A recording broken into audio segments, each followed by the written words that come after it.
Well, well, well. Merry Christmas Eve's Christmas Eve.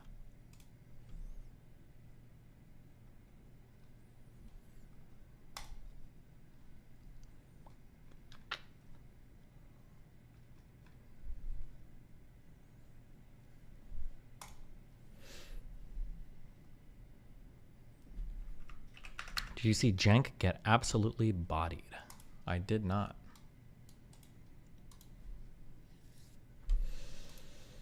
Do you see leaked docs? Which docs?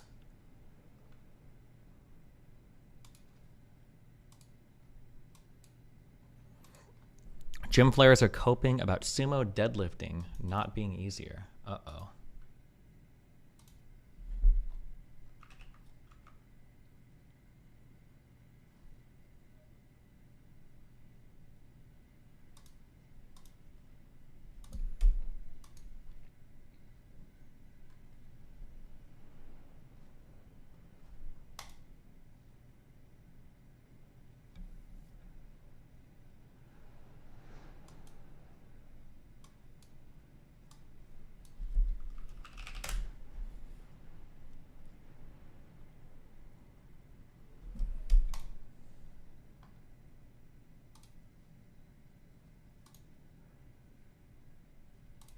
All right, what do we got loaded up for today?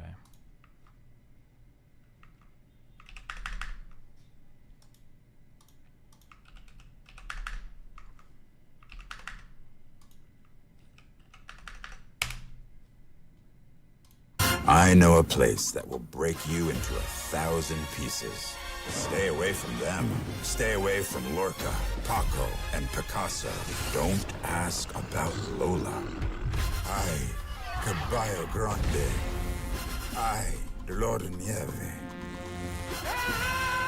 But, in spite of everything, it occurs to you to visit Andalusia. Don't say I didn't warn you. I rarely ever see this kind of thing from like a Mr. Beast. Some YouTubers are blaming you for them not being invited to the White House. It was insane. I know, dude, because obviously everyone wants to present false narratives. It is ridiculous to think, it is absolutely ridiculous to think that like a guy known for loving horsecock and another guy known for being banned for saying you should kill Black Lives Matter protesters with a car because it's gotten too far was actually going to be super. I never got banned for that, but okay, we're just like saying whatever, I guess. All right. And I never mentioned getting ran over by a car, but okay. We're just saying whatever, I guess. What was the name of the club that Hassan went to again in Germany? Okay. Super controversial in the same way that a guy who fucking has the same position on China as the American State Department is. Like, it's ridiculous. I myself am mired in controversy, but of course my controversies are more so relatively lower level controversies in comparison to shit like that they. It super depends on what you're talking about, and it super depends on what your audience is. I'm not going to be I'm going to be honest, okay? I've said edgy shit and Vosh has said edgy shit. If I had to guess between me, Vosh, and Hassan, if I had to guess what the two most unpopular statements are collectively, that if all of them went out to the American public, that we've ever, like the controversy we got in trouble for, my guess would actually be that the two most unpopular ones, coming in second place would probably be maybe Vosh's Glass Israel comment, just because so many Americans are like Israeli simps, because that's just, if you're older, you're political, you just are. That would probably be a big one. And the first one is going to be Hassan's 9/11 comment was fucking wild, bro. Like, I'm pretty sure he had to go on the Young Turks and like fucking disavow that.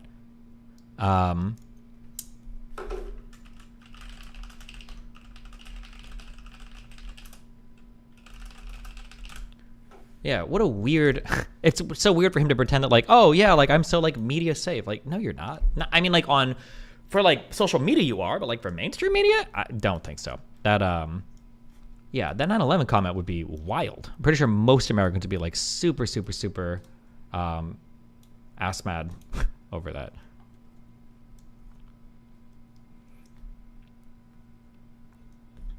It's unbelievable to me that he gets away with the State Department position line. Control F acknowledge. Oh, yeah, also, yeah, that's probably not true at all, too, yeah. Find to be disgusting. Ultimately, though, I am under the recognition that, yes, I look toxic to the Democratic Party apparatus. Of course I do. I say piss, shit, dick, cunt, right? That's it. You're automatically disqualified. Okay. These people don't understand how the Democratic Party operates. These are the things that you can't even say to open the fucking door to any sort of collaborative effort. It doesn't work that way. Okay?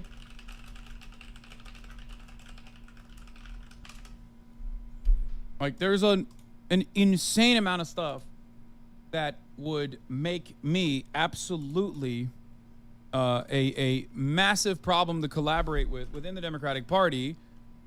And it goes beyond, like, my America deserved 9/11 comments.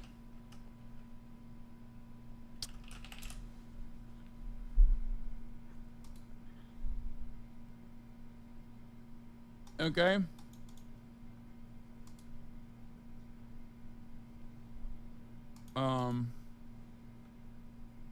Where the fuck was I? Oh, we were gonna do the immigration story. So, yesterday I talked about Ashley St. Clair, talking about how, like, there's immigrants at the airport, and that's fucking terrifying. Okay. I don't know what set him off or triggered him for this.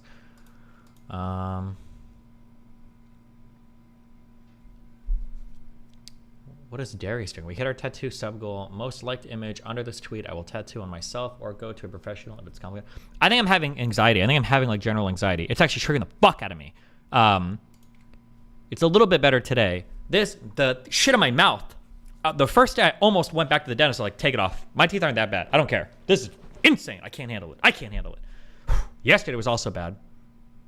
Today's better. It doesn't hurt. It's not the pain. It's just having shit in my mouth. It's causing my saliva all the time, and now I think I'm getting a sore throat from swallowing too much. It's fucking driving me crazy. Okay.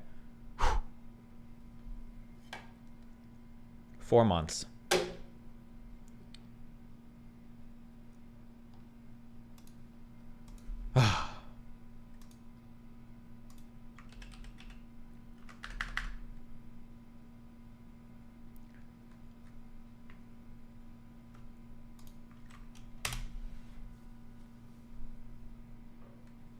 Let me just get on to it. You say first of all, I don't care about the death of Palestinian children.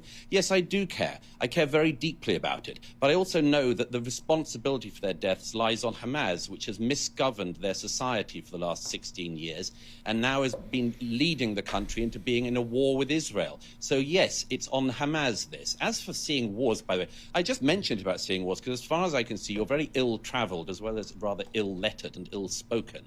And I mention that I cover wars and go to wars because I happen to think myself that it's... Isn't Cenk from Turkey? Is Cenk ill-traveled? Will your ortho make a retainer for you after you finish for sleeping at night? I'm pretty sure anytime you have a dental correction, I'm pretty sure you always need a retainer for the rest of your life. I'm pretty sure that's the case.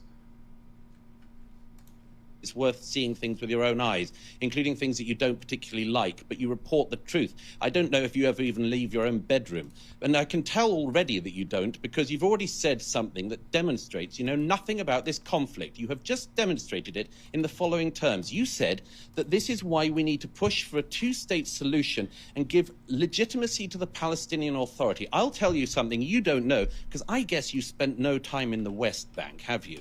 I'll tell you something you probably don't know. The Palestinian Authority, Fatah, celebrated the 7th of October massacres. I'll give you another fact which demonstrates... Someone apparently made a documentary called The Fall of Minneapolis, arguing that significant parts of evidence in the George Floyd case were suppressed to the detriment of the cops and presenting the evidence. Okay. You know nothing about this and clearly haven't ever visited... Invisalign feels so unnecessary for you. My biggest issue is that, I'm going to be honest, I just don't like flossing, okay? Fuck flossing. Maybe I'll get into it as a habit. Maybe I should. But one of my teeth at the bottom are a little bit turned, and I'll have tartar that builds up on the bottom because it's harder to brush because it's turned a little bit. So I figure if I make all my teeth straight, there's a functional benefit of they're easier to brush, and we still don't have to floss, okay? Boom. Easy. visited any Palestinians in the West Bank as I have. If there was an election tomorrow in the West Bank, the reason why there isn't one is because if there was an election tomorrow in the West Bank, Hamas would win. So your idea of a two-state solution, I'm afraid you are so out of date, and you really should leave your bedroom, because in this region, nobody thinks that there is a two-state solution on the table because there is not a viable negotiating partner. But I just want to make one other main point. You have gone on and on tonight, throwing accusations out against the Jewish state, against me. It's the sort of thing you do. I know you're a sort of online pugilist and think you can run. Well, okay, is it just him insulting Cenk the entire time? This is him owning.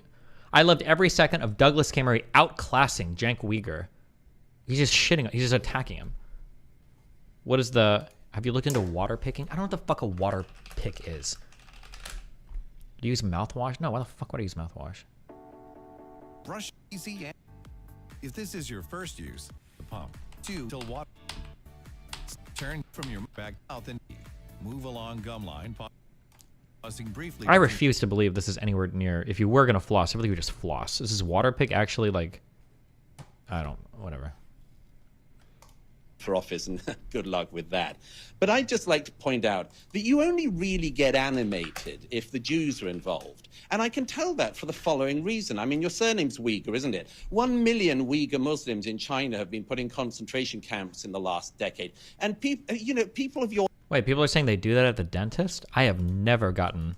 Every dentist I've gone to, I'm pretty sure, has always physically flossed. They always get the actual rope out and then, yeah.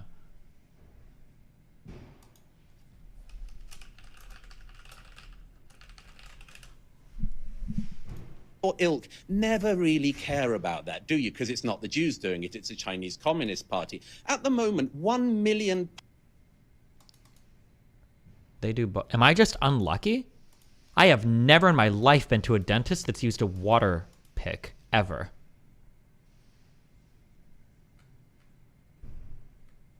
I hope you guys aren't retarded and you're not mixing up when they just rinse your mouth out with water. You're not mixing that up with a water pick, are you?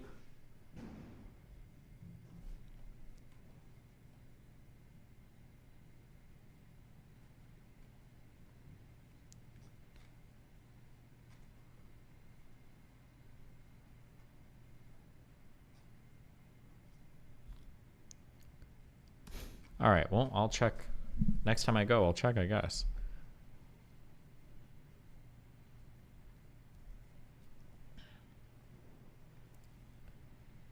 You're retarded? Okay.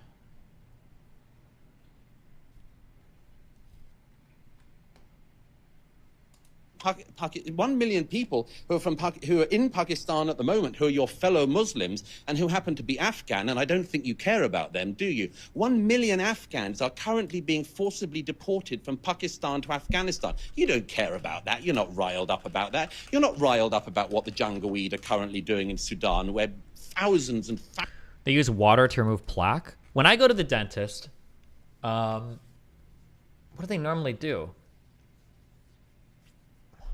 I think the first thing is you use a thing to scrape away tartar.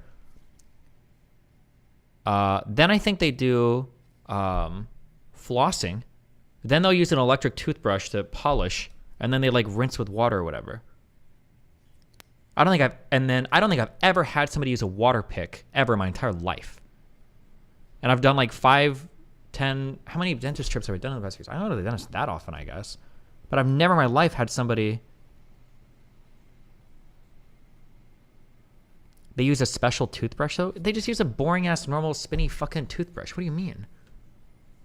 Destiny, they floss with, like, the thread stuff? Yes, every dentist I've ever been to, they'll take the thread stuff out and they'll reach in and they'll floss. Every single dentist I've been to.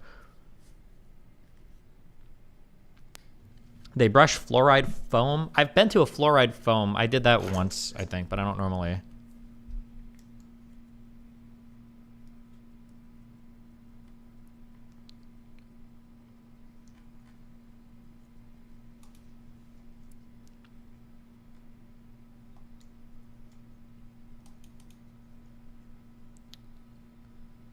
Holy shit. Just drink bleach, it's fine.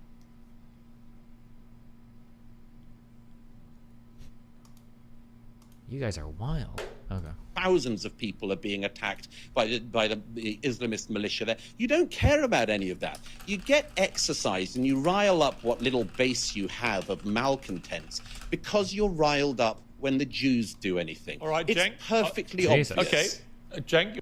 Wow. But anyway. Eroga 201, thanks for the $4.99.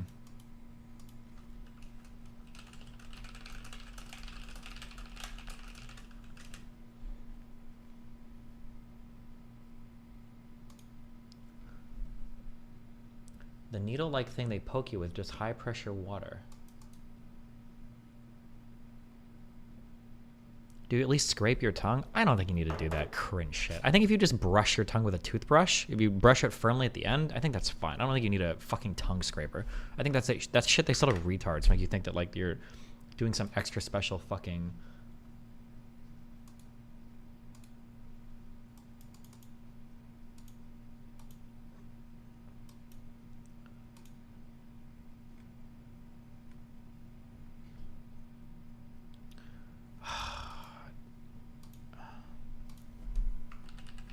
What is this?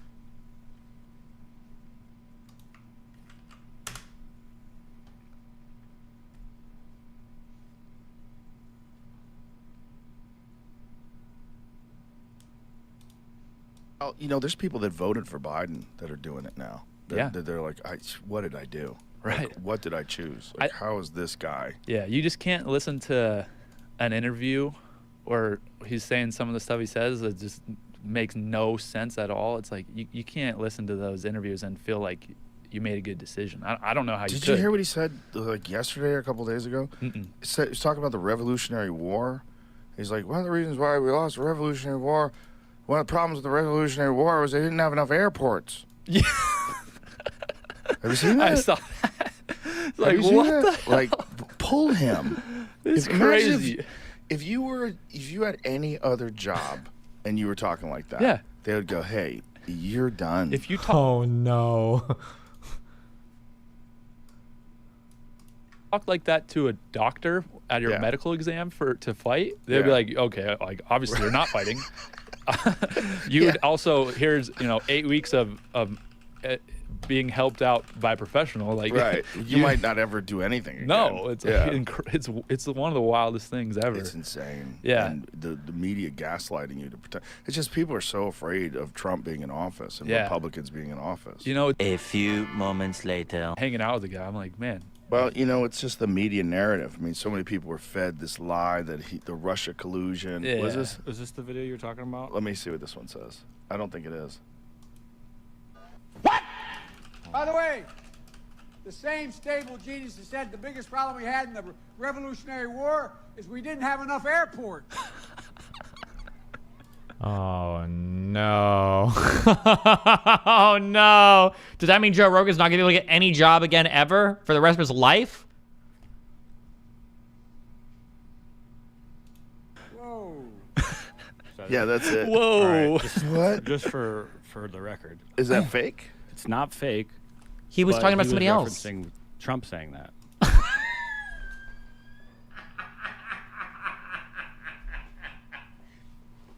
Wait, did Trump actually say that?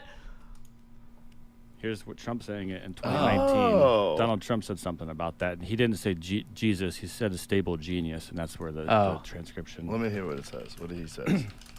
In June of 1775, the Continental Congress created a unified army out of the revolutionary forces encamped around Boston and New York, and named after the great George Washington, Commander-in-Chief.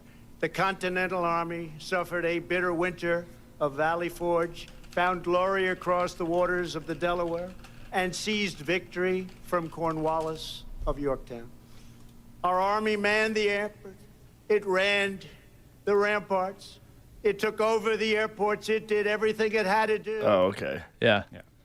So he, Well, I mean, like, well, okay, hold on. If Biden said it, the only possible explanation is that Biden has dementia and his Alzheimer's addled brain just made it impossible for him to even think of what he was fucking talking. And he thought we were actually flying planes. But if Trump said it, I mean, like, maybe it was like a bad speechwriter on the teleprompter, and he just wasn't sure, and he read it, and he just wasn't thinking. This guy's been traveling a lot, okay, He fucked up. Yeah, he did. What's he But gonna I say? feel Hold like on. Took over that's the airport. you can tell too. It sounds like a little different. He's like, you could tell he like messed up his words, but yeah. He was just, I don't know. Took over the airport. Well, that's the thing about media these days. It's like right. You got to look into it. Well, COVID rotted his brain. It happened, bro. It was all the ivermectin he took when he got sick, I guess.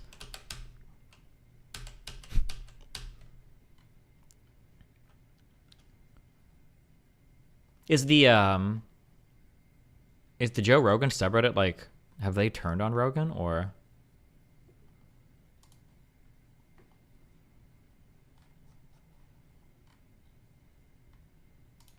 Here's another one.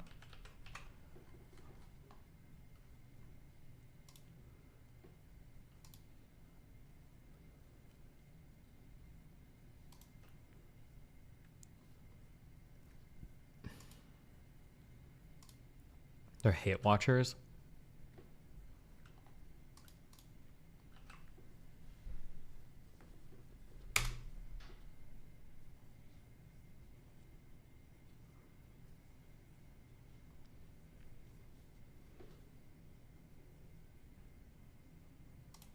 Did you see that video? There's a video that was going around today of people in Chicago that are furious that the government is giving so much money to all of these immigrants that have illegally migrated into Chicago. No, I didn't see that. They're giving them cell phone and $1,200 whatever it is, and Yeah. these people are fucking freaking out. Yeah. And these people that were Democrats, they're like, Yeah. hey, if Trump wants to talk to us, come talk to us. Like, Yeah, we're tired of this yeah, shit. yeah. And I'm like, wow, this Yeah. is wild to see. And these people are waking up. Like, why are you giving people that aren't even from here all this money and a free phone and all this shit? You're not giving anything to us? That is fucked. It's like fucked. I think those people deserve, but that's like we're seeing this like, why aren't regular people getting that same shit? Why doesn't everybody just get that? Why is that person getting special treatment where it's like we're just fucked? I mean, Well, that's they again the shouldn't- safety net. They shit. shouldn't get it either. What they're doing is they're trying to buy votes. That's what I think they're doing. They're trying to get rid of voter ID, and they're trying to bring people in or allow people to get in and make it easy for them to travel all around the country. And if someone like let you in the country, wouldn't you vote for them? But they can't vote, can they? Well, what if they can? But they're talking about not having voter ID. But you have what do you think that they were talking about it in New York? They were going to try to make it so that if you weren't a citizen, you could still vote in New York.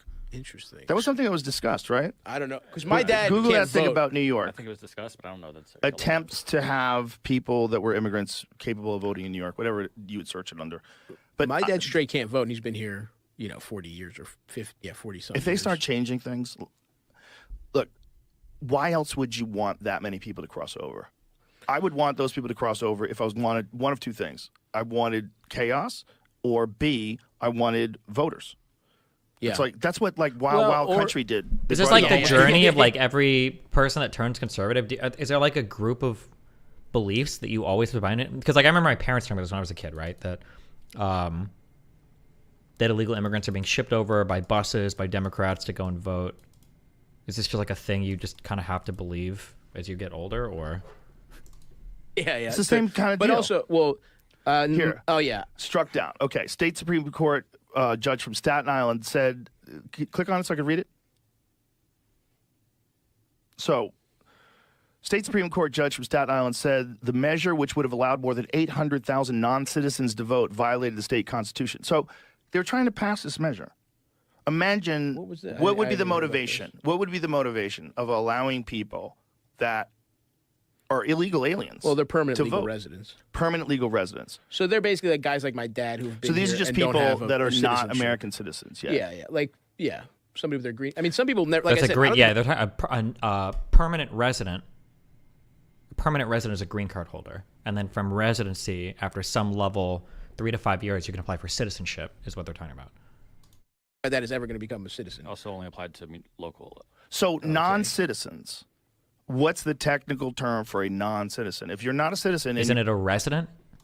You're here. Illegal resident. Illegal resident. No, legal. Legal. Yeah. So do you have a green card? Yeah, green card. That's Forever? what. Yes, that's what a legal resident is, and I'm pretty sure you can indefinitely maintain a green card. I don't think you have to apply for citizenship, right?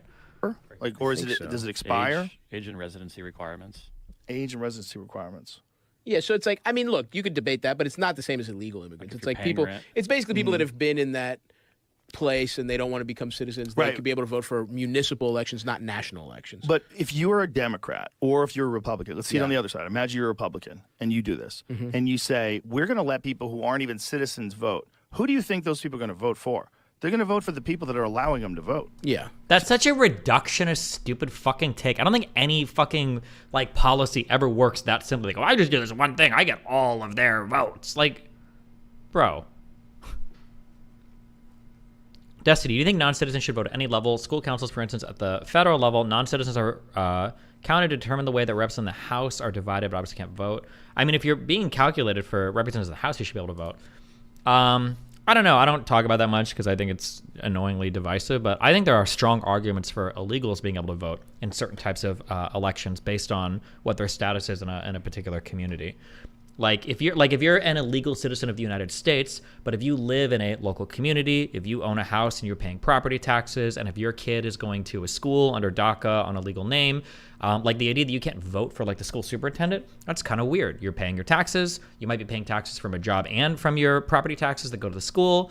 You're sending your kid to school. You're supporting like the fact that you can't. Yeah, I think there are strong arguments in that direction, but voting and everything is fucking AIDS. And 90% of the people that have strong opinions on it don't vote anyway, so it's just fucking cringe.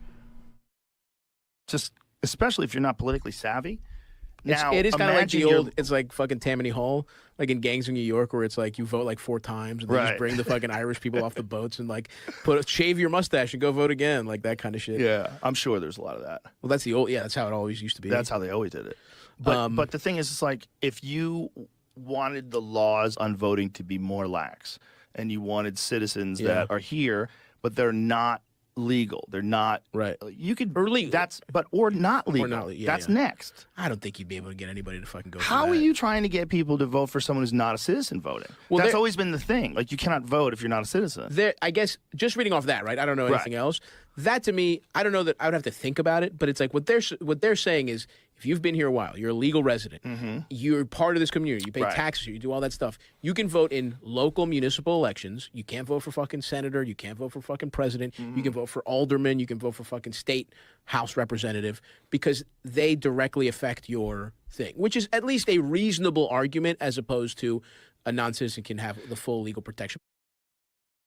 I don't think people, you're either like a citizen or an illegal. I don't think people have like any, there's no difference in their brain or there's no like gradient between those, I think. What allows that cross into ability to vote threshold? Is it the tax that you're only curious? I mean, if you're making some investment in a community and you live there, and then you're directly impacted by the rules and regulations, it's interesting to think that you might still have no voice or no say in how those things are ran. I think that's an interesting thing to think about. Like, technically, that's kind of sort of what caused like the American Revolutionary War, right? Where people that had no representation in a certain political body, but were still subject to the rules and regulations thereof. Not to say it's 1-to-1, but like.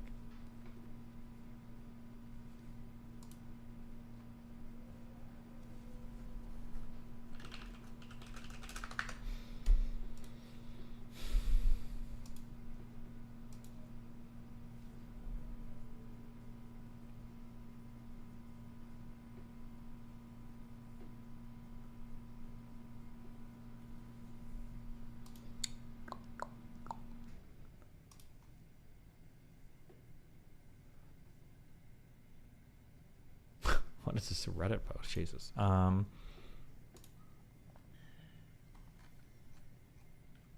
care about this. 1 hour and 50-minute Britney video.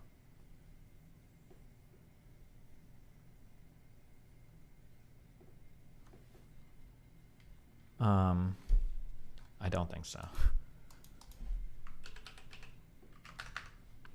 There's no shot. Hello? Oh, he picked up. He picked up, everybody. Yes, once a week. And then on the weekends, I do Discord events. So, and I take calls throughout the week. So the next thing is TikToks. Just post. You know what it means? Don't you know what it means? And Papa Gut said the same thing. thing. If he gets divorced, milk it. If we get divorced, milk it. The idea that you would brag, go on platforms, claim to take down the red pill. By the way, good job on making the red pill look like winners, you fucking loser. Okay? Like, you idiot. Like, you literally went, bragged about your fucking relationship, which you knew was inherently toxic. You knew it when you were on this podcast. You knew you were lying to those people. You dummy. You knew you were lying, okay? You get on these fucking podcasts, claim you brought down the red pill. The red pill just got fucking vindicated up the ass. And now, because, and this is what's always my pet peeve with Destiny, taking down the red pill. He's just as toxic as them. Why is he pretending he's a contender? God, fuck. It's so cringe because the difference between me and Brittany is I'll give generic relationship advice. I don't prescribe my life to everybody. Brittany legitimately thinks she lives the best life and everybody should copy it. Everybody should date to do whatever. Everybody should, what does she call it? Dating to, fuck, she had a name. Courting. Everybody should do what I do. Blah, blah, blah, blah, blah. She literally, God, it's so fucking annoying. Oh. Like, why are we acting like this wasn't, hello? Anyways. Okay. Anyways, that's the difference. Yeah, dude. I brag about my relationship. I talk about it as a skill. I learned a tool. I learned to find a healthy relationship. I think I did something great. I went to therapy. I got the fucking help I needed. I read the books I needed. I did the work I needed. I go to the gym like I need. Well, I work out at home. I did what I needed to change my life, to transform as a person. And I'm living proof of it. And if you catch me in a lie, you better fucking rip me apart. But you gotta catch me in the lie first because I don't fucking lie. I'm not lying to you. And I'm not lying about what I'm saying. That is true. Brittany doesn't lie. Most of the statements she makes are so vague that it's like hard to even call them a lie because they're just kind of like worthless statements. Can you make a video about how to have intimacy with a partner, both physically, mentally, and emotionally, and how to know if that intimacy is inappropriate? Yes, I will work on a video. Yesterday, the stream went really well with conversation. We talked a lot about that. I'm a hardcore, like, transparent communicator. My partner and I tell each other everything. We just, like, vomit everything that's in our head to each other. So that's how we decided to do our relationship. It's not a one-size-fits-all. You might not like that in your relationship, but a big part of that helps with like feeling secure in the relationship, but also enjoying every thought our partner has. Like, oh, that's interesting. That's amazing. Thank you. It's like really exciting to hear someone you love more than the universe like tell you their inner thoughts. Like, how exciting. So I think that makes for a better intimacy life because then we're not embarrassed or afraid to say something. We're not embarrassed to try something. But I think there are even boundaries within that kind of relationship that says like things could be inappropriate, like pushing your partner beyond their like comfort zone or doing something like that. So yes, I'll do a podcast on it. I'm working on it for next week. I think it'll be a good one. Yeah. Did he say that in private? Because I don't remember him saying he rejects solo therapy. No, he said that on stream in the last few weeks. He said that solo therapy doesn't seem to work for him, but couples therapy was doing really well. That's usually a red flag to me, but you do. Could be fine. You know. What is the red flag? You're so right because I've been watching his videos recently and it's so clear that he still does not get how bad that mistake of his was. He just includes it in a broad range of mistakes. Yeah, that's the problem. He like downplays it. So Melina upplays it. She like exaggerates the abuse, and then Destiny downplays the abuse. So the abuse is somewhere in the middle where they're both toxic and they're both abusing one another, but they want someone else to be more of the victim, and there is no real victim in the story. They're both victims of themselves. They're victims of their ego. They're victims of their self. Like they're victims of both their tiny violins. I'm more of a victim. They're both claiming to be like the victim, but the victim here is us. I'm just kidding. The victim is themselves. They're victimizing themselves. They're playing victim because they're abusing each other. But like, you know, that's just toxic relationships. Like what Destiny says, like, no shot, Brittany doesn't fight in her relationship. Everyone fights. Not everyone lies, cheats, or yells at their partner or cusses them out, my bro. I've never seen my parents in 30 plus years of marriage. What is that? What does everybody fights translates to everybody lies, cheat? Wait, what? Okay. They do not cuss at each other or fight each other. You crazy people. People be so toxic, they don't even know. They out themselves. There's no way, no shot. Like, bro, some of us just love our partners. I hate to tell you that. Some of us love the people that we're with enough to be the kindest, most patient with those people. I love my partner more than anyone on this planet. I'm going to give him all of my patience, all of my consideration. Why is she still going in on you? It can't all be spite, can it? It's it's that BPD split moment, you know? She'll be obsessed with me until the end of time. The idea that I would turn my anger on him, like, to the point where I'm inappropriately abusing him? Absolutely not. And if I ever did, he would be justified in talking shit about me. But at the same time, like, we practice not doing that. And again, if I get divorced in 10 years, you guys can make as much content about my failed relationship as you want, girls. Because I am bragging, because I know for a fact I have an amazing relationship. And I know that I chose the right person because I did the work on myself before I even met him. How could you possibly know that this relationship is going to last for the rest of your life when you, like, probably collectively spent like a few months with this person in real life up to this point? Like, what? Like, that's delusional. Whether a relationship works or not, what a delusional take. He did the work on himself before he met me. You know what I mean? We had both gone to solo therapy. We had both read books. We had both done our things. Well, I read books more than he reads books, but like he watched a lot of videos. Like we did a lot of shit. We read a lot of things. Okay, we did a lot of fucking work before we met each other. So I am bragging. I am. And again, if I get divorced, please make as much content. I will watch all of it, and I'll even super chat you. Yeah, wait, what? Speaking of toxicity, I think it's kind of crazy that Nick continues to have a relationship with Lav after Lav said she's going to sleep with him and ruin him and Kyla's marriage. I don't know why anyone talks to Lav, but again, I think it's like the denial. Lav's crazy, Mr. Girl is crazy. I am not on the same page as them. I'm not making any accusations in relation to them. I do not think of Destiny the way they think of Destiny. I think toxic is just toxic is just toxic. I don't think Destiny's some ringleader. I just think he's like a kid with a knife who's like waving it around, and he's like, why doesn't anyone want to get close to me? And then everyone's like, oh, he's just a kid with a knife. Let me get him to put down the knife. And then when they try to approach him and he's like cutting them, they're like, oh, it's okay. He doesn't know what he's doing. And Destiny goes, yeah, what am I doing? Like he doesn't even know. He's so stupid. Like he doesn't even know. He's so not introspective. He doesn't even know he's like doing this. And then he goes, why don't I have real friendships? Why don't I know how to have them? And then the people who are around him. Brittany is, for the history, if you don't know, Brittany's triggered because she makes a living ostensibly talking about like resolving issues with yourself and blah, blah, blah, blah, blah. And for some of these things, she's okay. But in some areas, like most level 2s, she has huge blind spots because she can never get out of her own bubble and actually like introspect or observe herself from another person's point of view. One of those huge blind spots is trauma. We had a conversation about trauma where I found out very quickly that she has absolutely no idea about anything related to trauma. But the issue is apparently Brittany's staked a huge part of her professional and her personal stake like on her evaluation of her trauma. And I think the issue is, as we had a conversation, for her to change the way that she views trauma or how people goes through trauma, these Invisalign things are driving me fucking crazy, would require her to like rework a significant amount of herself, or accept that like, fuck, maybe I made mistakes, or maybe my response has been I didn't do as good a job, or blah blah blah, some shit like this. And so now she had like, I'm like the most like hugest fucking enemy that I guess I can ever, or that Brittany can like ever see, or whatever. So the only possible way for her to like resolve this dissonance in her mind is I have to be like the worst type of human being in the world, the least introspective, the most toxic, the most horrible, et cetera, et cetera, et cetera type of person. Yeah. Are going to be in denial and be like, oh, he just needs to be talked to the right way. You just need to talk to him the right way. You just need to coddle him the right way. This 35-year-old man who claims he's the one who's facts, not feelings. I'm Ben Shapiro, facts, not feelings. Like, okay. And then that's fine. That's like total normal shit in bullshit circles. So anyways, I don't know. I don't trust Lav. I wouldn't associate with her in like more than a work capacity, which I was on a panel with her the other day. And everybody knows like I don't like Lav. I don't like liars. She absolutely lied and continues to lie on the internet. I don't like Max. I think he's a liar. I think he thinks he knows what's going on and he doesn't. I think he's shit. I think it's the dysfunction that he likes, right? Stop being dysfunctional, you know? Super Chat says he said 20-year-olds are children and then marry one. He did. That's what he said. And they said my wife is dumb, but she'll grow out of it maybe. Or maybe I'll see what she's like. Yeah. People are stupid. People are unaware. I'm swearing off men. Stop it, chat. Don't swear off the men. So what? I'm only going to be alive for another 40 years, bro. I'm getting old. And I'm not going to die on my deathbed knowing that I was nice to an abuser. I will be tolerant of you getting help. I will be there cheering you on if you get therapy. So crazy that she was so nice to me for so long until we had that one disagreement publicly. It's not like she learned anything new. Really makes you think, huh? Jesus.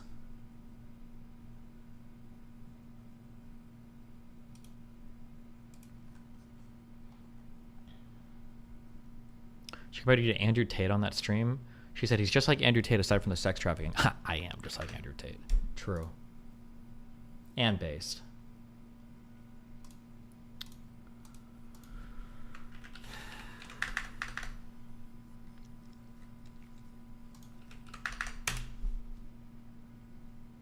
Did she ever say something in person about cheating or lying? Never, not a single time. Of course not.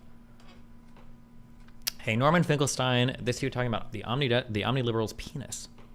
Wanted to contact you about setting up a debate with Desi about the Israel-Hamas war. You guys are both big voices with totally different views on the issue. I run a channel called Playing with Fire, and one of the things I do is set up interesting debates with smart people. Let me know. Me. Don't be scared. Why would... Who said that? Oh, was this Alex's thing? Oh, Fire, I guess. She said you told her something in Miami, and that's why the change? I doubt it. Like I said, I don't think I hung out with her alone in Miami a single time.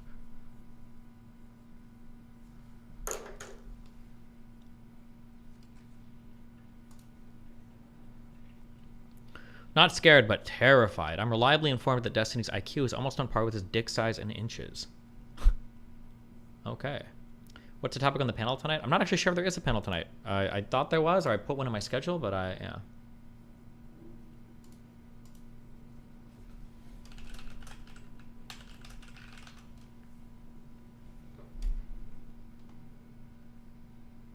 She said you got pissed at her when you and Melina were offering relationship advice and she didn't accept it. Wait, Daxon. Wait, really? Link a timestamp of that.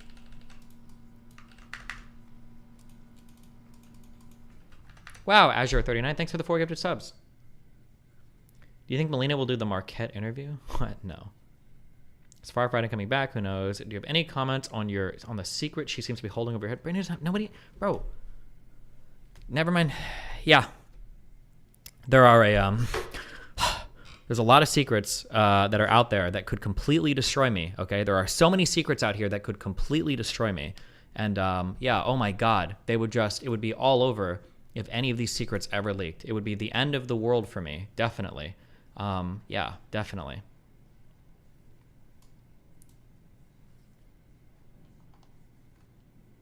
So I do a bit of research into the Israel-Palestine history. Any tips on where someone should start if they want to be informed? I don't know, 1880, my dude.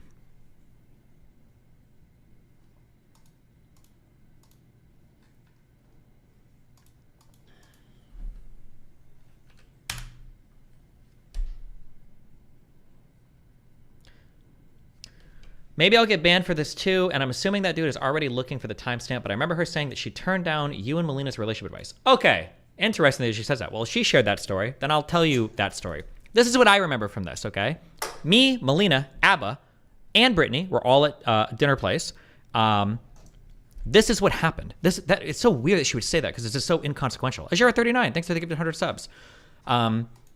This is my recollection of events. Now, I might not be correct, or maybe I'm misremembering, but I welcome any of the other people at that dinner. If they want to comment on the conversation, feel free to. This is what I remember. I think we were sitting there, and I think I asked the question. I think I asked a question, something along the lines of like, are you worried that you're getting engaged to somebody that you've only ever seen in real life for 1 week, and you're already getting engaged and planning on moving across the world? And I think when I asked that question, the feeling that I got, because I'm an empath, remember, the feeling I got from Brittany is, I think she got really upset that I asked that question. Just me asking it, I think, triggered her, because I think her response was, I don't want any relationship advice from you guys, blah, blah, blah, blah. I think she said something like that, and that was it. We didn't talk about that forever, for the rest of the night. That we didn't ever bring that up again.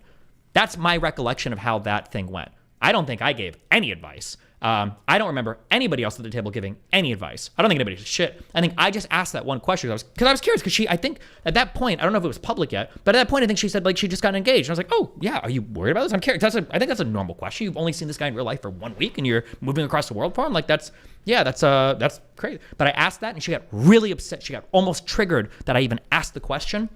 And I was like, oh, never mind. And that's it. That's literally what she said happened. Oh, okay. Yeah, but there was no advice given. I didn't tell her it was a bad idea. I wasn't critical of her relationship. I didn't say anything. I was just asking a question. That's it. Could you get Abba to corroborate? I don't really want to. I don't like pull Abba into.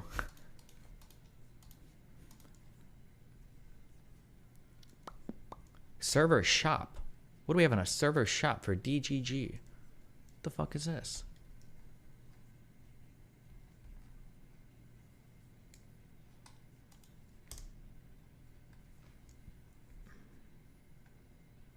Oh, is this for admins, for me, or?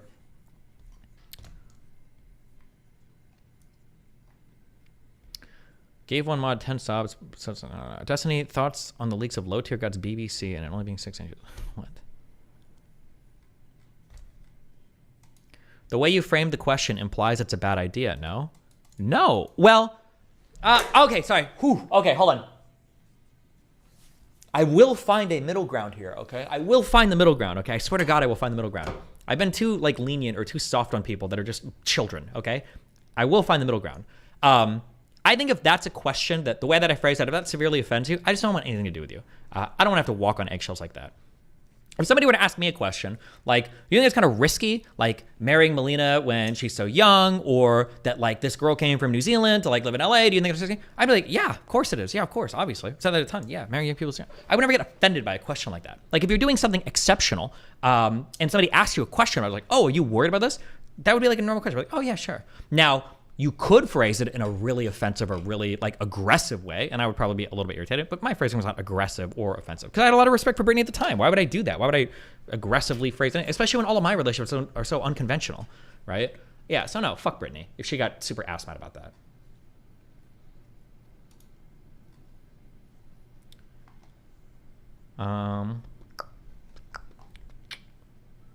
Destiny, LTG goes... Brittany said that she was upset and somewhat disappointed you didn't spend any time with her and try to build a real friendship with her. Okay. Don't you think it's kind of risky marrying Melina given her young age and previous history as being a cheater? I don't know if she had a history of being a cheater. I mean, doesn't it show that you care about her well-being to even ask her that? I don't know. She's just triggered. The reality is that she was probably insecure about it because other people maybe had been asking her or pestering her about it, and I just wasn't aware of that. And then I asked a question, and it happened to be like a tender spot for her. That's my guess, but I don't know.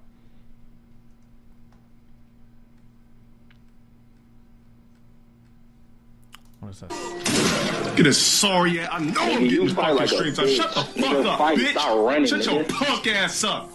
You fucking goddamn Balrog ass nigga. The fuck out of here, bitch. Nigga doing the same bullshit over and over again, just doing the same corny ass run. It was a fucking goddamn Jamarcus. Get this fucking goddamn degenerate urban piece of trash out of my fucking stream. Nigga doing the same shit over and over again. You fucking bitch ass nigga. Broke ass nigga.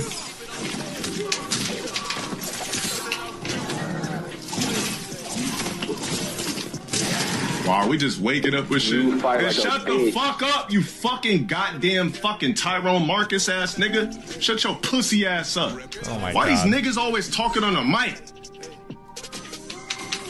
You fucking go get a job or something. Niggas 5-something in the morning, 2:30, you fucking stalking ass Balrog. Hey, are you streaming? Cause shut your punk ass up. Man, shut your punk ass up, bro. Shut your punk ass up. Why is it? You know what? I'm not gonna share this. I refuse to share the screen with a nigga. I refuse to share the screen with a nigga. I refuse to share the screen with a nigga. It's just that simple. I refuse. Jeez, Azure at 39. Thanks for the 100 gifted subs again. To share the screen with a nigga. All he would have to do is shut up. I'm not playing no fucking goddamn games with a black ass nigga on the screen. I refuse. I refuse to do it. Nigga just had the fuck. Nigga just. Oh, I didn't read the rest of this. I don't think that's Finkelstein, but whatever helps Destiny not debate him, I guess. What? Destiny literally tried setting up the debate 5+ times now, even through a different host this last time. Finkelstein keeps dodging. I don't know, maybe the fact that Finkelstein has barely mentioned Destiny's name, and I've heard Destiny call him retarded at least 3 times, undermines his academic achievements. He has none. And says his opinions are unhinged because of the loss of his tenure. I don't know, does it seem normal to you? For me? Yeah? What? Or at the very least, does it seem like Destiny's trying to debate him? What is it? What are we even saying here? Jesus. Okay.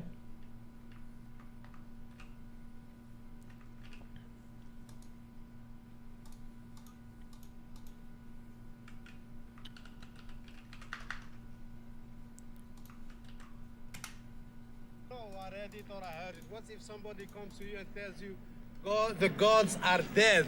Right. And you know the word dead. Dead is gone. Right. That's it. Right. Where are we? Well, I think it's real simple. God is dead. Friedrich Nietzsche. Nietzsche is dead. God. Which one is true? Nietzsche was not God. No. Friedrich Nietzsche said, God is dead. My response to Friedrich Nietzsche is dead. God.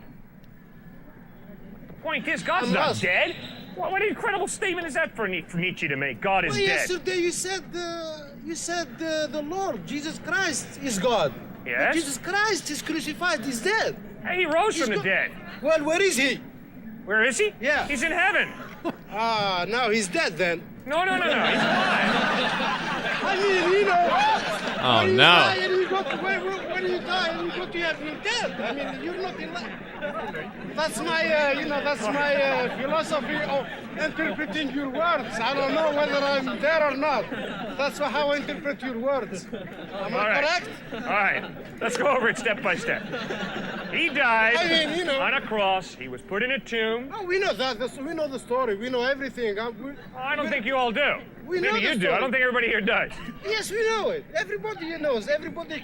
Well, he was put in a tomb. A stone was rolled in front of the tomb. A Roman guard was set to make sure that nobody would steal his body. Yes, we know the All story. of his disciples dispersed in disillusionment.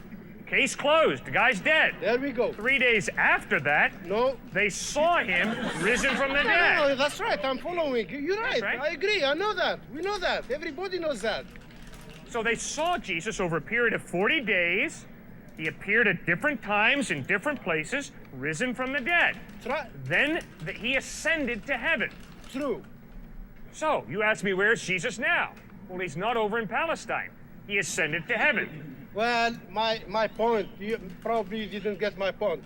Do you believe, or do we have this great belief that Jesus Christ is returning to our planet? He promised to return again. That's what I'm getting at. Yes, sir. He promised to return again. Correct. So that's where you say he's still alive, somewhere, like you said, in heaven. Yes. That's your point. Yes, sir. That's kind of the definition of life is a little bit, I don't know, fluctuated here. You bet. Where is life? There is life like they are trying to find that there is life all over. I don't know. Okay, good point. What I don't know either. What is it? Okay. So we just believe, huh? We just have this belief. No. Based on the historical... Okay. Wait, I opened this and closed it because I thought this was like a random schizo poster. Is this STV Philly? Oh, no. I'm going to keep this short and sweet. Retarded, low IQ, dumb fuck, brain rot, bad faith, a liar, gaslighter. All things I've been called in this community, on the server, in chat. Never a point to be made. Never saying I'm wrong. 90% ad homs and slander. If anyone wants to find a specific, I'm all ears. But reading because someone doesn't have the exact same thoughts and opinions is unproductive. And honestly, is why GG has the reputation it does. I usually don't respond to you guys, but the fact that anyone took that Lily Chu tweet seriously shows the level of autism we were dealing with here. Not an insult, just a fact. DGG's reputation is toxic and unwelcoming to people who disagree with Destiny is correct, in my experience over the last year.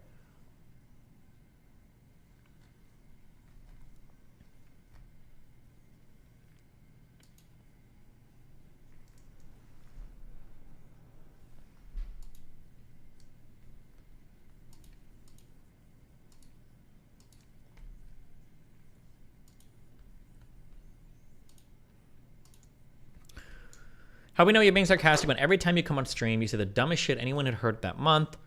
From what well do I draw this good faith assumption that you are genuinely digging for dirt? Is this equally moronic tweet also just a joke? Never point to be made, never saying I'm wrong, 90% ad homs and son. Oh, wait. I thought he was going to. Brianna was going to guilt you into a position one way or the other. Oh, over Israel-Palestine. Weird how every pussy bitch orbiter says no one ever makes an argument when that's obviously not true. Every bitch orbiter copes. It's all because Destiny told you what to think and not because people, obviously disagreeing with you. GGG's reputation as toxic and unwelcoming to people who disagree with Destiny is correct. If it was up to me, you'd be perma'd into the deepest circle of logistical orbiter purgatory. I disagree with Destiny keeping you around at all. People that disagree with Destiny make the most compelling content. People that disagree with Destiny because their brains don't have the capacity to consider a hypothetical are annoying. Jesus. You're objectively wrong on Rittenhouse. Your takes on black gun crime are unwittingly racist as fuck, and you project this wannabe hood rat shit as someone that probably grew up middle class. I sincerely hope you find a more welcoming online community that can coddle your bitch ass. Jesus.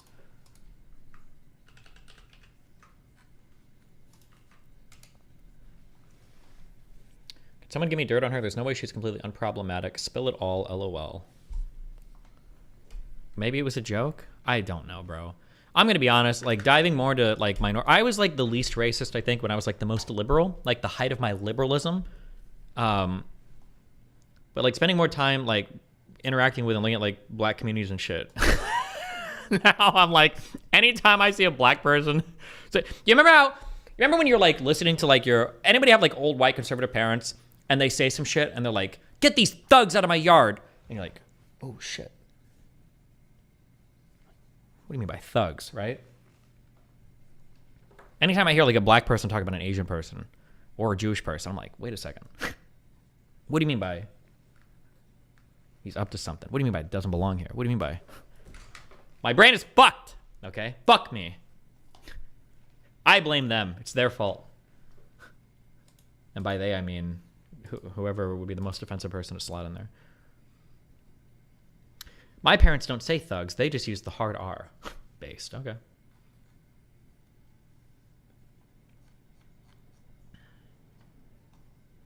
I'd kill for your thoughts on Madoka. I thought it was okay.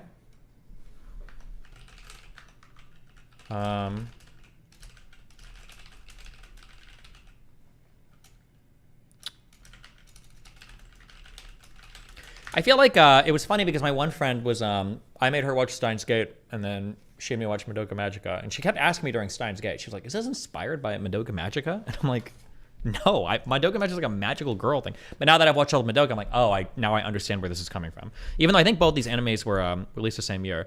I will say one thing. One thing is, holy shit, the background drawings for anime have significantly improved over the last 10 years. One thing that I was a little bit embarrassed about for Steins Gate was like, damn, this is a sparsely drawn anime. Holy shit. But now I think I realize it has to do with like budgets and everything. And also, actually, to be fair, it has more to do with the fact that I'm comparing it with like the only other anime I've watched in the last 10 years is like Attack on Titan, which is like an ultra high budget anime. So maybe it's like not a fair comparison, you know? Are your Israel notes publicly available? Maybe tonight we'll make them available, you know? Death Note also is another anime I'm thinking, but that was also, I'm pretty sure Death Note was a really high budget anime as well, right? Did you like the weird experimental backgrounds used in Madoka when they were in the Witch's Labyrinth? Yeah, I thought that was really cute. I like the art style for that anime. I thought it was pretty good. I don't think I have any major complaints. If I was to make a complaint, maybe that like that anime could have been 2 seasons instead of like 12 episodes, because that's pretty that's pretty slim for an anime like that. I could have easily seen that anime being 24 episodes instead of 12, but maybe 12 is like a good length. I will say something that was funny to me was that for Madoka, the whatever those universal beings are that were in the cat, it's funny that for some things like, oh, that wish is too powerful, we can't grant that. Or like, we can only grant a wish of a certain power. But then for the one girl, it's like, can I just have like time travel? They're like, yeah, that's easily within our ability to like grant that wish. I'm like, okay, well, that's kind of funny. But yeah. Destiny, the budget topic is pretty controversial. We don't actually know how much money the studios are actually spending versus just drawing and the super good artists through rep.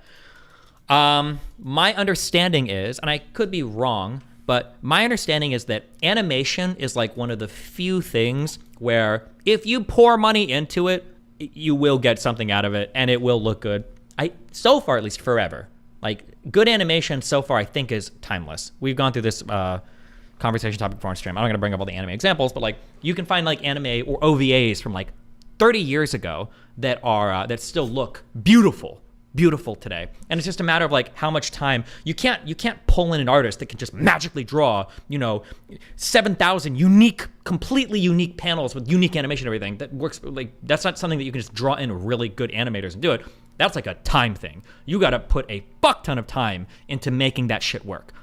Well, maybe today with like digital tricks and whatnot, maybe you can shortcut that process a little bit, but I don't really think, not as much. Like you're still, yeah. Cowboy Bebop is God tier level animation. Yeah, of course. Cowboy Bebop was also, it must have been high budget. I could just tell by watching it. Cowboy Bebop was a high budget production. Absolutely, for sure. DBZ, low budget. There's no way that 90s OVAs compared to Attack on Titan. I don't know. I'm sure there are other 90s OVAs I can think of. No. What? Fuck. Oh, God damn it. I don't want to do this. Endless Waltz. This was 98, wasn't it? Am I crazy?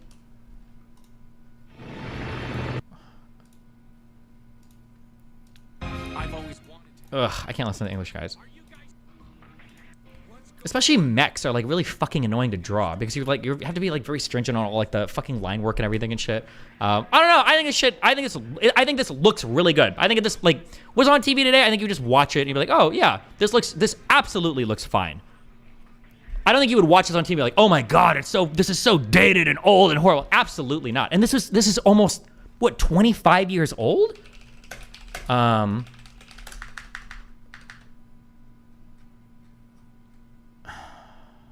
I think it is. I think this might have been 96. I think Gundam, oh, this was another OVA. Wasn't it 08th MS Team?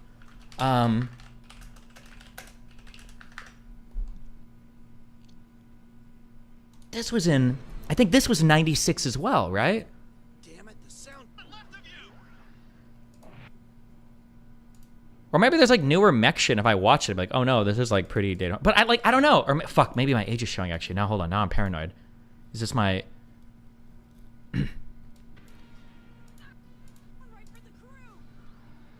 There's like a lot of work that went into animating all this shit. It's like a lot of like every frame is unique. There's not like a bunch of like repeated patterns and shit. There's like a lot of detail. Like the backgrounds look nice. Like the animations are good, and it's mechs, which is like even more annoying to draw. Like.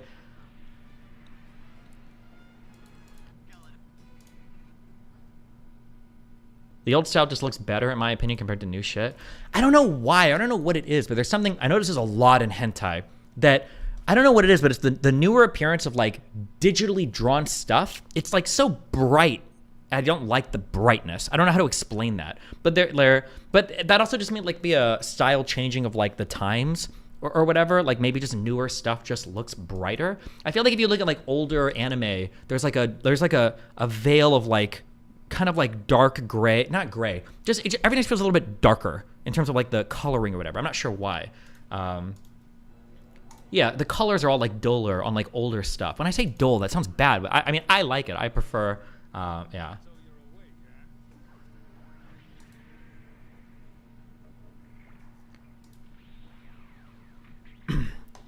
Yeah.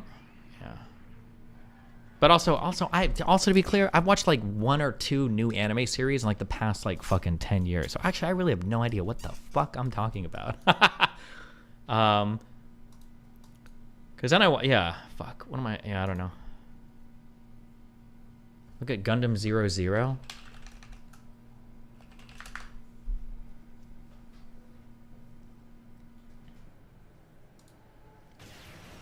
Oh, you know what? Hold on, because I watched. Okay, hold on. Let's see. Wait. First of all, Code Geass. When did this anime come out? Oh, okay, fuck. Never mind. 2007. This is older. Because I was gonna say, in my recollection, I think Endless Waltz looked better than Code Geass. But Code Geass was a full ass anime, and Endless Waltz was just like a movie. So maybe not a fair comparison.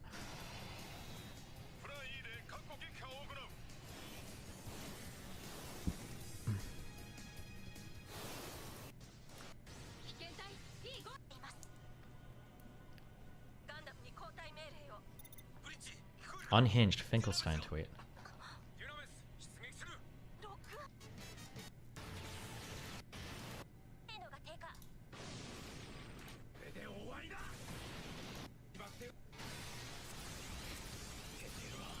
Oh my god, what is the fucking bitrate on this? Oh, sorry. No spoilers, this is a good show. Yeah.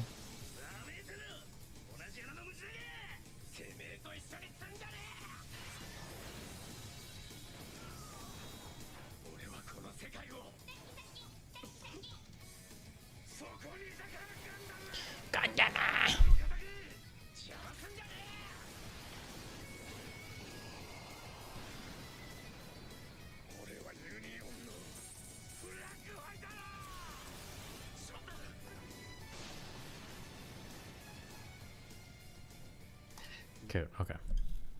This looks better, obviously. The new Finkelstein tweet is actually insane.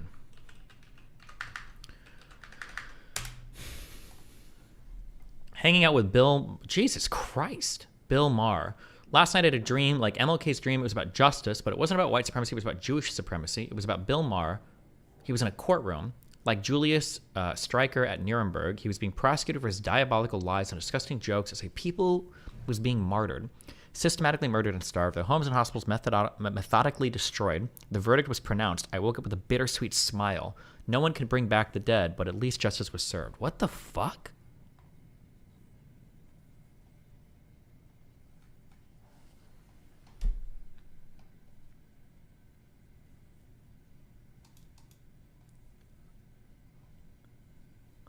Okay.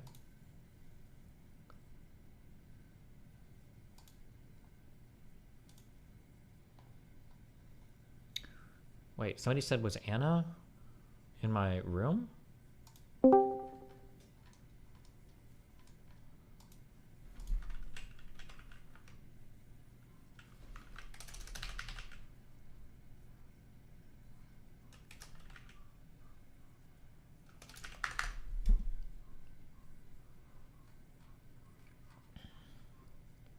Curious, do you believe secular countries should be cautious taking migrants from Islamic countries? Or is there a way to allow them entry and maintain the secularism? Not sure if Europe is seeing a loss of secularism or not. I don't know, man. That's a complicated as fuck question. Wait, what the fuck is Anna's name on Discord? Oh, I don't know if she removed me. Jesus.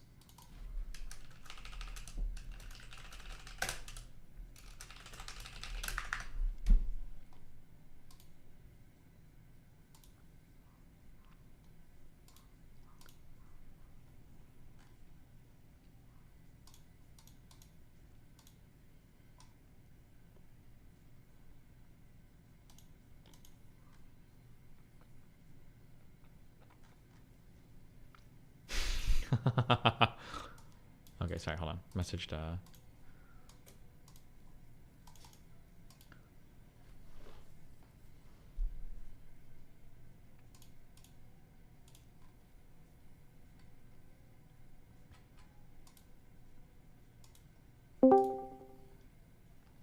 hello.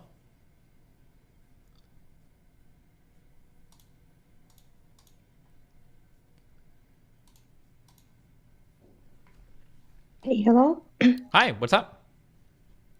Hey, it's me. It's been a while. How you doing? I'm doing okay. You have a lot of stuff apparently going on. Most of it's solved now.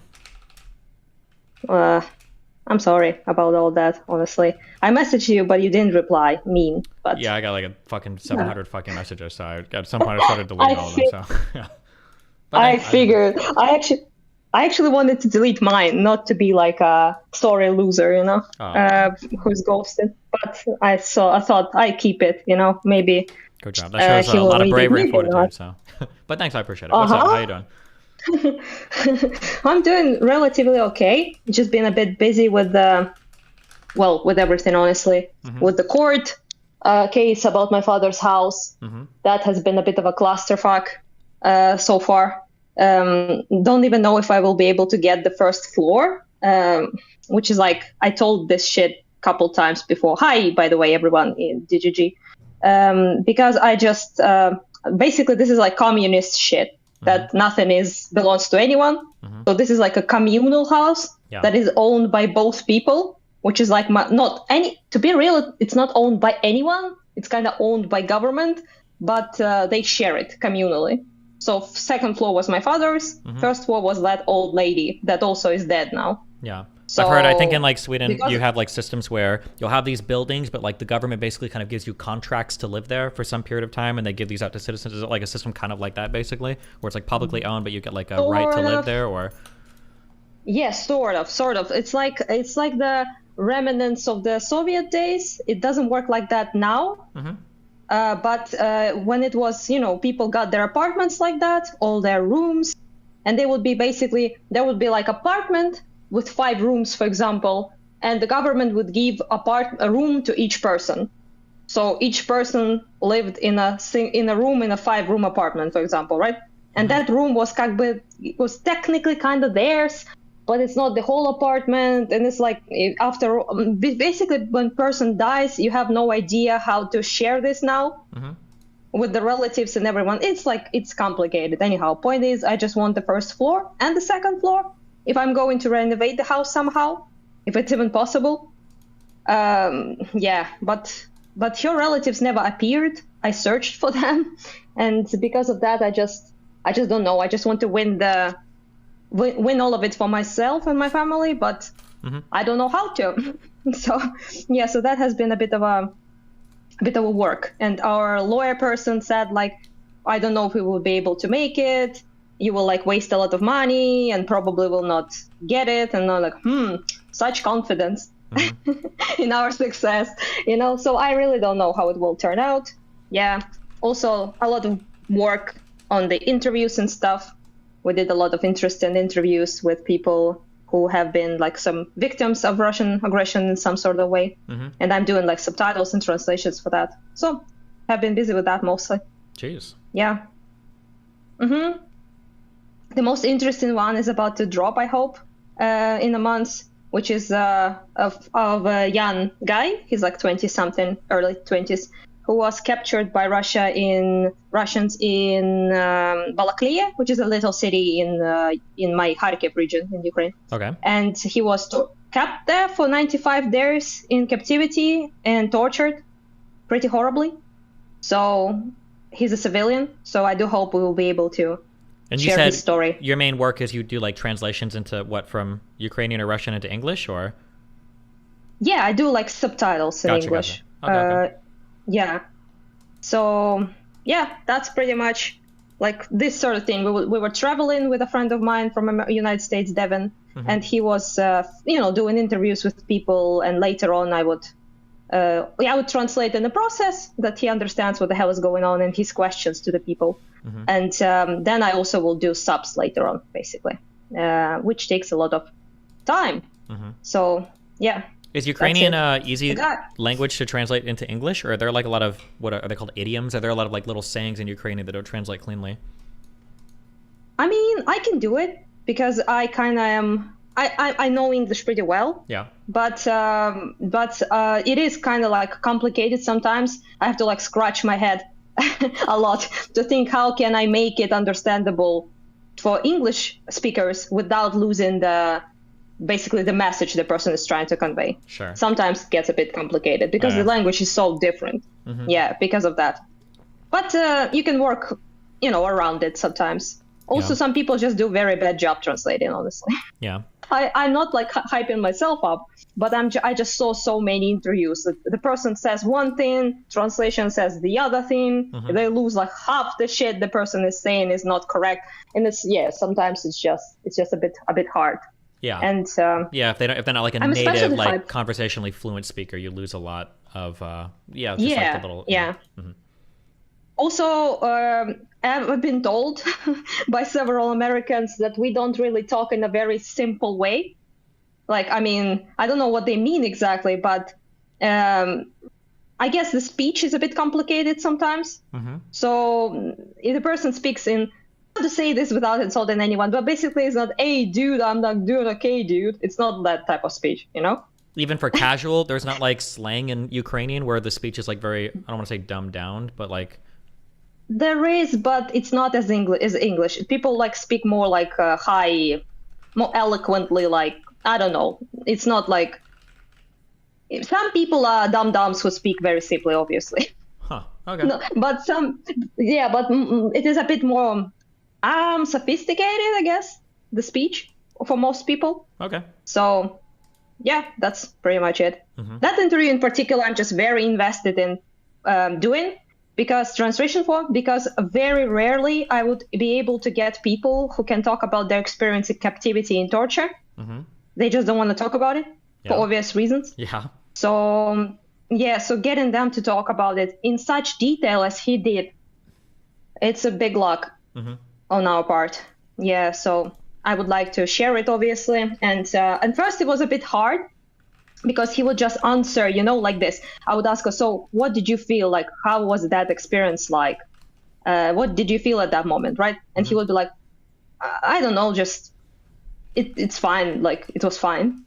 And I was like, no, definitely was not fine. And I was trying to urge him to express himself more, less rigidly. And then he kind of went on and he started to explain it in such a like emotional and honest way. And it was, I don't know, I think it was pretty touching. This might be like, I'm sure you guys have thought about this way the fuck more than me. So maybe you guys have already considered this. But have you ever thought that like maybe interviews like this would be easier or would go more smoothly if you were able to get people from like maybe well-known POWs, maybe not from Vietnam, or maybe from like the Syrian civil war, stuff like that, but that people that had been through those experiences had those interviews. If you brought them along to do the interview or help, since they had the experience and maybe could be like relate more, maybe it'd be easier for them to ask questions or something.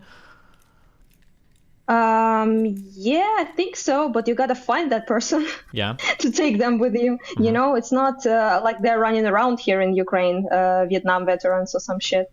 And I don't think it's a bad idea. The person can relate to, obviously, but I do try to be as delicate as I possibly can, not push people if they don't want to, and try to be supportive and give them space to speak. And I think I'm doing pretty well in that. Yeah, for sure. At least I feel like sometimes to get people to, I feel like to get people to open up. And again, everybody has like different conversational styles. I feel like sometimes it feels like being delicate is like the best way to do it, because you're trying to be sensitive and not.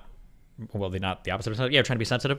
But I think sometimes for people, it's not so much that they're looking for sensitivity, they're looking for understanding. And sometimes sensitivity can appear as understanding. Yeah. But even if you had like a really asshole-ish person who was like a prisoner of war and who was tortured, if like another person is talking to them, if they know that that guy gets their experience and can relate to it, even if the guy's not sensitive, like, oh, thank God, like, you know what I'm talking about. And they can like open up more or whatever. But I have no idea what the procedure is for interviewing people. Like maybe, But. That works.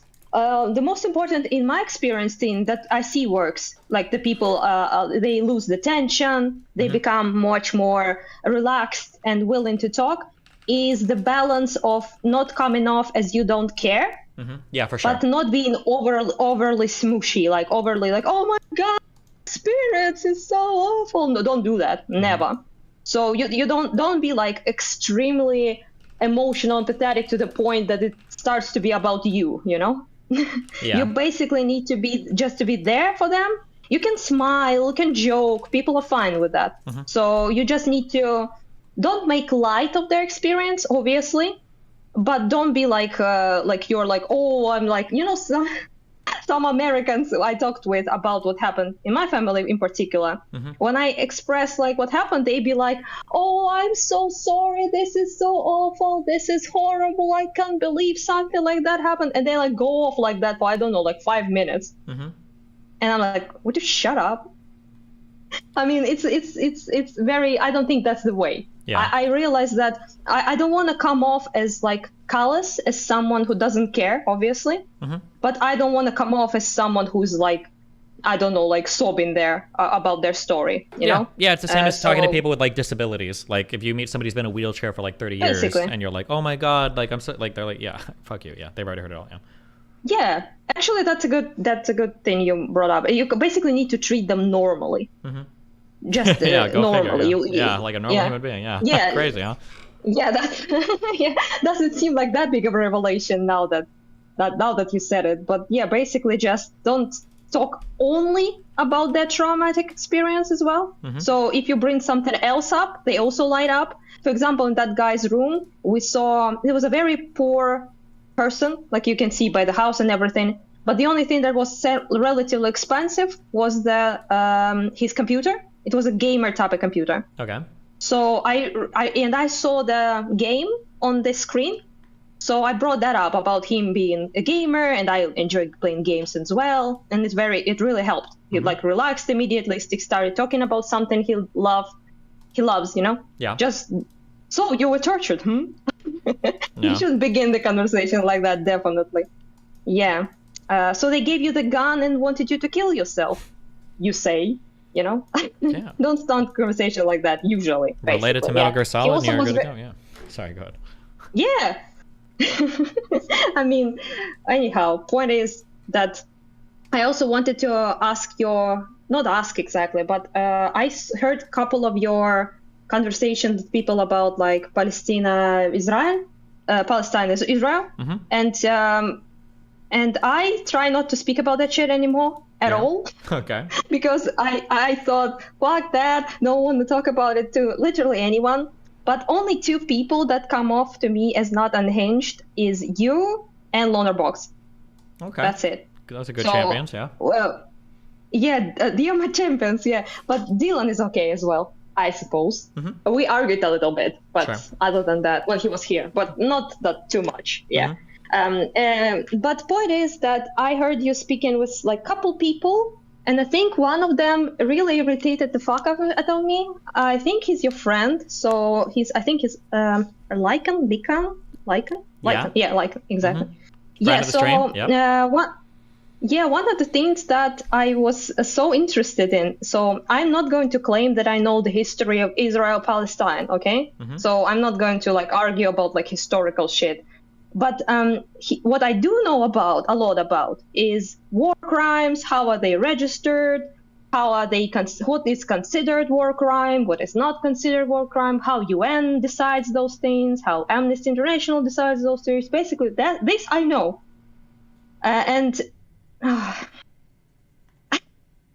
He really is so fucking confused on all of that. Holy shit. Like, yeah, it's very, very interesting. Like, one of the few things that I think might be interesting to you, since you talk about this stuff a lot recently, is, you know that UN officially registered and documented and investigated and considered it to be war crimes in Ukraine done by Russia. The number is around 40,000. It's 39,000 something. Okay. Close to 40,000. So that's the ones that they officially said, yes, that's a war crime. So there are 100,000 that are investigated, more now. So, but they are not officially recognized as war crimes. They're just under investigation, basically. So every time that Russia shoots at missiles, for example, somewhere in my region, and they kill civilians, every instant like that, which happens every day, is not recognized as war crime. Correct. Yeah. I'm just going to put it out there.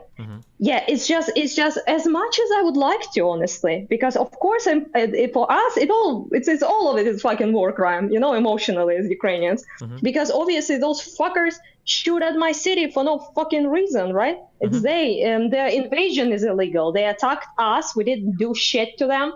So all of that is illegal, obviously, right? But not talking about the invasion itself and the shelling itself, the war crimes they registered as war crimes are only the ones that are targeting civilians without any other reason and explanation. So if there is no war-related anything there, if there is no military, equipment, military personnel, anywhere in like kilometers away, right?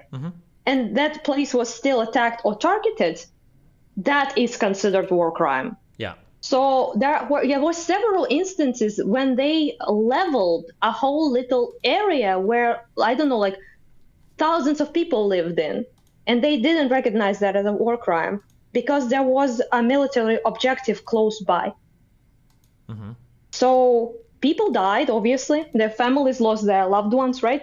But it's not registered as a war crime simply because they figured out where they targeted. And where they targeted was a military objective. Yeah. So that's how it works. Of course, like for us, for people, you look at this and you think like, who the fuck cares, right?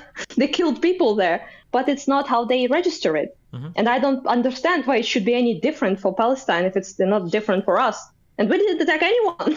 Yeah. It's not, we didn't do shit wrong, So because of that, of course, like for example, they would register, if you want to Google that at some point, that's a very clear case for them, but for UN and for European Council of Human Rights, I think it's called in English. The Kramatorsk train station, it's on Wikipedia, I believe.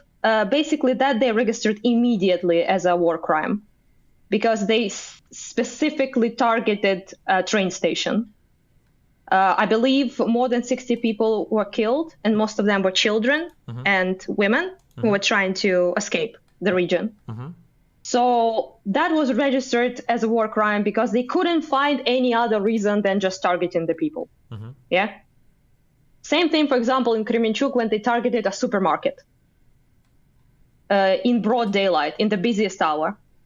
So that was considered also a war crime because there was no military objectives anywhere at all. So, yeah. But if they misfired, they also don't recognize it, by the way. So if they were trying to target something in particular and the missile hit half a kilometer away from that place. Yeah, misfires and everything are also registered. Yeah. Yes. So sure as fuck that kills people, and civilians obviously, but it's not registered. So yeah, you can say that that's very bad, fucking immoral, and war in general is bad, hot take, right? But but I just don't understand why people can't comprehend that it's not a war crime unless there is deliberate targeting of civilians. That's it. Yeah. Pretty simple. I mean, listen, if you want to argue with Lycan at some point, I'm sure when he's back, he'll he'd love to jump in and chat. So yeah. I mean, I understand, like emotionally he's very invested, and it seems like very awful that so many civilians are dying because of and also he's like fixated, not him, but many people. I saw you arguing with another person, I forgot his name, and he fixated on like this more Palestinians are dying than Israelis. Yeah. And that's not it, Yeah. It's not the argument. Obviously, that's bad, like on a moral level, and it's sad. But that simply is a question of, no offense to anyone, power levels. I mean, Israel is much more powerful, and they can nuke the shit up. Obviously. Yeah. Much more effective than Hamas can nuke them. And that's it. And also the population question. When Russians hit something that is like kilometers, nothing around it, we're not densely populated, right? So it's much easier to target military targets in particular. For us as well, by the way, when we target things in Russia. But in there, this is like a little teeny tiny little space. packed with insane amount of people. Of course, there will be more casualties. Oh, so stupid.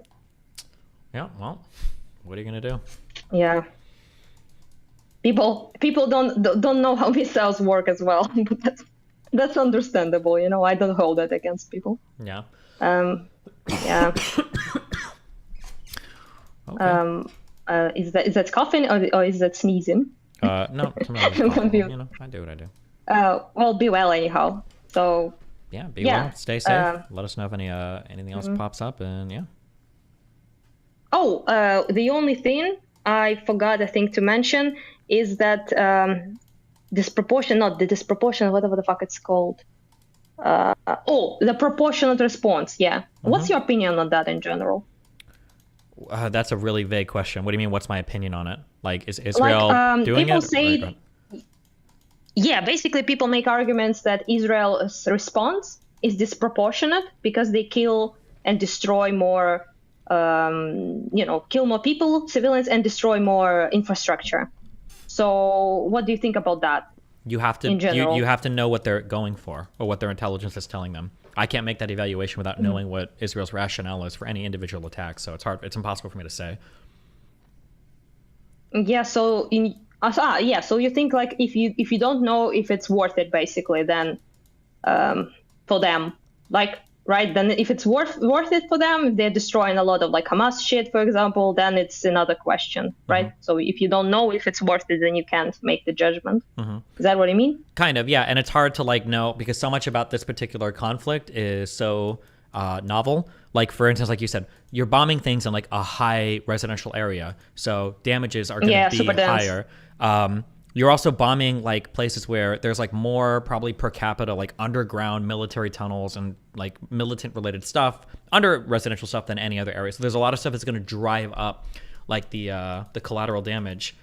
So, but I mean, like, yeah, obviously, like if Israel would just like nuke, northern Gaza, it's probably not okay, right? But it's hard. Like, I can't. It would be I think it's dishonest for anybody to look at it and go, oh well, obviously this is either really good or really bad. I mean, we have no idea. What do you mean? Obviously, we have literally nothing historically to compare this conflict to. There's nothing to compare it to. So I don't know. Yeah. So. Yeah, that's true. I just, I mean, to me, it seems like kind of like understandable all of this, and about the density is one thing, of course. That's why, but also you were completely correct, by the way, about the damaging buildings is not destroyed. For example, in Ukraine, damaged building is considered damage if there was like a scratch on it. Sure. I mean, I'm like exaggerating a little bit, but if there are like bullet holes or like shrapnel pieces that flew into the building, maybe the glass broke, things like that, that would be registered as damaged building. And if it's like significantly destroyed to a point that it's like collapsing or it's you can't rebuild it, you only will need to like, just demolish, I don't know the word, the building, then it's a destroyed building. Yeah. So that's how they do it here, at least. So, for example, in Saltivka, which is like a big residential area that was almost entirely flattened in my city, 500,000 people live there, no longer live there.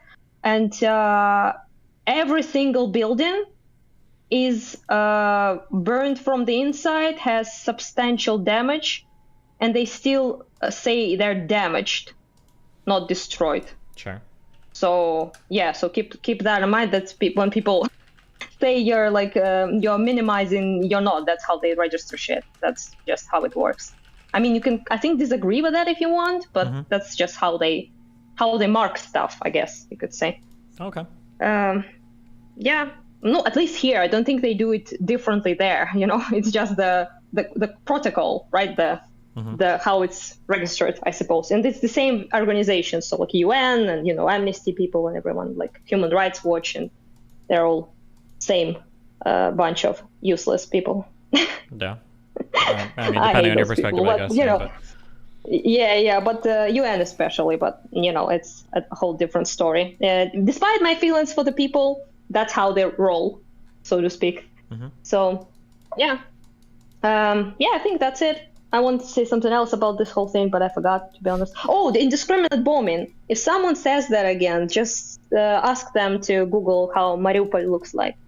I think I tweeted out pictures of might be Mariupol helpful. and like Aleppo and I think even Mosul. Oh yeah. Yeah, I tweeted out pictures. Aleppo Yeah, is I don't a think good- people know. Or I think is it Groznygrad? Krasnograd. I think in Or something. I Russia. don't know. I think during one of the Chechen wars. Yeah, you can find cities like you can Oh, find yeah. pictures of cities that have been completely fucking leveled. Yeah, but people will show like one block Yeah. in like the city of Gaza. And it's like, oh my god, they leveled those things. Like, bro, Yeah. you don't know what destruction looks like. Yeah, you have no idea. Or it's just I mean, Groznygrad. can you Fuck, that's a imagine Metal Gear how- Solid 3 place. Yeah. How imagine how annoying that is to hear. Yeah. Like I like leveled. I know what level looked like. Half of my region is leveled. Yeah.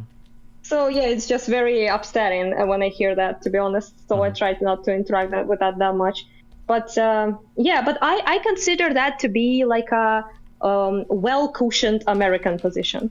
So when they sit on the softest of pillows and they just they see what they see on the screen and they think it's the worst thing ever, and America supports that, so it hurts them, I guess, because their government, they think that their government supports the worst thing ever. But this is so far from the worst thing ever.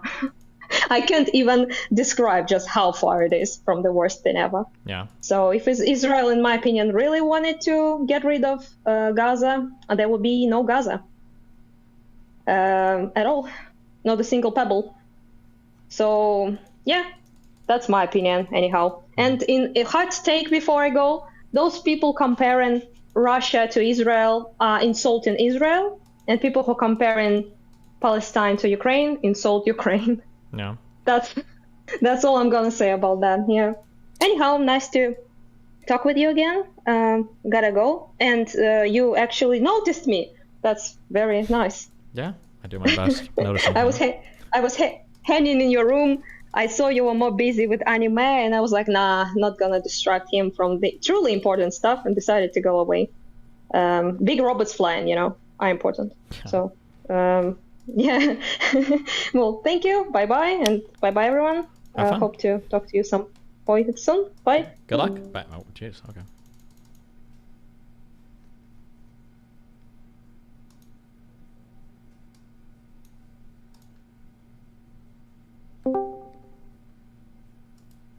Hello? Hi, Steven. You've got 1 minute to make your quick case, because I don't want to talk about shit for 10 hours. Go. Okay, no, then you talk about your shit, okay? And then I'll come back another time. Okay. You man. Be careful.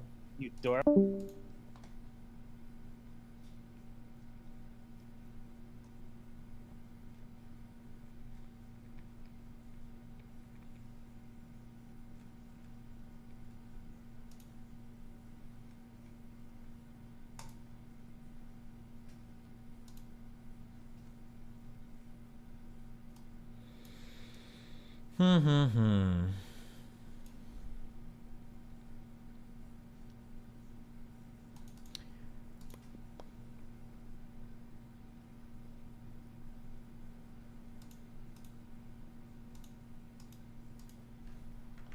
All right, what else do we have?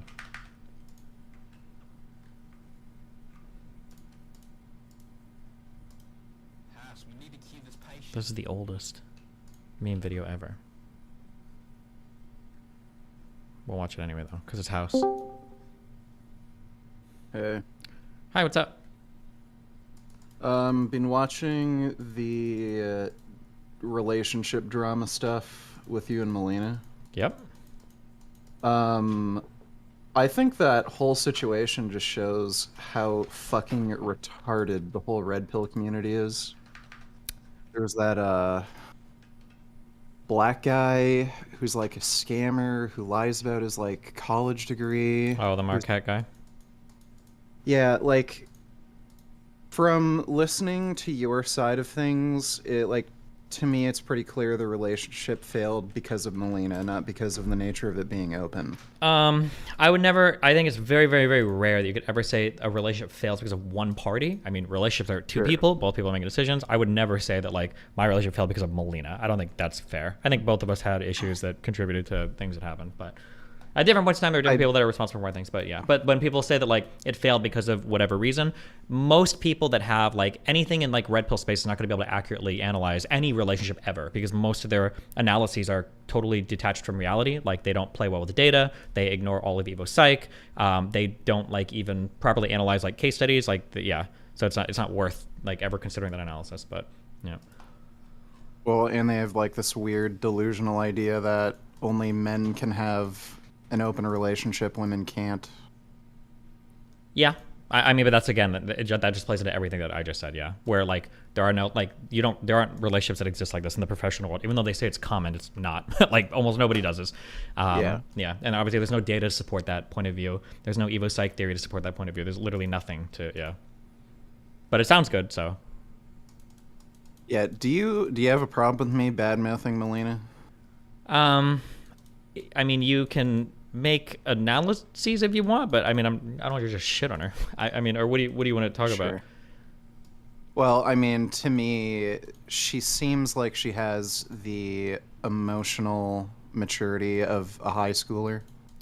I mean, like, I think you can argue parts of that, but I mean, I think it depends. I mean, I think because depending on your perspective, you can argue that I have the emotional availability of a high schooler. I mean, it just depends on what you're looking at. Yeah. Sure, but like one example is like the bedroom thing. Like, oh, I don't want any other girls in the bed. I have germophobia. When that was clearly some sort of cope. Like, to me, it seems like entitlement. Sure. Yeah, I think that would be an example of something that, yeah, I think that she was a little disingenuous about. Yeah. Yeah, I would agree. Yeah. Yeah, but like again, I know you self-admittedly say you're not the easiest person to get along with, but from what I gather, Melina's doing, like, it just seems like she's doing way more dishonest shit, whereas you're maybe doing more frustrating things. I mean, I think that super depends on your perspective and the time in our relationship too. Because there were like periods in our relationship where I'm like fucking people and not telling her at all sometimes, which would be dishonest on my end. So Sure. yeah, I think it just I think we both had issues relating to that relationship. Yeah, I don't think I would just say like, oh, it was all her fault or blah blah blah. Yeah. Okay. Yeah. How long were you guys married for? I don't know. I think a year and 2 years or something. We were together for about 5 years, but the marriage process took like 2 years as well, just because of the whole COVID and everything was so fucking annoying. All right, and just curious, why did you get married? So she could get a green card because she was Swedish, Okay. so she couldn't live in the U.S. without us being married. All right, that was the like only reason, because I remember you said you'd be open to marriage. Like with another relationship, it wouldn't be like off the table for you. I think the only reason I would probably get married, assuming I didn't have to for some other reason, I think marriage is like a pretty decent protection for the woman if you're gonna like have kids or make big career sacrifices. I think that's probably more than reasonable. But outside of that, I don't know if I would ever get like married. I don't know. So you would actually get married for the woman's benefit in a scenario like that, even though it's like a liability for you. It's a liability for me, but that's because I'm asking her to take on a massive liability as well, right? To have a child and to give up career time and everything, right? Okay, but if like she wasn't demanding anything like that, or maybe if she wasn't in a position to make those sorts of demands, you'd do that anyway? I think so. Otherwise, I would feel like I'm like taking advantage of her. Yeah. Okay, that's interesting. Well, wouldn't have expected that. That's pretty benevolent of you. I mean, you can call it benevolence, but it's also like, it's more enjoyable for me when I feel like I'm on an even level with my partner. Like I don't think I would want somebody that I had that much leverage over, that I could be like, yeah, we're doing this, and if you don't like it, get fucked or whatever, you know? Like say, like hypothetically, sure. like say Melina legitimately stopped streaming and she was like cooking and cleaning full time at the apartment, and then we got divorced. Like it probably wouldn't be a no contest divorce at that route. I imagine I'd probably pay like a year or two of alimony or something, because it seemed like, because it'd be like she gave up a career to like come here and like cook and clean and be a housewife or whatever. I would probably be willing to pay stuff on that. because she is enabling me to do more. But she didn't. She was doing her career stuff the whole time. So in that case, I don't feel any type of obligation morally. Yeah. So like I have this sense of fairness as well, where if I were to break up with my wife, I'd want her to have like some sort of financial support afterwards for a period of time. Because, you know, she moved over to a different country because of me. That kind of affects some things career-wise for her, stuff like that. And she doesn't have the family support that she'd have if she was in Belgium. But I have my own sense of fairness, and like courts will have their own sense of fairness. Like, wouldn't you just prefer to just keep like the court system as out of it as possible, not get married, and then just be fair to her in your own way? It's gonna sound a little cold, but I think at some level you probably need some amount of detached, like logical analysis, like a sobering analysis of how a relationship could end poorly. And if your relationship is ending, things are already probably pretty rough. So I don't know if you would want to rely on your partner's benevolence in the case of like a relationship ending to make sure that they're not going to fuck you over. I'm not necessarily opposed to, like, say you do like a prenup or a postnuptial agreement where you like delineate, like, if we get broken up, these are the types of assets that I'd be willing to grant you. I think it would just kind of depend. Yeah. Well, on the same side of things, if you are having a breakup, and yeah, it might not be, well, in all likelihood, it's not going to be amicable. Generally, yeah. Yeah. Wouldn't you still want to use your own sort of reasoning for, you know, like divvying things up or alimony, because somebody might not deserve the money? Yeah, maybe, but like the other person, what if the other person wants to use their reasoning and you guys have a disagreement? How do you arbitrate or mediate that? Yeah, I mean, I think you can still do that without a court system. You could. I mean, some contracts will have like mediation terms for a third party to mediate or whatever. Yeah. I also think this probably depends a lot on like what dollar value are we talking to. Like if both parties are, you know, if you're making 100K, no, actually, no, that's not necessarily true. Actually, at any dollar value, I think this is probably pretty important. Because I was going to say, if you're making big bucks, then you're fighting over a lot of money. But if you're making like 70, 80K a year and somebody wants to fight you for, you know, $1,000 a month in alimony, that's a lot of, that's a really big deal to you too. So yeah, I'm not sure. Yeah, I don't know. I mean, it's a good conversation to have beforehand. I don't know if I buy into the idea that courts are insanely unfair when it comes to awarding alimony or child support. I would have to see examples of that. I'm not sure. I know that's repeated a lot, but I'm not sure if I fully agree with that or if I've seen that demonstrated. I've seen a lot of content from the divorce attorney. I'm aware, and like the horror stories I've seen from him are just fucking crazy. Like, yeah, I understand there's probably horror stories from him, but I'm sure there are also horror stories of people that get broken up with no protection and they decide to do like a no contest divorce because they think their husband will provide for them afterwards. And the husband's like, yeah, fuck you, bitch. And they peace. And then the woman is fucked completely, right? So, yeah. So, yeah, I imagine it probably goes both ways. Yeah. Yeah. All right. Well, interesting chatting. Hope things go well for you. If you want to talk about any of this off stream, feel free to just message me, because I'm sure it's like pretty hard for you, this whole thing. No, I think I'm pretty good. I'm over it. Just waiting for all the that's good. Yeah, vibrations to finish. Okay, that's good. Yeah. All right. Well, peace out, dude. Have fun. Be careful. Wait. What? Oh, did you are you making like PRs and shit still in your workout stuff? Because you mentioned last time you were having really good sessions. Oh, yeah. It isn't the next week yet, so next session I'm going to do 320 for 3 sets of 5 on the bench. That'll be an all-time PR. And I'm hoping by the end of this mezzo I can do 335 for 5. That's the goal. Cool. How do you decide when you're at the end of a mezzo? Is it just like feelings, or do you have this like every workout like mapped out in advance, or? Yeah, so there are planned deloads, or a planned end to a mezzo. So usually that's going to be between 6 to 8 weeks for me. That's normally how long I can accumulate. and sometimes I have to take a reactive deload. So if I have 2 weeks in a row where I miss the numbers, then I'll do a reactive deload. But usually I cap it at no more than 8 weeks. Gotcha. If I keep training consistently for more than that, I just tend to get fucked up and injured. Okay. On your deloads, do you are you cutting a lot, or are you just kind of like chilling basically and eating normal? I just eat normally. Like, obviously I'm gonna eat less because I'm not training as much. Mm-hmm. Or, but I mean, you're not like you know, trying to like lose maintenance. weight or anything. You're just like eating at maintenance. No. Whatever. Yeah. Okay. Yeah, no, right now I'm like eating at about maintenance. Do you ever compete or Need anything, or to- is this all just like personal and like YouTube stuff? So I used to compete in bodybuilding. I only did 2 shows. After that last show, I just gave up on it. It's just way too stressful and bullshit. Mhm. So You said you now I just competed lift in recreationally. You said you competed in bodybuilding. Yeah.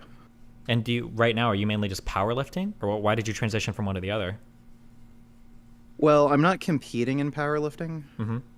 I just have some lifts that I want to hit. Oh, okay, gotcha. I guess you could say I'm power building. I have an interest in getting bigger and improving my physique, but I also want to get stronger. Gotcha. Okay. Does your wife lift at all? No, she does want to get into it though. She actually wants to hop on steroids. Jesus, that's a lot. Yeah. Do you talk publicly? Do you take anything, or are you on that natty life? I'm natty. My wife isn't planning on being. She does want to start weightlifting, and she actually wants to look like Natasha Offey. Gee, how old does she say, or do you mind saying how old is your wife? She is... How old am I? I'm 32. Mm-hmm. She would be 29. She's 3 years younger than me. Gotcha. And she has no history of lifting at all, or she just hasn't for a while? She started lifting with me a little bit, and then, like, after a few weeks, she stopped. But, yeah, she just wants to, like, look better, basically. That's a huge change from just looking better to... Yeah, I know. Yeah. Hopping on the Anavar or whatever the fuck. Yeah, jeez. Yeah, I don't know if I can find a reliable source of Anavar, so I'm looking at if I can get some good Winstrol. Well, good for luck. her. Damn, Jesus. Yeah. Do you have we'll advice? see. Do you have like strong feelings about that? Would you rather her like start natty, or is she just gonna fucking trend hard right at the start, or what is the? That just seems like a crazy Yeah, intro to weightlifting. Yeah. She has issues with motivation, and she does have like some chronic pain problems. So if her taking steroids makes her like more energetic, more motivated, and can like tolerate pain better, it's probably good for her. Okay. Yeah. Jeez. Yes, like we're gonna start off slow, obviously. Well, I feel like starting off slow would be starting off Yeah. natty. But geez. Gonna start off at a jog. Okay. Well, good luck. Damn. Yeah. All right. Well, thanks, man. Take Yeah. care. Have fun. Be careful. Jesus.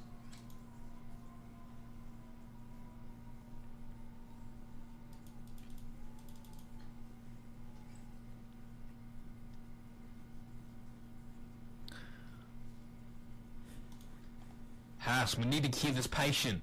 Did you try the medicine drug? Oh, I did try the medicine drug. Only stupid people try the medicine drug. You are stupid. I tried the stupid drug. You are a black man.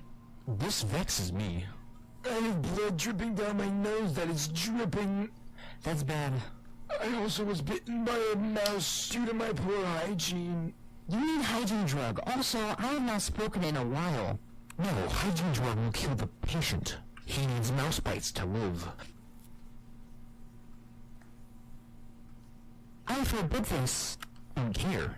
More mouse bites! I feel better. No more nose blood. Thank you, doctor. I am very smart. I too am in this episode. Wow. Deep.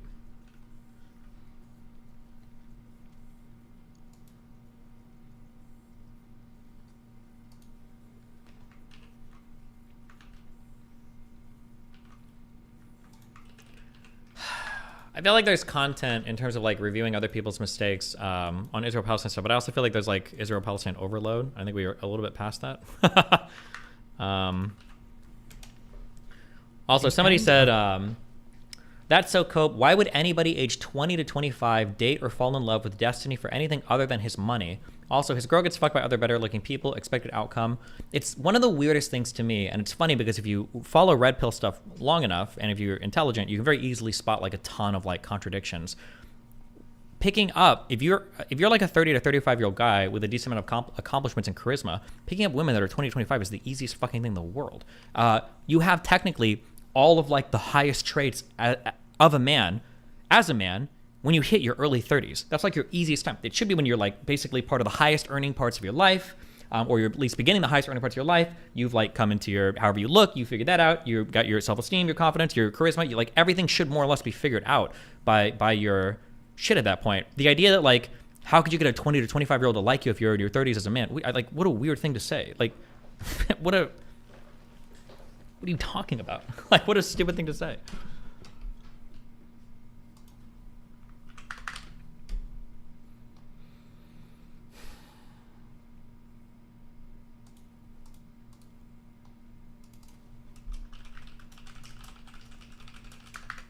Let's see.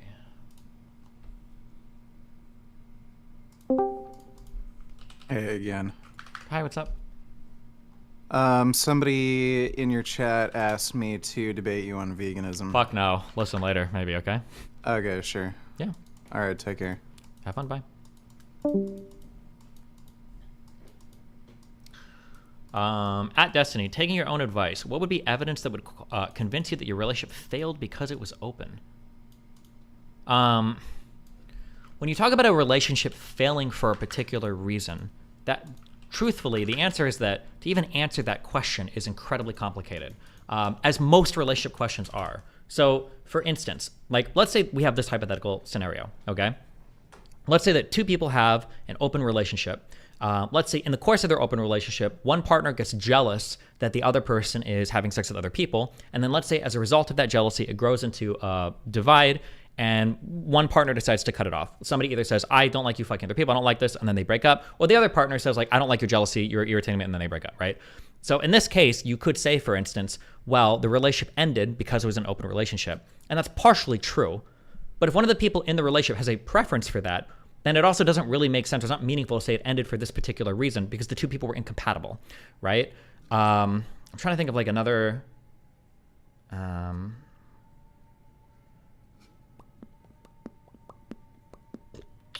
Let's say, for instance, let's say that you decide that you want to, let's say you want to date people that are of an equivalent education level, right? To you, like, education is important. Hold on. Sorry. Let's say that education is important to you. You want somebody that has like a similar career path, et cetera, et cetera. Let's say that you meet somebody in college. Both of you are on pre-med, okay? You're on your med school tracks. So you're dating a guy. You're both in pre-med. You're excited. You both finish your undergrad. You go to apply to med school, and he's like, I don't know, man. I finished I'm gonna go work at a lab somewhere. I'm actually okay. I'm chill here. And then let's say that as one partner goes to med school, the other one's working, they kind of grow apart because they see their career paths are different. In that sense, let's say that at the end of this, somebody's like, okay, I think we're too far apart. Let's break up. Would you say like, well, your relationship ended because of your career expectations? Like, it's kind of true, but it's also like kind of irrelevant. Because like, well, yeah, but like, is it okay to have those career expectations? I think typically when you're saying like a relationship ended for X, Y, Z, usually what you're saying is there's a clear problem that needs to be addressed before you have another relationship. I think that's generally what you're looking at when you're saying like a relationship ended for this particular reason. So it's weird because people say things like, oh, well, this didn't work because it's an open relationship. And it's like, let's say, even if I granted that, which some of our problems were related to being open, some weren't, but even if I grant that, it's not really relevant to anything because these are the relationship styles that I would gravitate towards, right? Yeah. Would you say blaming the open relationship for it ending would be like blaming a car crash on getting in the car in the first place? A little bit, yeah, kind of. But also just like, again, like relationships are complicated. Like I talk about this a lot when the divorce shit comes up, like who divorces who, or like, it's really hard to figure out.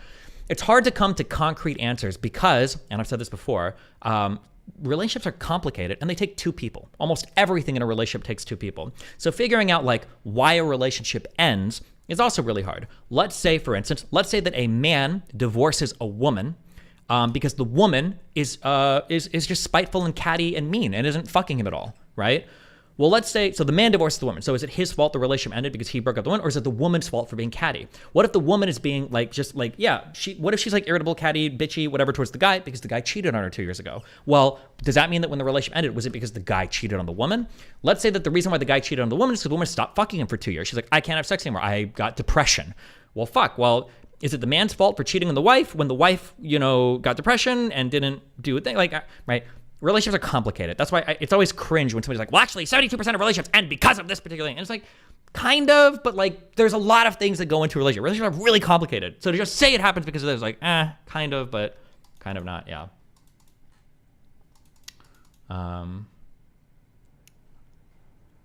Yeah. Do you think that open relationships open more avenues for outside parties to drive wedges between the original couple?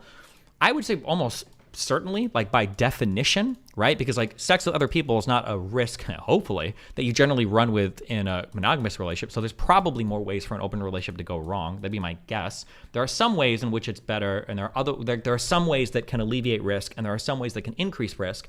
At the end of the day, my guess is going to be that on all the balances, the overall level of risk is greater. But I mean, it's obviously like it's a very like minority style of relationship, so it's hard to even get like data or information on anything. LOL, the It's Complicated Cope. Can I just say that for all of the discussion about like relationships and everything, because I used to talk about them even prior to the red pill stuff, red pill shit has been the most toxic like introduction of discussion of relationships ever, because none of it works. None of it is based on any theory. None of it is based on any, like literally no part of this is a good analysis. At the very least, when the PUA stuff was popular, there's like, oh, we can talk about like, why does this particular pickup tactic work? Why does this particular thing work? At least like PUA was interesting, and if I disagreed with some of the moral conclusions that people draw. But like for red pill shit, like if you're a virgin and you turn on a red pill, you're always gonna be a virgin. It's never, none of that is ever helping you ever. There is no woman that wants you to cheat on her to make her more competitive. There's no woman that's going to be happy being a part of a harem. There's like none of this works. That's why it's probably dying and why it's not going to last, even as long as the POA stuff did, because it doesn't work. It's not even going to help you. If you're like a normal dude and you're listening to red pillers, you're not fucking more because of like anything you learn on a red pill podcast. Like, it's never going to happen. The POA stuff though, again, as much as I might have disagreed with some POA guys, that actually did work. So I could see people following up for a while, like, yeah, like, I listen to this like pickup artist and I, learned how to do these cold openers and I actually had luck with it. Nobody is listening to red pill podcasts and be like, yeah, so I walked up to this woman and I was like, I understand the nature of female physiology, and now that I fucked 50 women, I understand the nature of what, like, that just is like delusional. Yeah.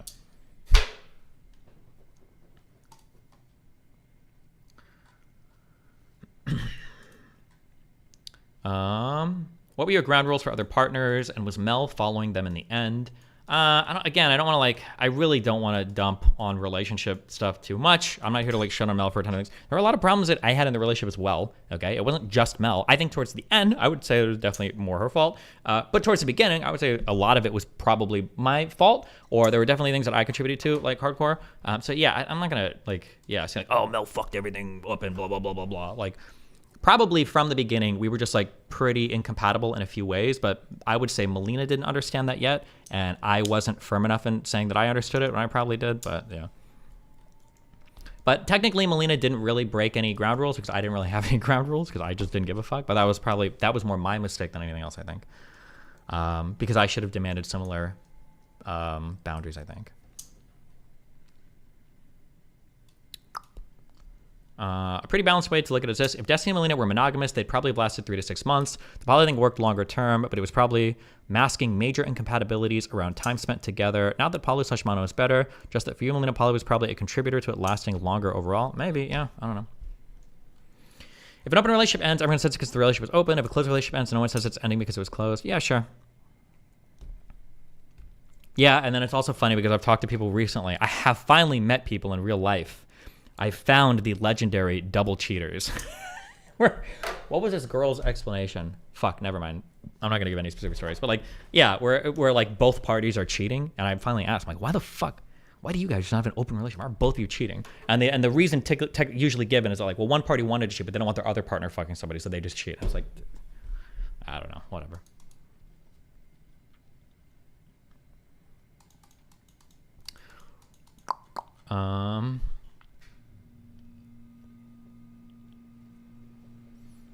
Let's see.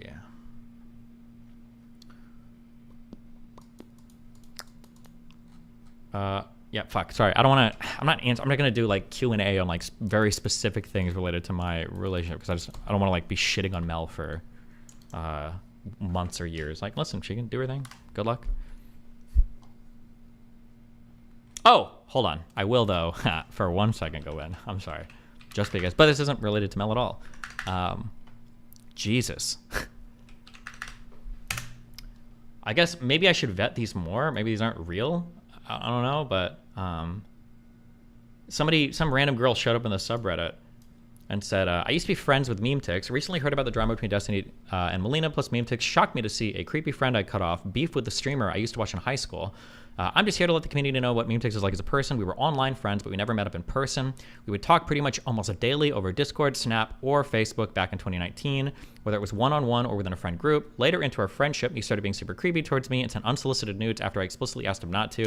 He would always ask me to send him nudes, which I always declined. He was creepy towards some other women/girls, but I no longer keep in touch with these other individuals and have no means to expose them or invade their privacy. In no way am I coming out in an attempt to cancel him, otherwise I wouldn't be posting into this niche subreddit. Fuck you. Just trying to let the community know what kind of character Meme Ticks is in case anyone has any sort of sympathy for him. Here's an image or album with screenshots, I guess, to corroborate this post. I have censored Meme Ticks' full name, so when I can see he no longer uses his full name on socials. Destiny, she offered to email the screen recording of the Discord messages. Wait, really? Let me know. Oh. Let me know if you want to see the actual screen recorded DMs. I just wanted to censor my Discord tag for privacy reasons, but I do have actual screen recordings to prove that the DMs are real, as well as a photo taken with my camera off his face. Oh, Jesus.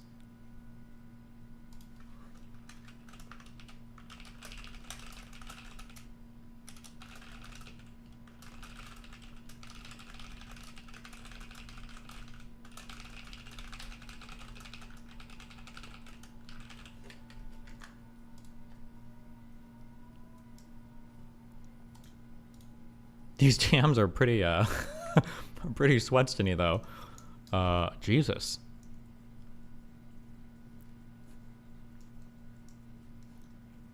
When you rejected the nudes for the 1,500,000 blah blah blah blah blah time. LOL, I thought we were just memeing.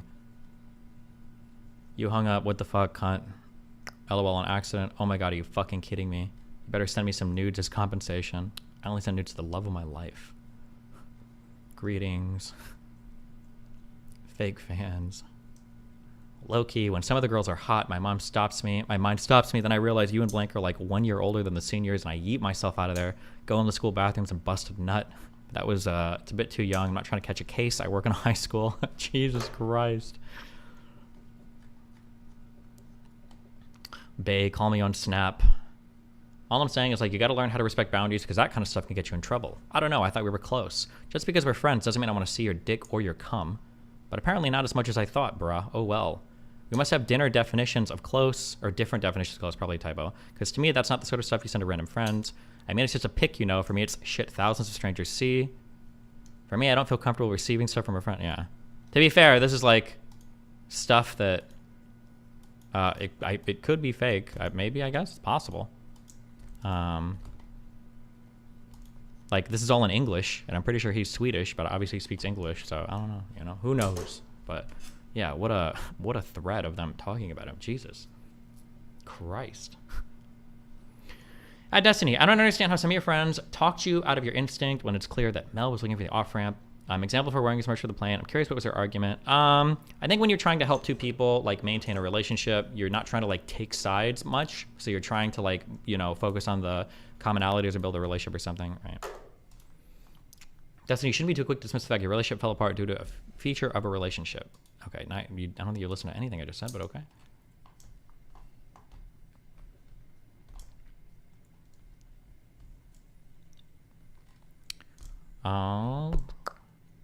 Open relationships are different than closed. To have an open relationship implies a different mental experience. It's akin to a nurse performing and failing surgery as opposed to a doctor and someone saying, but they're both medical professionals. Why are they being evaluated differently for failing?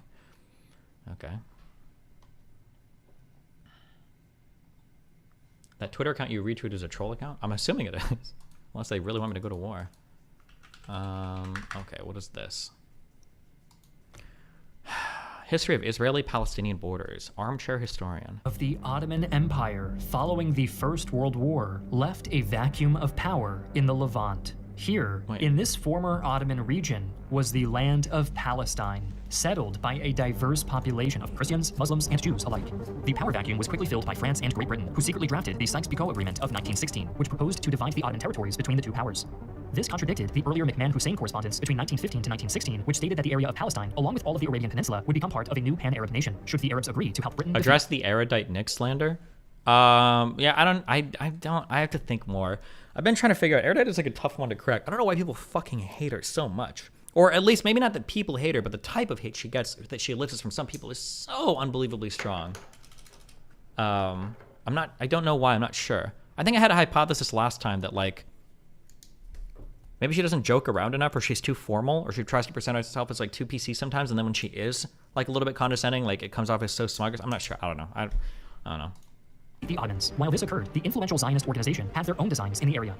At the Paris Peace Conference of 19... She speaks to you like you were a child. Do you see it? I mean, like, I think in some ways she kind of does, but I don't think she's, like, speaking to me as a child. I think she just tries to be, like, pretty empathetic and understanding, but I feel like she does to other people as well. But I don't know. Maybe I miss it. I'm not sure. I don't just hear her, like, talking to other people, too. I agree with them. The screenshots look sus and unhinged, but they are from so many different apps and so many things it makes it look more credible, and who knows. 19, the Zionists, led by Chaim Weizmann, proposed that a Jewish homeland be established in the Palestinian territory. Their proposed borders included what would become present-day Israel, western Jordan, southwestern Syria, and southern Lebanon. No representation was afforded to the Arabs or Palestinians residing in the territory during these discussions. For the Zionists, the settlement of... You might be mapping the minority of hate she gets from a small section of her fan base to all of DG. I think she gets quite a bit of... Palestine was not a colonial venture, but instead a return from exile to the land of Israel, their ancient homeland. For the Palestinians, however, this distinction seemed to matter little, as Jewish immigrants began to arrive and steadily dispossess many Palestinians from their homes.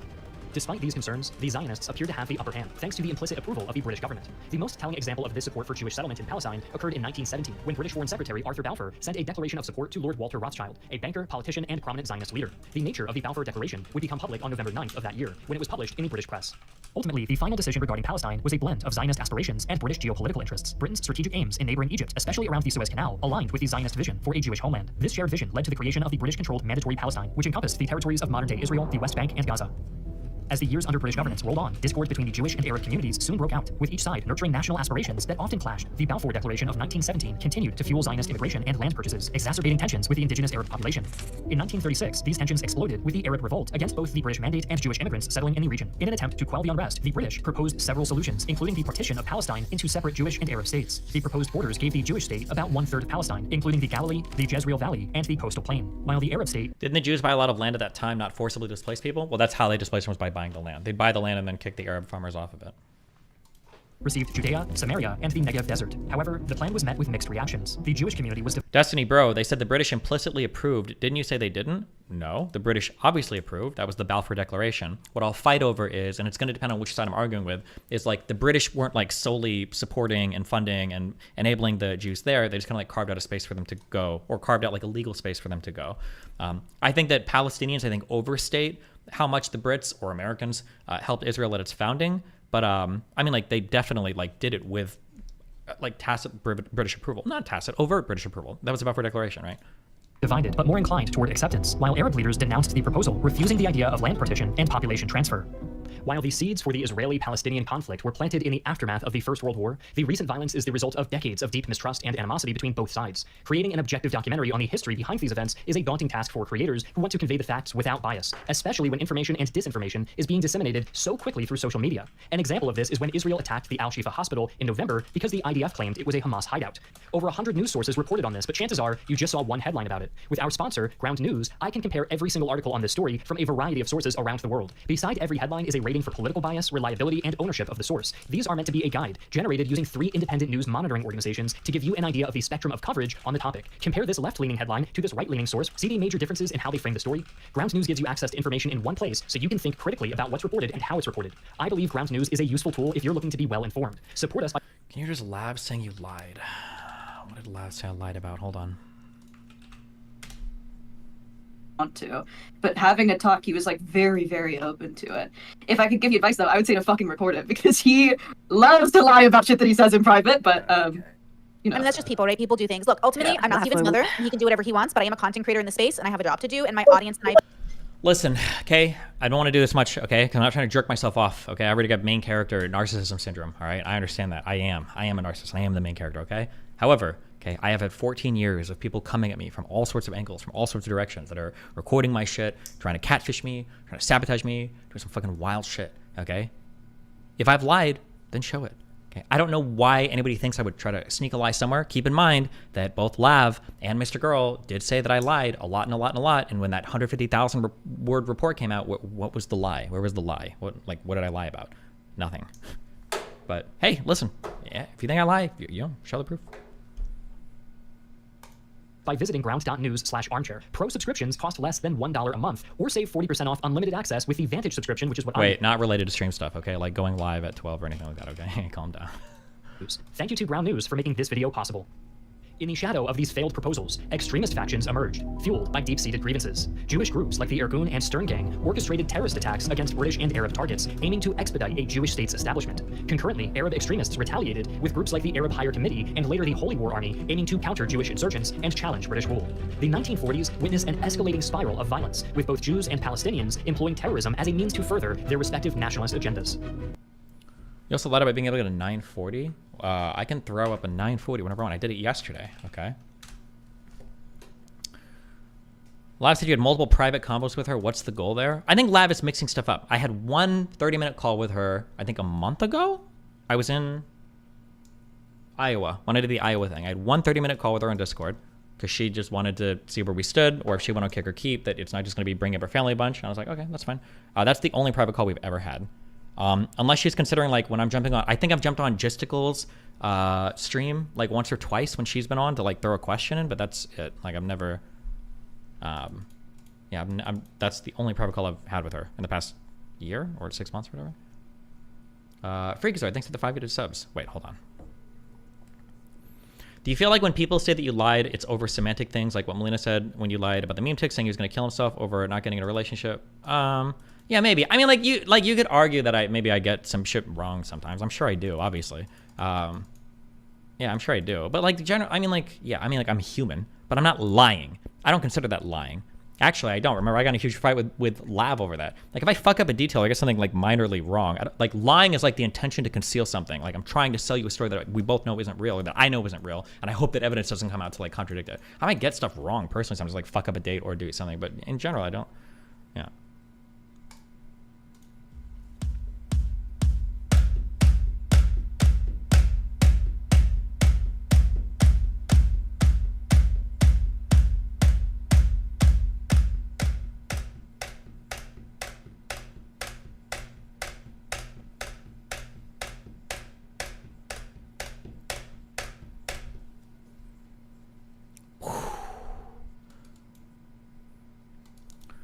Lav claims to get information on Lav's private life from Erudite and then made a tweet about it. Oh, probably.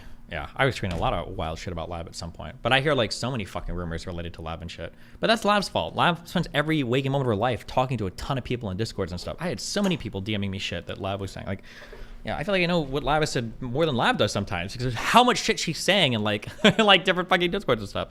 But also, listen, I'm not interested in fight. I'm not here to fight with Lav anymore, whatever, I'm past that. If she wants to say I'm lying, she can always post proof of me lying if she thinks I've lied about something, but I mean, I don't think I have, yeah.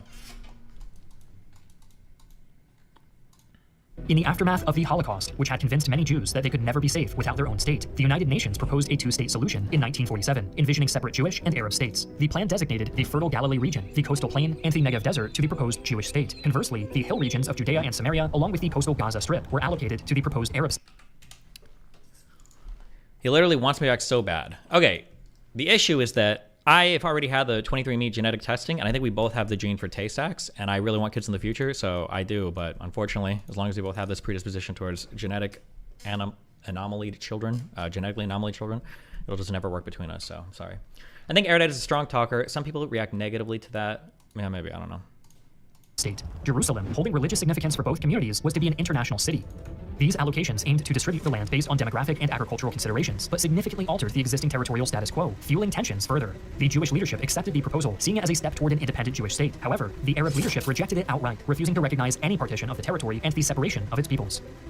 Seeing few other options, Jewish leaders declared independence in 1948, establishing the State of Israel. This immediately triggered the Arab-Israeli War, as neighboring Arab states invaded to crush what they saw as a Zionist occupation, despite the odds stacked against. Pay attention how bad this video is. Wait, is it? I didn't hear anything bad so far. Hold on. Do you want to talk about Israel-Palestine, or you burn out the topic? I got 4 questions. For Rage Pope? Yeah, at the end of this video, we can actually share. The quote, fueling tensions further. Urk had a really good question 2 or 3 days ago. But I think I was ending my stream and I didn't answer it. Urk asked a question of like, would you feel if Israel was utilizing weapon systems that had a less likelihood of being able to focus or target an attack and increase the amount of collateral damage, would that be unethical? I think the answer would probably be yes. And I could definitely see like, let's say that there's one military system or targeting system that's more expensive, but it's like more precise. But it also gives you less leeway then for war crimes, because now if you fuck up, now it's like way more likely that you're going to get dinged for something. And then there's another system that's like less precise or more clustered or whatever. And if you use this, it does more damage, it's cheaper, but right? I'm sure there's a lot of calculations or complications in regards to evaluating the types of systems used and everything. I don't know if I would have strong feelings about any of that. But yeah, I mean, I can imagine at some point we're going to say that, it's probably unethical to choose to use this weapon system, right? Sure. But yeah, I'm not sure where I would draw those lines. I think I would need way more details on the on what exactly is being discussed, yeah. Holding religious significance for both communities was to be an international city. These allocations aimed to distribute the land based on demographic and agricultural considerations, but significantly altered the existing territorial status quo, fueling tensions further. The Jewish leadership accepted the proposal, seeing it as a step toward an independent Jewish state. However, the Arab leadership rejected it outright, refusing to recognize any partition of the territory and the separation of its peoples.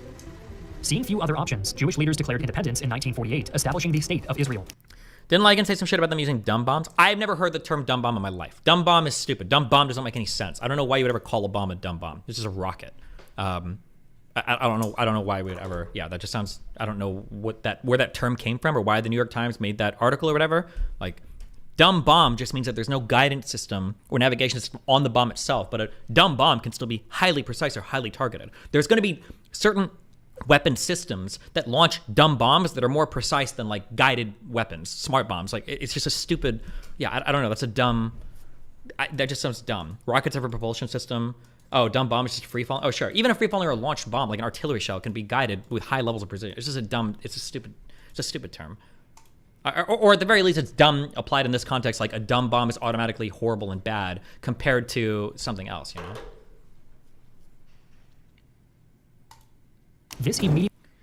Don't let Disney lie anymore. Okay, sorry, this guy's spamming this over and over again. You lied to vegan gains regarding your Bush position. You do not value the structural development of a fetus, which you argued against on the Whatever podcast, yet made that argument with VG. The only reason I argued on the Whatever podcast for that particular position is because those fetuses make the perfect fleshlights. Immediately triggered the Arab-Israeli War, as neighboring Arab states invaded to crush what they saw as a Zionist occupation, despite the odds stacked against the Israeli defenders. Jewish right, refusing to recognize any partition of the territory and the separation of its peoples. Seeing few other options, Jewish leaders declared independence in 1948, establishing the State of Israel. This immediately triggered the Arab-Israeli War, as neighboring Arab states invaded to crush what they saw as a Zionist occupation. Despite the odds stacked against the Israeli defenders, the war ended in 1949 with an Israeli victory, establishing the Green Line as the de facto border for the new Jewish state. The Green Line expanded Israel's territory beyond the UN's proposed boundaries, incorporating Western Galilee and a broad corridor through the Negev Desert. By the end. Wait, okay, I might be missing things here. I'm sorry, or maybe they said it earlier when I was reading chat. I would argue that this is an incredibly pro-Zionist retelling of what happened here, right? That the odds were stacked against them. I don't know if the odds were ever stacked against Israel. They were shipping in lots of weapons from Czechoslovakia. All of the Israelis who were coming in from Europe they were clearly like military ready, and they had experience, and they were way more organized. They were getting a lot of money externally from other Zionist organizations. I'm pretty sure their fighting force in the military is way more capable than the surrounding Arab states. And also, there was no mention in here of like, part of the reason why the Arab states invaded was probably also because of the huge expulsion of Palestinian Arabs from the land as well, right? Did I miss the Nakba mention in here? Yeah. So yeah, I don't know. I feel like this particular part, the retelling here, was very favorable towards the Jewish side. Arguably like bordering on, you're missing some important parts for the Arab side here, but. End of the war, over 700,000 Palestinians had been permanently displaced from their homeland. Oh, there it is. Okay. With many reduced. Well. Negev Desert. By the end of the war, over 700,000 Palestinians had been permanently displaced from their homeland. With sure. Some people would argue that this displacement began, though, in 47 before the war even happened, right? Was the Nakba before or after the war? I think people would probably argue the Nakba was like from 47 to 49, with some of it occurring prior to the war and then most of it occurring after. Although I heard one guy challenge me on that most of it happened before the war even happened. I don't think that's true, though. I wish I could find like precise numbers on when people left, but yeah.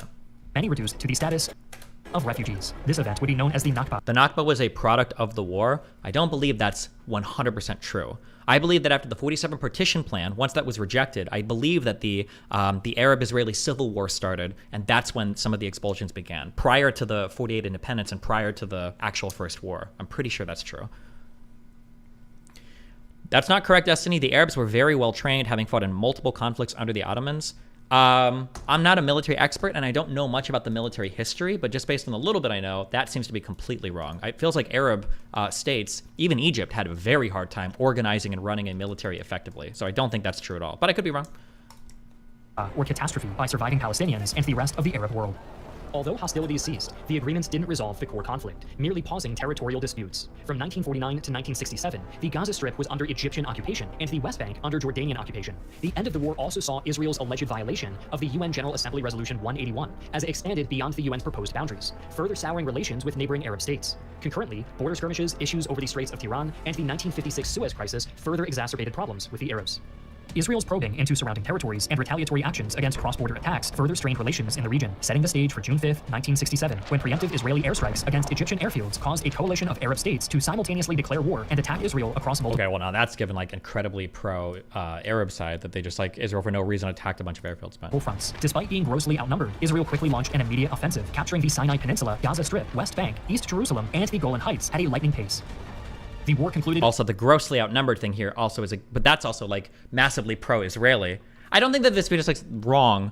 I wonder if you can give like a general overview of history while it's still like accurate. Like to say that they were grossly outnumbered is like kind of true, but like I think once you've eliminated all of the enemy air support, I don't know if the outnumbered shit matters, because if you have like free reign of the skies and you just call in planes, bomb the fuck out of everybody, and you have no contest there, and I'm pretty sure at this early stage in history, anti-air didn't really exist that well, or at least it wasn't deployed in these regions.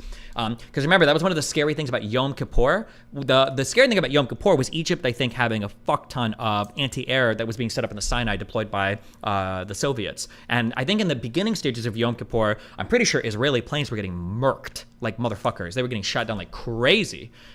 So having like massive air superiority over every country, which the Israelis had, was definitely super important. So to say they're like super outnumbered, Peninsula, Gaza Strip, West Bank, East Jerusalem, and the Golan Heights at a lightning. It had a note on the screen. It said it was in response to closing the straits in the military on the border. Oh, okay, my bad. I just didn't read the note. My bad.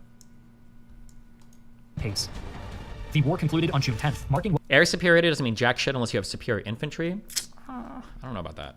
What we now know as the Six-Day War. These newly acquired territories significantly expanded Israel's borders, with the Green Line being superseded by the ceasefire lines established at the end of the conflict. From 1967 onwards, new Israeli settlements would be established across the occupied territories of Gaza and the West Bank, often encroaching on Palestinian land to do so. The aftermath of the Six-Day War left a lingering tension in the region, with the Arab states seeking to recover their territories lost to Israel. These tensions eventually sparked the Yom Kippur War in 1973, where Egypt and Syria launched coordinated surprise attacks against Israel to regain the Sinai Peninsula and the Golan Heights. However, by the end of the war, Israeli forces had repelled the invasions and even advanced into Egyptian and Syrian territories beyond the pre-war lines. Despite these territorial changes during the conflict, the borders essentially returned to their pre-war status following disengagement agreements in 1974 and 1975. Even with the memories of Yom Kippur still fresh, an unprecedented moment occurred in 1978 at Camp David in the United States. Here, agreements were signed between Egyptian President Anwar Sadat and Israeli Prime Minister Menachem Begin, which led to a peace treaty and normalized relations the following year. Part of this treaty involved Israel returning the Sinai Peninsula to Egypt, which was finalized in 1982. Meanwhile, Israeli military rule over the West Bank transitioned to a semi-civil authority under the Israeli Ministry of Defense.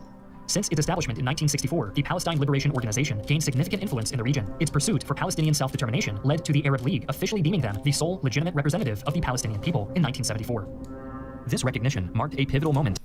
I'm behind a few minutes, but it seems like when you say loud says you lie in private, she actually means that you make her feel better and you're meaner in public, but she argues a ton on stream, or a lot on stream. That could be true, and honestly, I could see people having that opinion. I think that's a personal thing that I need to work on. Yeah, that's the thing that I need to work on. I need to figure that out. I think one flaw or defect I have, I'm really bad at like, here's like a weird contradiction I think that I have. I'm really bad at words of affirmation. Like if I see somebody and they do something, like my first instinct is to criticize, which is a bad habit. That was really unfair to Mel. Mel did a lot of like shows on Red Pill stuff where she did like pretty good when she went to debates, and when she would ask me like, oh, how do you think I did on this thing? My mind is like, oh, well, what could you do better, right? And so I would just be critical. And I think that makes people feel like shit when they hear that. When I ask for somebody like, how did I do? I'm almost always soliciting critical feedback. Like, yeah, hey, like, what do you think? Can you tell me something I do better here? But like, that's almost all I'm interested in. I'm very rarely interested in saying, oh, you did a good job. I just want to like, tell me what I can do better. It's usually what I'm looking for. But then when I'm talking about somebody else, when they're not around, so if I talk to them and they're not, if somebody else is bringing up their performance and that person's not there, then I will almost come off as like a simp. Because if people are bringing up like Melina, like I've done this on stream and in my subreddit, because Melina always say like, oh, you're always critical of me. And it's like, when I'm talking to you, I am, but like when I'm talking to my community or when I'm posting my subreddit or I'm talking in chats, I simp like crazy. No, I'll always like sing the praises of somebody like, no, I think this person did a good job here. No, I don't think that's fair to say this. Or no, yeah. I need to translate the third party energy to second party energy better. That's just like a thing that I need to work on, I think. Yeah, I think it's like a personal thing. Yeah. Destiny, man. Gistical embeds are obviously stirring a lot of shit and bringing you more problems. I don't think so. Especially now that I'm single, I can manage all of this drama way more effectively because now I don't have another like relationship partner that's getting bothered by things. I can handle, this is super within my wheelhouse, like very, very easy.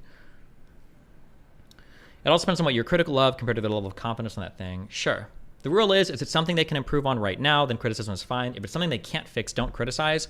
I think the rule is you should, unless you have a partner that very specifically enjoys critical feedback, which is something I specifically do. I like the whiplash approach, right? Throw a chair at me, tell me I'm a loser. Sorry, I almost said another word. Yeah, and then like criticize me. I'm like, yeah, okay, cool. That's the type of feedback I generally solicit.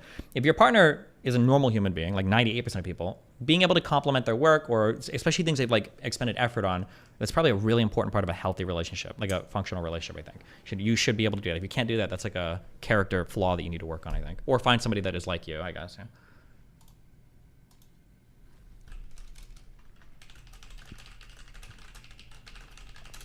I had that exact same problem with my best friend in GF. What direction are you going to improve that? I try to be more mindful of it. It'd be nice for a relationship. If I'm dating somebody, I think I want somebody that's like more similar to me, but I still think I don't want to call it a character flaw, but it's something I work on. I try to. Like I remember, for instance, after our debates in Texas, I think I wanted to criticize Erudite for something, or there was like something she could improve that would like help her so much. And my instinct was to say that immediately to her. But then I remembered like, okay, this is gonna, if we just finish a debate and then I give her like a piece of criticism, it's just gonna be like me shitting on her. So I like try to think of like, oh, I think you did this really well, or this did good, or I think you had a really good argument here, blah, blah, blah. You should like consider this one thing, something, yeah. I think it's just good to consider that because people are gonna, if you criticize them, they'll take the feelings that you hated everything they did. That's what most people think, right? If you do a musical performance and it's amazing and everybody's clapping and your friends are like, oh my God, just this one note, like in measure 47, like you always fuck up the vibrato on this note because it's an awkward thing or whatever. What you hear is, I hated everything. And here's like one of the things I hated. That's what it feels like. So I think it's important to realize you have to do that better. Why do you think you do that? I don't know, because that's what I like to hear. We project, everybody projects. You see yourself in everybody, and then you just treat everybody like you think, yeah, you project your mental states and shit, yeah. How often do you give constructive feedback to a partner without being too critical? Well, I mean, I never try to be too critical. I make sure my feedback is always constructive. But even if your feedback is constructive, that doesn't matter. If you're only ever giving criticism, it feels like shit. It's not good. Having an explicit call for a postmortem of anything is good for people. Getting into the mindset of critique of both parties, just coming out and raw dogging criticism sets people up, sure. But even so, like I just think criticism, even if it's really good criticism or really constructive, I think it just feels shitty. At Destiny, as a school teacher here in Norway, we usually apply the 2 compliments and a criticism to most schoolwork. We even get the kids to do it to each other. Yeah, that can help. There's also ways to do criticism as well that, now I know this from like a manager point of view because of the stupid supervisor class we took at the casino. I don't know why I don't apply this to my personal life. I don't apply any of my advice. That's why my advice is so good. You know it's good because I don't take any of it. When you criticize somebody, rather than saying something they did wrong, if you can, it's really good to fixate on the thing they did good and try to amplify that over the wrongness. So this might be an example. Let's say somebody says like too much. I think I still say like too much even on stream. Let's say somebody says like too much when they're having a debate. Like, okay? Rather than go in and like, what's the nicest way? Be like, listen, okay, generally everything sounds okay. If you could just cut down on the filler, you'd do so much better, right? Like that might be like a nice criticism. If you can amplify the good things and then use that to criticize the bad thing without criticizing it directly almost, it feels better. So if somebody says like too much and you go up to them and you're like, hey, when you speak, you are incredibly impactful. You have a lot of statements that carry a lot of weight behind them. But I think sometimes you undermine it a little bit by doing the likes. You should let your statements just hang. So say something and be silent, because everything you say is so good and your statements are so powerful. If you just stop the filler afterwards, I think it would be so much better for yourself, right? Because now you're fixating on your criticism has a compliment in it, right? Like you when you speak, it's really good. You're just doing like a little thing that kind of undermines it. If you can find ways to like amplify like a good thing, or focus on that kind of like as part of the criticism, I think that also makes the criticism feel better, rather than doing like the compliment sandwich thing where you're just like, you do this really well, you do this really well, and this you do horribly. Because even in the compliment sandwich, like that criticism could feel like shit, you know? I don't know. There's an art to giving constructive feedback to people. God, fuck. I bet Dr. K does it. I want to fucking kidnap and take his brain out and mine that brain for,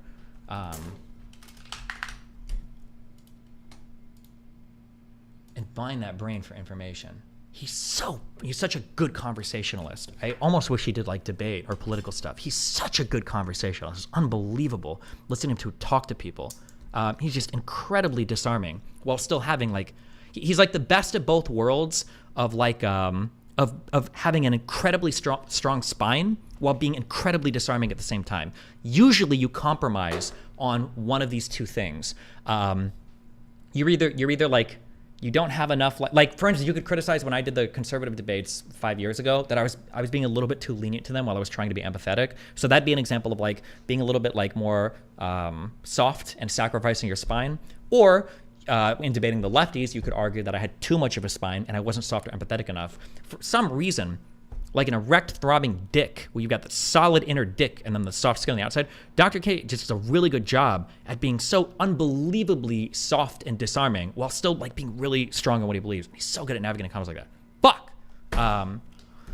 Dr. K talks about not giving criticisms by just asking questions in this interview. Oh, fuck. I might start binging some of his stuff just to listen to him. I just want to hear him. I'm more interested in him navigating conversations with people that don't like. Listening to him talk to Sneeko was so good. Holy shit. Things I want to dive into here. I would love for you to finish your. Wait. Let's finish this before we get into all this. In the Palestinian struggle, as the PLO's influence began to extend into neighboring countries like Lebanon. This expansion contributed to Israel's 1982 Operation Peace for Galilee, initially aimed at expelling PLO forces from Lebanon. As the conflict rapidly escalated into an extended occupation of southern Lebanon, Israel established a security zone to thwart attacks, leading to intricate conflicts with Lebanese factions and the emergence of Hezbollah as a key political player in the region. This occupation, marked by its flagrant territorial violations, significantly impacted Israeli-Lebanese relations and the broader Middle Eastern geopolitical landscape. The Israeli presence in southern Lebanon continued for nearly 2 decades, marked by persistent military engagement. Just him asking myself. He actually offered to reach out and chat with me off stream, which I appreciate over stuff. And the last part of our conversation was me asking me a few questions related to conversation stuff. Yeah. So I have a little bit. Yeah. But it'd be fun to have just like a 2-hour convo. I could talk to him so much about. Yeah, he's just so good at talking.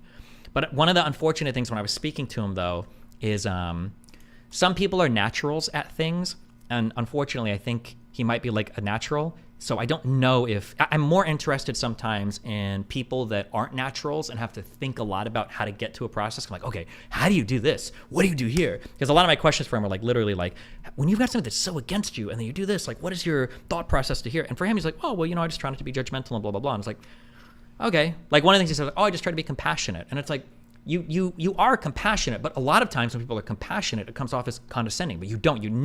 I have never heard Dr. K come off as like condescending or patronizing ever. He never comes off that way.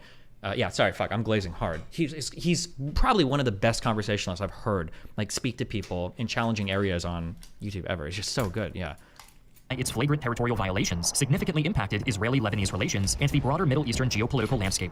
The Israeli presence in southern Lebanon continued for nearly 2 decades, marked by persistent military engagements, political backlash, as well as international scrutiny. Someone said he has so much experience it's a matter of practice. I disagree. I think therapists and talkers and teachers can go their whole life practicing and not hit whatever he's done to get his conversational skills where they're at. I don't think most people ever get there, even for people that practice like talking and therapy and everything. Yeah. And criticism. The occupation would only end with Israel's unilateral withdrawal in 2000. However, this did not put an end to the PLO's activities within Israel and other parts of the region. The PLO's involvement in hijackings, attacks on civilians, and guerrilla warfare led countries like the United States and Israel to label it a terrorist organization during that period, though their reputation began to change over the late 1980s. The PLO's chairman, Yasser Arafat, alongside other Palestinian parties, became instrumental in setting the stage for the Oslo Accords, which aimed to transition toward more structured Palestinian self-governance and a potential two-state solution. Signed in 1993, the Oslo Accords established the Palestinian Authority. But his education made an asset too. He's Harvard trained. I don't think his Harvard training, I'm sure it helped a little bit, but he's got qualities that are unique to him. That I don't think you could pick up in a school anywhere. If Harvard could produce a bunch of people that could have conversations through residency, like at his level, we would see it. Like, yeah. Granting it limited self-rule over parts of the West Bank and the Gaza Strip for a transitional period, with the aim of achieving a final peace settlement within 5 years. The Accords divided the West Bank into 3 areas: Area A, under full authority control; Area B, under Palestinian civil control and Israeli security control; and Area C, under full Israeli control. The Palestinian Authority was given control over most population centers in the West Bank and Gaza, while Israel retained control over Jewish settlements, military areas, and most of the natural resources. This arrangement was meant to be a stepping stone toward a two-state solution, although the subsequent Camp David negotiations in 2000 failed to establish a permanent settlement. The transitional period set by the Oslo Accords was complex, further exacerbated by the... Yeah, I agree his style is natural. Another factor is his practice of mindfulness. Didn't he train to be a monk for years? I'm really curious how much that plays into it, for sure. Because there were a couple of Jesuits that I knew at Creighton Prep, my high school, that were also incredibly good conversationalists. That were so good. But I mean, I don't see that tested as much because it's like a high school format, so it's the relationships are different there. But yeah, I'm not sure. There might be some aspect of people that do religion or spirituality or mindfulness or meditation. There might be something in there that is like a part of the human mind that demands like exploration that we just don't get like in more secular settings. That might be the case, you know. Second Intifada, a major Palestinian uprising from 2000 to 2005 following the failed Camp David negotiations. In 2005, shortly after the suppression of the uprising, Israeli Prime Minister Ariel Sharon took a unilateral step to withdraw from the Gaza Strip. This evacuation involved dismantling all Israeli settlements in the Gaza Strip and 4 in the northern West Bank. The disengagement was aimed at improving Israeli security, reducing friction between Israelis and Palestinians, and advancing the peace process. But Israel still retained control over Gaza's airspace, territorial waters, and border crossings, except for the land border with Egypt, which is controlled by Egypt and the Palestinian Authority. Fuck. I don't want to get into the comparison too much, but do you think that him being so good at combos might have played into why Max hated him so much? He was what he wanted to be. I'm not sure. I think Max hated him for other reasons, like with this weird savior complex. He's got actually a whole history of this. But it is funny that Max and Dr. K are a flip side of something that seems similar, but they're actually completely opposite. And it's really funny because Max levied this criticism at Dr. K that basically what Dr. K does is he gets you in a convo, gets you to cry, then makes you feel good afterwards. And that'll always make you feel good. Which is 50% true, but Max is actually describing his own behavior. Dr. K, I think, asks you good questions to get you to reflect on things that you don't normally reflect on. Sometimes it can make you kind of uncomfortable because people don't usually show the care or concern to ask questions to get this deep, to make you confront something that's a little bit uncomfortable. And then you can have a moment, and he'll let you have that moment, and then you wrap up the conversation, or then you finish afterwards. That is like a thing that I've seen happen in a lot of Dr. K conversations. What Max does, though, is Max will push you into a corner, make you very uncomfortable. He'll hit a boundary, push, step into your zone, make you incredibly uncomfortable, and then you end up breaking down. And then Max will ease up off the gas afterwards and let you kind of catch your breath. And now you feel like a little bit more endearing towards him because you had that vulnerable moment or whatever. But the vulnerable moments that Max pushes out of people, I think comes from a violation of boundaries and comes from a very subtle manipulation of conversation and flow and frame. And Dr. K's like vulnerable moments come from like just, I would say, like legitimate questioning and the person kind of like thinking or getting to areas that normally they might not ask questions about. That's my feeling. You never heard the memes about Dr. K making you cry? Oh, yeah, I mean, I've seen it before, sure. But, okay. Do you think that's why Reckful preferred to talk to Dr. K over other therapists? Possibly. Dr. K just needs to talk to Israel and Palestinians. Problem solved. True. I don't know why we watched this whole fucking video. Despite the disengagement, relations did not improve. The Gaza Strip instead came under the control of Hamas. Personally, I think one of the big things for him, for being genuinely open-minded to others, is based in being genuinely humbled by failing in some part of life. Oh, for Dr. K, maybe. Dr. K also comes off as just like very humble. Like one of the biggest things that I like what he's doing is I really like the fact that he's willing to. This might even be manipulative, and if it is, it worked on me, manipulated me. When he says like, "Give me a moment to think," the idea that like he did his residency at Harvard. I just learned this a week ago, or when I talked to him on stream. I didn't actually remember. I didn't know he was a doctor. I thought that he just had like some training as a therapist. I didn't know he was an actual full-on psychiatrist. So he went to med school. And I had no idea. I didn't know that actually. But I guess that makes sense. He's called Dr. K. I thought it was like a meme name. Yeah, like the fact that somebody would like, yeah, I try to have like moments of humility where people ask me things, I'll be like, I don't know the answer to this. Like, I'm okay. I'm comfortable saying that. I'm comfortable saying I don't know something. And I like that he's comfortable being like, give me a moment to think about this, rather than feeling like a pressure to constantly speak, or a pressure to constantly, you know, have the answers to everything immediately and blah, blah, blah, blah, blah. Yeah, I appreciate that. Yeah. Didn't Max accuse him of not going to Harvard? Yeah, and I think I even bit that initially. Like, I agreed with that criticism because he didn't go to Harvard. He did his residency at Harvard. But actually, I'm pretty sure if you think about it, getting an undergrad at Harvard is probably nowhere near as prestigious as doing a residency at Harvard, right? Because residency is like you're doing med school, and then this is where you go to get your formal training to complete your med school training. Undergrad is who the fuck cares? You have enough money, you can go to Harvard and get an undergrad degree if your parents are rich or whatever. Like who the fuck cares? Undergrad or Harvard? I mean, it's nice, I guess it's prestigious. But like doing residency at Harvard is probably a lot more prestigious. That'd be my guess if you talk to like medical professionals. You do residency at Harvard? Impressive. Yeah.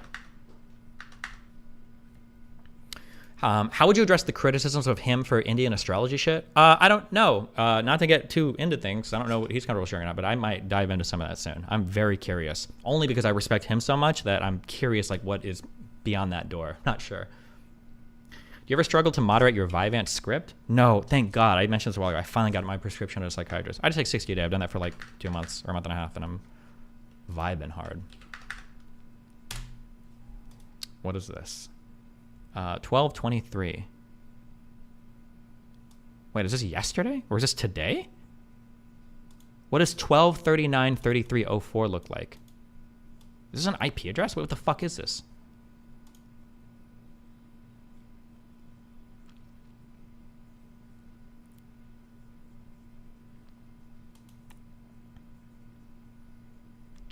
It's the only thing I really dislike about his work, but I don't know if it's because I'm a huge neckbeard atheist. I really struggle connecting to anything spiritual. Maybe, but if like the spirituality thing, oh, date and timestamp. If the spirituality thing is what's unlocked his ability to do what he does as well as he does, I mean, like, fuck it, I'm curious. I'm at least curious, yeah.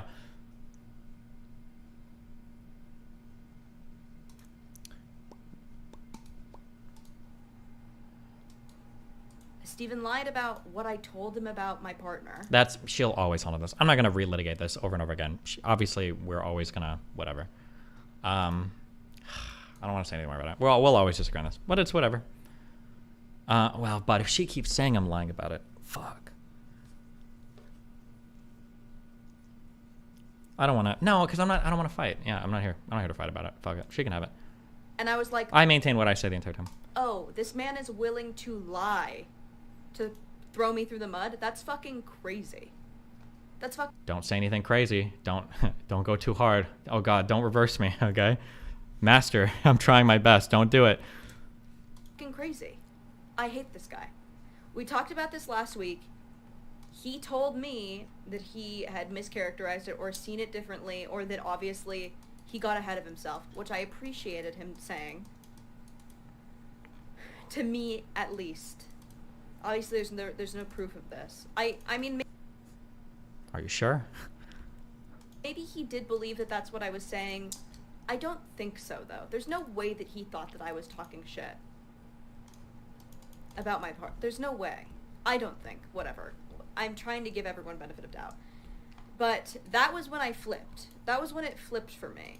And then I was like, oh, this is a bad guy. And then I was like, oh, it's open season. But before then, for months, I was like, I don't think he's evil. I don't... What did I actually say? Actually, can somebody tell me, what was the original claim that I made? Let me see if it was too strong. Because I know exactly what she said. And we both agreed on exactly what she said. And I interpreted it one way. I'm curious, what is the...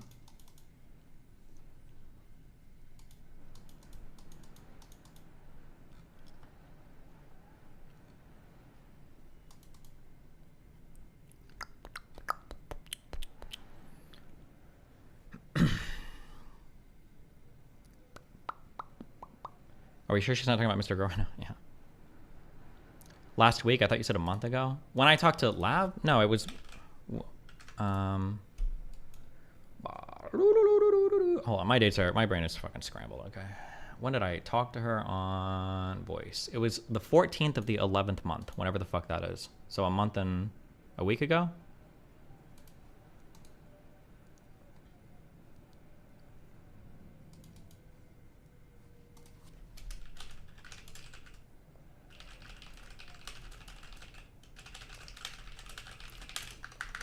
Somebody said this clip is a week ago? Oh, this is when it was clipped on the desktop. It's not when it was streamed. Oh. You know what? Yeah, fuck it. I don't care. Never mind. I don't need to litigate this. If she needs what she needs.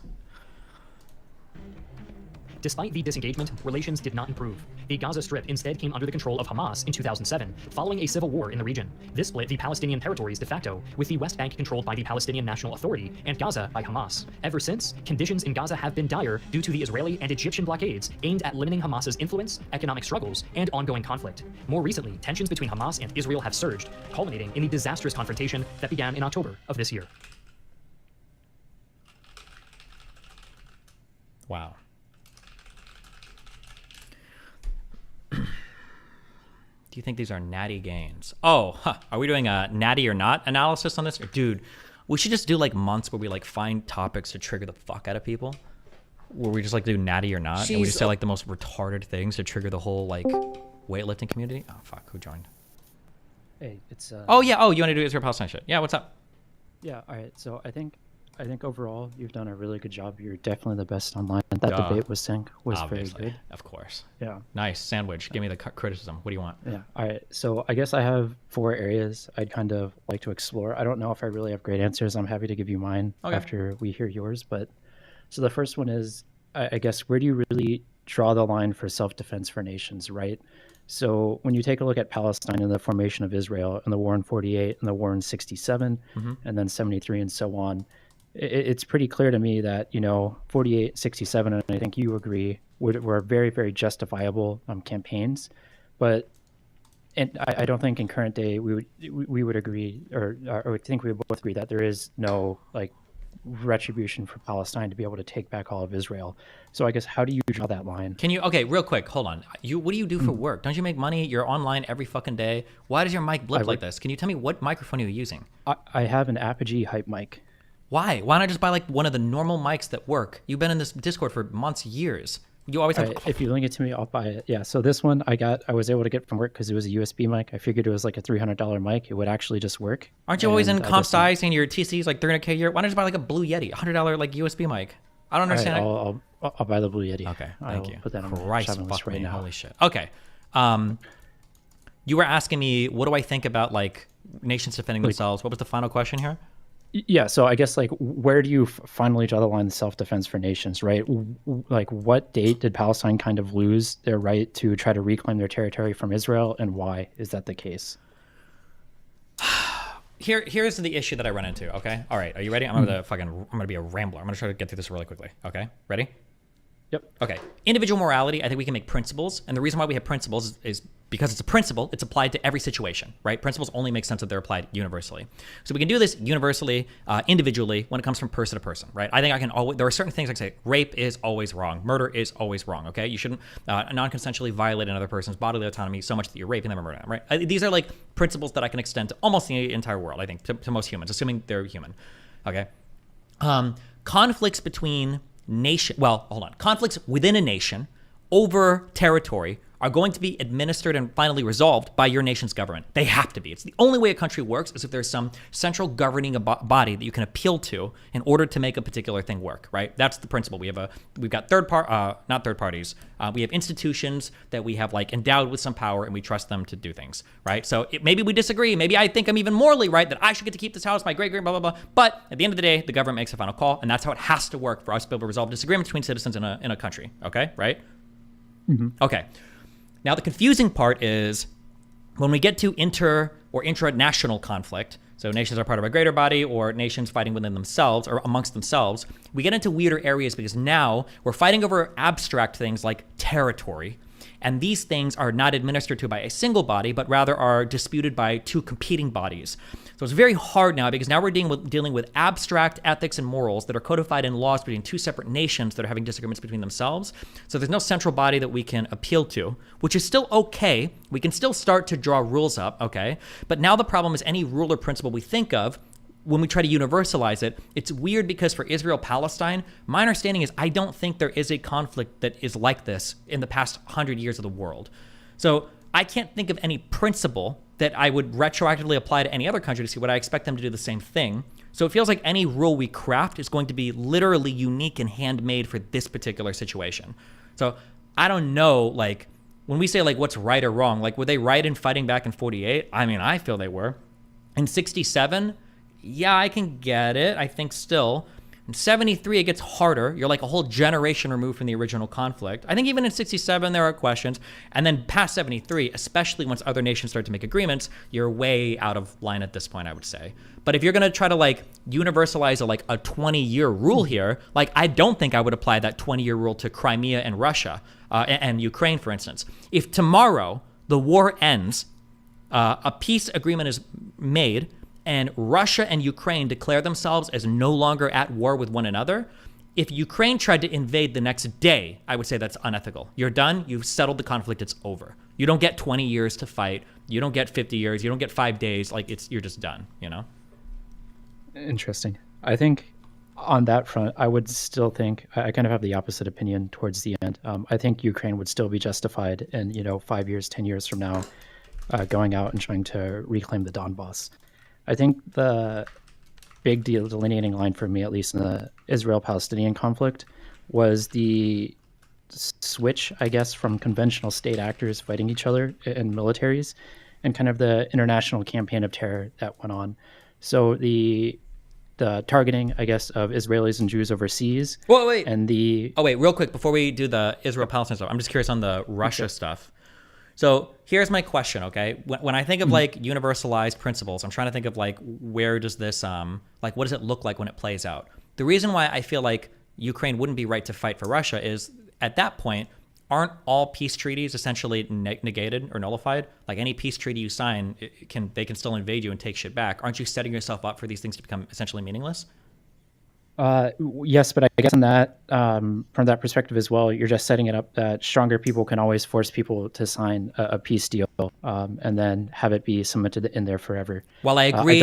I think that's shitty on an ethical level, but on a real level, that's just true. Mm-hmm. I think it's important to recognize the real over the ethical or idealistic, because then on the real, that's why we have things like NATO, the European Union. I don't think BRICS is military, but that's why those things are so important, right? It's because you have to recognize that will happen. Larger countries will bully you, take your shit, and that's why we need to have these alliances and huge international bodies. I totally agree. But I guess the point is, from a real perspective, is if Ukraine ends up being stronger than Russia in 5 or 10 years, I wouldn't have any opposition to them trying to reclaim the territory that's theirs, in terms of a balance of power thing.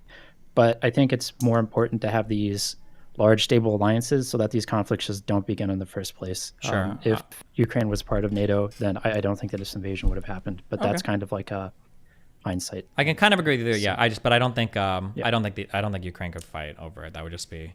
Well, here's a question then. What could you theoretically argue that Russia can fight over Ukraine if it was part of the former Soviet Union? It's not like they wanted to collapse. So I would say no. I think the reasons why I would kind of separate them out is I don't think Ukraine was ever really part of Russia.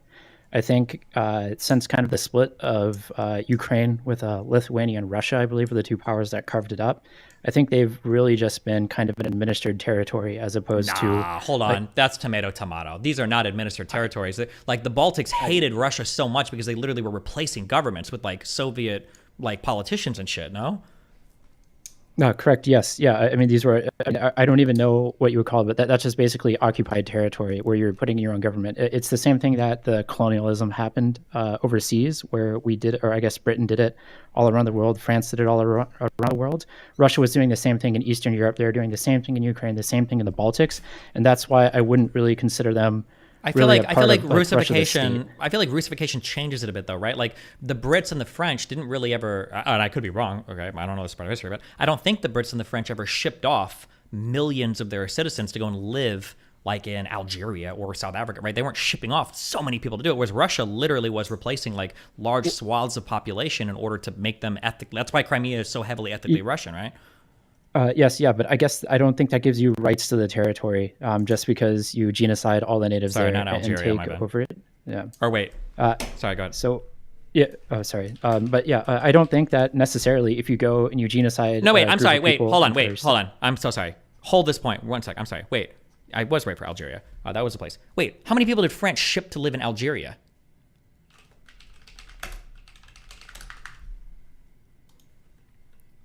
Hold on. I need to find this. I can look that up. I guess Haiti might have been a better one where they were shipping people there and then the Haitians just genocided them all.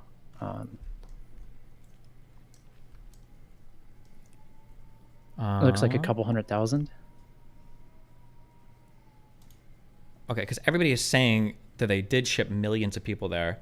My understanding is that, like, I'm not talking about, like, just, like, a couple 100,000. Although that would be more than I even thought. No, that would probably be bad. Because I know you have to ship people off there to, like, administer the territory and hold on to it and, like, work all the whatever bullshit.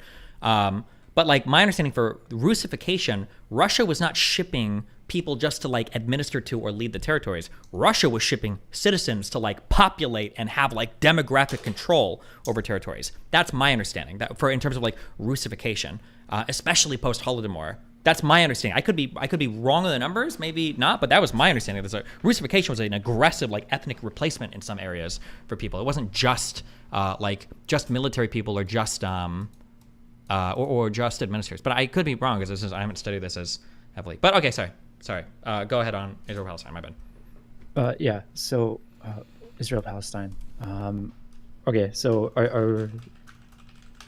I guess I don't know if you wanted to address this or not, but so I guess my delineation on the conflict where it starts becoming less justified was when it switched between conflict between state actors, so the organized militaries of the Arab armies, to kind of like the international campaign of terror, where it was no longer two nations in conflict, but rather, I don't know really what you want to call them, but like just the general terror attacks on Jews and Israelis all around the world, where it was just a terror campaign instead of like some sort of like direct conflict between nations. You think that changes it somehow? Yeah, I think so. I think when you have, I think if you want to have any sort of legitimacy and continuation of like a conflict or interest, you have to have some level of like sustained effort on the state's part, right? So it's to kind of use like a property example is if you allow your neighbor to like build a garden in your property and then they maintain that garden for like 10 or 20 years, they kind of take that over from you because you're not directly in conflict with them. And so well, wait, hold on. Isn't this my argument for why Russia or why Ukraine can't fight for Crimea like 50 years later or something? Or what's the difference between the argument you're making now and that argument that I'm... Well, I think it's because as long as Ukraine, the state, is continuing to fight and amass resources towards that fight, I think it's legitimate. But because they're no longer pressing from a state level or have zero capacity and to continue the fight, that because the fight has shifted to the international terrorism, it's no longer like, I don't want, this is probably terrible words, but like it's not like official. So it's not like a real state fighting back. It's just some crazy organizations that are trying to continue on with like whatever the rightful claim that's been abandoned by the Palestinian state. Okay. Also, does any part of your calculation here, is it factored into the fact that Israel has engaged since basically, I think maybe before the founding of the nation, in international terrorism, arguably as well? So things like the Lavon affair, which is where I think they planned to bomb a couple buses in Egypt. It happened in Iraq. I don't remember where I think they were trying to bomb a couple things. And then Mossad will do assassinations of people that they believe are leaders of enemy forces around the world. Or when Israel flies planes to go and bomb potential nuclear reactors, set it up in Syria. I don't know if they went to Iran or not, but I know they did in Syria at least once. Yeah, so that was the last point I was going to bring up, is just the insane targeted killing campaigns that went on. But to kind of put that into perspective, you still have, I guess, these are political acts by the state making choices towards destroying what they think are valid military or political objectives. I think it gets super complicated and super messy. When you have, you know, the Lilyhammer affair, there was the Mossad started like making, I guess, some decisions about who they were going to extrajudicially kill, and then covering up like massive internal failures, and you have like literal cabinet level officials just like lying and perjuring themselves on the stand. I think that's something that's very interesting to kind of talk about too. But I think on that point, it is actual state actors that are making the decision to go forward with these targeted killings, these bombing of these reactors, even if they're not directly related to the state itself making those decisions. It's in furtherance of the state by people who are legitimate participants of that state, as opposed to just kind of these splinter groups, right?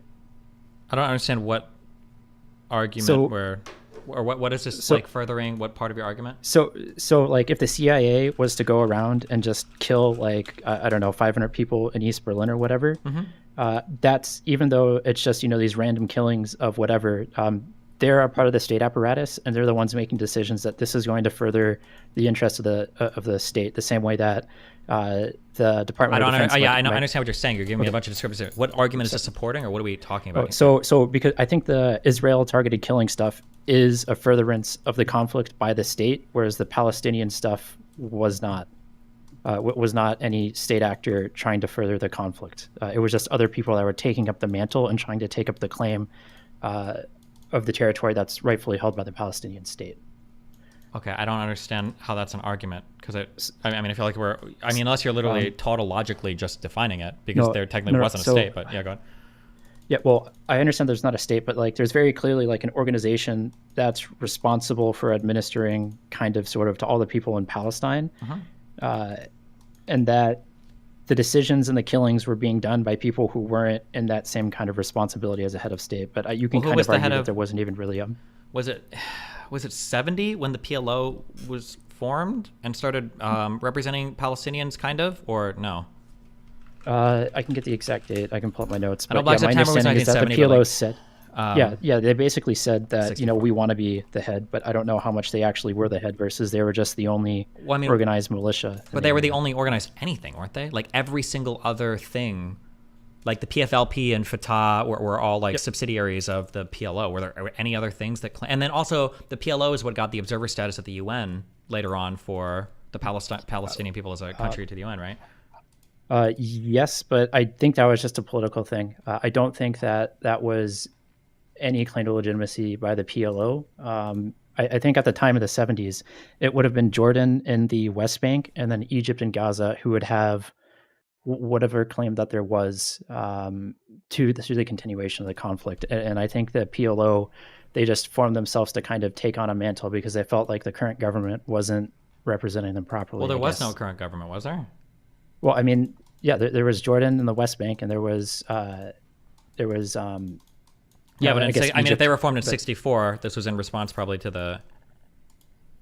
No, wait, 64 was 67, right? Yeah, here, hold on. I can pull my notes up.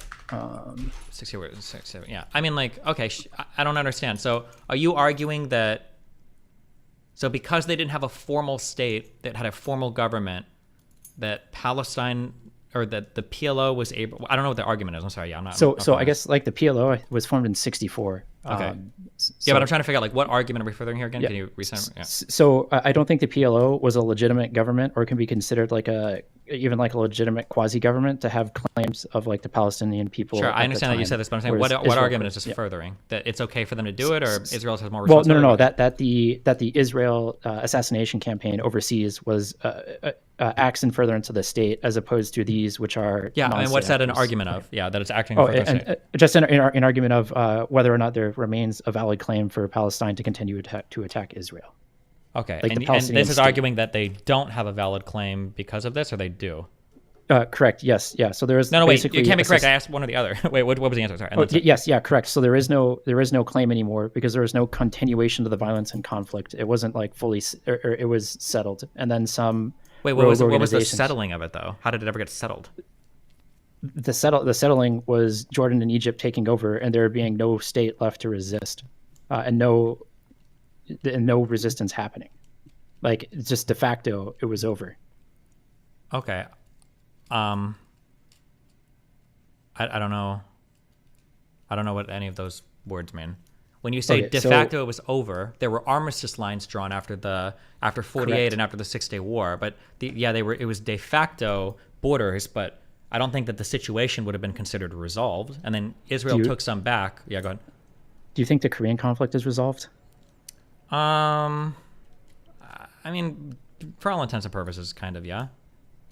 Yeah, I think the same thing kind of happened in Palestine kind of at that point, and that's kind of the parallel that I would draw, even though there's no formal end to it. That's Well, but it's not even it. close to a parallel, though, right? Are there huge groups of like North Koreans that are fighting against like South Koreans in? This might happen. I'm totally fucking retarded. Does this happen anywhere in South Korea? Are there groups of like North Korean resistance fighters that are being administered to in occupied territories? Or I don't think so, right?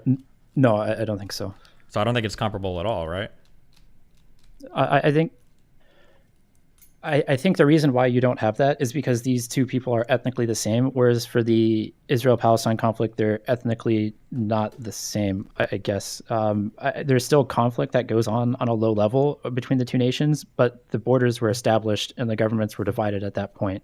And then the continuation of the fight was done by non-state actors, I guess, in the Palestine example. But like de facto, the war was over in the 50s in Korea, and it was over in 73 because you no longer have any state participation in any of it anymore. It's just rogue terrorist organizations.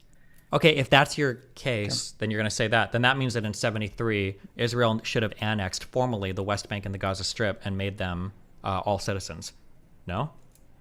If there's no other state to be fighting with, then they need or expelled them, but yes, yeah. Sure. Okay. Yeah, so I mean, I don't think it's really a satisfactory answer that I have there either, just to be clear, but that's just kind of one thing I wanted to look into with you. So. Okay. All right. So on the second one, I guess you are very much against the Israeli settlements into the West Bank and Gaza, correct? Yeah, I think so, yeah.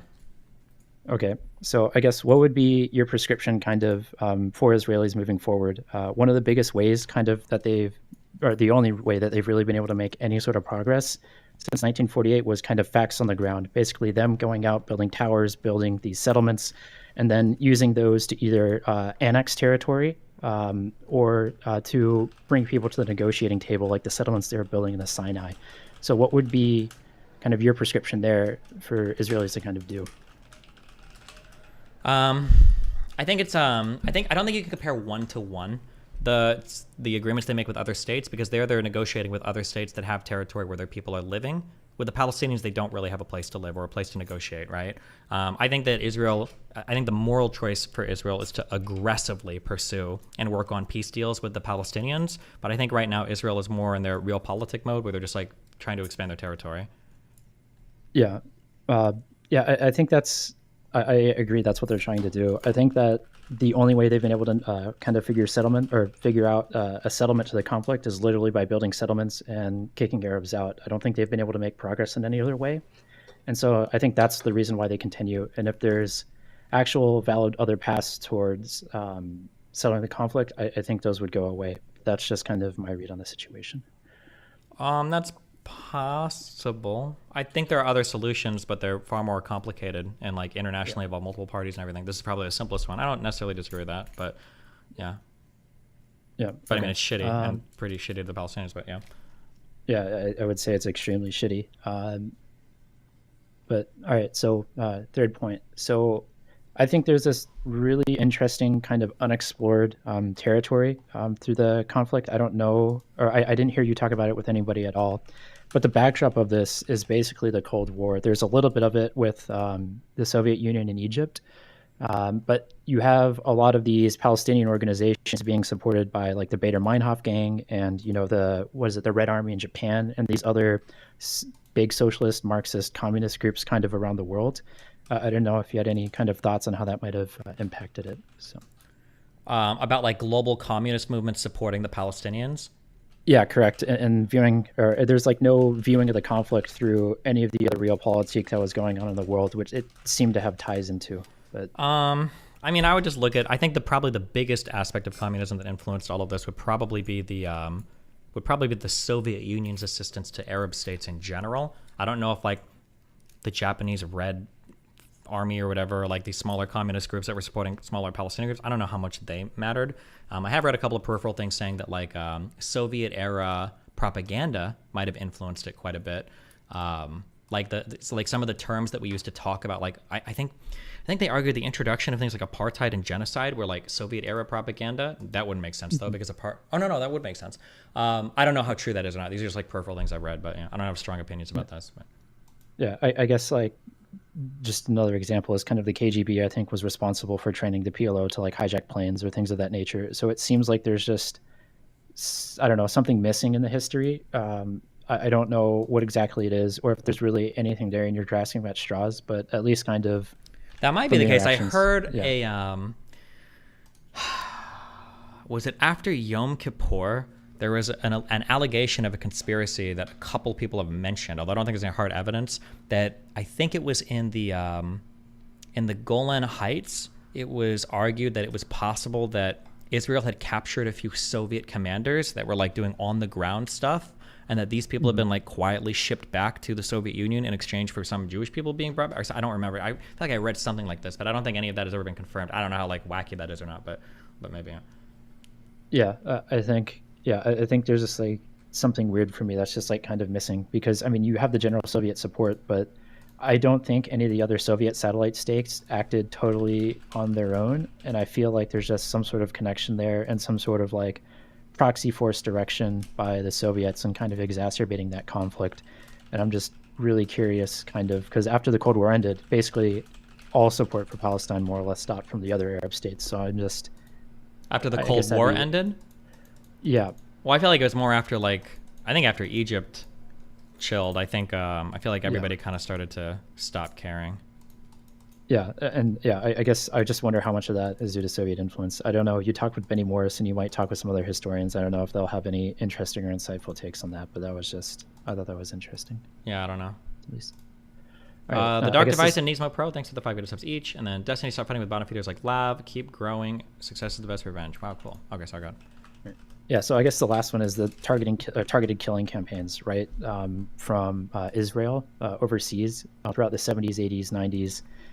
The assassination, I guess, of PLO leaders around the world kind of led to a lot of really bad incidents. So Lilyhammer is one of them. They were trying to assassinate, I think, Salome, and then they ended up just killing a Palestinian immigrant in front of his like pregnant fiance. Okay. It was kind of one of the bigger ones. I guess, how do you feel kind of about the morality of basically a parallel government structure operating inside of Israel to just kill people who they thought were enemies of the state? I mean, isn't that relatively normal or no? Like, couldn't you argue this is analogous to like what our CIA does? Like, we killed like Soleimani, right? Or we do drone strikes in Yemen, right? Obama got in a lot of trouble for that one American that got killed. Mm-hmm. I think that was Obama, right? Yes, yeah. I mean, I know we did the same, and the Soviets did the same, but I guess there's some level of where do you draw the line of acceptability of just how much in direct conflict do these people need to be, and then what are your kind of obligations to these other states that you're killing them in, right? So in Sweden and Germany and France, like, I have no idea. I mean, I feel like I feel like an obligation should be to at least notify the state or like work with the state. But also, I don't know. I don't know at all. Like, for instance, because I thought about this a bit, I truly don't know the answer at all. I'm in completely dark waters, right? The United States killed Soleimani in Iraq, right? Under Trump? Correct. We did that in an Iraqi airport. And I think Iraq was irritated because we didn't notify them of it, right? Yep. I don't know if that's true or not. It might be the case that there actually was some high level of coordination there going on between Iraq and the United States. But it might be that a country doesn't want to come out and say, hey, by the way, we are willing to work with the United States to assassinate people. So maybe they always publicly deny that. I don't know if that's the case, because these would be areas where if people wanted to allege conspiracies, these would be really high level operations that possibly only a few people would necessarily be privy to.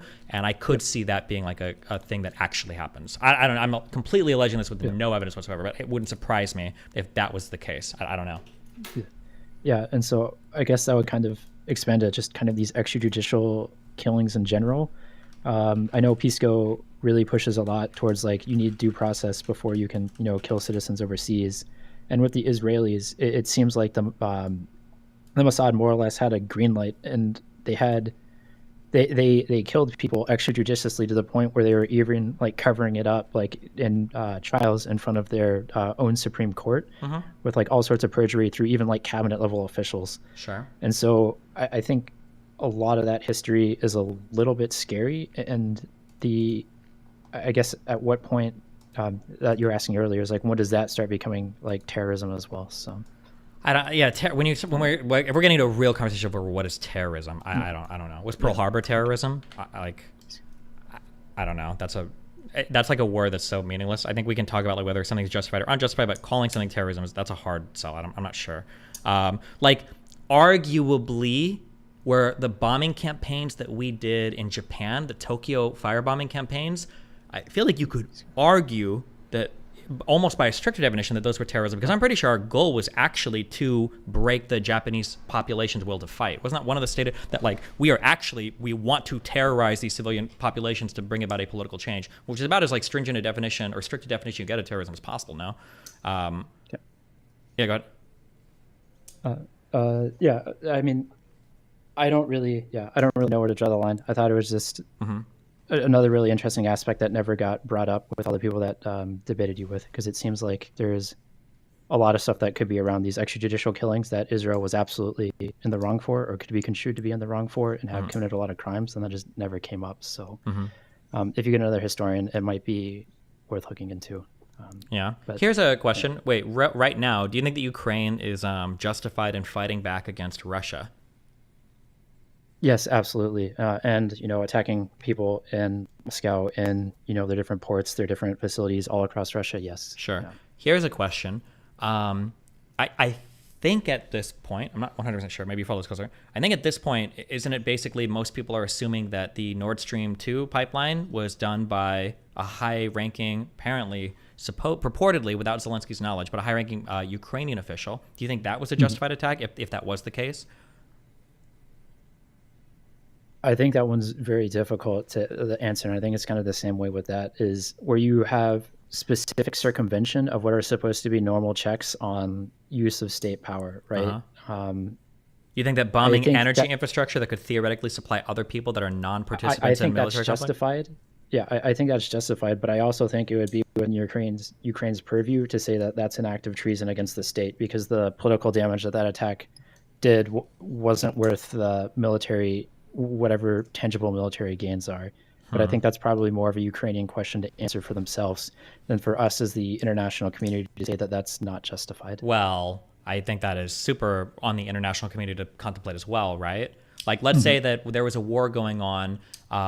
Let's say that Russia was supplying a high level of energy to China, and Ukraine decides that they can total war the fuck out of Russia, and they start bombing that sort of energy infrastructure. I think we can argue that there's a whole bunch of negative downstream effects that could happen if we're justifying outside country attacks on like shipping routes and stuff. No, like I feel like you get into really dark water really quickly, really hairy territory. Yeah, I think so. But I guess what does retribution look like? Say we wanted to prosecute Ukraine for that. Would we hold the state? No, fuck retribution. It would be a matter of like support. Like, as in, are we going to start to dial back support if we feel like this is like within your arsenal? Yeah, well, I guess the question is, would we say, all right, we're not going to dial back support as long as you get rid of this guy who did this attack on the pipeline? Or do we say we need more meaningful change within your government, right? Because if it is just that one rogue guy, you can put him in prison, is that sufficient? Well, I mean, it couldn't have been a rogue guy. It must have been at least like some department with, I mean, I would guess for an operation of this size, my guess would be like at least 50 people knew about it, if not more, depending on like how many, if you're getting like fake passports, a ship, like everything, that'd be my guess. So that'd be my guess. I mean, like, to be truthful, Ukraine probably has quite a bit of leeway in terms of like how much could they fuck up and we would support them because it's Ukraine versus Russia. But like at some point, like if this was a hairier conflict, like where the sides were less clear, like I could see stuff like that being like a cause for dialing back support significantly, right? Yeah, or if Germany was like at war with Denmark or something and needed that energy. Then we would significantly alter our perception or something. I think that's a little bit scary when you have internal state actors not coordinating with each other for whatever the national position is, and when you have people who have the capability to do those actions and not follow what the overall state wants, I guess, because it then comes into a position of like, how do you even begin to say like, is this a state action? Is this not a state action? Do you just need to punish like that group of people who went out and violated or broke whatever the boundaries were? Well, or do you actually have to like come in and clean the state out? Yeah, a little bit. I mean, I think at some point we have to be careful for like, what do we consider a state action, right? Because there are going to be something, or not, I'm sorry, not even what we consider state action. What do we consider state responsibility, right? If you're on the field of battle and a Ukrainian soldier, you know, let's say like 3 Russians are trying to surrender and a couple Ukrainian soldiers walk up and they shoot and kill these people that are surrendering, and it's like clearly ICC defined war crimes, blah, blah, blah. Like, do we hold Ukraine responsible for that? Probably not. But if there are higher level military ops that are being planned by people that are part of like military cabinets or part of the like actual elected or appointed infrastructure of Ukraine's military machine, well, now we're in a way different scenario where it's like, okay, hold on, you are responsible for this shit. This can't be happening. Yeah. Yeah, I totally agree. And I don't know. I don't know if there's a good answer of where you would draw the line of saying it's like part of the state versus the entire state is responsible. Yeah, I think it's just a really hard one to me, for me, because again, if the guy was operating outside of his bounds, that's one thing. But it could just be, you know, the plausible deniability that Ukraine was going was that Zelensky signed off on it and then actually said, all right, but by the way, I'm going to throw you under the bus just so we can continue with the support. And I don't know if there's any way to get sufficient information on things like that. And you have to kind of they would need to be like an open archive, like U.S. investigation or something. Yeah, because that would be another conspiracy, because this is involving, it could theoretically involve very few actors, where basically somebody says, listen, we've got ops that we can run. And Zelensky's like, I don't want to hear about it. Good luck. And like, just make sure you're not killing civilians. And then it's like, boom. And that way, if something does, get uncovered, and it's like, oh, I don't know shit about it. Like, don't blame me. That's totally possible, right? Yeah.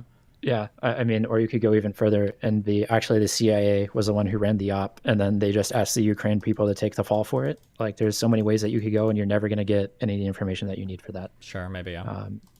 Any sort of reasonable amount of time. And I don't think any state would really even pass off the internal security information to demonstrate one way or another the way it truly happened. And so I think you just have to, shoot in the dark. So.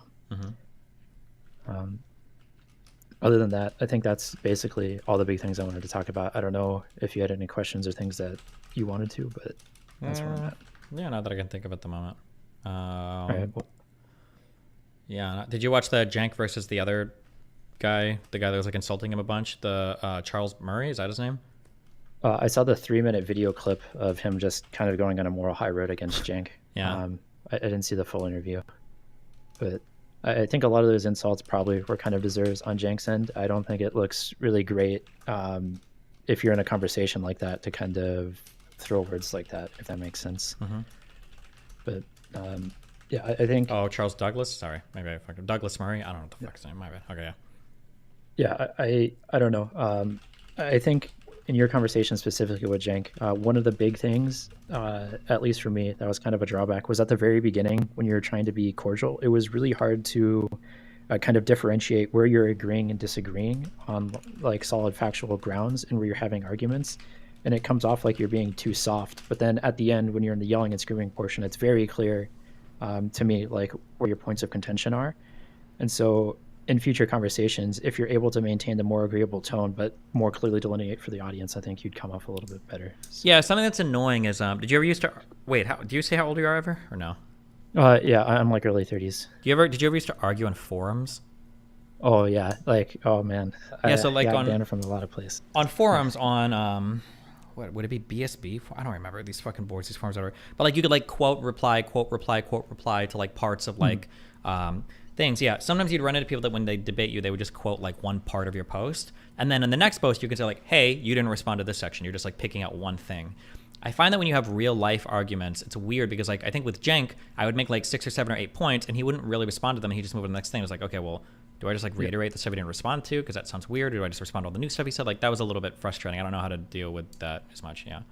Yeah, I think a little bit that I wasn't the moderator. I think the moderator did a good job at doing a little bit of pushback, but I think he could have been a little bit more on top of things to more specifically point out, like, hey, force people you to said answer these questions. 10 things. Yeah. I don't know if it's just like the debate format, if it's the people who just rhetorically know that they don't want to fight on any of these points and it's easier to just pass on, like some of the conspiracy people that you debated. I think a lot of it kind of was just like optics, where I'm going to be wrong here. So if I say 20 other things, people are just going to remember the 20 things I say now, not the 19 things that I was wrong on in that last one. And I think that's very effective at controlling the conversation. So I guess pounding the table, so to speak, on those points might be a little bit more effective. Yeah, I agree. Let me think. With that debate, sorry, I'm trying to go through that debate one more time in my head. I guess the last kind of thing is, I thought you weren't going to talk to these like weird conspiracy people anymore, but it seemed You're like gonna that talk conversation. about the RT guy, Dan, or what was his name? Was it the RT guy, or was it the Irish Palestinian organization guy? Is that the same RT guy? They emailed me and it was like European, and I'm like, oh, Europeans are cool. I didn't know that was gonna go like that. I wouldn't have. I don't know how I should have. I could have vetted that harder. But also, like, that Eli Hassel guy that emailed me was also like a small no-name dude with like a no-name channel. And my first conversation was okay with the former UK Prime Minister guy, but then obviously he got me the Gen convo, which was amazing. So yeah, I don't know. Yeah. Yeah. I don't know if you can have your assistant at least like screen the people that they're going to send or something, but that might be good in the future, because I just feel like it was just a repeat of the Hinkle Haas.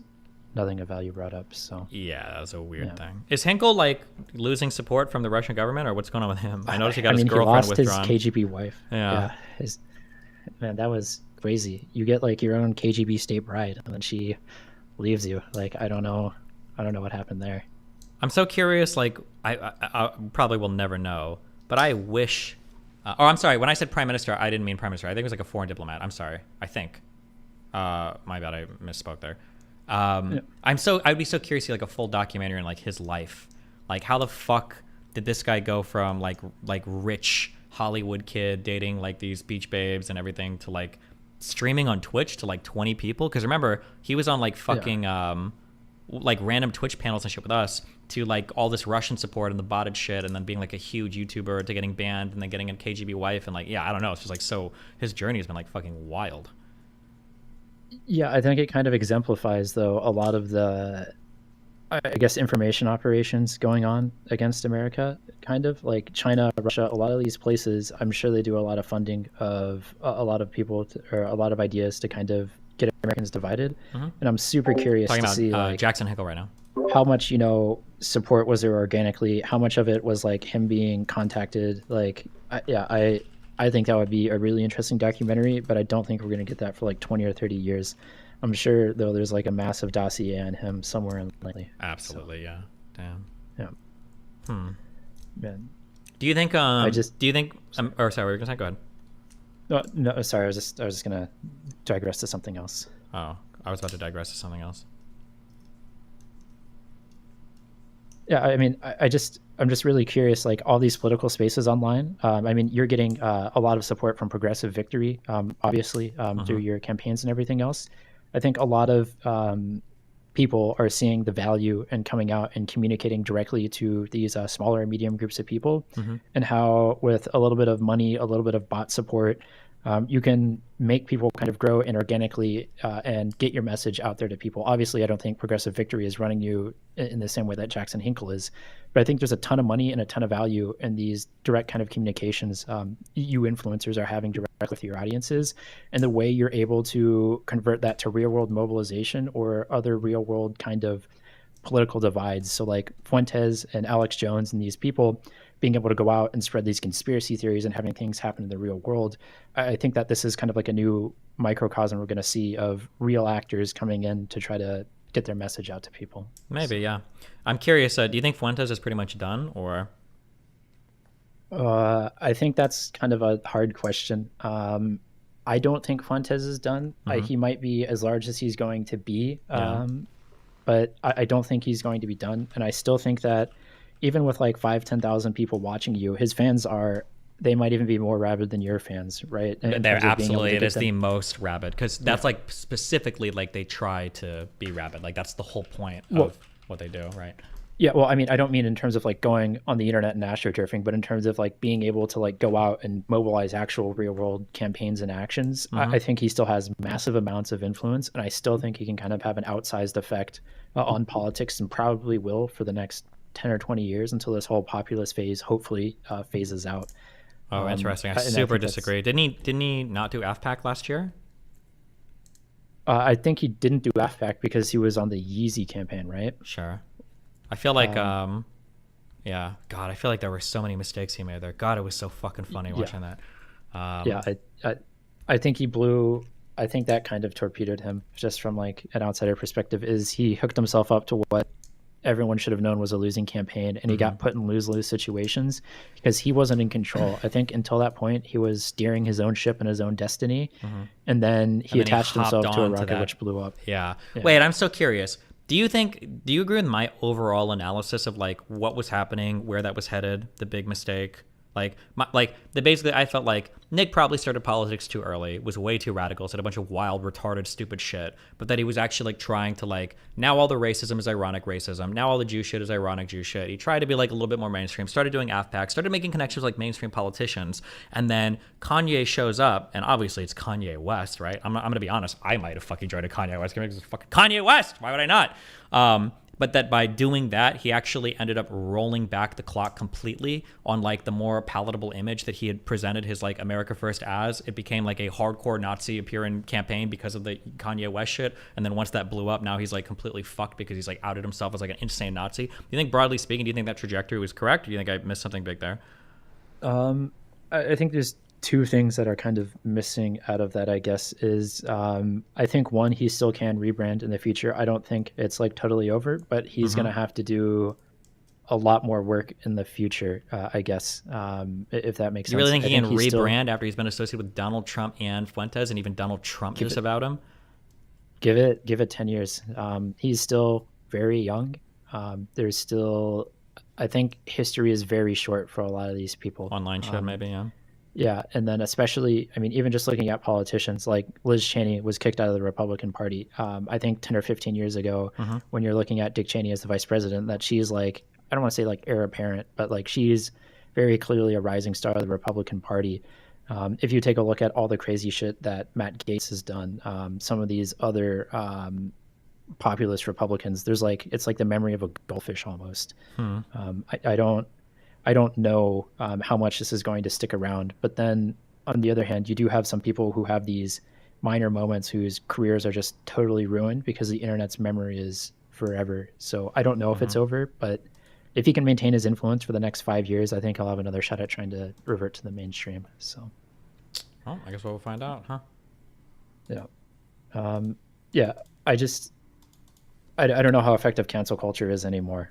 If I'm being totally honest, it seems like we torpedoed that at like lightning speed. It was super fast, super effective, and it seems like that's kind of over now. So yeah, I think we've been talking about this for like a few years. I think I was saying that like eventually I think we're going to get kind of tired. This is probably going to roll back, and I think for the most part, I think it kind of has, except for like on the more extreme stuff. And now we're kind of hitting that rubber band phase that we've been saying is going to happen for like 5 years. So yeah, I think here we are. Yeah, dude, I'm just hoping this is the last populist election cycle. I don't know what 2028 looks like if it's Trump running again or DeSantis. I just don't know where the Republican Party is going to be.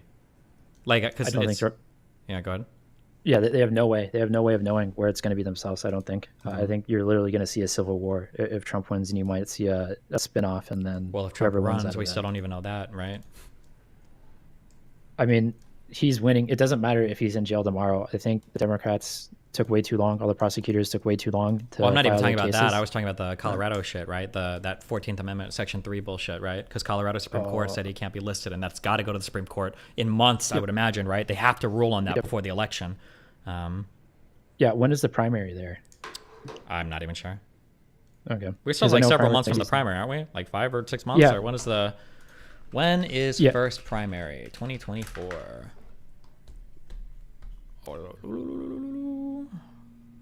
Wait, what? The Republican presidential primary will kick off January 15th with the Iowa caucuses. Wait, am I retarded? Is it really that early? I think Iowa's way early. Oh, holy shit. I'm sorry. It's way, way, way earlier so January, February is still big months. I'm sorry. Damn. Holy shit. Okay. We're way early. So yeah, so it's March, I think, for Colorado. So I think it's going to have to go through. It's going to have to be shortcut.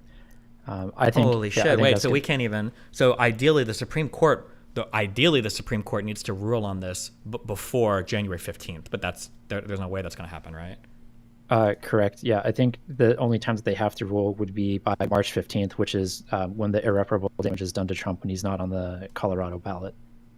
Well, but I mean, like, wouldn't there already be? Oh, well, because there's not going to be like an injunction or anything. He's going to be on the ballots for all these other things, right? I think so. I don't know if there's Or lawsuits. actually, in other wait, states I don't that are even know trying if to this. take them I'm out. sorry. For the Colorado ballot thing, is that for the primary ballot or is that just for the general election ballot? Can they even rule on I who don't goes know. on the primary ballot? Because I would assume so. If you're not allowed to be fit to be president, I don't think you can be on a primary ballot. But I don't know. I don't know any. because it's all anything around okay. this. Yeah. Yeah. Mm-hmm. Hey, what's up, Caleb Hammer? Hey, Caleb, if you DM me on Twitter or some shit, if you want to chat, I would love to fight with you about owning homes. I'm so curious about that. Or just like on random financial shit, because we talk about finance stuff on here, because we're... Pisco says he's going to be on the ballot in Colorado, so I guess they really don't have to rule until they're getting ready to make the ballots for the national election. So. Gotcha, yeah. Because it wouldn't surprise me for ballots, for primary ballots, you could literally put dogs or cats or whatever, because it's just like it's privately run political parties or... Yeah. Yeah, and it's not an actual official state, whatever. Yeah. But I don't, who That knows, makes yeah. sense. Man, I think it's just insane. Like, I really think that they should have started all this stuff with Trump way earlier, and I think he should have been already rotting in prison by now for all the national security documents stuff. Like, that's just wild to me. Yeah, I mean, I can see both sides of it though. I don't know how long these investigations take though, or what like the, how long for people to respond, because like it could be on one end you could say like, yeah, they should have been quicker, but on another end, like imagine if they rush something and it's fucked, and it's like, why are you charging a former president who's running again with crimes and you don't even have like enough for a solid indictment, right? So I could understand them like wanting to cross their T's and dot their I's, but like this stuff can't be ongoing during the fucking election, right? This like at least like the New York one is whatever, stupid case, don't even give a fuck. The Georgia one has to be like figured out, I think, the RICO shit, right? Yes. The classified documents one, that has to be figured out, like that needs to be done. And then there was a second federal one, right? It was New York, Georgia was the RICO, the documents in Florida was the federal one. I think it was no, it wasn't Jan 6 stuff. That's civil. Oh no, wait. Oh no, it was to defraud the American public of the vote. Oh, got it. Yeah, that one needs to be done. Like these can't be like these have to be done, and like we have to be like past appeals. I have no idea how the fuck we're gonna have ongoing elections with these cases out there, and I don't even know if we're gonna get the first.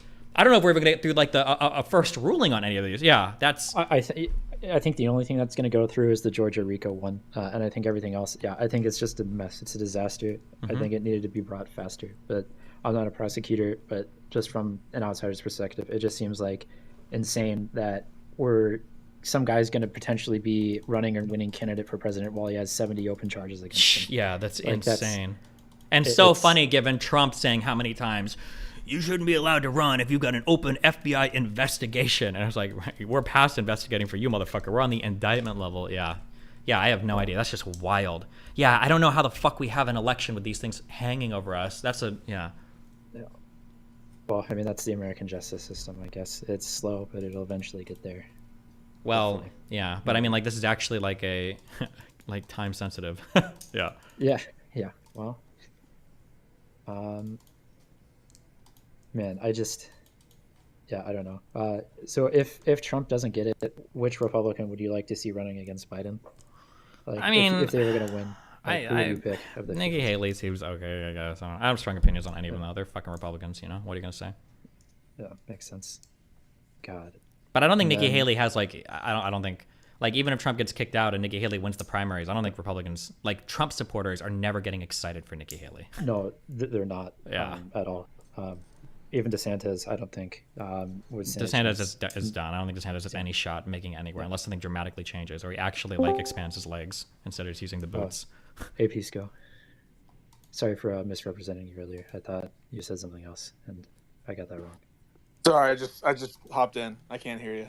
What'd you say? Oh, I said, sorry, I got the thing wrong about drone check. Oh, don't worry about it, Rage. Confused with someone. Yeah. Just a little friendly misrepresentation. Damn. How you guys doing? Want to talk about the Trump court case? Cool, we're just chilling. Yeah, I mean, I think it's a good topic. It's in the news. I was curious what your guys' reactions are, I guess, to all the criminal cases, but especially to the disqualification case. See what the Supreme Court says. Yeah. I personally think that the disqualification bar should be at the level of a criminal conviction. Personally, I think he's well past a reasonable doubt that his actions definitely led to the actions on January 6th. But to disqualify him to be president, I think I would need to see some sort of direct communication between Trump and the organizers who got indicted for the seditious conspiracy, like a more tangible, I guess, thing, rather than just like, okay, well, he was definitely saying a lot of crazy shit and he was definitely rounding people up. But if I had like the smoking gun, it would be like him emailing the Proud Boys or him telling an aide to email the Proud Boys or some direct connection between him and the seditious conspiracy participants. But that's just me. I heard kind of two things there, Reiji. One was kind of like a legal requirement, and the other was like a factual requirement for you. So on the one hand, you were like, I would need... I guess the legal requirement would be the criminal thing and the criminal standard as opposed to the civil standard. And then in order for me personally to get to that threshold, I would need some sort of fact or something that would prove that connection beyond the reasonable doubt. So I was trying to give that as like an example of like you had a direct communication of him talking to the conspiracy or conspirators and telling them to go do the thing, if that makes sense. Yeah, I just want to, in my mind, they kind of seem distinct. One is like, what process is required? Mm-hmm. Is it a criminal process or some other kind of process? Must it be criminal? Can it be criminal? Or so that's kind of one kind of questions. And then the criminal with respect to what? Criminal with respect to insurrection, or is criminal trespass enough in the context of a criminal trespassing charge? Could we disqualify someone? So that's kind of like the procedure side to it. And the other one that I heard is like some kind of seriousness concern or factual concern that you're having that you think for whatever reason the facts, even if it were in a criminal procedure, wouldn't make out what you think is sufficient for disqualification. Yeah, probably. I think on that first part, I think there's some like level of differentiation, seriousness of crimes. Like if Trump was just in the lobby and caught a trespass charge, I don't think that makes him guilty of like seditious conspiracy and the level of being barred. But like if the fact pattern was that he ordered the Proud Boys to be there and then he was in the lobby, that's way more than enough, I guess. Even if there's no seditious conspiracy thing committed against him, it's enough to show that he knew that there was going to be a thing and he was like involved in it, if that makes sense, even if there's not like the higher level charge being met. I respect the fact that you're applying a lot of your intuitions and you're worried, because I was also worried when I first heard the arguments or they were brought to my attention. The first person to bring it to my attention was actually Josiah from Pondering Politics, formerly known as Ruminate. And I was also concerned about, the one-way ratchet, what happens, Republicans disqualify people for supporting BLM, all that stuff. And so I understand that you're kind of talking about your concerns, and I get the sense that you're worried about, well, what's the limiting principle? Is that sort of correct, approximating your concerns? Yes, yeah. I know a lot of the Supreme Court tests or cases in the past have come out with like a test of like, all right, well, here's how we're going to do it. And so that would probably be sufficient in the future, I guess. But we don't have it now. I think that as well-meaning as what you're saying is, and a lot of people on all sides of the aisle, I think a lot of them are well-meaning, even people who are like, I want to beat Trump one-on-one. I want to just, I want the voters to be the ones to take him out, so to speak. Yep. I understand that those concerns arise genuinely and have to do with like sincere beliefs about prudence and like what is good for the country in like a political sense. I think that is not the best way to look at this. I think we need to have a question about what the Constitution actually means and says, right? There are a lot of constitutional provisions that we know of that are super inconvenient and super annoying for us to deal with. Think about like the Second Amendment for a lot of states that want to pass gun regulations. That's inconvenient for them. The First Amendment, if you're a state that wants to limit all kinds of speech, if you like, that's inconvenient for you. If you want to have say that no Muslim extremists are allowed in your state, the First Amendment's going to be inconvenient for you. So there are a lot of major parts of the Constitution that are inconveniences or prudentially can be problematic. But we usually, in the main run of situations, we don't sit here and think like, well, should we apply the Constitution? Shouldn't we apply the Constitution? I think as like a starting matter, unless there's like some nuclear holocaust on the way, our basis should be, let's apply the Constitution. I think we can agree on that. Yes, yeah, absolutely. Yeah. So like, just to wait. Hold on, wait. I want to can I ask a clarifying? Oh fuck. Okay, sorry. go ahead. Here, you can go after me. But I just want a clarifying question for you. So, let's say that I'm running as the communist presidential candidate right now for 2024, and I say I think America sucks. I think America is a great evil. I think we've gone out throughout the entire world, throughout the Middle East, throughout South America, throughout Europe. We've done terrible things. We've killed lots of people. I think America itself, we need to change entirely. I think for me personally, I think that could be seen as significantly worse than what's come out of Trump and significantly more against the intent and spirit of the Constitution. But I think that's protected, and I don't think you should be barred, even though those words are more direct and forceful. Even if I was out directing like BLM protesters, like we need to burn down this, government building or something along those lines. Yeah. What I hear is you're talking about things in terms of threats and what you consider to be a bigger threat to democracy. Or no, not about threats, but in terms of like the words and the actions.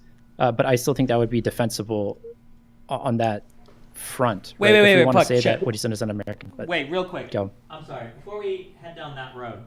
Wait, I wanted Pisco to finish up that line of thought about the Constitution being inconvenient. Yeah, can we keep going? Yeah, so there's tons of things that states or the federal government wants to do, but the Constitution has things, roadblocks, intentional roadblocks. One example could be the fact that legislation has to pass both houses of Congress in order to become law and be signed by the president.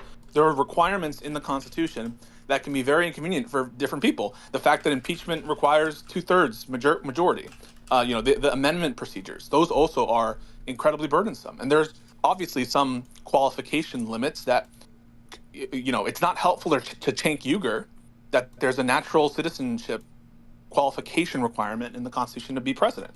And so there's a lot of parts of the Constitution that you can think of 1,000 examples where it would be really inconvenient or really non-prudential to have that at that point in time, And my position is that the structure of our Constitution means that unless there's some nuclear holocaust coming up, we can't be deciding when to and when not to follow the Constitution. It can't work that way. We have to think about what the Constitution means, and if the Constitution means what it means, or we come to some agreement about what reasonably it means, we should follow that, even if there's going to be some LARPers who are going to be angry and maybe even be a threat, right? Like, it was a threat to integrate a lot of schools during the Civil Rights era, but the Supreme Court decided that's what the Equal Protection Clause demanded. And we had to go in, with marshals, there was a nullification crisis. There was a lot of violence during that era. So it was really inconvenient to follow the Constitution in that context. But we did it anyway, because that's what our system is. And so the kind of concerns that I hear a lot of people raising, isn't it better for our democracy if he's on the ballot? Isn't it like this or that? That to me doesn't really seem like at all the question. The question should be, what does this provision mean? And if it means that Trump's disqualified, we need to follow it, and we can't just decide because it's inconvenient not to. I think that argument is legitimate, but I don't think that, or what you just said is legitimate, but I don't think the argument on the other side has ever been that maybe this time we shouldn't follow the Constitution. I think the argument is whether or not this is like a novel application or a first time of this thing where it's not very clear what the intention even is or how it ought to be carried out. I think that's the issue. Well, Stephen, I respect that that's absolutely what people are saying, right? That this is not just people, but other scholars as well, right? There is a response to Bodson and Paulson. I'm sorry. When I say people, I include scholars. Okay, gotcha. Okay. As well as anybody. That there are people who are saying, these are raising issues of first impression. It's not like there's a ton of settled law about what's required. There's no Supreme Court precedent on some key procedural issues about whether or not the president's included in the list of offices, whether or not the presidency is an office under the United States, whether or not there's a political question, whether or not it's self-executing, all that stuff, right? So there's a lot of unresolved questions. 100% agree with that for sure. But the way this is being discussed in a lot of articles and opinion pieces that I'm talking about, there's not even an attempt to do a legal analysis about what the Constitution says. You'll say things like, well, it's never been tested, well, there's no conviction, and it's kind of conclusory, and it's left at that. But really, there needs to be a legal analysis. There needs to be an argument here, because if the things are just like, well, it's scary, well, it's never been tested before. Well, something had to be tested at one point or another for the first time. Like every time that something that novel has come up or a constitutional provision has just never been tested before. So I'll give you another example. There was no recognition of an individual right to gun ownership and possession as part of the Second Amendment from the Supreme Court until 2009 and 10, in Heller and McDonald. I mean, those were the first times that those rights were recognized as individual rights. We've never had a quartering case where like soldiers have been quartered and like we've had to apply that constitutional amendment. But if it happened, we'd have to test it. And we've never had a president do what Donald Trump has done in January 6th, and we have to test it. And so if what you're saying is it's too novel, so we shouldn't be doing it now, then it means it's worthless and we're not following it because we're never testing it and we're never. Wait, that's trying true. it. I don't think anybody who's ever made that argument, though, right? I think like it should go to the Supreme Court, obviously, and they should make a ruling on it, right? Right, but people are saying things like it's too novel, so we shouldn't do it, or people are saying like it's novel and therefore it's bad. Sure, that's right? dumb. They should just go to the Supreme Court, and I guess our supreme legal scholars. That's like the first thing you thought about, Stephen. With respect, and I understand like that. Wait, what's the first thing I thought about? Wait, what? So when you came back, I mean, like, I think it's, people are saying and agreeing that we should apply the Constitution, but what they're concerned about is there are a lot of unresolved questions, blah, blah, blah, blah, right? No, I think that's what you said. That's what I heard you say. I could be wrong, but like... Wait, what are we referring to today or before? Just what? now.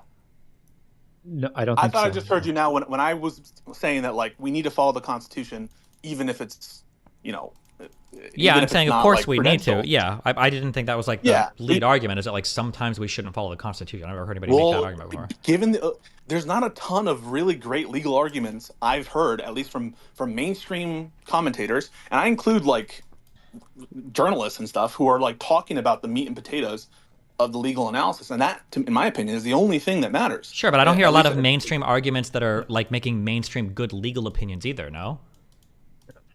Well. You mean in general? Yeah, most of the people just like, he did insurrection, therefore he should whatever. But like the definition of what that even means, that's not usually discussed. Like I don't think. The question, what's being dominated is like democracy versus whether this is good for the Democrats, whether or not this is going to help in the polls. Oh, sure, yeah, I agree with you. That's probably what a lot of people are talking about. Sure, yeah, I agree with that. Yeah, and like there's a back and forth about like whether it's so hypocritical. Democrats say they're here to protect democracy, but they're trying to disqualify Trump. It's like that's the nature of the conversation where we're talking about like the outcomes, the results, what's going to happen, and not like, well, what does this provision say? And it's a kind of echo of the same kind of, I think, ignoring of the Constitution in other topics like the Second Amendment, where people try to pretend that amendment doesn't exist in the context of those discussions. But part of the reason why, like, I think, Stephen, that you're going to be against some gun laws, or at least many of them, is because that provision exists. So you wouldn't be in favor of like a government trying to ignore the Second Amendment if there's settled case law saying that a proposed ban is unconstitutional, right? Yeah, correct. You're not going to be in favor of like intentionally, knowingly ignoring contravening like the Constitution. Of course not. You can't, right? Yeah. Yeah. And on the actual merits, the legal merits of what the Colorado Supreme Court found, I think are absolutely unimpeachable and absolutely correct. And this is coming from someone who wasn't, my first response to Josiah, Ruminate, Pondering Politics, was not. I was skeptical. And it took me reading the actual opinions and the articles that came out to be convinced. But if you actually look at it... Can you run us through the argumentation that the Colorado court went through? Yeah, sure. So starting off, in the aftermath of the Civil War, the Congress and leaders were sort of in charge of picking up the pieces after the conflagration that happened in the last 4 or 5 years. And part of that was passing some constitutional provisions, obviously the 13th Amendment banning slavery, the 14th Amendment instituting equal protection and due process for the states, 15th Amendment as well. So these are known as the Reconstruction Amendments that contain key provisions in response to structural things that had caused a civil war or were, part of the atmosphere of the Civil War.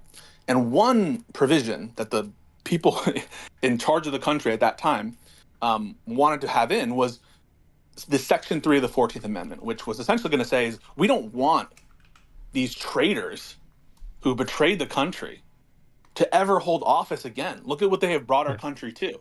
We don't want Jefferson Davis to hold elected office.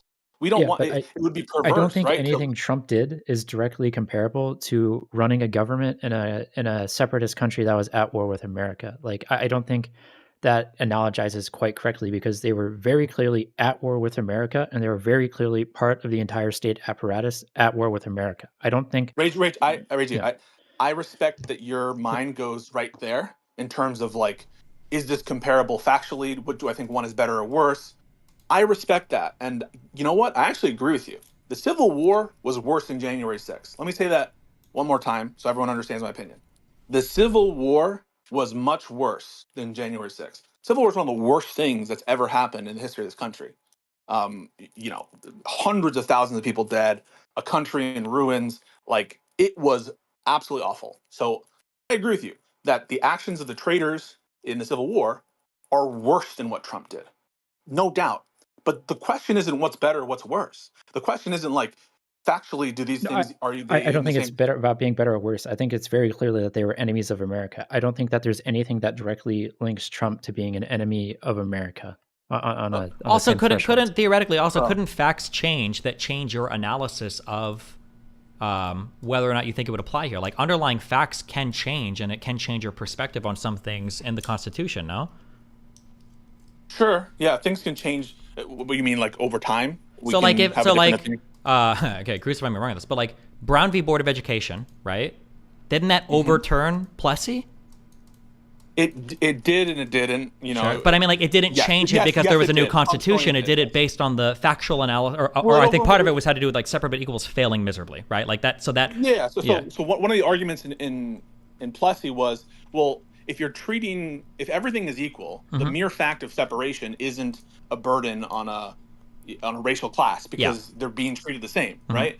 And what we had learned in the intervening years was no, that's just wrong, and that the mere fact of separation itself, even assuming that the facilities are actually equal, and I think that's actually one of the stipulations in the brief and everything, was that it actually was equal facilities and that kind of thing, but that separation itself.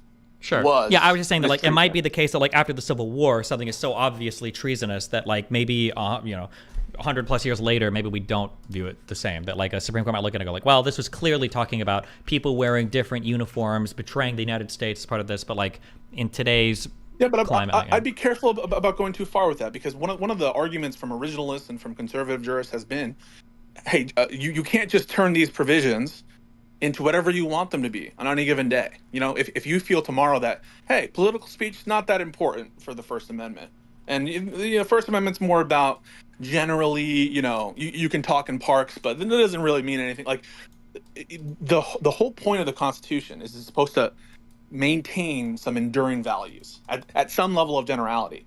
And while there are cases where like there have been overruling of decisions and stuff in the past, that doesn't at all detract from the fact that these provisions are supposed to have enduring values. Yeah, literally no one is doubting that, right? Okay, right. Yeah, so I guess for me, the specific threshold is it's like fairly obvious that everybody was being traitors. It's not obvious to me without some other form of evidence that Trump was directly going against democracy beyond whatever reasonable doubt that we need. Because I mean, literally like 3 days before he was saying, hey, we need more National Guard here. It seems like he might have just been clueless and unaware, but it's not evident that he's a traitor, I guess, even if his actions were absolutely deplorable. I really do want to. I want to like advise you, and as a friend, that the kind of unconnected analysis you're engaged in now. Was he a traitor? Is he the same as a threat? Is it obviously apparent as it was, very clearly apparent in the Civil War in a way that it's not clearly apparent now? That is a kind of untethered analysis that has nothing to do with what we're supposed to do, right? I thought the 14th Amendment was cut and dry, that anybody who's a traitor to America is no longer allowed to hold office, right? And I think the same thing would apply to every single member of the Proud Boys who got convicted of seditious conspiracy. I don't see that. Be careful with that. You don't think that being convicted of seditious conspiracy should bar you from public office? I'm saying what you're saying now which is that the people who have been convicted for seditious conspiracy are assuming that there were previous oath takers. I mean, that's something you Right. didn't say, just to let you know. Sorry. Yeah, But sorry. The implication is there. If they were previous oath takers and then they were now convicted of seditious conspiracy, Okay. I think that's very Yeah, clearly so- cut and dry from me. So if you saying that already assumes a bunch of things. It assumes that January 6th was an insurrection, right? That's actually an analysis that the court needs to undertake. But by just saying something very quickly like, oh, I do believe that all this is I don't know how you could be involved in seditious conspiracy without it being an insurrection, but maybe that's beyond really? my Because understanding. don't you think an insurrection it could be requires- attempted, right? Wait, don't you think an insurrection requires force? I mean, it could involve force in the future, but you might not have got Don't to you the think point all where force is insurrections used. involve force? Yeah, but you can be caught in your conspiracy before you get to the part of using force. Hang on a second. If all insurrections involve force, and not all seditious conspiracies involve force, wouldn't you agree that not all seditious conspiracies are insurrections? No, because just because you haven't got to the part where you blow the White House up doesn't mean that it's not an insurrection.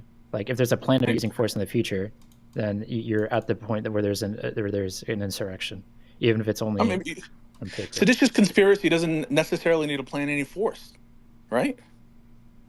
You could have a seditious conspiracy that's not based on the planned use of. So I guess how would you coup the government other than by force? I guess if you could provide me an example where you could do it without using any force or implied force, I guess I could follow it, but I don't think that's possible. Yeah. So you're aware. When I say force in terms of insurrection is usually public force, right? It's a public use of force that's open in like no, I would say open so. in I think you could blackmail right? a bunch of. I think you could blackmail a bunch of judges and a bunch of politicians. But there you go, right? Like if you could blackmail, let's say, the vice president or the Supreme Court to like use procedural mechanisms, but using some kind of nefarious fraud or some nefarious bribery or that kind of thing to I guess I would to still do a qualify soft that as coup. force, but You would categorize bribery as use of force? yeah, blackmail and bribery, yes, yeah. Well, I guess then we're just working off different definitions of force.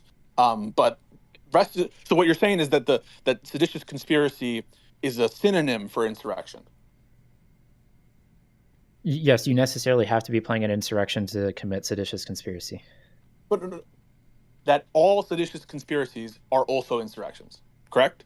Oh, they have to have an insurrection. Otherwise, it's just nothing. Okay. Well, I don't agree that those are the definitions. And if you look at... Be back 1 second.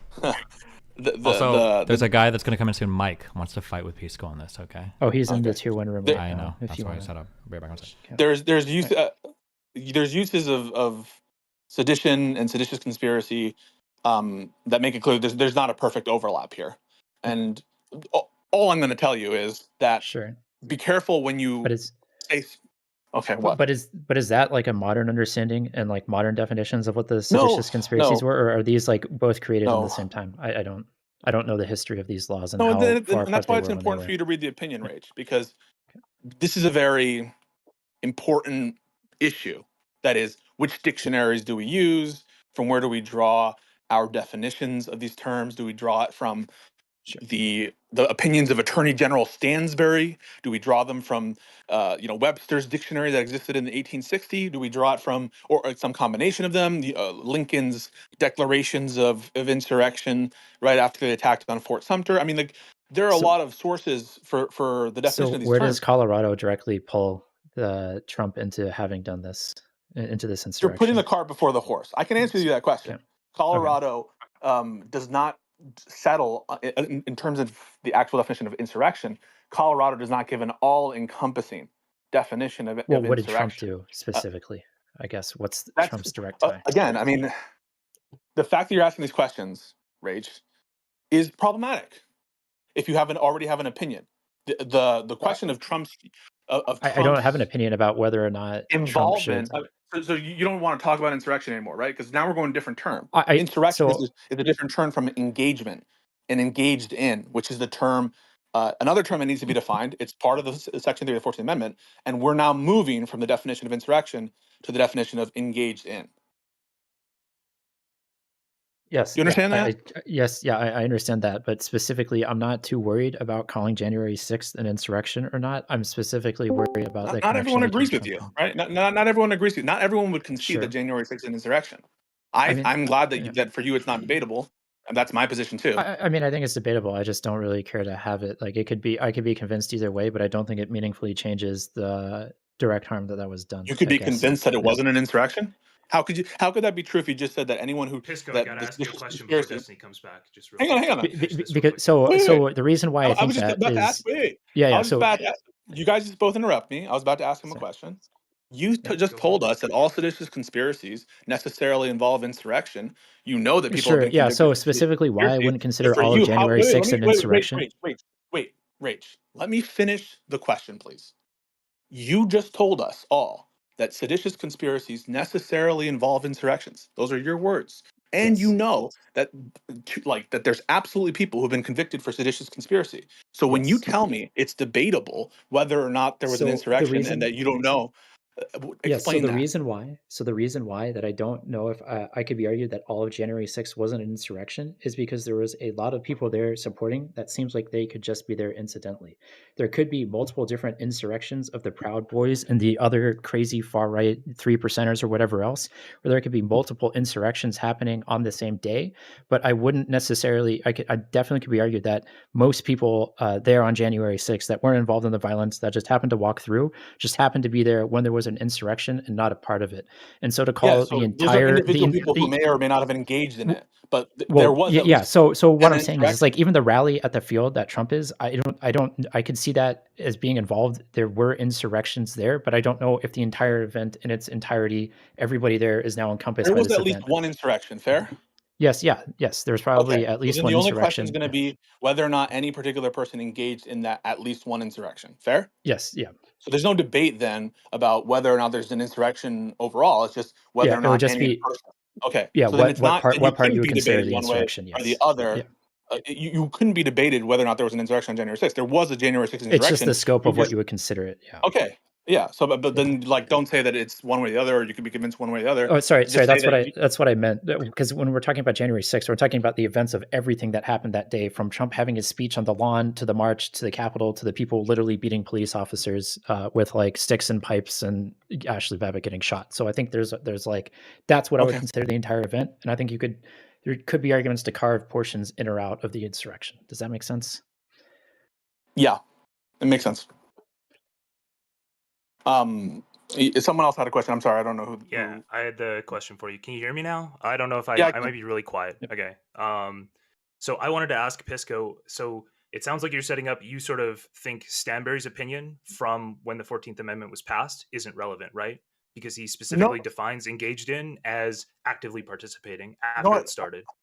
I don't think that it's irrelevant. Why would I think that? Well, I'm asking because obviously he would be like the preeminent American legal opinion at the time, right? Because he's the attorney general. I don't think that his opinion is irrelevant. I agree that it's a relevant source of information, but to be clear, it's not constitutional law, and I've been taught by conservative jurists that what matters is the original public meaning of the. Do you disagree that the Colorado State Supreme Court did disregard his opinion on that? They did not disregard it. No.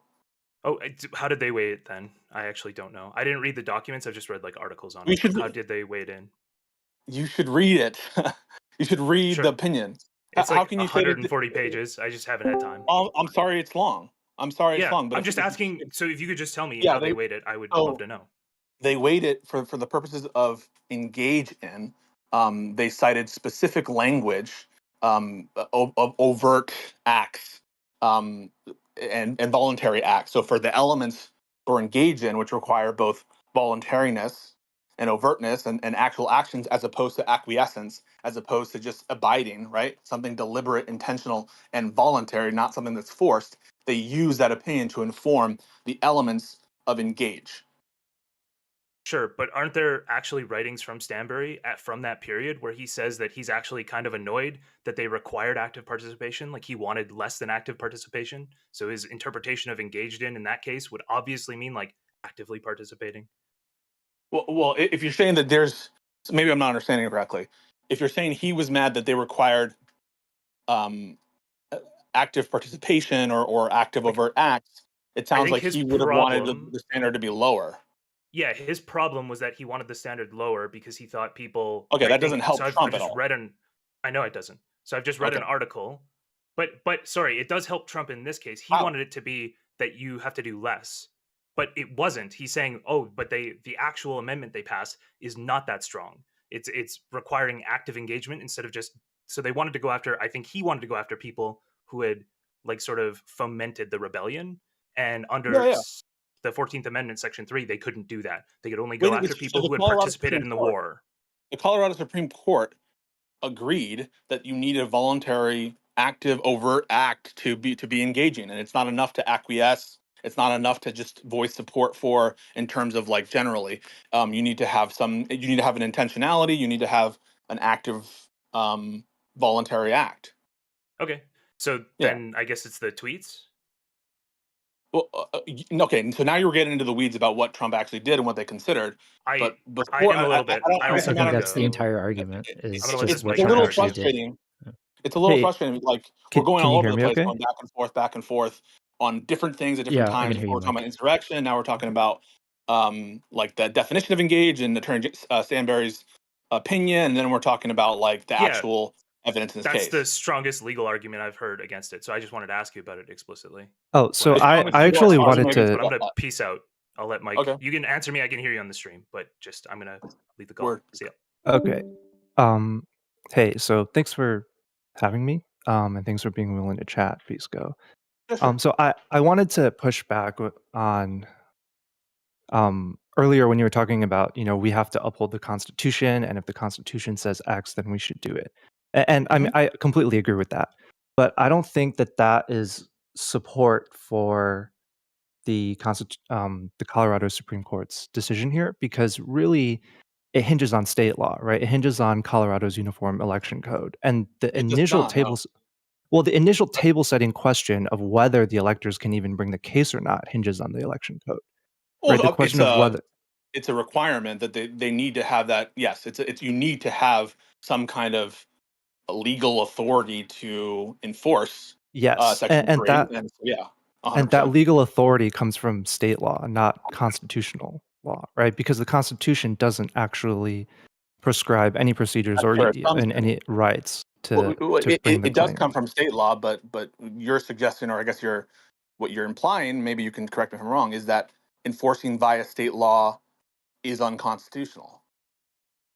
No, not that enforcing via state law is unconstitutional. That the state law doesn't actually enable this type of claim, right? The state law doesn't actually grant the electors. As a matter of law, it does, because that question isn't even up for review. I mean, as a matter of state law, Colorado Supreme Court is the final arbiter on what Colorado law says, and four judges, count them, 4 justices, ruled that it does enable enforcement of Section 3. Wait, hold on. Can I ask a question on that? Wait, I thought that was up for contention. I thought that's why this has been brought up before and shot down in front of other state Supreme Courts, because they said they didn't have standing or they didn't even have the ability to rule on it. Right. So in Michigan, or either Michigan or Minnesota, it might have been Minnesota. Okay. In Minnesota, they decided the court of the highest court of Minnesota, I think it's the Supreme Court of Minnesota, decided that their election challenge law does not allow Section 3 challenges for primary ballots.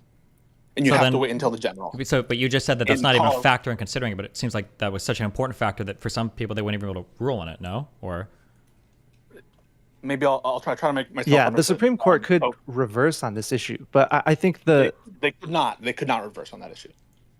They could not reverse the issue of whether Colorado law allows for the enforcement of Section 3 claims.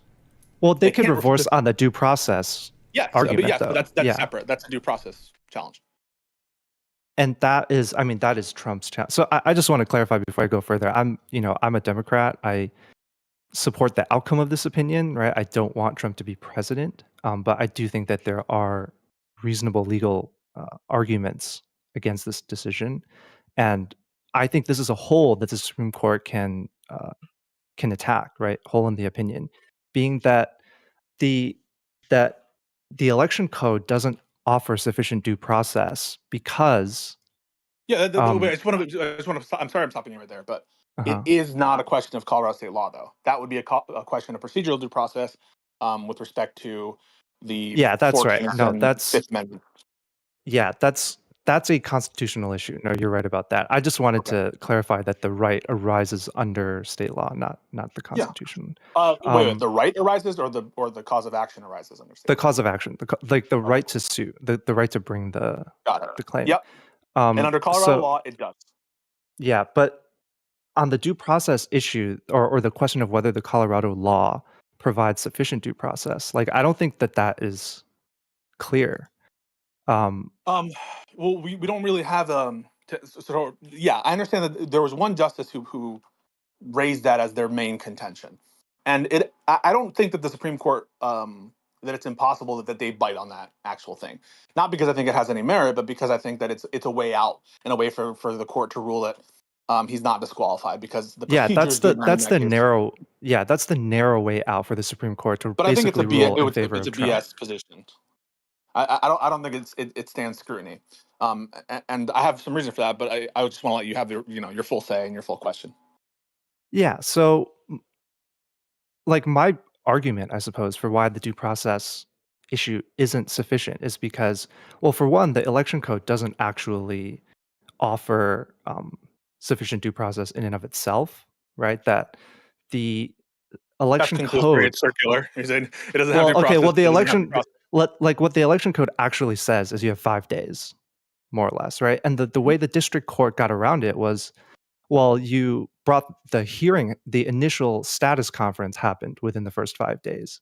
And sure, the adjudication happened 2 months later, right? The entire trial was around 2 months, and they issued the order within 48 hours. So because the status conference happened 5 days after the candidates were, the inception, and then the court had 48 hours to issue the ruling that they met the election code requirements. However, like that's complete fiction, right? Like they're just saying that the due process here is sufficient because we gave them 2 months, even though really we didn't actually follow the rule under the election code. That's a matter of state law, right? If there's a problem that like procedurally they did, the state law said one thing, and you think that they didn't follow that state law. That's not what the Colorado Supreme Court said. The Colorado Supreme Court, which is the last word on issues of Colorado state law, they issued as a matter of law that there was substantial compliance with the election code in that proceeding. As a matter of state law, but they can't say that was sufficient due process, right? That the election code offers. Use it you can't use that hook, or I don't think you can use that hook of not complying with Colorado law to be like, therefore not compliant with procedural. No, not that the failure to comply is failure to provide due process, but that the law itself, if complied with, doesn't offer sufficient due process. Right? Like that the law as drafted. What about as applied? Isn't that the only thing that matters here? I mean, here, if the court is able to at some point give and clearly sanction as lawful what happened here, then the law itself, as enforced in this particular proceeding, that's what needs to be viewed from a procedural due process lens. I don't know why you want to look at the law in its strictest construction when we can just analyze what happened here. I mean, so we could do both, right? But I would say that even as applied, that there isn't sufficient due process, right? Because then why don't we stick with that? Okay, we could talk about that and not deal with the letter of the law for now. Well, no, because the letter of the law includes what was done here, as the Supreme Court of Colorado has ruled. They've ruled that what happened here was according to Colorado state law, and so whatever the letter of the law includes what happened here. So you can't just be like, well, I disagree with what the Colorado Supreme Court said about whether it actually complied with the Colorado state law, and therefore we're going to think about the hypothetical case that didn't happen. Hold Well, on. that's So my you're saying that if the Colorado Supreme Court, let's say that there's a state law that offers, that does not provide sufficient due process, Mhm. and the Colorado Supreme Court says that this is, this is what the state law says. Okay, that's fine. The Supreme Mhm. Court can't overrule on that issue, but the Supreme Court can challenge the law itself as not offering sufficient due process. To the extent that what the law means, right? The Supreme Court can't just disagree with the state court's interpretation of what state law says. Yes. So they have to accept the state law as given. And if the Yes. state law is interpreted to be this letter of the law plus our reasonable interpretation or reasonable accommodation such to comply with due process, then it's an as applied. Or like imagine that there was something that was like, criminal process takes 1 day. But the Supreme Court of Colorado says 1 day or whatever is a reasonable amount of time to accommodate the Constitution, and they interpret that proviso in their law. Then if that came up to the Supreme Court of the United States, they would not strike down that law as written, but as you could say amended or interpreted by the state court. Yeah, no, They exactly. can't, So that's why ignore I'm that. saying.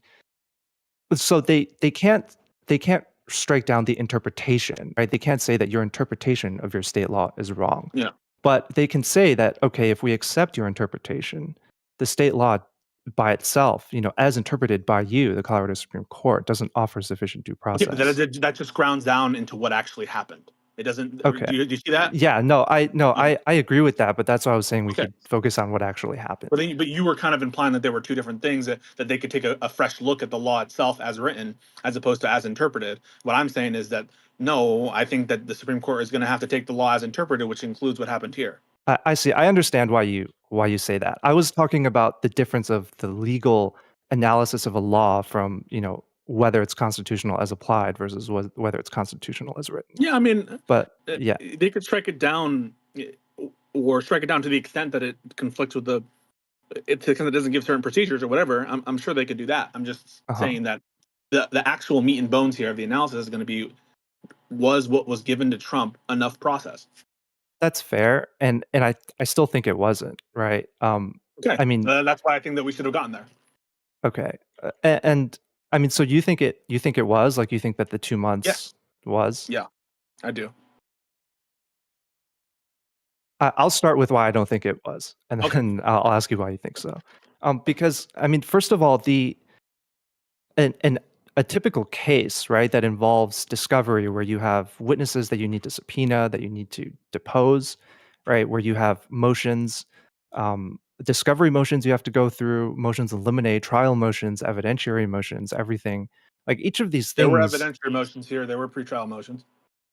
There were pretrial motions, but they're like, I mean, I haven't gone through the docket of the case, but I am confident that the sheer quantity of motions and the evidentiary and the discovery disputes just are not anywhere near the amount of a case of similar complexity. Yeah, but these election cases, they're in their very nature, they're done way faster than other cases. Look at Bush v. Gore, and how much of a factual record was it there? Most of the facts here aren't even at issue. It's just looking at statements made that aren't even argued. I think that the Trump lawyers, they rested their case early. Like, I'm not so sure that what additional discovery. Just because they rested the case early, like, if they didn't have the opportunity to actually look for witnesses, right, to depose them, because if you can't depose a witness, you can't call them, right? Like, that's just not possible. So how do you, as the defense, right, without being given enough time to investigate, to look for people, to get testimony, and then to depose them, how could you possibly even prepare? Like, they're forced to rest early. They're not going to call a witness without a deposition, right? Let's think about it. So, like, what is the basis to think that what are the baseline assumptions that for a qualification case you get access to some certain amount of procedural rights? Where does that derive from? That derives from the substantive due process. From or substantive sorry, due process? sorry, procedural due process from the general like due process clauses in the Constitution, or the Okay, same way so you have due process for really anything. so in 2000 when the election was happening, Bush v. Gore, and that case was sort of getting funneled, and did Gore have the opportunity to depose everyone he wanted and to talk about the butterfly ballots and to get the email communications from the Florida administrative state? Did that violate Al Gore's procedural due process rights? I mean, did he have more due process rights than Trump did here? No. I'm asking, absent this, forget this ever happened, would you think that there's a procedural due process issue given Al Gore's lack of time to use discovery procedures and to do motions and all sorts of So different I don't interesting things? well, I don't know off the top of my head exactly how many procedural rights Gore had at the time. Like I'd have to again look at the docket and see the time frames of what he was allowed to do. Well, But the I would election say that happened in it's at November. least more than what Trump had here, right? No, I don't agree with that. No, of course not.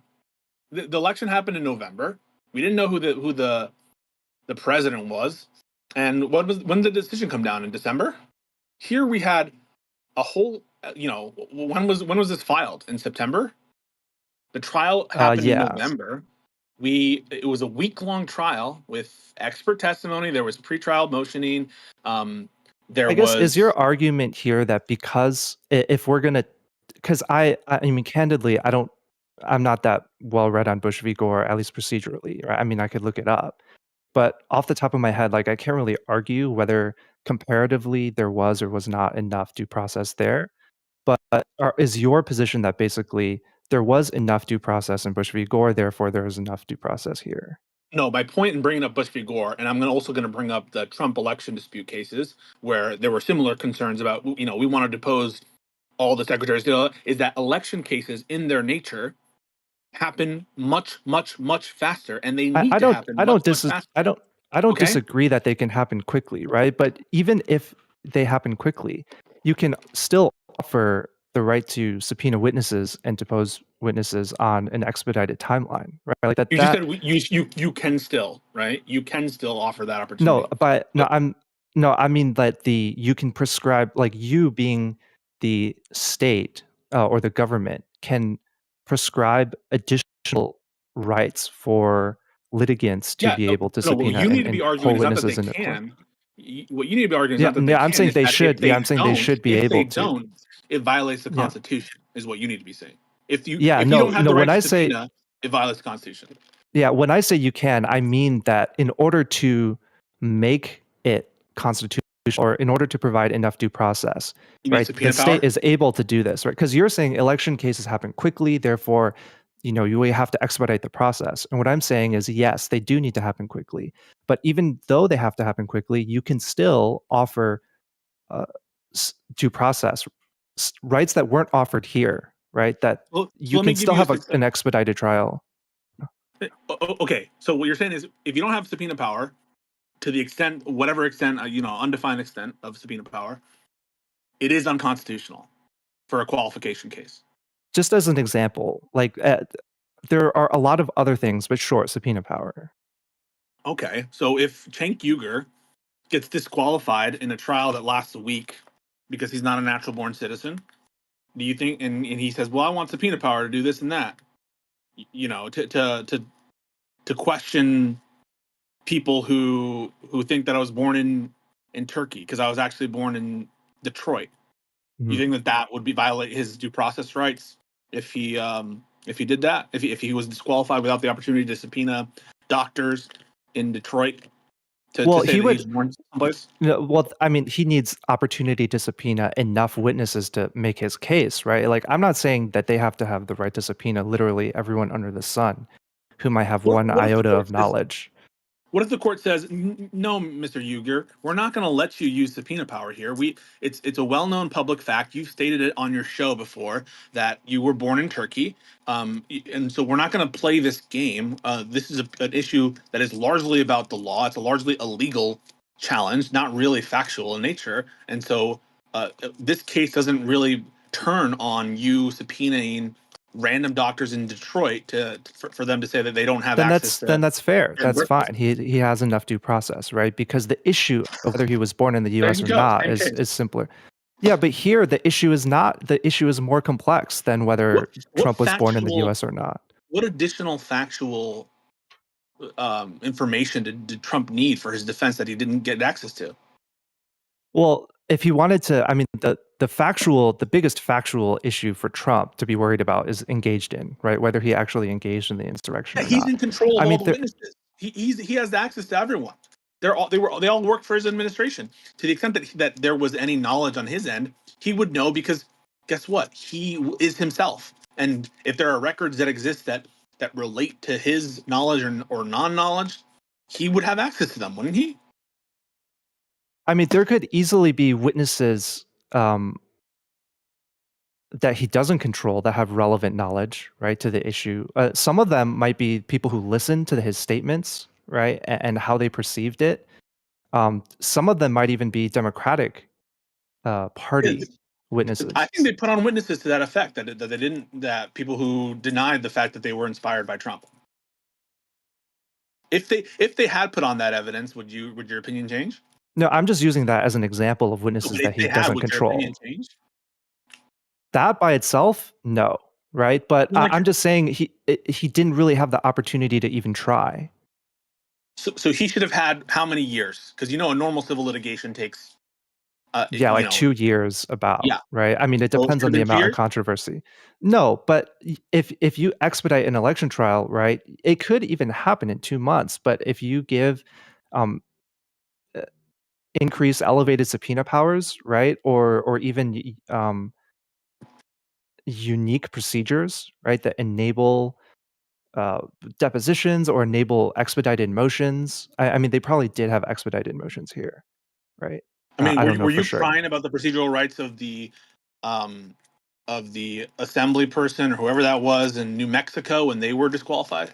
Are you crying whenever some individual who is not of age gets disqualified summarily?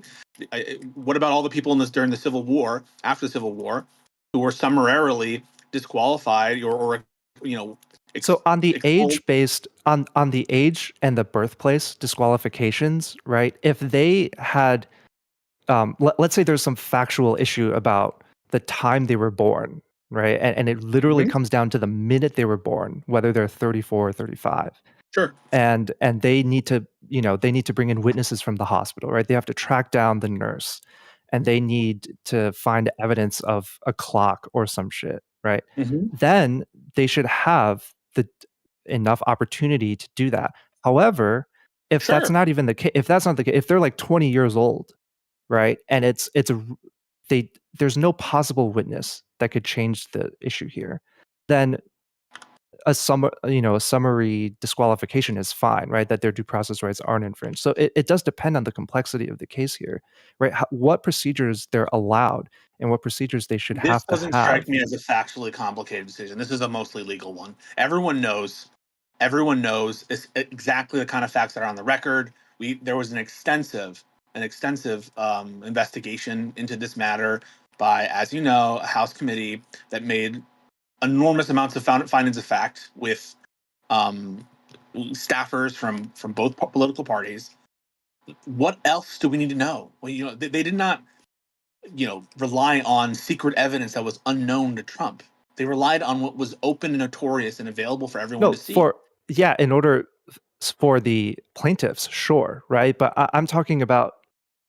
I mean, Trump can't rely on evidence or can't rely on witnesses that he never had the opportunity to track down or depose. So you can't just say just because. Anything. I mean, what would change? What witness even? I mean, you could say that there's some witness there that he has masterminded the whole thing somewhere, and so we should be able to spend 2 years. No, on the defense, on the defense side, right? So on the defense side, Trump could say, "Hey, there's some guy out there who did this whole thing, and it wasn't me, and he actually made me say those things. And we're gonna get to the bottom of this, but we need a year and a half to to really go through every single FBI agent who was there on the scene and depose each one of them. I mean, it doesn't have to be Where a does year this and a end? half, right? It could No, be. the I mean, issues okay, in this yeah, case- line drawing is always difficult, but just because the it's difficult issues to in draw this the case- line doesn't mean. Yeah, but you're drawing it in an absurd place, which is you should have. Who did you want him to subpoena? What factual dispute is there that is at issue in this case? Everything that is being argued about is really not up for debate except for the underlying legal questions. The most relevant evidence in this case is what did Section 3 mean back in 1860, I mean, and I what would does it mean say today? that the fact that the Trump's lawyers challenged the admissibility of the Jan 6 committee means that there were hearsay disputes. issue. No, That- that- I'm just saying. I'm hearsay. saying that's evidence that there's a dispute about the factual record, right? If you only read the That's a opinion, hearsay issue. sure.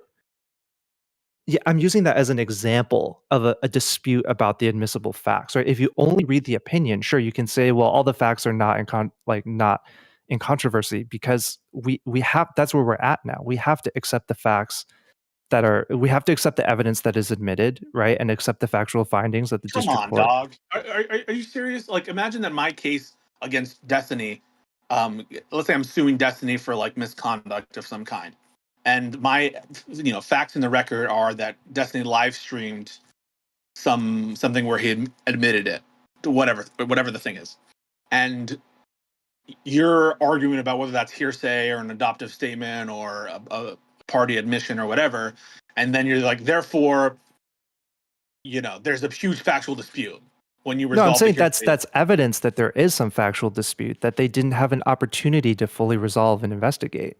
Right? What fact did they dispute? Did they dispute the fact that people were violent that day? Did they dispute the fact that any of the factual things that were brought forth by? I mean, they're petitioners? like other people that may have orchestrated the event, right? That had far more. There we go. Orchestrated event, like it was a plot. No, I mean like individual. Again, I'm not a Jan 6 insurrectionist, right? Like I need to reiterate, like I do not support Trump. I am a Democrat, right? I'm just saying from a legal perspective, or if you want to offer sufficient due process, right? That Trump needed the opportunity to run down those threads, and it doesn't take 2 years, right? It might take an extra He couple needed weeks, time to right? run Or down even the threads of additional whether or not subpoena. Jan 6 was an inside job. That's what he needed time No, for. not whether it's an inside job, but whether there were other third parties that had far more control over what was happening, right? It could have been, let's say, like there's some crazy alt-right militia group, right, on the internet, on 4chan or whatever, right, that decided, hey, let's get together and do this, completely independent of Trump's involvement. And he uses that as evidence to say that, okay, well, all the shit I said, right, that you have on the record, that you have video of, really had nothing to do with Didn't this. inspire this one guy. Because what does this that one matter? guy was the one who inspired. Yeah, the one guy that's not an who issue. called everyone there and organized. Well, the issue is whether he engaged in the insurrection or not. Do you think it's reasonably in dispute whether or not Trump actually motivated at least one person who was engaged in the insurrection? But one Is that person alone reasonably in isn't dispute? sufficient for an insurrection. 2 people? Is it reasonably in doubt that Trump inspired at least 2 people to do Jan 6? Yes I mean, for my opinion, no, right? But I'm just saying he could have. From every reasonable person. Guess what? Probably 98% of them.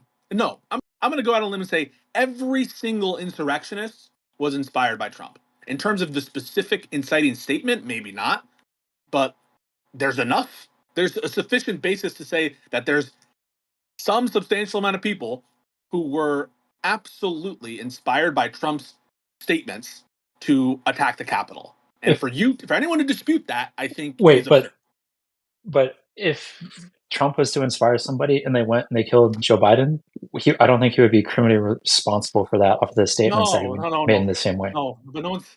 No, that's a saying that, legal right? question of whether that counts as engaged in murdering Joe Biden or not. Right? Yeah, So, that's a legal question first and foremost, and then it would be then if they didn't get a chance to like depose or interview that one guy who did the killing, then I would say, yeah, then they should have had that So opportunity. so I guess like Here, it's not specifically reasonably why in this so I guess why in this case is it not allowed to go through those threads in the same way that it would if because it was for the there's murder no of Joe Biden?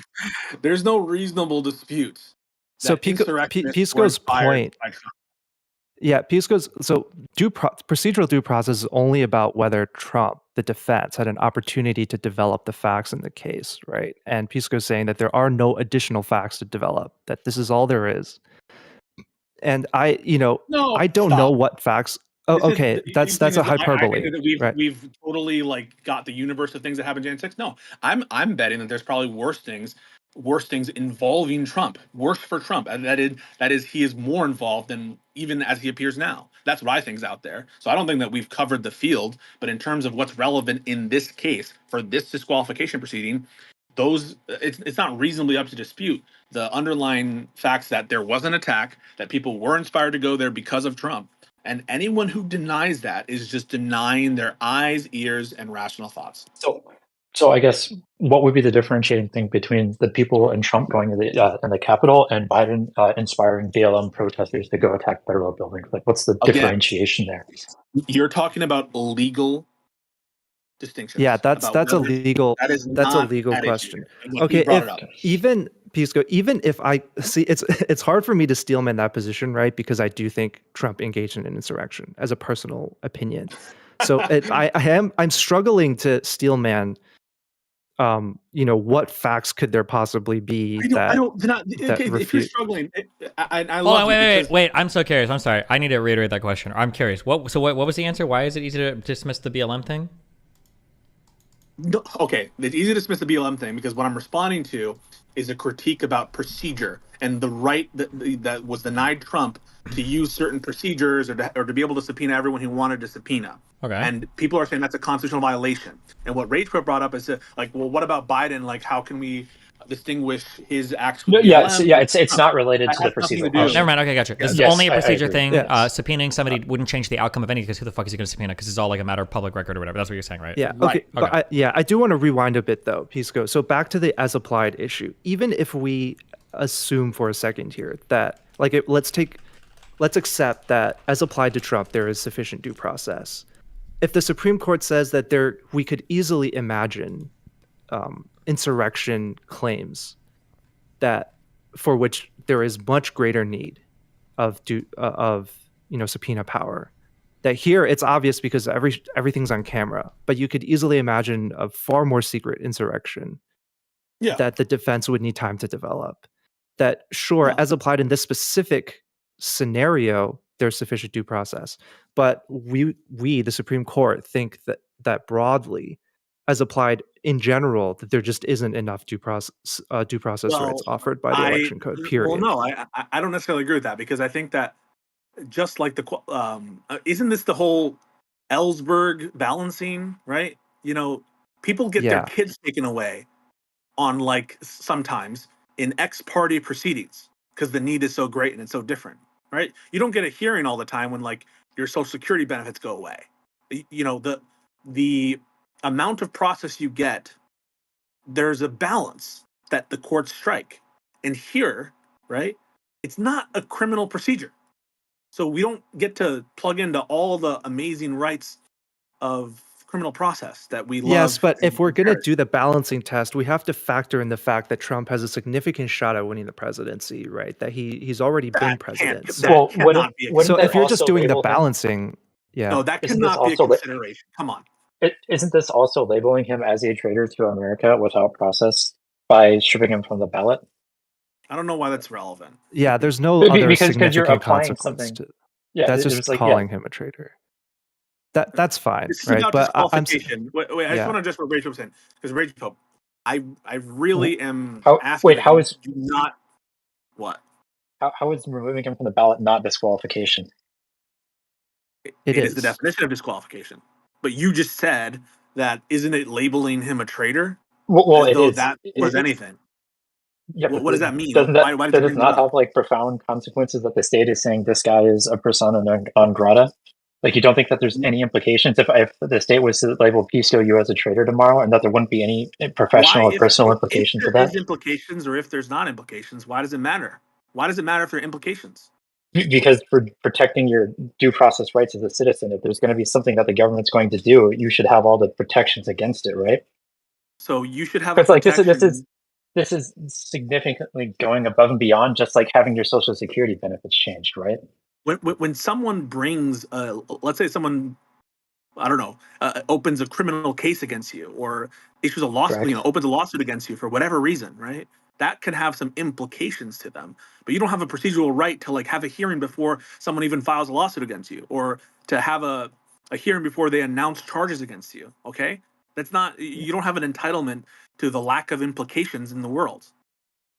Yeah, like due process is generally a super fuzzy line drawing where you're balancing a right to procedural due process and the need to actually get things done.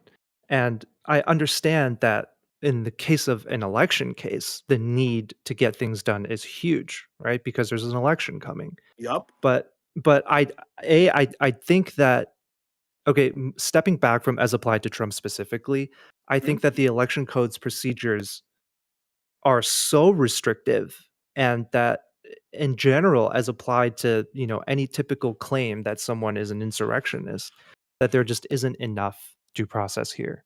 And that might be where the Supreme Court goes with this, without reaching the questions of defining insurrection and defining engaged in.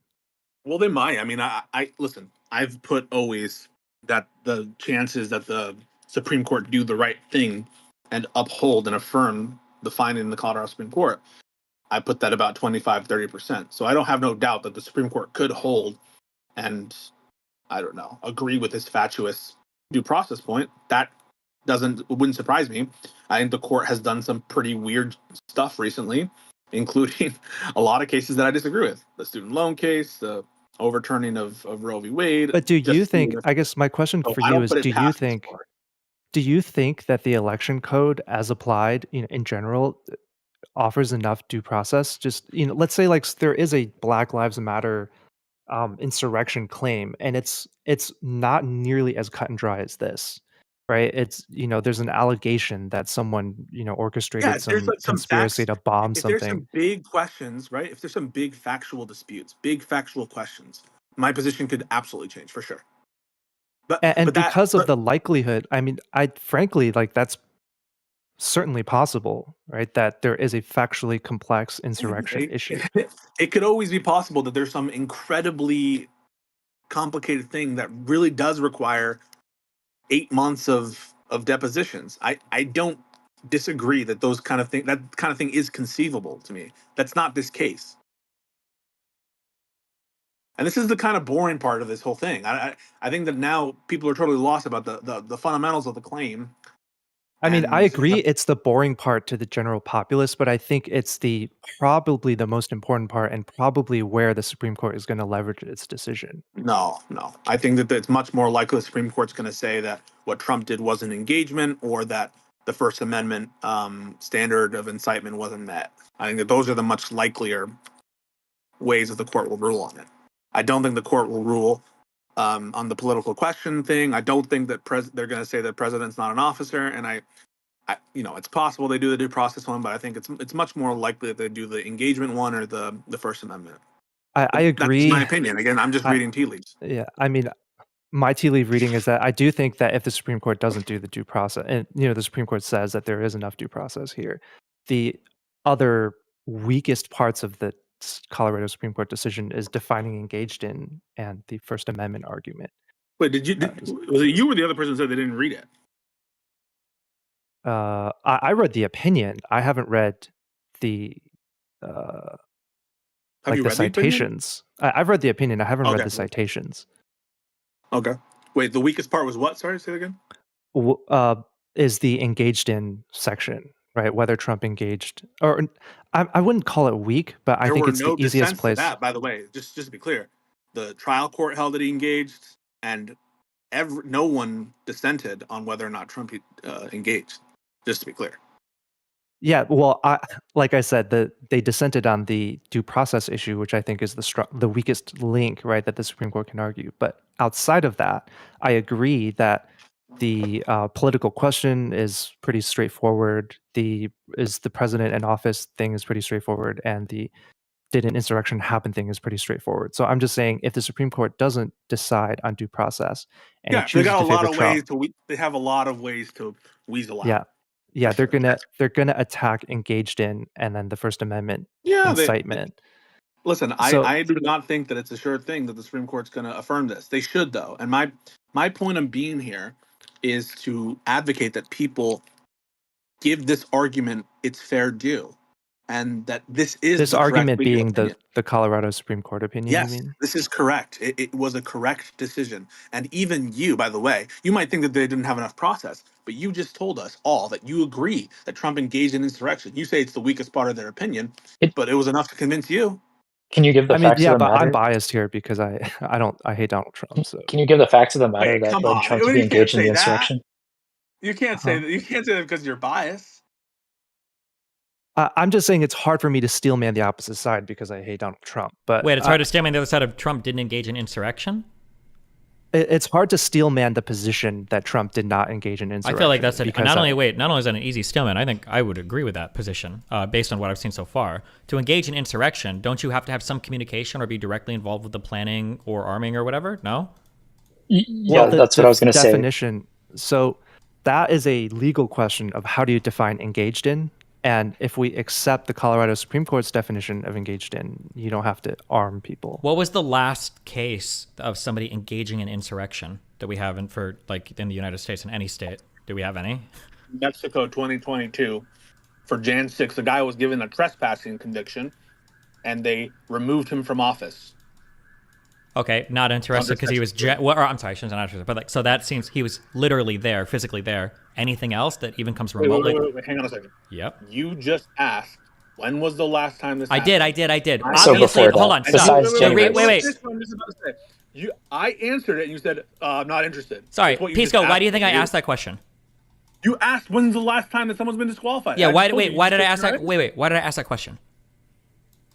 Well, I have no earthly idea why I asked that question. You can't even possibly imagine why I would ask for other applications of this law when we're talking about potentially applying it to Donald Trump. You don't think it's because I'm looking for maybe how would it be applied to Donald Trump? The last time it happened. Okay. I don't know why you don't understand. Thank you, Okay, Destiny. never mind. You've inspired me. Here's why I think the engaged in argument is the second weakest link. Oh wait, hold on, real quick. I'm sorry, I need a quick answer. I'm so curious. Has any insurrection or engagement argument in state law ever happened where the engagement is like speech? Incitement? Engagement in an insurrection has been speech. Because the person you said they were there, they were trespassing. So, agreed. In terms of whether or not incitement, this, by the way, just so you know, incitement is not protected speech.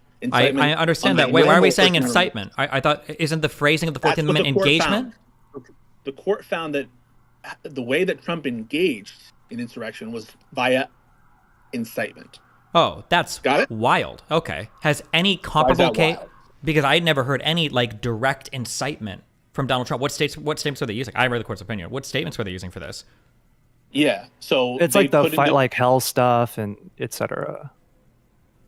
Yeah, so basically when he showed up. Yeah. Well, wait, don't say showed up because he didn't show up to the protest on January 6th. That's not true. No, he showed up to speak to the people who he wasn't on the property, people who right? subsequently went to protest. He wasn't speaking to protesters. He was just speaking to his fans. What do you mean? Well, okay, when he speaks to fucking everybody, right? It's broadcasted everywhere. So he was speaking to the people at Jan 6. Yeah, but he was speaking to other people too. Does he have any responsibility? If the Jan 6ers showed up to a Joe Biden speech and then went to the Capitol, would Joe Biden be responsible for inciting them? You guys are buying into the Trumpist narrative, and it's stop. It's No, wait, hold on. Buying into Yeah. a narrative is not. That's not an argument. That's not a response. That makes me think you know that you're insane on this point. Okay, wait. Then next time, just elaborate. Don't use such a retarded fucking statement because we're talking about First Amendment. We're talking about arguably one of the most important parts of. Hold on, these are the most important parts of speech in the United States, and you're like, oh, it's so ridiculous. You and your audience, you get a lot of privilege and room to start off your statements with some kind of colorful thing, okay? And no one calls you out on that shit. Whenever you want to start off saying you guys are being stupid, it's the first sentence. I'm saying that you guys are buying into a narrative and you're ignoring the context of what was happening. Yeah, but why is Newsmax responsible? I have the opinion in front of me. I can read to you the words that the court relied on, right? Okay, yeah. That for saying that Trump engaged in it. So one, Trump says, we've gathered together in the heart of our nation's capital for one very, very basic reason: to save our democracy. Republicans are constantly fighting like a boxer. It's like a boxer, and we want to be so nice. We want to be so respectful of everybody, including bad people. We're going to have to fight much harder. Why did you just skip the very important part? Well, he just said with his hands tied behind his back, right? He goes on to say, now it's up to Congress to confront the... You omitting that part is super sus. Why with do you his think hands tied behind his back? Yeah. Why did you omit that? I'm just trying to, because it's a long sentence. I mean, I can add it in, right? I was just trying to be quick. Here, can you link? Wait, real quick. Can you link this to DGG and I'll just read it? Page 112 of the opinion. I'll screenshot it and then I'll put it in the. I'll DM it to you. And you can't do it because we're not friends, and I can't add you because I got too many people on my friends list. Okay. So it's hold on. Okay, I'll DM it to Pisco. Is that gonna work? I can send it to you, Steve. Yeah, I'll DM it to Pisco. Pisco, you DM it to Destiny. Well, they put in. They linked it in the chat. You can just click that link and go to. Well, I have a screenshot. I'm just reading this. Okay, page 112. We're gathered together in the heart of our nation's capital for one very, very basic reason: to save our democracy. Republicans are constantly fighting like a boxer with his hands tied behind his back. It's like a boxer, and we want to be so nice. We want to be so respectful of everybody, including bad people, and we're going to have to fight much harder. Now it is up to Congress to confront this egregious assault on our democracy, and after this, we're going to walk down, and I'll be there with you. We're going to walk down to the Capitol. We're going to cheer on our brave senators and congressmen and women, and we're probably not going to be cheering so much for some of them, because you'll never take back our country with weakness. You have to show strength and have to be strong. When you catch somebody in a fraud, you're allowed to go by very different rules. This is the most corrupt election in the history, maybe of the world. This is not just a matter of domestic politics. It's a matter of national security, and we fight like hell. And if you don't fight like hell, you're not going to have a country anymore. Okay, these are the comments. Wait. Those are the statements. Yep. Those are among some of the statements. And additionally, the court considers the buildup, right, towards what it meant for him to say those things at that time. Mm-hmm. He was the one who started this whole thing. He gathered everybody in this place, and sure, he had some self. Wait, if he was so involved in it, why is there no criminal trial for seditious conspiracy against Trump?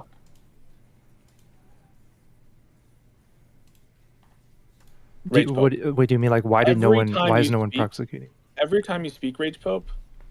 So if there's sufficient, no, it is relevant. If they think that if these words are so strongly relevant to Donald Trump doing an insurrection against the United States, such that you would strip him without even the normal set of due process or anything else, you would think that there would at least be some sort of pending criminal charge where any reasonable prosecutor would think that they would be able to have a case against him no matter what. Especially when you have a president who is undermining the very fabric of democracy itself. The fact that it doesn't have a criminal trial, I think, kind of goes to the evidence that this is. I'm going to respond to this with numerous points, and none of them you can contest with. Number one, it's your incorrect assumption that, quote, seditious conspiracy is the same as insurrection and engagement in insurrection. And so what you just said now is nonsense, because we're under your proprietary definition of seditious conspiracy. They're the same thing. They're not the same thing under everyone's vision of what those things mean. And so I think that there's some sort of illegality that's being implied there. Excuse me. The fact that Trump wasn't charged with seditious conspiracy has nothing to do with whether or not, for purposes of Section 3 of the 14th Amendment, he engaged in insurrection, because they're different things. Also, there is also an insurrection statute in the U.S. Code. Section 3 is not a criminal sanction. And there's reasons why prosecutors may choose to bring certain charges and not bring certain charges. The burdens of proof are different. The procedures are different. Jack Smith could have wanted to streamline and do things that are faster, i.e. do the election theft stuff as opposed to the insurrection. There are a lot of things that go into a decision to prosecute or not prosecute. Obviously, you have to prove beyond a reasonable doubt. In civil cases, you don't. So there's a lot of reasons why this is not tied to any kind of criminal sanction. And you want to just not analyze it and be like, well, if he wasn't charged, then he didn't do it. That's bullshit. Because if he was charged, what would you say? I'm not. I would say that's clearly I would say it's clearly strong evidence, because the way that it's being used in that document is that it's very clear, cut and dry, that he did engage with it and he did cause it and he did do all these things.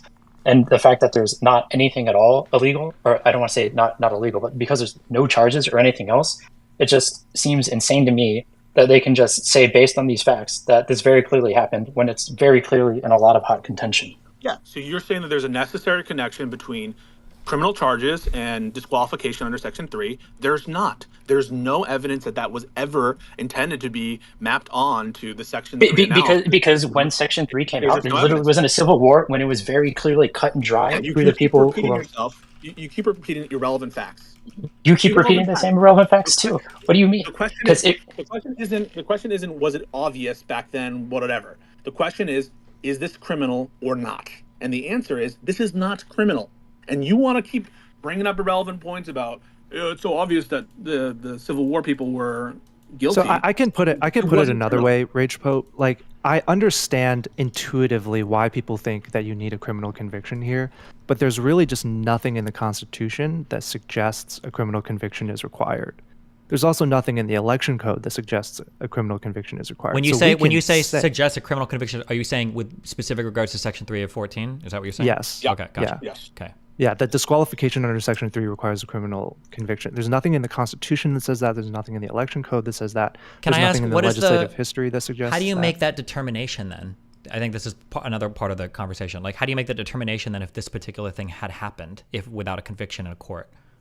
You have a trial. You do it here, and that's the whole due process fight we had. That is my argument, is that you need sufficient due process to make that determination without a criminal trial. It doesn't have to be like a criminal trial. Mm-hmm. It doesn't have to be 2 years, but it needs to be. So the trial is essentially just the court deciding whether or not they believe you've done. So like what the Colorado Supreme Court, you would say that would rise, or I guess you and Pisco are disagreeing. Pisco would say that rises to the level of now it's been evaluated and you have engaged in it, and you're saying that you don't believe that due process was met there. But that's your disagreement. The court had a trial, right? Yeah. I'm saying I could be convinced that. I mean, I'd have to look into the factual record, right? I might disagree later. I could be convinced that here due process may have been met, but I need to clarify the election code, which is what the plaintiffs are bringing this case under, offers only 5 days and 48 hours, right? So why do you 7 keep days. repeating that? I'm just saying that the code itself doesn't provide much due process at all. And even as applied, and sure, the Colorado Supreme Court said, okay, this is what the law actually says, that 2 months is what the election code offers, that's still not enough. Real quick, right? Can I ask in the Colorado Supreme Court stuff? Sorry, I'm paying more attention now. If you've covered this, tell me to fuck off. Wait, so did Trump have any input at all in this Colorado Supreme Court decision? He did. Yep. He was an intervener. He could had several motions, those pretrial motions to dismiss. There were other interveners as well, the Republican. And did all of this happen in the course of 5 days? Is that what I'm being? No, 2 months. No, 2 months. No. 2 months. Okay, gotcha. This happened in 2 months. The trial was a week. The trial was a week long, and we're gonna sit here and act like that's not an unusual time for a trial. There are trials that last a week. A week long for a trial it's really the discovery process. I mean, in a case, right? The discovery process is like talking about. We spent all that time talking about. So I can be convinced that the discovery process here was sufficient, but I don't think that even as that's applied. all that matters. Either his rights were, either he it violated the Constitution to Trump, or it didn't. And if you want to say that the Supreme Court could sua sponte review state law for its substantial compliance and overrule the Colorado Supreme Court's interpretation of its own law, I'm going to disagree with you there, because I think that that's absolutely absurd. But he had but going back to the opportunity to be involved, and there were factual witnesses, there were expert testimony, there was tons of cross-examination. I listened to the proceedings; they were long, and they ended. And Trump rested early, and so I think it's preposterous to suggest that he did not have his opportunity to argue his case vigorously. And on a lot of these issues, he had nothing to say, nothing to contest in terms of the facts or the evidence with respect to the law. And with certain things in question in the case, like his own expert witness, like the constitutional scholar that he supposedly, I mean, the guy's an attorney. I don't know if he's like a Section 3 14th Amendment scholar, but the guy actually conceded to the pro-kicking Trump off the ballot side multiple times, that, the presidency is an office and all these things. Like even Trump's own witnesses very often works against him in that Colorado trial. I mean, the argument there is, well, he just didn't have enough time to find a good witness, right? Like the due process issue goes to the discovery, not the actual trial, right? The trial was sufficient, right? He had enough time in front of the judge, but the hard part of a case is always developing the case, Yeah, right? but Finding what's the witnesses, deposing them. What's the category of thing that he did not have access to? Could you theoretically, theoretically, what if it was the case that if you look at January 6th and you have an analysis of every single person present, what if you find that for January 6th, all of the people that had initially broken in and committed the violent acts were all led by and directed by the oath breakers or whatever? In that case, could not Trump try to build some legal argument off the idea that, yeah, I said things, but I was executing my First Amendment right? It's not fair to blame me for the invasion of Congress when there's another group of people that were literally, or the Capitol building, when another group of people were literally leading the charge. They were the ones that were literally physically planning and doing everything. I agree. If he could produce some threshold amount of evidence that showed that there was even a chance that that was the case, then I would be like, yeah. Why wouldn't they have to show that Trump has some sort of reasonable connection to the people engaging in the insurrection? Like, because I could follow the same logic and say that Fox News, Newsmax. What did Destiny just ask, and how did I respond? I want you to summarize the exchange that just happened and how you think your question relates to it. Okay, so he was saying that if I could go Hold to on, January Rage Pope, 6th, Rage Pope, real quick. I'm sorry, because I looked this up because I hadn't heard the story. Let me read this because I think, okay. So this is the definition of seditious conspiracy, okay? If two or more persons in any state or territory or in any place subject to the jurisdiction of the U.S. government conspire to overthrow, put down, or to destroy by force the government of the United States, or to levy war against them, or to oppose by force the authority thereof, or by force to prevent, hinder, or delay the execution of any law of the United States, or by force to seize, take, or possess any property of the United States contrary to the authority thereof, they shall be fined under this title or imprisoned not more than 20 years or both. So this is seditious conspiracy. Yes. So the argument being made is that when Trump is making these speeches saying you need to fight, you need to take it back, we're going to go watch these people in Congress, that those people that march down and then do that, that is seditious conspiracy. He's literally with there, like telling them, plotting with them to go and prevent the implementation of whatever Congress is doing for voting for president, right? Yeah, I mean, to respond to Destiny's question earlier about the oath breakers, the problem is that would not be probative of whether Donald Trump himself engaged in the insurrection, because engaged in doesn't require leading.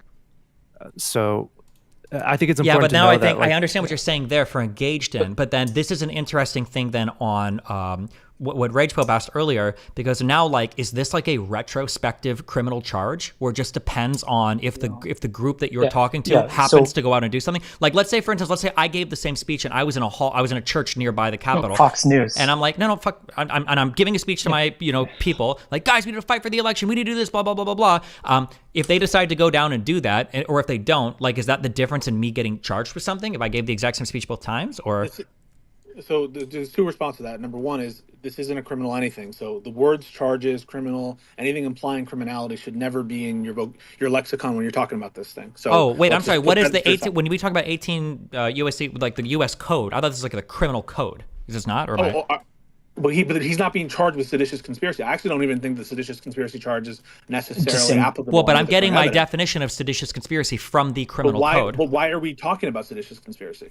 Oh, I'm sorry. What is it? Wait, what is it? What is insurrection? We're talking about insurrection or rebellion under Section 3 of the 14th Amendment. I thought that the way that we said that he engaged in insurrection was via seditious conspiracy. That's Rage Pope being just totally irrelevant every time he talks. He's talking about seditious conspiracy and things that don't matter at all. Then what is Trump's engagement with the insurrection then? Is it just that he tweeted some bad things? No. You should kick Rage Pope. Wait. When you say incitement, what are we are we using any criminal terms here? Or are we literally just in Webster's dictionary right now? What does that mean? Incitement. Incitement is a legal term of art in the law, in American law, that's referencing a particular First Amendment standard, which was enunciated in Brandenburg versus Ohio, a case out of the 60s. And there's a standard to show incitement. Now, incitement could be a criminal charge, but it doesn't only arise in the criminal context. There could be in plain English, incitement is only relevant here because that's Donald Trump's defense is all of this is protected under the First Amendment. Yeah. And there's an exception to that, which is if your language is incitement, then it's not protected by the First Amendment. So it's like an exception to his defense. He's not actually being charged with inciting anything. Yes. He's not being charged with crimes that are at issue for the disqualification. Yeah, he's not being disqualified for inciting anything. Wait, Inciting. I'm sorry. I being don't understand. disqualified Isn't he? for inciting. Yeah, because He is being inciting is the disqualified for inciting. engagement that he has, right? We're Correct. saying that he did Yes. engage Yes. with the insurrection. The way he engaged was via incitement. By incitement. And we're using this Yeah, legal but the definition of legal- incitement that is, applied here. Yeah. Which is it's a hard test, no doubt. Yeah. And engaged I've made in that is clear. the court defined engaged in, and the Supreme Court might disagree here, right? That engagement requires yes. it's But just what a are we talking about overt here? and voluntary Whether or not act.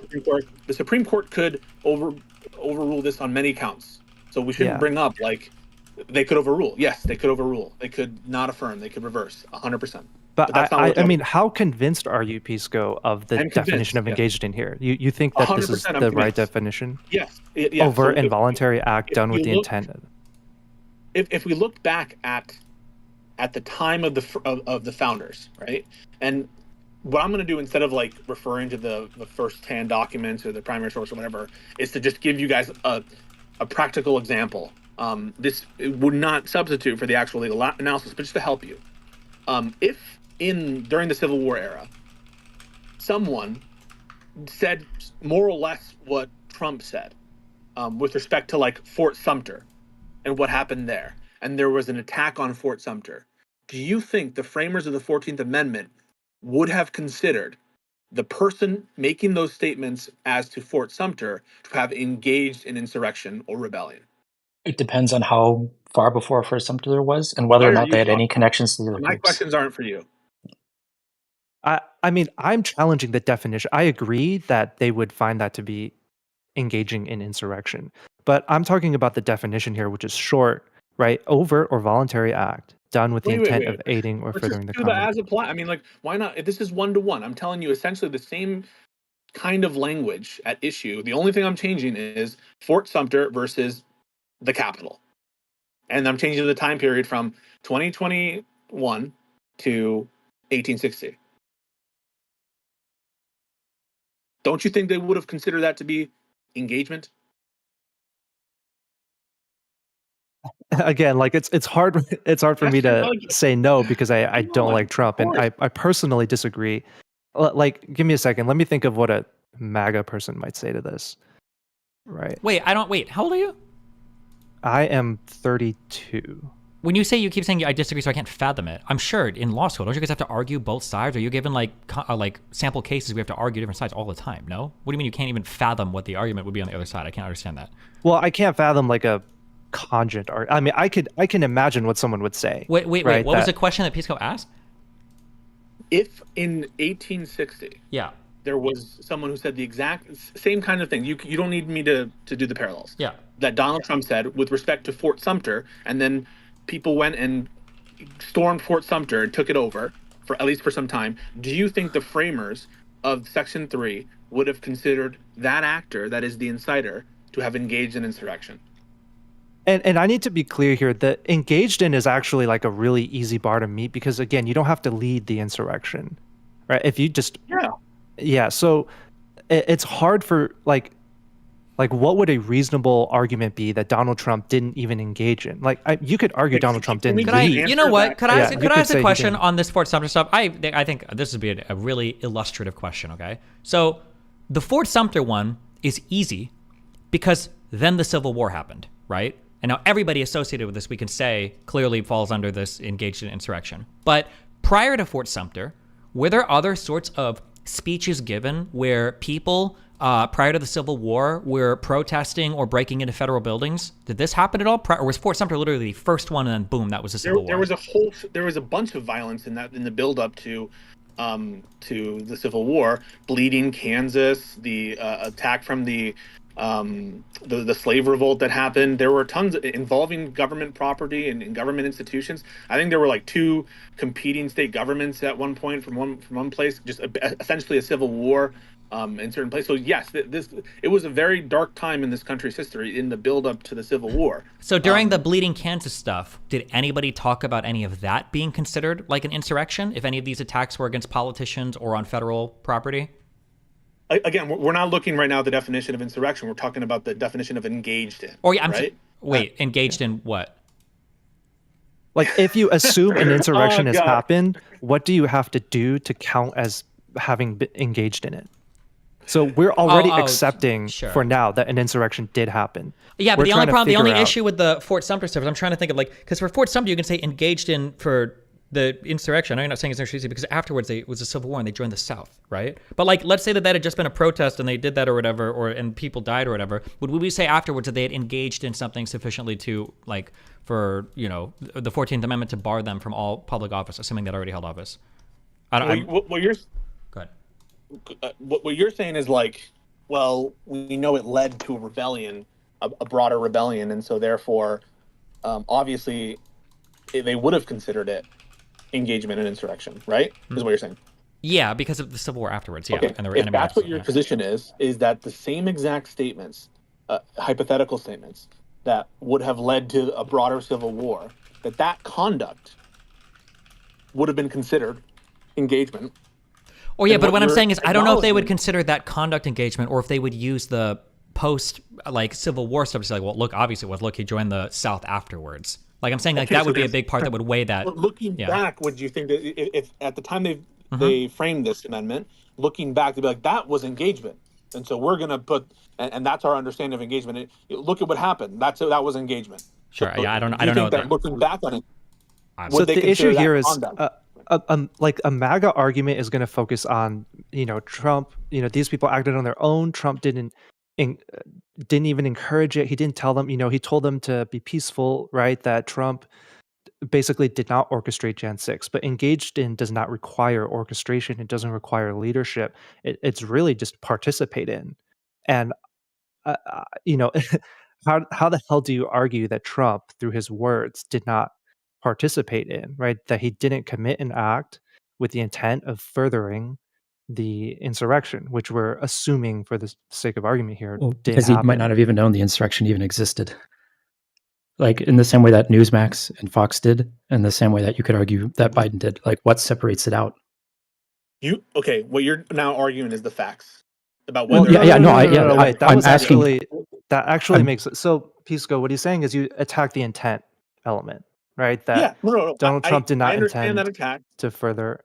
Okay. I understand that. Yeah, attack, so I guess I'm struggling to see how Trump could have pushed it while Fox and Newsmax and Alex Jones didn't, and how Biden doesn't do it. If you have a Well, they definition that broad. arguably, we're not saying they didn't, right?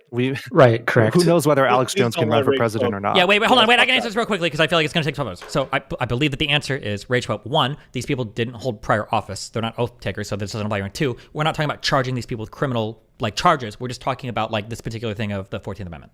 So it's not applicable or relevant.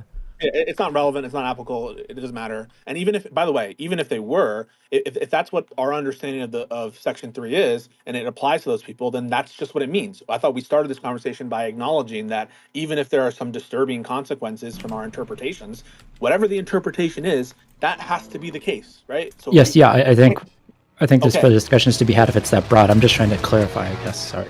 Yeah, I don't think it's necessarily that broad because I do think there's an intent requirement. I mean, Pisco, what's your argument then? What's your counter argument to the position that Donald Trump didn't intend because he couldn't have known? I will address that, but I just want to be clear that we're now going into the facts. But before we were disputing, assume his intent was X and assume he said only the things he said then. Would the framers have considered that to be engagement? And we haven't answered that. I haven't heard answers from anyone other than myself to say obviously yes. I would say yes. No, I agree with that. I would That's say the just legal off the question words. of defining engaged in. Because I'm not, because if Rage Pope says no, that even if you intend, I don't think the specific words in the document are enough for me to say yes, because I think you have more inflammatory speech otherwise. But I could be it's entirely not wrong. just the words. It's not just the words in the document. To be fair, It's the surrounding context they argue as well. Correct. Yes. Yeah. Yeah. And talks Yeah, about his I think that's fair, but I think that's a fact. Wait, Rage, what was your rationale? What's your rationale? Why not? So I think you're missing a direct call for action or violence or in planning to it, because I feel like that's protected speech. Yeah, I think it's legally protected speech. It's First Amendment protected speech that we can say, look, we got to fight for our rights. I don't think that's calling for violence. I don't think that's calling for. You're addressing the facts. What I'm telling you is assume that the intent was to further. If Donald Trump's intent was with that speech to get people to stir and go to the Capitol, then yes, I think I would agree. Yes, but on the facts thing, I wouldn't say. So I just want to be clear then. If it's true that if the incitement standard is met out, you agree that would be engagement. The incitement standard, just so you know, has an intent component to it. Yes. Okay. Yes. So now we agree, everyone seems, I haven't heard from Stephen, that incitement is engagement. Incitement, I think so. I don't think anybody disagrees, right? Incitement would almost certainly be some kind of engagement, right?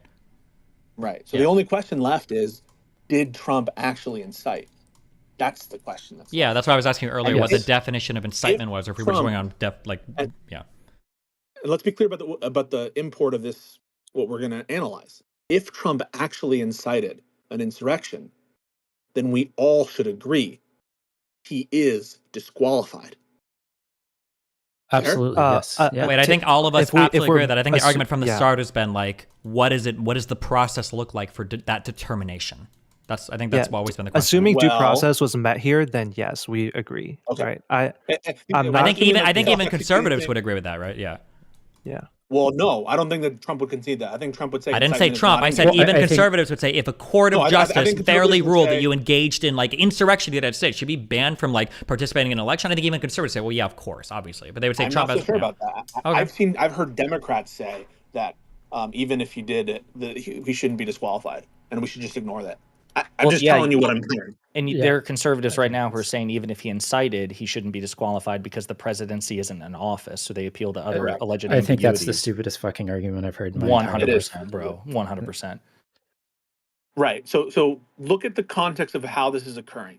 Trump has, since before the election, been saying the election is stolen. I don't need to go all into this, right? But it is astounding that the night of the election, he declares there's a fraud on the American people and declares victory, even before any evidence of fraud could conceivably be, at least sufficient to change the result of the election, could have reached his ears. It was that very night. He was actually in the lead when he said it in those states.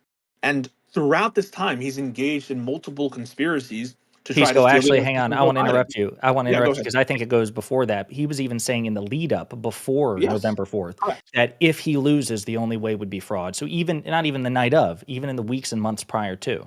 I'm sorry, go ahead. Correct.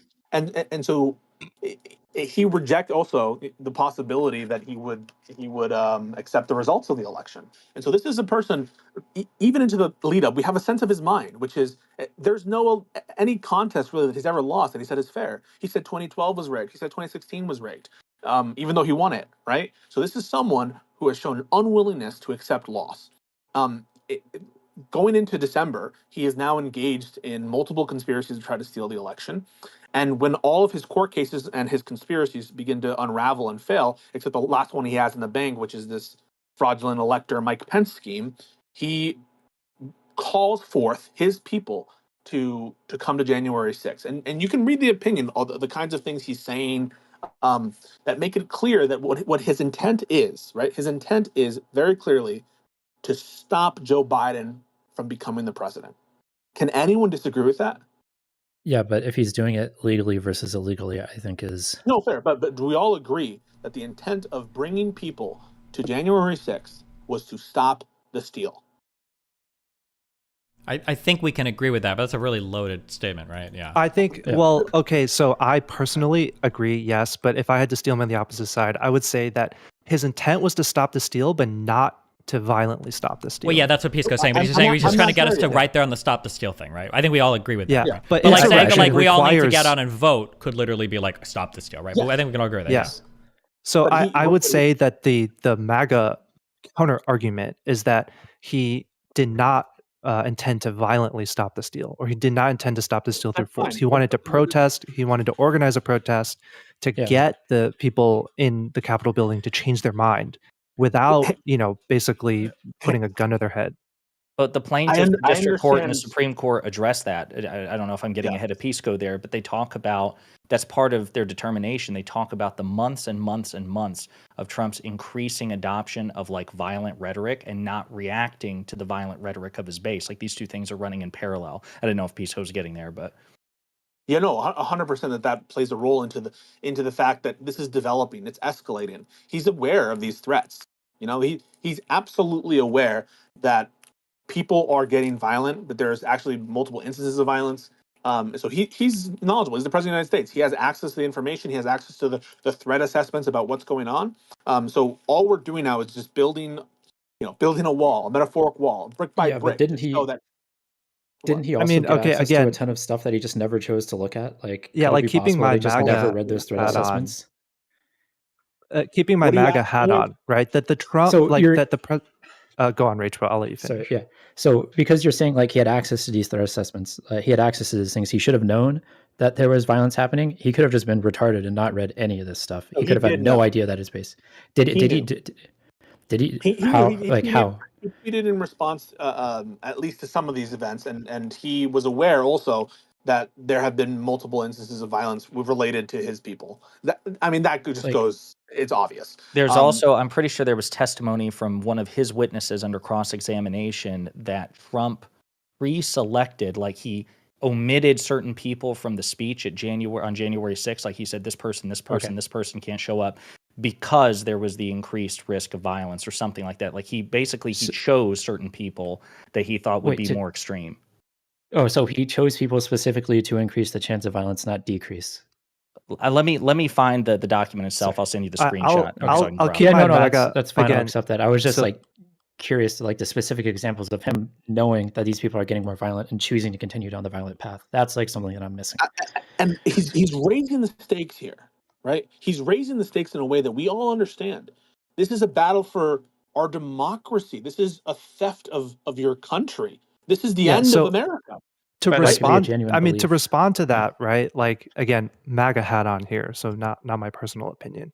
That Trump is. Let's not hold his incompetence against him here, right? He is just picking people that he knows likes him, and he wants to pick the people that he thinks are going to protest the most fervently for what he believes is to be, the end of American democracy. Right? He genuinely believes in his heart that there was fraud here, and he genuinely believes that this is the most important thing for Americans to protest peacefully about. There's no exception. Okay. There's no exception for incitement or insurrection based on good faith, right? No, we're talking about intent here. We're talking about intent. I understand that. I will get across what I'm trying to say, and you'll understand it. There were people in the Civil War who genuinely thought that what they were doing was legal, that it was ethical, that it was supported by the record, and that they had every right to try to secede.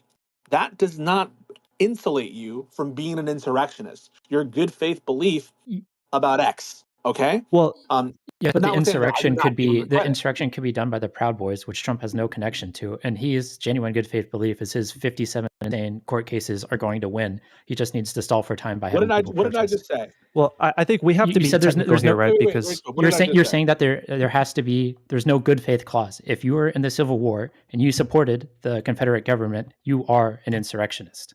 Yes. That there is no good faith exception, that you believe that the law says, but he's not part of it. Yes, but he's not part of the insurrection at all, because the things that he's talking about are separate, legal, normal processes available to the American citizens. And just because you have extremists hijack it and do an insurrection on their own doesn't mean that you're. Wait, let me take the contrary side. Okay, before our piece takes 30 minutes to insult and figure it. Okay, so it doesn't really matter, like whether or not the other people were involved, the oathbreakers, whatever, is irrelevant. There's going to be an analysis done. Or imagine the Supreme Court did the Colorado Supreme Court did an analysis on the things Trump said in the setting that he said it to see if that would amount to incitement. That's all that matters. What happened past, I believe, is not. Well, I mean, they analyzed it afterwards, but that's not whether or not the oathbreakers were involved or not. I don't think was the more relevant part. I think it was analyzing the things that he said in the context they were said. Does that make sense? And the context, I don't pretend that just because you're Trump is there's no good faith exception that therefore Trump committed engagement in insurrection or that something like that happened. I'm responding to what was said, which is like, well, he actually thought the election was stolen. Well, whether he thought it was stolen or not doesn't give him the right to engage in insurrection. Agree? No. What I'm talking about is whether he intended for the insurrection to happen or whether he intended to participate in it. Because remember, insurrection requires some use of force, right? If President Trump, regardless of whether it was good faith or not, if President Trump did not intend for for the people listening to his words to use any amount of force, that his subjective intent, then that would mean that he didn't engage in the insurrection. No, I 100% agree. Yeah. So what I'm talking about is not whether he had a good faith belief on whether it was legal or not, but that whether he subjectively, like the Well, that's what defense you said. You said that argument. he actually thought it was stolen, but that doesn't matter. Well, I would say that is relevant to his subjective intent, right? His subjective intent as to whether he wanted it to be peaceful or violent. Okay, what? I don't think there's a relationship there. Yeah, why is it that if you think it was actually stolen, because it's relevant to the strength of his words. So because he had, if he had a good faith belief that this was legitimately fraud, it would explain why he used such strong language, even though he intended for it to be a peaceful protest. I mean, right? I He's see just it, not. okay, I understand what you're saying. So yeah, and so President Trump's an idiot, right? He's not a good orator, so he can't articulate well. But if his defense is that I did not intend for it to be violent, I intended it for it to be a peaceful protest, I just use such strong language because I genuinely believe. Wait, real quick, does intention matter there? To engagement, it does. Yeah. Wait, no, to incitement. Does intention matter? Does intention matter to incitement? Yes. Yes. So if I'm at a church if I'm at like a political rally or whatever, and I'm like, we're gonna kill those Democrats, let's go, and people walk out and they pull out guns, like, oh shit, I didn't mean like that, and they start shooting people. Yeah, Can I say like, why I didn't mean it? Yeah. Yeah, if it was actually subjectively a joke, then it wasn't incitement. Yeah. Right? Does it matter? Does it matter what your intention is, or does it matter what a reasonable interpretation would be? Well, okay, so people, when they're reviewing the evidence, right, and you say it was all just a joke and it was memes, they'll probably consider what your words mean to an objective person, and so that'll be priced in somewhere in the analysis. But if the jury or whoever the fact finder is genuinely convinced that you actually thought it was a joke, even though it was fucking stupid, you would be not incitement. What if it's under the legal standard? What if it's something intentional? Like, let's say that you're the attorney general and I have a case against you to get you impeached. And I go tell my crowd, we need to get Pisco out of office. And what I mean is that we need the impeachment process to go through. But what they do is go to your office and lynch you. Like, am I inciting them, or am I just If you subjectively did not, if it was not your intention to bring about lawless or violent action, then you are not guilty of incitement under the current law. Yeah. You get if you, let's say that it was extremely dangerous for you to have said that, and your words actually incited people, and they were actually words of incitement, but you just didn't mean it.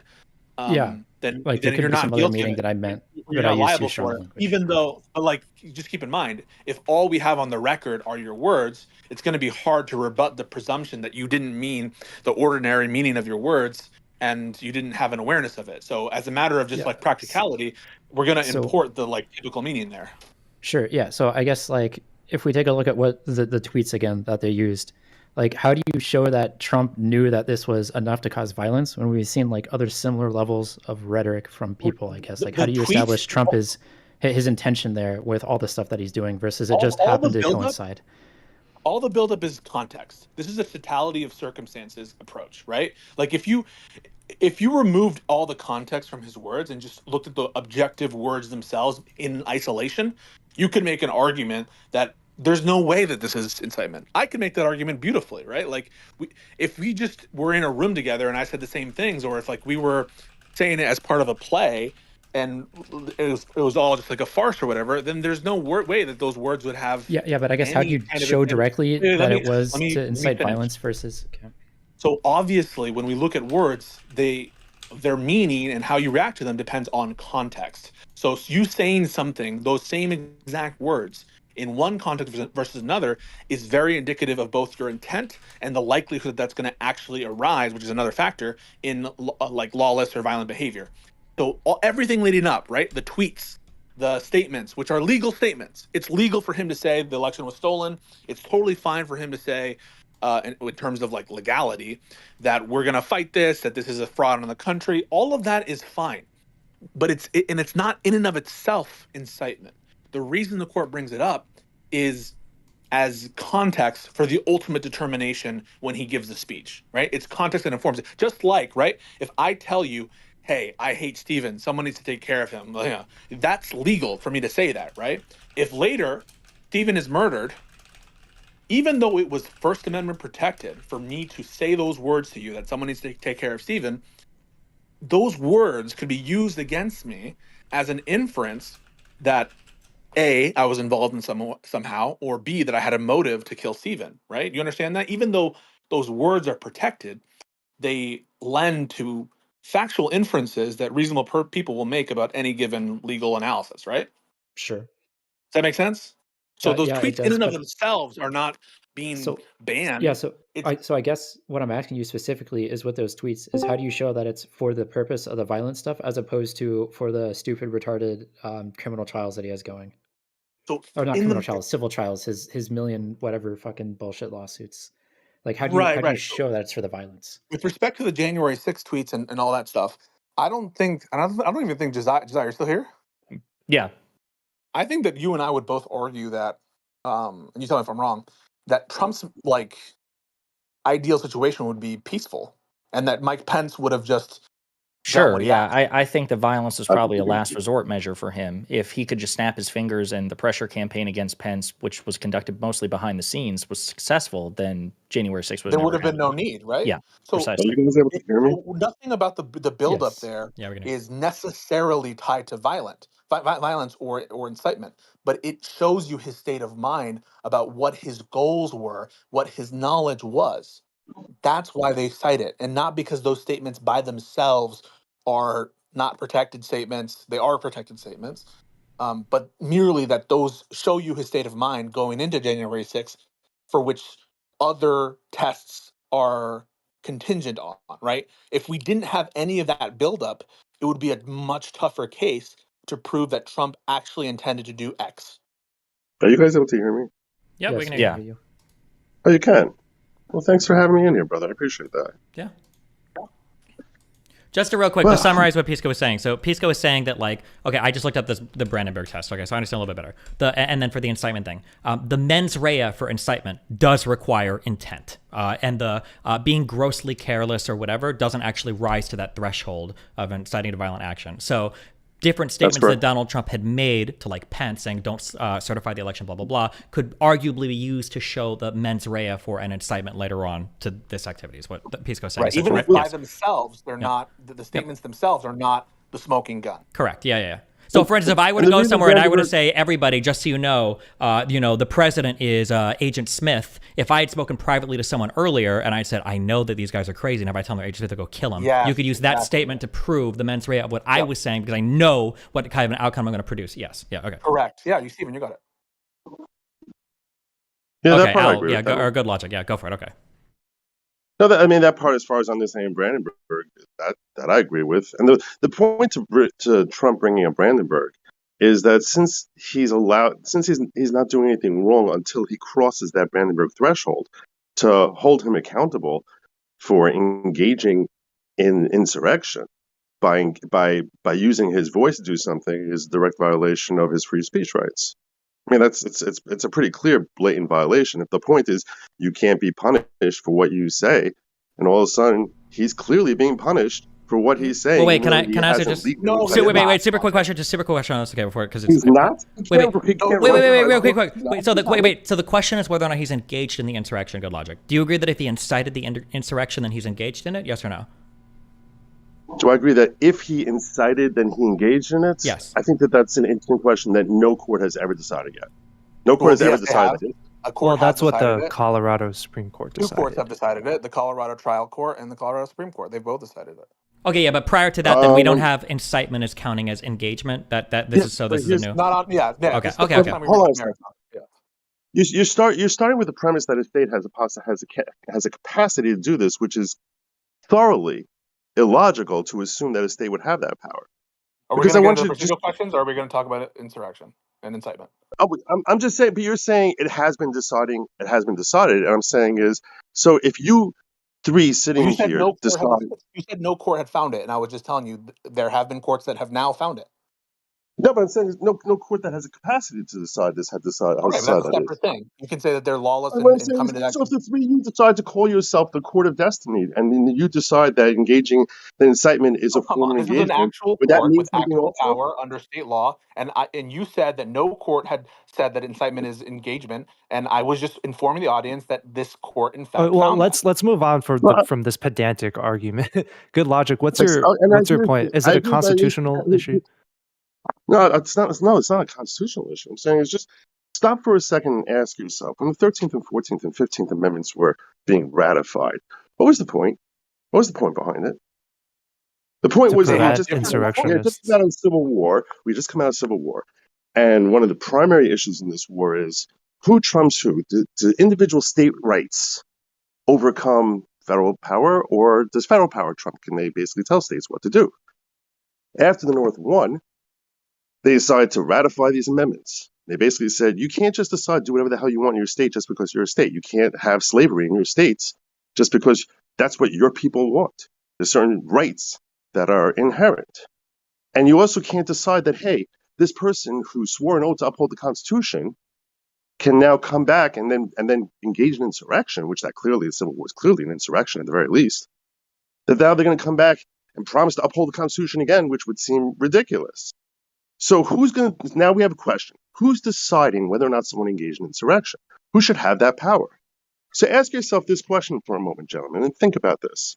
Would it make any sense in 1868 and 1870 for the individual state of South Carolina to have the power, alongside Congress to decide also, but they also have the power to decide whether someone engaged in insurrection, that they can say, oh, this person here who killed 40 members of the Union Army, he didn't engage in insurrection because we're a state court. We just decided that. Do you think that there's any logic in saying that when they say that Congress shall adopt appropriate legislation, that opens a doorway for anyone besides Congress to weigh in on this? Well, I don't think that's the right. I don't think that's the right question because states. No, question that deserves answer. No, we're going to answer the question. It is a question that needs to be answered.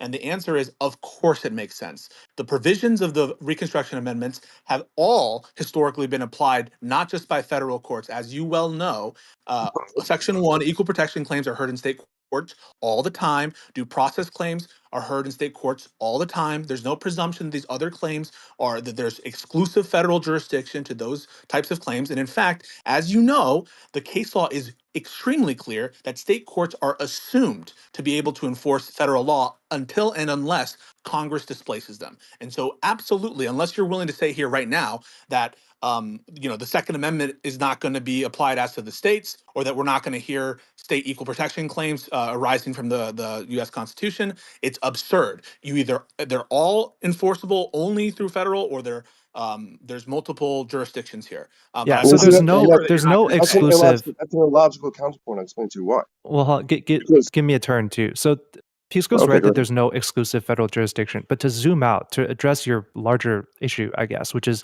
you're saying, how does it make sense for states to have the right to basically impact this or have any say in this amendment that was ratified to deal with states having too much power, right? Is that inaccurate?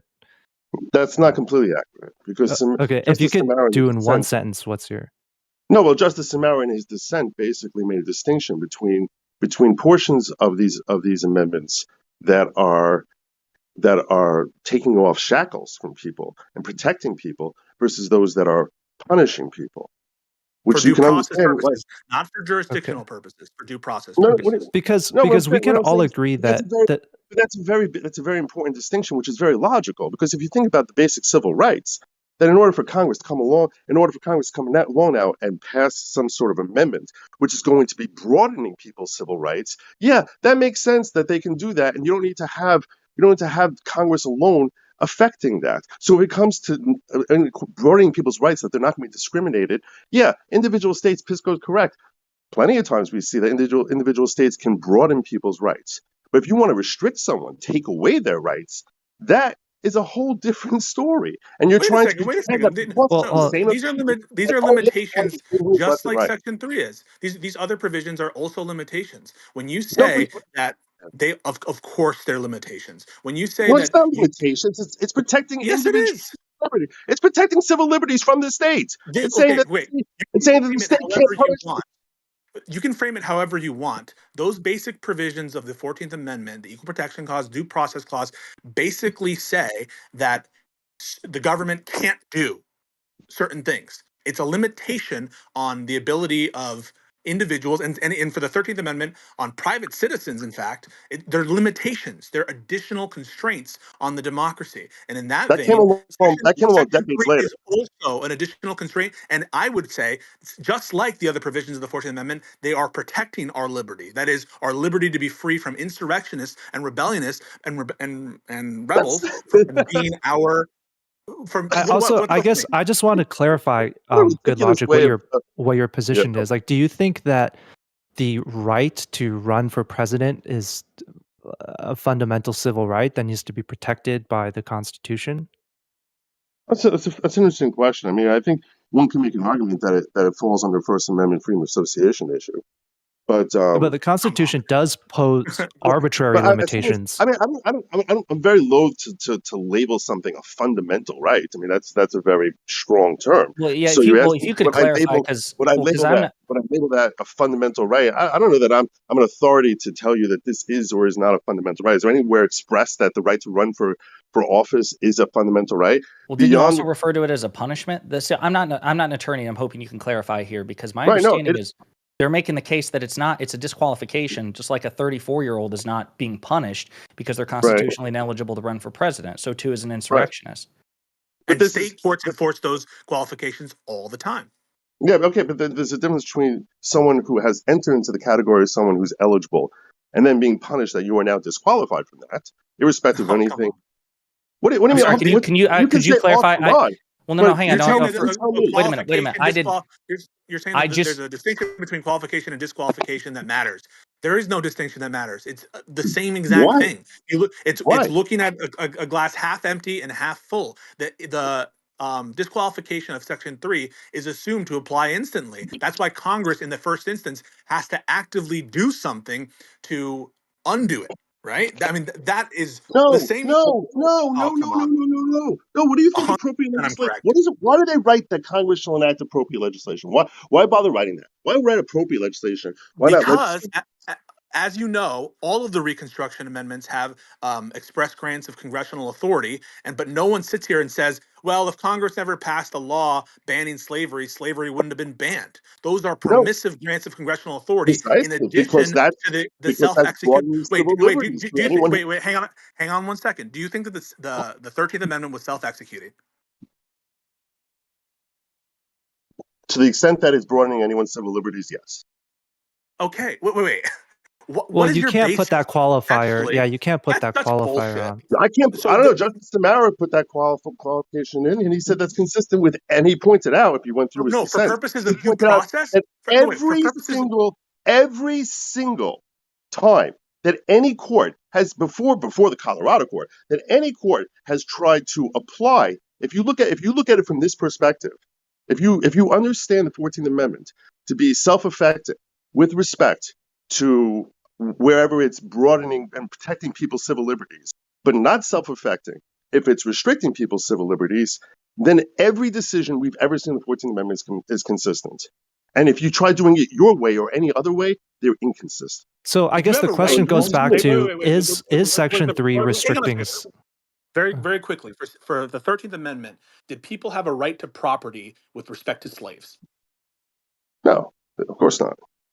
What do you mean? That was as a legal matter, were they property? As a legal matter. Now, I'm sure the people trying to will you answer that question? Will you answer that question? Laws, but yeah, I'm saying as a legal matter, do I think that right? No, I agree with you that the moment it was ratified, every slave was legally freed.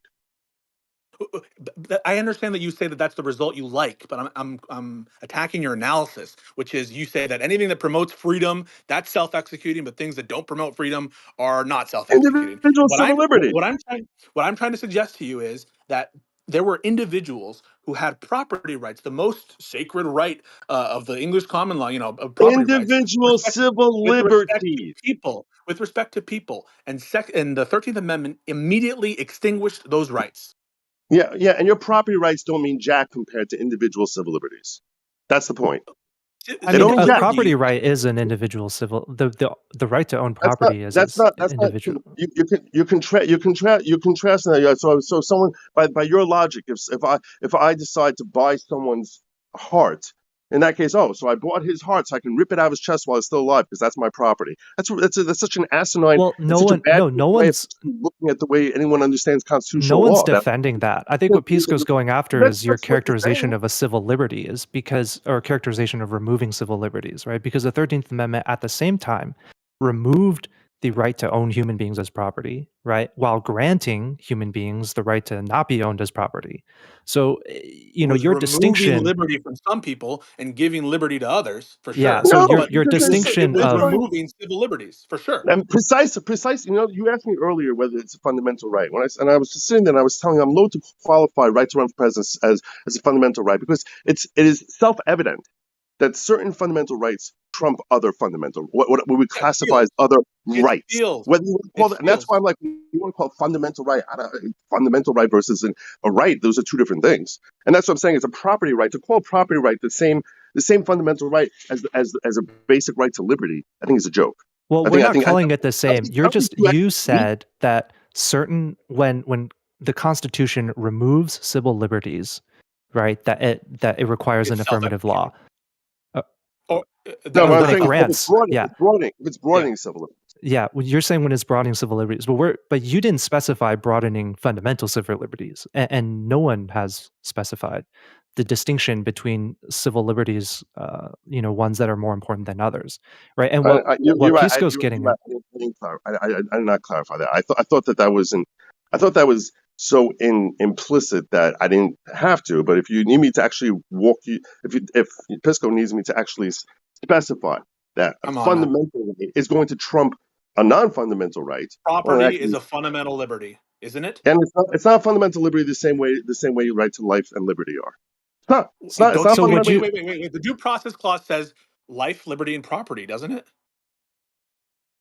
That it's a property is textually specified as a civil right. It's like, Pisco, I love you. You're arguing like a 10th grader here. I mean, you're basically pretending you don't understand. How am I arguing like a 10th grader? Because what I'm saying is because you're trying to do a gotcha on something that everyone who's listening to this understands that your right to your life is more important than your right to your property. Your right to your own person is more trumps anyone else's right to their property. No one's saying that. And you're trying to be making What's the relationship this has with the disqualification? No one's because this entire dispute is about whether the disqualification provision is self-executing. And Good Logic was saying that constitutional provisions that broaden civil liberties are self-executing, but constitutional provisions that narrow civil liberties are not self-executing. You have to affirmatively pass a law for that to happen. And Pisco pointed out that it makes sense. There are a few reasons that it makes sense, because think about this for a second. What is the yardstick? Let's say you come along and you say, I engage in insurrection. And after I took an oath and that I engaged in insurrection. And I say, that's a lie. I never did. Who's the burden of proof on? Is it on you? Is it on me? Different question. So now we're moving off of the. Well, because it's a pragmatic way of looking at this situation, trying to understand what's happening. Question. We're just moving off the self-executing thing. We can talk about this too. When they're ratifying this amendment, they sort of have to think to themselves, okay, how's this actually going to work? Right? I mean, that you think that they weren't being stupid and just saying, well, this sounds like how it actually worked is that state actors and there was federal enforcement for sure, but there was also state enforcement. Well, Marshmallow, thanks. I love you. Really? That's fascinating. So is this out of curiosity? Would that change your mind? I'm asking you this. How would you determine? How would anyone determine? Let me ask you, do we have to prove that Trump engaged in insurrection by preponderance of evidence, by clear and convincing evidence? That's a separate question to self-executing. We can move on if you want, but I just want you to notice that we're moving on. How could we self-executing when we don't even know what the yardstick is as far as determining that someone falls into this category of people qualified? Self-execution doesn't rely on a particular burden of proof. Self-execution could imply. I mean, think about this. Section 3 was enforced through expulsion votes. What's the burden of proof for convincing a congressperson to get rid of George Santos or something? Is there any particular standard of proof there that's specified? No, but they enforced it through expulsion. And so for you to say that there's something incompatible about not specifying a burden of proof, self-execution is preposterous. Additionally, just so you know, your burden of proof argument applies to the other provisions of the Reconstruction Amendments as well. What's the burden of proof for showing an equal protection violation? What's it? Burden of proof for showing a procedural due process violation. Courts figure it out. They apply it. What does Bubala? Think to yourself.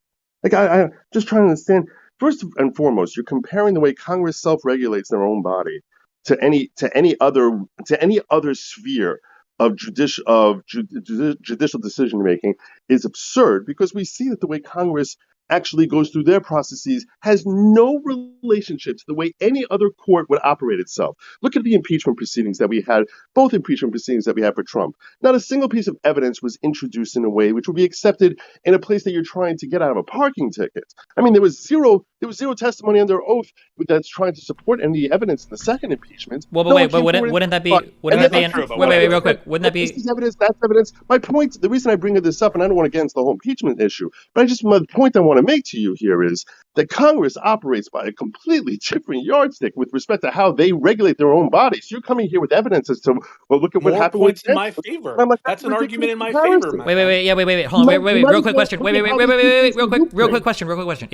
If Congress wanted to impeach Trump for something that was like a crime, right? We wouldn't use the statement, well, hold on, was there a criminal charge first? We would say that Congress has a way of going through this process, right? So if we say that like Section 3 of Amendment 14 is self-executing, and then you say, well, what would the standard be, or whatever question you would ask, well, it would depend upon which body it was that was reviewing this particular thing. So if for some reason it came up in a criminal court, well, then the standard there, I guess, would be a criminal beyond a reasonable doubt. But if this came up in terms of like, does somebody get on a ballot? Well, how does somebody on a ballot determine your age? Right? There's not a criminal conviction required or any kind of probability, whatever. They would probably just look at a document and say, oh, well, look, boom. And then they would make that decision. Now, if we feel like the decision is unfair, then you would appeal it up the chain, which is what's happening. But nothing about a self-executing thing necessarily implies the need for a criminal charge or conviction prior to that. And I feel like the congressional example in impeachment just like makes the argument even a stronger case in favor of that, right? Well, it was also understood at the time, unless, wait a minute. Here's where I'm... Good logic. Wasn't it understood? Wasn't it understood? Let Logic talk real quick because he's being attacked by multiple people. But then I won't talk as much. Renee, sorry. No, what I'm asking is, then you're left asking, why is it that the amendment itself says that Congress shall enact appropriate legislation? Why does it say anything about that? I understand Pisco said earlier in response to this. He said, well, frequently we'll see in amendments that they'll sort of give Congress the opening of power in order to legislate in a particular area, especially when it's an area of law. And this does make sense. And when it's an area of law where they might not otherwise have a power to legislate, because while we tend to lose sight of this, there are federal Congress is supposed to be limited, even though they seemingly never are, as the areas of their purview. But so you can understand why I don't disagree. However, it would not have to say; it would just say legislate. The phrase appropriate legislation is designed to basically spell out what is, as Justice Samara, I'm not making up this language. This was a Democrat judge who dissented, who wrote rather eloquently in destroying the majority's logic and saying, why are they specifically using a phrase in this amendment of appropriate legislation unless it means that Congress is supposed to provide the scaffolding, the outer framework as to how this thing is supposed to operate.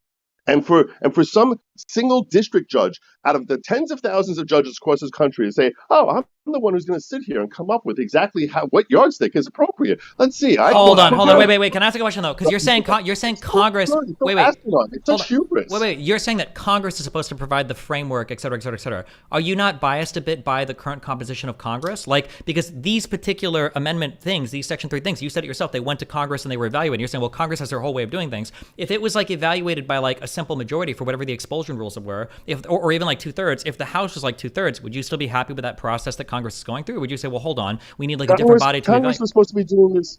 Congress was supposed to do this 150 years ago. No. But I'm saying that particularly for for Amendment 14 things, or when you want to expel people from Congress with relation to a Section 3 thing, you don't need like a criminal conviction or anything, right? These are just like expulsions that happen in Congress with their own process, right? Are you saying to expel Santos? You're saying? Or No. You can expel people in relating to the Section 3 part of the Amendment 14. I believe that happened in the past where people were expelled from Congress or something on it, or no? Right, they were. There were three people kicked out under Section 3. Yeah, but none of those things required a criminal conviction, right? I don't believe that they did require it. Well, obviously they didn't, because if they did, everybody would just be citing that, and this argument would be over. Again, right?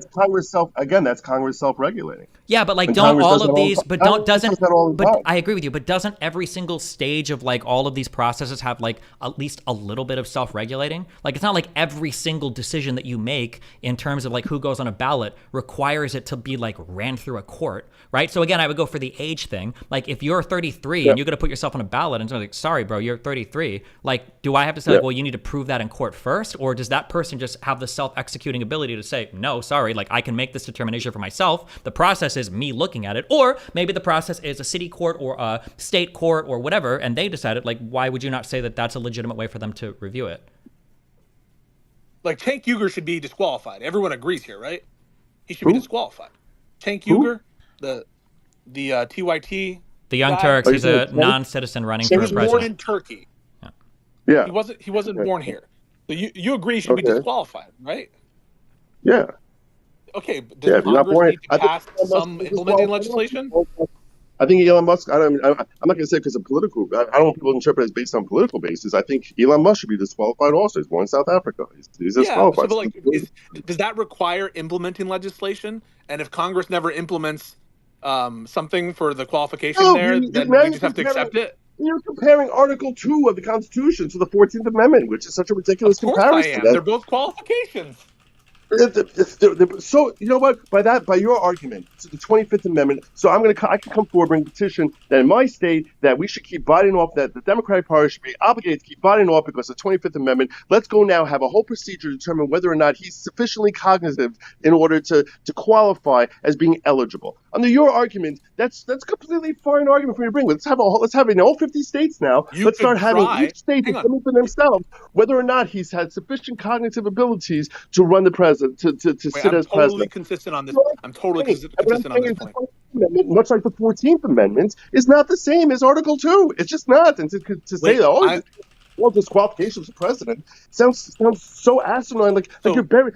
You have your head buried so deep up your own sphincter that you can't even realize that you're. Come on now, good logic. We had some good talks before. I know. Wait. Can I just ask a quick question before this goes on? Wait, when you say that like you want to make this evaluation relating to his mental health or whatever, where is your source for that? Like what is the source of law or what piece of amendment or whatever? Where are you drawing that from? That would need to be like some determination. The 25th Amendment says that if he loses capacity, his insufficient mental capacity, that's a defect which makes him ineligible to sit as president of the United States. Vice president steps in for him. So wait, Steve, I just want to bring up how ridiculous. I just want to say how ridiculous it is that you would bring this up, given that amendment specifies the exact procedures and who is allowed to make rules about the capacity argument and about getting rid of the president, acting president. That amendment specifies down to the body who is allowed to do what and which groups have to do it. And the fact that you would bring that up. The absence of similar type provisions in Section 3 is glaring, right? The impeachment clause and the 25th Amendment both contain particular procedures for getting rid of the president. Section 3 omits that. We should read into that, shouldn't we? Wait, real quick. Which amendment are we talking about? Just so I can read the thing 25th Amendment. Okay, I see. Gotcha. Okay. Yeah. This is the Congress may by law provide for the case of removal, death, resignation, or inability, both of the president and vice president, declaring what officer shall then be president. It's a commitment. Congress may. Why can't a state also? Congress may. They can also. I'm pretty sure the 25th Amendment specifically says the vice president and the majority of the cabinet. They're the ones who make the determination. And Congress can specify another branch if they want. And it's very clear about the separation of powers here. I mean, there's no. So if they didn't, so what you're saying basically is if that amendment was more generalized, in that case it would be the exact same thing, and you would think that my argument would make sense. So you're basically trying to say that because there's language in there, 100%. It finds that out. So you're saying that's what makes it different. But you don't say the same thing. I can say the language of legislation, the 14th Amendment. Wait, logic. You ignore that with respect to the fact that they say appropriate legislation, the 14th Amendment. It totally follows. If we pass the 25th Amendment and it's like, if the president is not in capacity, then he shall be no longer the vice president shall become acting president, and left it at that, wouldn't you agree that there's no default about who enforces that? Well, what I'm saying is if there was something. Wait, can you answer that? If it Well, didn't specify anything, wouldn't give me you your agree it hypothetical. seems to be a self-executing provision? If what? If the 25th If it didn't If the Amendment... language was specify. what? Give me your language again, because I'm trying to picture. Okay, the language is this. If the president be incapacitated such that he cannot perform his duties, then the vice president shall become acting president until such time as that incapacity is removed. And left it there. And then it said, Right. in Section 2, and Congress may, via appropriate legislation, regulate it here. Right.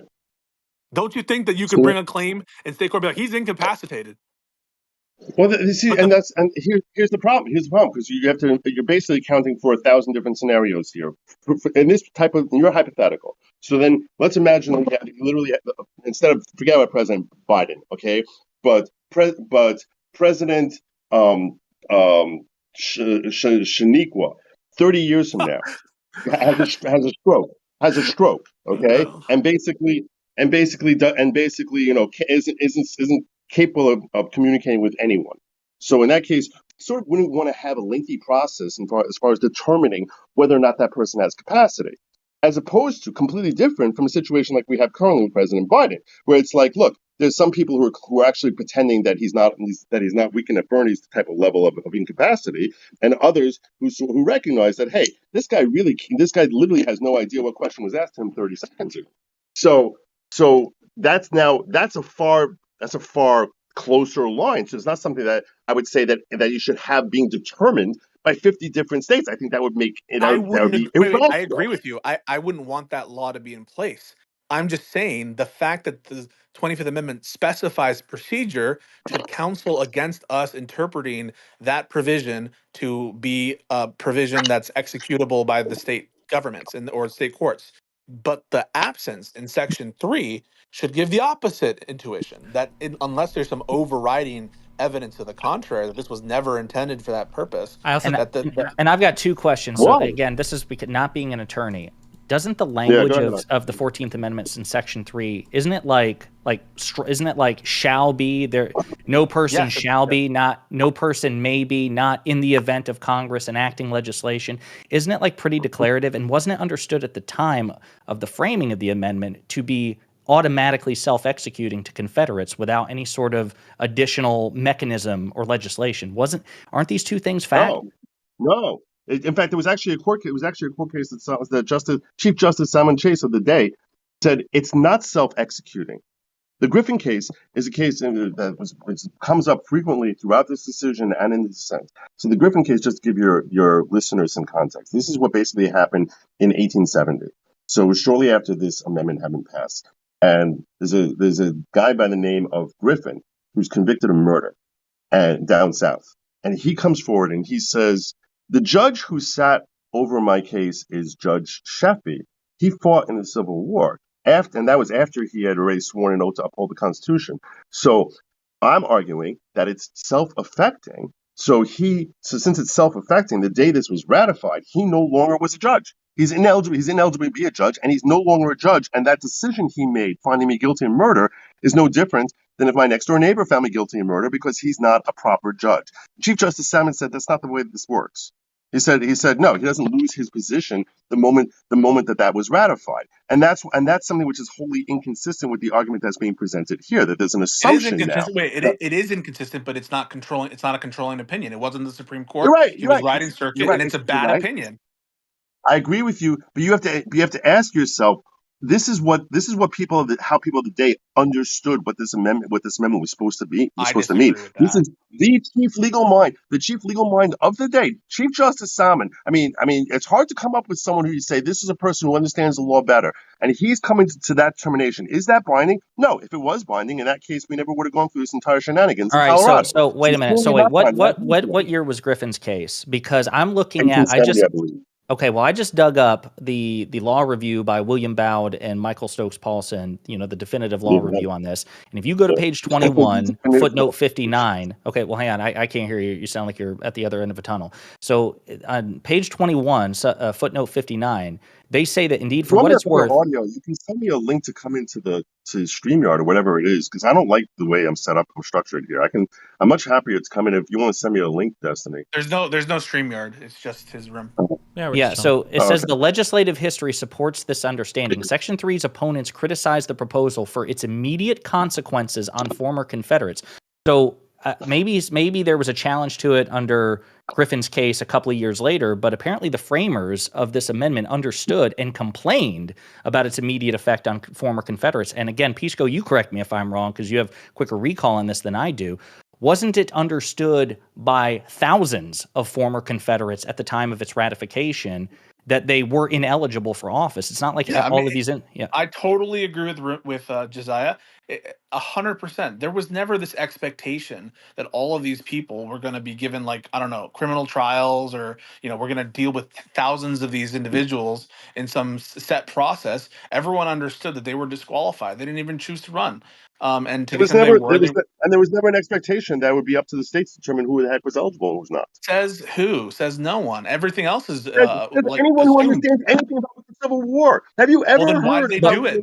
Then the why Civil was War it? is no. What does the South call the Civil War? They call it the war between. They don't call it the Civil War. They call it the war between the states. That's what they called it. There's a whole argument that is put forward, which I personally don't agree with, but it's an argument that's put forward by many Southerners, which is basically to the effect of that this was not a war about slavery, but it was a war about the powers of the relevance of that. My point here is that there definitely was a strong contention that this was about the individual sovereignty of states. And now you're going to tell me that, and this is where I started at the very beginning, you're going to tell me that these sovereign states, according to Colorado now, what they're saying is that every state is sufficiently sovereign that they can determine whether or not this is applying to an individual. That is exactly what I'm telling you. Wait, that is exactly what I'm You're saying telling you. South Carolina, Wait. I'll explain why. I'll explain, because you're essentially, it's absurd to think that they were going to trust this enforcement to the southern states. That's what essentially your argument, right? It's absurd to think that they would. I think it's asinine to think that you're going to have them sit in judgment of themselves to determine who the heck is an insurrectionist. All right, I'll respond directly to that. So point number one is, as we mentioned before, it proves too much, because of course all the other provisions of the Reconstruction Amendments are all assumed, and no one disputes that they can be enforced by the states. And so your argument proves too much because my distinction. Okay, that ignores my distinction. Yeah, your distinction is bullshit. But just to go on, move on. Why does it make sense? Why do you think it's BS? Why? Why would it be we BS? just went through the whole thing of why it's bullshit. In that you're totally made up, non-textually based, feels-based argument that rights providing or liberty expanding things, those were self-executed. Those were expected to be done by the states based on nothing, based on feels, based on no text at all to support that distinction. No, actually, I didn't come up with an argument myself. And I did not flies come in up. the face because. No. You see, you're pretending that I made that up because of some sort of MAGA perspective or something like that. That helps out Trump. And what I'm saying to you is, I didn't say MAGA. I just said not okay, text-based. you're saying It's not when text-based. I don't know if you're saying feels best as it's implying that that's where my feelings are leaning. It's What I'm saying implying that it's not based on any law. It's not based on text. No, there's no of course basis it's based to on make law. that It's based on far better law than anything you have because it's far. It's consistent. What's the law? You're just saying it feels better. I don't know what to say. Like, what is your basis to believe that there is such a distinction, or that such a distinction was intended? This was not my novel idea. I do recognize it as being rather insightful, but the idea that the first time I heard this argument was from Democratic Justice Samauer in his dissent. This is exactly what he opens with. He said this is for purposes of due process. Did you read the dissent? Did you read the dissent at all? Of course I did. Wait, hang on a second. I read this entire. Of course I did, and that dissent is based on due process, and there it actually you can make sense, right? It can make sense for why certain procedures might be required in for certain kinds of because it's always been a balancing test, right? Due process has always been understood, at least I shouldn't say that, in the 20th century was understood more and more to be a balancing test where different provisions, different rights can be played off each other, and it can be a kind of loosey-goosey balancing test. That's not a jurisdictional question. That's not a self-execution question. It's a question about due process. And essentially, my response to you is there's no basis in the text to support that. Well, for these, liberty enhancing provisions, those ones are self-executing. Wait, real quick before you finish that. Wait, can you respond to that first part of that, Good Logic? Because it seemed like you were citing the dissent there to prove a point, but it seems like the dissent wasn't questioning whether the state had the jurisdiction, but they were just saying that it was a matter of due process. Yeah. They may have questioned it in dicta in terms of like, well, we haven't decided this question, we don't know about this, but they didn't decide as a matter of law that state courts don't have that authority. He was saying that his whole point was the procedures we provided were not comporting with the due process clause. Assumingly, I don't understand how you apply the term dicta to part of a dissent when in theory every part of a dissent is necessarily dicta. So you're saying that's part of the dicta of what he's saying. Those of you who don't understand the term dicta, okay, yeah. What I mean to say is, it's not part of his legal conclusion. His legal conclusion is, you're right, I misspoke. His legal conclusion depends on the procedural due process question, not on because assumingly, right, and I don't know what you would think about this. If Colorado had provided much more process, he would have been in the majority, wouldn't he? Nope. He actually says the exact opposite. You need to reread that dissent, my friend. He says the exact opposite because he questions whether or not Colorado would have that authority. He questions whether if Colorado had specifically written, this is how we would have handled. This is how he spends dozens of pages excoriating how it's impossible to use the existing Colorado statutes to try and do what this court has done and how it did. Due process reasons. You're correct. You're bringing up is self-execution. You're right, but he also says, let me finish. He also says that even if the state of Colorado, that one questions whether Colorado ever would have had a right to do this if they were so inclined. They certainly did not. Were not so inclined. They didn't do it.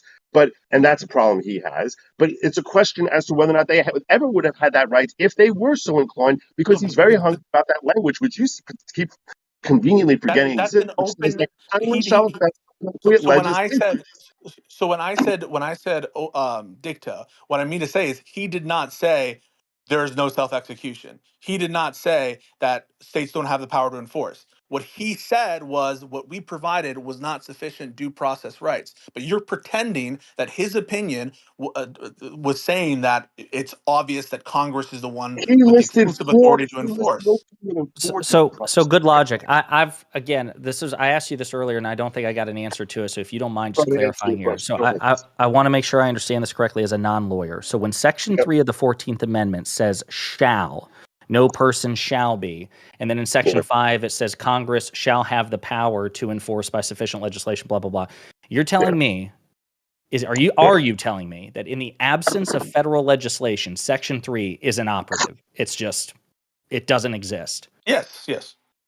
What I'm saying to you is, can you answer it? No, yes, I'm pulling up the Section 3 of the 14th Amendment right now. So I'm going to look at what you're saying with the shall that you're reading and how you interpret it. So give me a second. Sure. So 14th Amendment, Section 3. And while you're doing that, I'll also point out that in the majority opinion in the Colorado Supreme Court, they do cite cases. Apparently, I think it's like the civil rights cases, which is like in the mid 1880s, that say that that the 14th Amendment is self-executing as long as its terms are met. It does not require any ancillary legislation. Right, but as I think I expressed earlier, that's because it's broader in civil liberties. So that's why I. But you don't have a basis for that. There's no textual basis to distinguish. I'm saying it's common sense dictates that cannot apply. That's right. Yeah, but common sense. You're saying it's common sense. Also says you can't. No, common sense also says you can't strip me of my basic liberties. That's the whole point. So that's what I'm saying. It's not based on. It's based on your intuitions about common sense. I think real quick. Yeah. So real quick, I think the issue is that like it feels like wait, real quick. I'll answer your shall if you like. Wait, real quick, because we kind of loop around this argument a little bit, and Pisco opened the conversation saying, like, if it's in the Constitution, we have to enforce it, right? Because it's like a founding document. I agree with you, Good Logic, and I had arguments early on with this, that like a lot of this seems kind of silly or unsatisfying, but that's not a good argument, right? Like it might be the case that it's poorly written, or it might be the fact that it's self-executing is like dumb, or it should be a different way. But we're not arguing what it should be or what the best way for it to be would be. It's how is it written and what does the actual law itself say. So I don't think the argument that like, damn, should the state Supreme Court really be making these determinations or whatever? That's not like, I don't think it's a satisfying way to evaluate it. We have to see what the Constitution says and then kind of go from there, work from there, right? Well, I'll tell you, Destiny, that few lawyers who are worth their own salt would ever express an opinion that the Constitution is poorly written. You had the sharpest legal mind of the day, literally arguing about word by word as to what word would be the best word to be used for to express the sentiment that they were agreeing to. So I don't think Pisco or any lawyer would ever say this was poorly written, which is why. Well, there are a couple clauses that could be more... hold on. I'm sorry. When we say poorly written, I mean it's going to depend on what you mean by poorly written. Poorly written. Because I could argue from an English language point of view that if I can give you a text and there are multiple interpretations, by default that text is poorly written. And by definition, our Constitution requires an ultimate determination or interpretation. And we just literally had a watershed decision like Roe v. Wade reinterpreted by other people in the Supreme Court. So it seems to be the case that we can argue whether it's well written or not, or if a well-armed militia is an important part of keeping a gun or not. But I mean, like clearly at the very least we can say that it's written ambiguously enough that some parts are open to widely different interpretations, and that's why we have a Supreme Court in the first place, right? Okay, so you're asking a great question, and I don't think you want me to start getting into a whole debate about Roe v. Wade and Dobbs. No, because I'd like you to give me an answer to my question before because I'm gonna have to go here in about 20 minutes. What I'm saying to you is the words that are chosen are precise. Now, does that mean that they cannot be interpreted in different ways? Of course, any word in the English language can be interpreted in different ways, and words evolve over time to mean very different things. Mm-hmm. So what words meant in 1868 are very different than what they mean today in many contexts, and the implications of those terms and that's a large part of the reason. And what is considered freedom and what's considered restrictive and what's considered, these are all things that do change culturally over time. So I agree with you that's why we have a Supreme Court, and I think that the language that's being used does have sufficient flexibility, arguably, to say that, you know what, this is designed to basically give us some sort of idea as to what is considered restrictive under the perspectives of the day. And that was part of the brilliance of having amendments and things being able to change, is a recognition that sometimes the entire idea that we're expressing in this amendment might need to be altogether scrapped because the cultural attitudes of the day are dictated. And when we're only going to scrap it if we know that there's a sufficient majority of Congress that says, yeah, this is just completely outdated today. So wait, I just want to make sure I understand that you're saying that we should ignore. Maybe I misheard you. You probably did. Are you suggesting that if there's a sufficient majority of Congress that thinks this is outdated, that we shouldn't follow it? You can change amendments, I'm saying. That's why they're called amendments. Oh, but not without an amendment. You need to have a supermajority of Congress in order to do so, and that's the reason why it has to be a supermajority. Well, I think a supermajority of the states to ratify as well. Yeah, but it's not like you're saying that we should ignore it if. No, of course not. Definitely not. No, I'm a hardcore constitutionalist. So I'm gonna redirect it. So since you pulled the 14th Amendment up, the language up, can we go back to the language of Section 3? Yeah. You want me to go back to your shall thing? Okay. Yeah. Okay. So what it means is if someone is labeled as falls into this disqualification, once that happens, you cannot enable this person to be a senator or a representative in Congress or an elector. Once this leprosy type of disqualification hits that person, they can no longer serve unless Congress by a 2/3 majority removes that leprosy for the Section 3 14th Amendment. That's what shall means in this context. But then the question is, how is someone determined to have this leprosy? Right, and I think that's a perfectly legitimate question. But my understanding, again, as a layman, of what your argument was this Section 3 is inoperative until Section 5, which says the Congress shall have the power, which, by the way, it doesn't say shall enforce by appropriate legislation. It says shall have the power, which seems pretty permissive to me. The Congress shall have the power to enforce by appropriate legislation the provisions of this article. So my understanding of what your argument is until Congress enacts some sort of federal mechanism to determine insurrection, be it like some sort of criminal conviction or like some sort of like insurrection board within Congress, Section 3 is inoperative. It cannot be satisfied. It just ceases to be until Congress avails itself of Section 5. It's impossible. I'm going to ask you right now. Okay, take Trump out of this. Put yourself back in 2017. I'm going to ask you to put yourself back in 2020 and 2010. Well, can you answer my question first? I'm not like ridiculing your argument. I'm trying to get a yes or no answer. I know you're not. I am. Yes, I agree. I agree with the sentiment that you just expressed. Okay. And the reason I think that must be true is because there's no way to know what yardsticks apply. There's no way to know if there's a dispute as to whether or not someone engaged in insurrection, as we have today. Okay, what is the appropriate yardstick? Is it there are different yardsticks that we have at hearings. Okay, so if you go into a civil court, you have to show by preponderance of the evidence, which most people interpret to be 50.0001% more likely in your favor than the plaintiff's favor. Right, in criminal, it's beyond all reasonable doubt, etc., and so forth. They're different. And then there's a middle yardstick of clear and convincing evidence, which is somewhere between the 97% that most people attach to beyond reasonable doubt and the 50%. So what standard does someone? How far? I kind of think he did. Is that enough? If you say a gun to my head, I'll follow that, but I'm not positive that he engaged in insurrection. Is that enough that this person is disqualified? I'll ask you right now.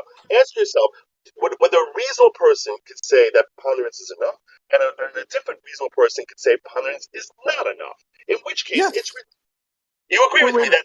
No, I agree that reasonable people. I agree that reasonable people can disagree about that, and that's why the lower court did by both clear and convincing and preponderance of evidence. But my point is, your argument, with respect, is ridiculous. They don't put a yardstick for Section 3. They also don't give a yardstick for the Equal Protection Clause, right? They don't give they don't expound on what the standard should be for equal protection. They don't say what classes of people, what kind of burdens would apply. They don't expound and give a yardstick for the due process clause. Those are clauses that are way more broad and way more general than this. And so your whole argument that we should not interpret it to be operative absent congressional legislation because what metric could courts use to decide these cases, it flies in the face of the other provisions of the 14th Amendment, which are more general and more ambiguous than this Section 3. And that's why Justice Sotomayor's interpretation of the 14th Amendment is so much more logical, isn't it? It's so much more logical than I think it's illogical. I think it's illogical. No, the reason it's logical, Stephen. Well, let me. I want to ask before I head out here, because Stephen's the only other non-lawyer here, so I'm curious. Stephen, where are you on this? Based on the 14th Amendment, do you think that the amendment requires Congress to create some sort of additional legislation for Section 3 to go into effect, or is it basically just dead on arrival until that happens? The questions that I have, and I'm half paying attention to this, the problems that I have is the questions I had were is a thing clearly defined in terms of the insurrection bit? Is that clearly defined anywhere, or is this up for interpretation? No, that's one of the things they debated. Listen, I live streamed all 5 days of the hearing. Mm-hmm. I live streamed the arguments, and one of the things that they hotly debated is, and both sides hotly debated, is what's the definition of insurrection, and Scott Gessler, who argued for Trump, came forward, and he basically was it's a really tough question to understand exactly what an insurrection is. He didn't even give a definition. It's more than a riot. He struggled to give one. He said it's definitely more than a riot. It's definitely more than a riot. And it certainly seems like it's less than a rebellion. Yeah, Well, so my issue is one is I don't know what the definition or what insurrection is, and that seems like pretty important if we're talking about this particular thing, especially because in my opinion, my non-legal opinion, like in really vital aspects of freedom of speech for politicians is at play here, incredibly vital ones. That's the first thing is what is an insurrection, and then the second thing would be if we had like a legal definition of insurrection, insofar as however we defined it, ultimately what does the body look like that determines whether that threshold has been met? Those are like the two really important things for me. So if both of these were like spelled out clearly, for instance, if we say like an insurrection is anything that involves treason, sedition, or whatever that third one is, right? And if the way that it's resolved is ultimately, well, the Supreme Court, I guess, will hear matters of eligibility for state ballots or something. I don't know what the process, like if these two things are like clearly called out, then I would have a stronger opinion on it. But my biggest fears are just that those two aspects are largely left, it feels to me like incredibly undecided, which means that whether or not Trump gets on the ballot could ultimately depend on the political composition of the Supreme Court, which is incredibly fucking terrifying to me. I don't like that. That's my. I'll tell you this much. I'll tell you this much. My gut says I don't think this is going to be a 6-3 overturn. I think this is going to be at least 7-2, and it's more likely to be 9-0 than it is. No shot. I'm serious. I'll tell you why. I'll tell you why politically. Okay, forget about legal rationale for a second. If we assume that all 9 of these justices are motivated by their own political driven issues, which I tend to assume the worst of people. So maybe you call me a cynic or whatever. I tend to assume the worst of them. Okay. So and I know I've done law for long enough to know that you can rationalize any decision you want to. Sure. Hello. Did he cut out on us? Yeah, he's lagging out a little. Yeah. They got him. No, like you're no. It sounds like what's happening is your thing is dying or running out of batteries. If you're using like a Bluetooth headset, that's kind of what it sounds like, but I can't tell.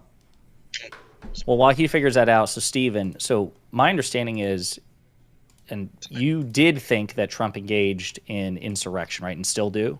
I don't. Right. If you're talking about a legal thing, I don't think I've ever given like the incitement argument or whatever. I haven't been on board with, because I feel like the incitement in relation to freedom of speech is an incredibly important thing, and I'm just like retroactively applying that to anything that a person has said. So I'm thinking about like the totality of all the BLM stuff. Are there politicians that would be charged with incitement if they had said certain things and then people, go out and do things? I feel like, well, for what it's worth, I'm open to that. I can't speak for Pisco, but I think there were some aspects of the BLM protests, or at least the riotous parts of it, that would you could probably easily make the case qualified as an insurrection. And 100%. If you tied it to the rhetoric of certain politicians, you could probably make that case. A little bit, although something I wish that fucking Pisco fucker had brought up earlier is I had never been aware of this Brandenburg test. I wasn't aware that like the incitement thing required intent, that was like a mens rea for like conviction for this crime. So with that being said, I think I'm more comfortable if there's like an investigation in the background. So like if Kamala Harris or Biden is saying like, yes, we need to protest and blah, blah, blah, and then BLM rioters go out and blow shit up. Well, if you want to charge them with incitement, you need to actually prove to a court for a criminal conviction, you have to show that they were intending to incite like violent action there. And if that's the threshold that has to be met, and if Trump can meet that threshold, I'm okay. I'm actually 1,000,000% okay with a criminal conviction there. Because if you're knowingly saying things and people can prove that intent with other statements you've made, well then fuck you. What else would you need? Sorry, you said criminal conviction. Just to remind you, that's not what this is. This is just a disqualification. This is not. No, I understand what you're saying, but you asked me like, do you think he engaged in insurrection? I guess I was thinking incitement to riot is what I was thinking. Yeah, I mean insurrection. I don't know what insurrection. I mean, like morally, ethically, if we have a conversation about it, I would say undoubtedly, of course, obviously. But I feel like that's a different question, kind of, than like legally. But also, I don't know if we're asking quote unquote legally, criminally, because obviously, this is like a whole different ballpark of things. Yeah. Yeah. Are you mad that I didn't bring up Brandenburg versus Ohio to you before? No, I'm mad that I didn't know that. I didn't know about the intent thing for incitement. I had no idea that was part of the test for it. That didn't incitement always thing. Used to be. Sure. Have you heard the term clear and present danger? Or Great. Yeah, I think that's right. So, have you heard that term before? I've heard the term before. Yeah. Yeah. So there used to be a legal test before Brandenburg. Well, actually, more accurately said, like different tests using similar language that was much more like open to prosecutions for speech. And so Sure. people would like pass out leaflets saying, hey, dodge the draft, or you should not go and sign up for Wilson's War in World War One, and they were being charged under like the Espionage Act and other kind of acts for trying to fuck with the draft. And that became a lot stricter in the 60s with the Brandenburg case. Also, real quick, because somebody's saying this in Kick Chat. I'm sorry, can you name me a single other criminal charge someone people could claim a person is guilty of without them facing criminal charges? One, we're not talking about a criminal charge here. We're talking about something that would just disqualify him from being listed on the ballot. Two, depending on what you're talking about, like I could literally just give you the different standards between civil and criminal convictions. There are things that might not meet the threshold of a criminal conviction that would the exact same thing in like a civil court. Trump's rape thing was literally an example of that. So yeah, depending on your forum, there are absolutely charges. I'm not using it in the legal sense, but like there's a statement or a claim you can make about somebody that doesn't have to like be proven in criminal court before it's used in like a different forum. It just depends on where exactly we're talking about. Yeah. He's being sued for civil fraud in New York, not criminal. There has no, basis. There's no way to put him in jail unless he like breaks the gag order there, on the basis of what's going on there. But there's a huge penalty associated with it. That's not criminal, but it could end his business. People have this like feeling that only criminal level prosecutions matter.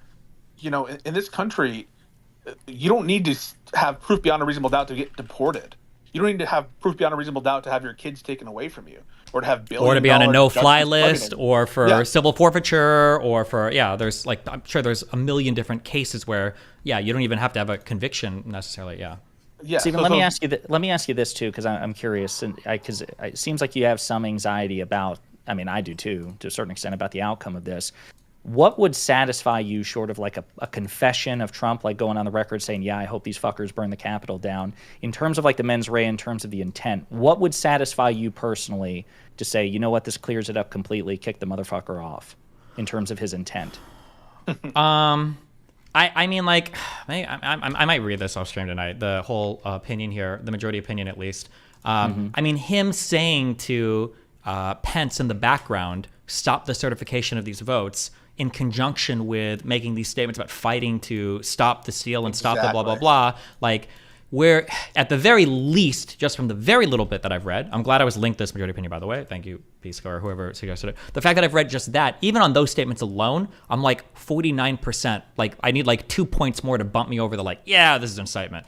So depending on what else is in here, like even those two things in conjunction are pretty bad for Trump, I think. Like if you're clearly trying to effect that outcome in one way and then saying to people in kind of ambiguous language to try to make that same thing happen, I think that's pretty bad. Yeah. Well, I've got two things to ask you about then that you'll definitely, if you read the majority opinion, it gets into. But two things, one prior to January 6th and one actually as January 6th was going on, in the hours that the riot took place. Is it persuasive to you, like the relationship between Trump's rhetoric and like violence? So the fact that he's kind of had a propensity towards violent rhetoric and celebrating violent rhetoric over the years, and then it increased. No, I think you got to be really careful. I'm always going to be an ultra super omega cuck when it comes to, because this is like a central core freedom of speech thing. And sure. Yeah. So I think that there's like a limit to how much you can include prior bad statements and prior bad acts. I agree. Well, they do in the majority opinion. That's why I'm asking. Just fair. Yeah. Just okay. So that's probably. Wait. What kind of prior statements did they make though? Because if I had to guess, without even having read it, are they including all prior violent statements or just one specifically related to the election? Around the election. Around the election. Because, like, for instance, if they included in here, like, a statement of Trump saying, like, oh, you can beat that guy up and I'll pay your legal fees, I would say. A couple of those, I think. Do they? Because I don't know if I would be sold on, like, stuff like that being included. They're conscious of that issue. Sure, okay. Yeah, they're conscious of the time frame. They try to do it as immediate as possible. Then the second thing I want to ask you about is, in terms of his intent, how much stock do you put in Trump's actions, or rather inaction, as the riot was taking place? Because some people might say, well, Stephen, if he didn't have the intent for it to be violent. I think the situation is, I don't know if me and Pisco found out. I hold Mayor Bowser 100% responsible for what happened there. 100%. This is propaganda. There might be other things that I could read to persuade me off of it, but I think she's 100% responsible. Why? Wait, why? Horrible. Well, hang on. Let him make his case. Because the reading that I had of that situation, after seeing the statements that she made and the rejection from the Capitol to accept more help from the National Guard or reinforcements for the Capitol Police, made it sound like the Capitol was trying to avoid just it looking bad at having a lot of National Guard people there. They wanted to avoid a type of situation, just in terms of optics, of having like another moment where National Guard people are beating other people up or whatever. And to avoid those bad optics, they intentionally rejected, because I believe an official offer was made to reinforce and help those Capitol Police, and the Capitol refused that offer preemptively. So that, well, two things. And Pisco can correct me if I'm wrong here, but I am almost certain that that's actually disputed as to whether or not Trump offered the presence of the National Guard, number one, but number Trump two, never offered that. Yeah. Well, he's claimed that. Offer. Yeah. But the reason I say it's disputed is because I don't think there's any like testimony of the relevant, like the Secretary of Defense or whatever, or any record of an order being issued. So I don't think that. Yeah. I have to go and look in that, but my understanding is that's not true. There was her explicitly shutting down. Yeah. Well, and the other thing is, well, hang on, just one other thing. The other thing too is, she doesn't have a say in it. He's the sole authority over the National Guard. She is not in the chain of command. Like, people also blame Nancy Pelosi for it too. Like, Speaker Pelosi. Yeah, hold on, wait. I've heard down. this argument given before, and I used that argument before. But my understanding is the process. What actually happens is when the National Guard is deployed to places like D.C., it's actually essentially put under control of the Capitol Police. So, for instance, there were some National Guard people there, but those National Guard people aren't like answering up the chain of command to the federal government. They're basically working in conjunction with and basically operating as a part of the D.C. Police or whatever at that point in time. That was my understanding when I read about it. That's not the case. The D.C. National Guard is under the control of the president, and to the extent he delegates it to the Secretary of Defense and the Secretary of Army. So they have absolutely no chain of command with respect to controlling those people. In fact, it's required to have the White House, in this case, or the executive branch, authorize that action. So what's funny is, Pisco, do you remember, because I'm pretty sure in the record, Vice President Pence gave like the order to like Mark Esper, that's whoever what they're alleging. Yeah, no, I understand what. Yeah, so I understand what you guys are saying there. I'm almost positive I've read the opposite. So I'd be curious to see something different. But my understanding is the National Guard that was working in D.C., that was kept at a very light level, like I think operating on the streets or whatever, was essentially working under the D.C. police there. They weren't like taking separate, like there wasn't a whole separate chain of command. They're just basically integrated into the D.C. force. Oh, I just want to be clear about a couple things. Yeah. Number one, the people who have control over the D.C. National Guard is not the the Capitol Police, or sorry, the Capitol Police or the Metropolitan Police. Yeah. They do not have control over them. What do you mean when you say have control over them? They cannot mobilize them. That's okay. You're a misunderstanding. Okay, yeah. Okay. Let me say this one more time. Okay. I'm not saying that D.C., that the Capitol Police, that they can call on the National Guard and make them come work. What I'm saying is, once the National Guard has been deployed there, which they have been in limited numbers, sure. that they operate under their control. Yes. That's how that worked. Now, my understanding is, I'm reading real quick from an NPR article. If you guys have something different, link me. That'd be fine. And also, I would love to shit on Trump people over this. Okay, so if you can change my opinion, I welcome it 100%. But the former chief of U.S. Capitol Police says security officials at the House and Senate rebuffed his early request to call on the National Guard ahead of a demonstration in support of President Trump that turned into a deadly attack on Congress. Former Chief Stephen Sun, who resigned his post last week after House Speaker Nancy Pelosi called for him to step down, made the assertions in an interview with the Washington Post published Sunday. Sun contradicts claims made by officials after Wednesday's assault on Capitol Hill. Sun Superior said previously that the National Guard and other additional security support could have been provided, but no one at the Capitol requested it. Sun told the Post that House Sergeant-at-Arms Paul Irving was concerned with the optics of declaring an emergency ahead of the protest and rejected a National Guard presence. He says Senate Sergeant-at-Arms Michael Stenger recommended that he informally request the Guard to be ready in case it was needed to maintain security. Sun says he requested assistance 6 times ahead of and during the attack on the Capitol. Each of those requests was denied or delayed, he says. That's the day of. So, okay, I want to be clear about what we're talking about here. Oh, and then also, real quick here, one more paragraph. I'm sorry. Washington, D.C. Mayor Muriel Bowser also wanted a light police presence at the Capitol. She reportedly wanted to avoid a similar scenario as last summer when federal forces responded to demonstrators opposed to police abuses who assembled near the White House. This is what I had heard. Yes. Okay. Let's be clear about what we're talking about, because this is a very nuanced issue that you need to separate in different buckets. Okay. Number one, was Mayor Bowser and the Senate Secretary at Arms and the House one should they have requested additional help? They absolutely should have, no doubt. That is a separate issue to did Trump or the DOD ever offer anything, and also a separate issue to on the day of, did they mobilize the DC National Guard in time? These are different issues. And the claim is being made by Trumples is that Trump offered some amount of presence and they rejected it. That's not the case. No assistance was ever offered by the DC National Guard, at least not from Trump or from anyone in the DOD. On the day of? What happened? No, before. They did not offer 10,000 troops or 5,000 troops or whatever made up number that they're at least there's no evidence for that, at least not of yet. And there's some contradictions between of the Assistant Secretary of Army or whoever, I forget his name. It might be Chris or something. I forget his actual last name, or Ryan or something. There is some contradiction in terms of like who asked for what when, but there was not any single evidence of an offer being made prior to January 6th by the Trump administration for some large amount of DC National Guard. That's just not true. And on the day of, there was a huge delay for approval from the White House and from Trump and from the Department of Defense. Wait, hold on. Did Trump need to authorize that? Yes. Trump, hold on, real quick. Trump needed the Secretary of Defense, the Secretary of Defense or Trump can authorize. Okay, that's two different things. Okay. Because my understanding is, yeah. But they're both at the control of Trump. You agree, right? Trump is the commander in chief. That's not what I'm asking, okay? The CEO of Amazon controls every manager. I don't have to ask the CEO of Amazon if I can take a break, right? I can ask my manager. Yeah, well, my understanding is that if Mayor Bowser wanted the DC National Guard, she would have had to have gotten authorization from Trump or whichever delegate, which probably would have been the Secretary of Defense. She could not ask and it be automatically given. He would have to give permission. The point is that Trump could have authorized it and didn't. That's the point. Hold on, wait. Just clearing up. On the day of, is that what we're talking about, or beforehand? On the day of, and beforehand, he never made an offer. Sure. I don't remember if an offer was made beforehand, but I know that Bowser explicitly rejected help beforehand. She said no. Did not request. Different than we really want to offer you some amount of help. You understand that's very different.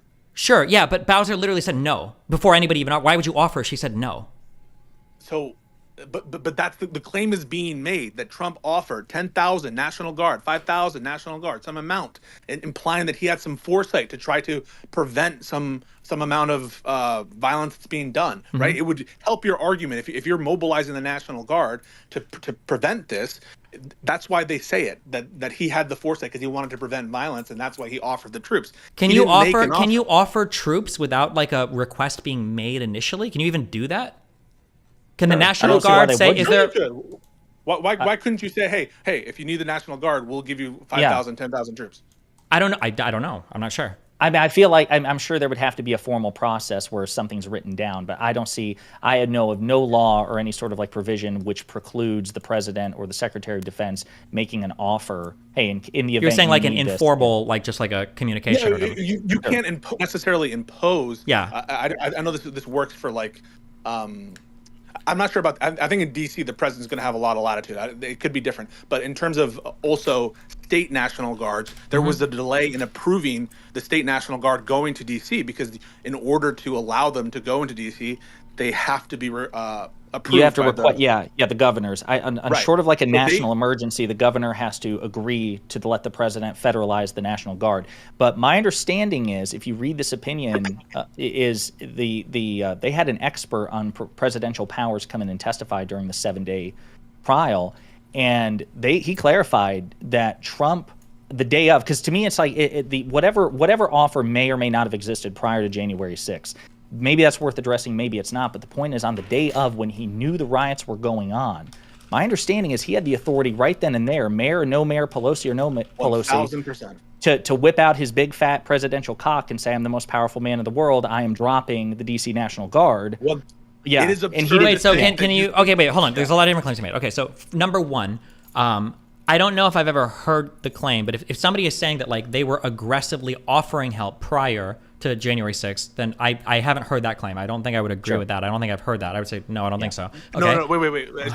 That claim is a central conspiratorial claim that Trump offered. It changes 5,000 or 10,000 troops. If you look it up, it's well sourced. It's a constant claim. So just be aware. It's very, very prominent. Okay, Trump offered 5,000 troops DC Jan 6th. So you think 100% you'll get articles. Or 10,000. Yeah. I think Kash Patel was the one who testified during this trial that Trump did that, but that claim, like, there's no evidence to corroborate it. Apparently, Trump just mentioned to an aide something about having 10,000 National Guardsmen there. No credibility to that claim, and that was contradicted by the person who made it. Yeah. Who said there was no ever request. But to me, like, unless I'm missing something here, even hold on, wait, just real quick. Hold on, wait. I want to do a claim by claim. I'm sorry. We can't just skirt past these, okay? President Donald Trump wanted National Guard troops in Washington to protect his supporters on January 6th rally that ended with them attacking the U.S. Capitol, leaving 5 dead. Trump's former Pentagon chief testified on Wednesday. Former acting Defense Secretary Christopher Miller told a House of Representatives panel that he spoke with Trump on January 3rd, 3 days before the now former president's fiery speech that preceded the violence and led to their second impeachment. According to Miller's testimony, Trump asked during that meeting whether the District of Columbia's mayor requested National Guard troops for January 6th, the day Congress was to ratify Joe Biden's presidential election victory. Trump told Miller to fill the request. The former defense secretary testified. Miller said Trump told him do whatever is necessary to protect demonstrators that were executing their constitutionally protected rights. Miller made the remarks during a contentious hearing held by the blah. Okay, I think that's it. Okay. And he contradicted those later, if you look up Miller's statements. But you're saying Miller contradicted these under oath later or in the media later? One of them was in the media. He's contradicted himself on this. You can look it up. You can just do a fact check on Christopher Miller's statements. He's been inconsistent on it. And to be clear, even as alleged, that is not a communication of some offer to anyone, either in the Capitol or in D.C. It's an allegation of an internal deliberation between Miller and the president. Okay, I mean, I think I agree with you there. Okay, I haven't heard this particular thing, but sure, if troops are made available by D.C., there wasn't a formal offer made, but the reason why troops weren't there was because of Bowser. She didn't want them there. If she wanted them more there, she would have gotten them. But again, so what I guess, and again, maybe I'm just missing something spectacularly, but even if that's true, even if we give the most generous interpretation to Trump that he made an initial offer, before, right? But let's just say we do, and he made an offer before January 6th, and then January 6th happens, because to me, the ultimate question was about intent. And I think it's fair to analyze Trump's actions or inactions as the riot was taking place to malign his intent. Because if he really intended for the protest to not get violent, the second it got violent, he would have been like, no, fuck this, and dropped the boot on the rioters at the Capitol. And he didn't. He sat on his fat orange ass for 3 hours. Can you link me or show me anything that shows that the mobilization of the National Guard was delayed because of Donald Trump? Did you watch the House January 6th committee or no? I don't remember. Probably.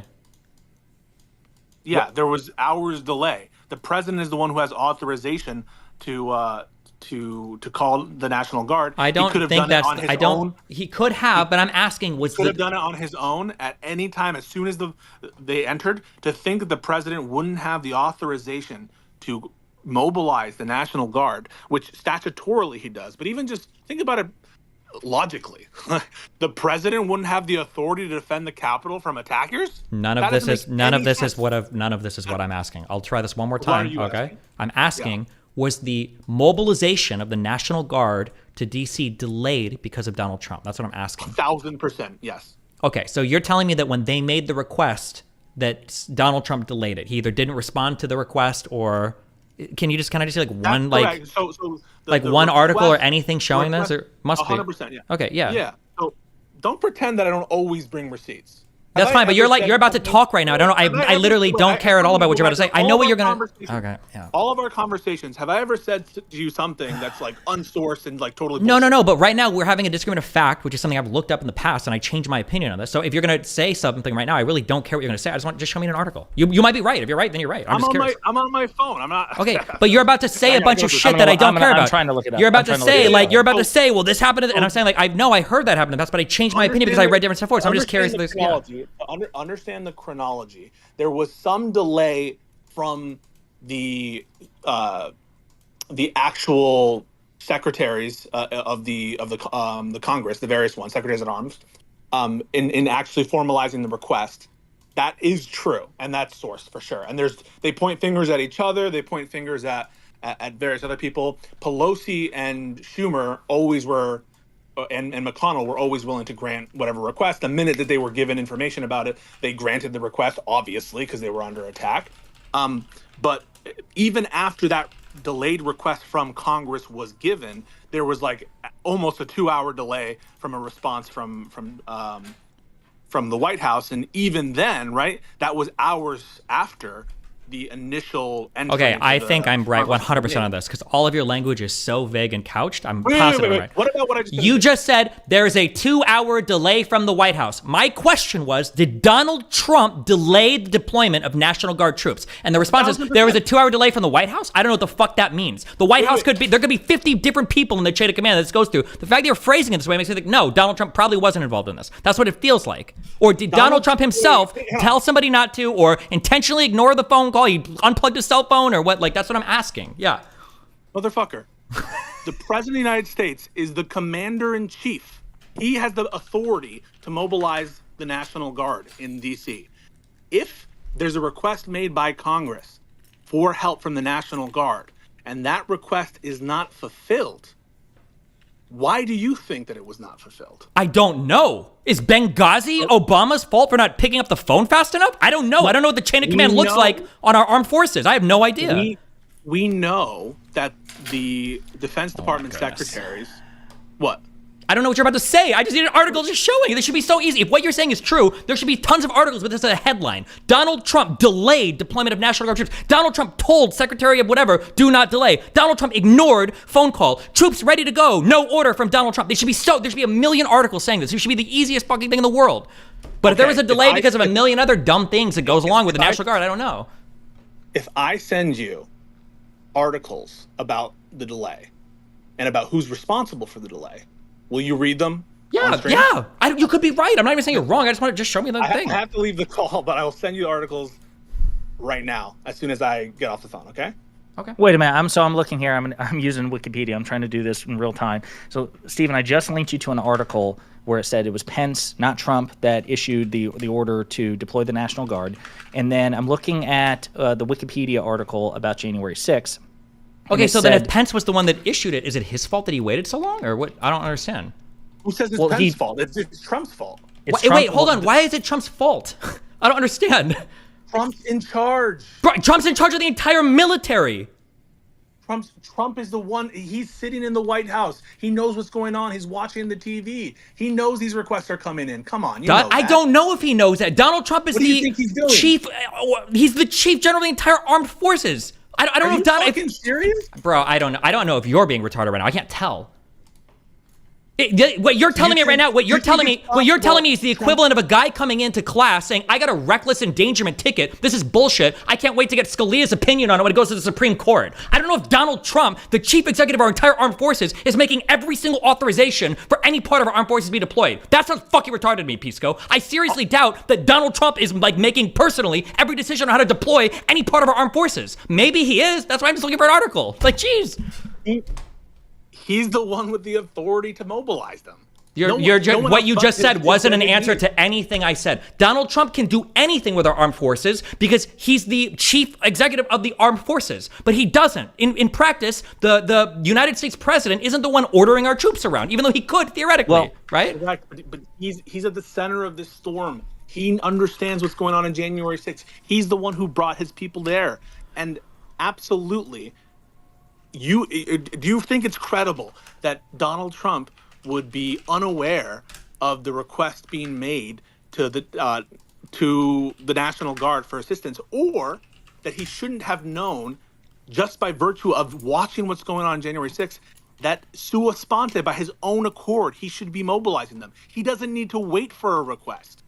Firstly, I'm almost positive that what you just said is not true. I'd be curious to otherwise. You think the president has to wait for a request from Congress? The mayor herself literally said, "Do not send troops." You're telling me that the National Guard?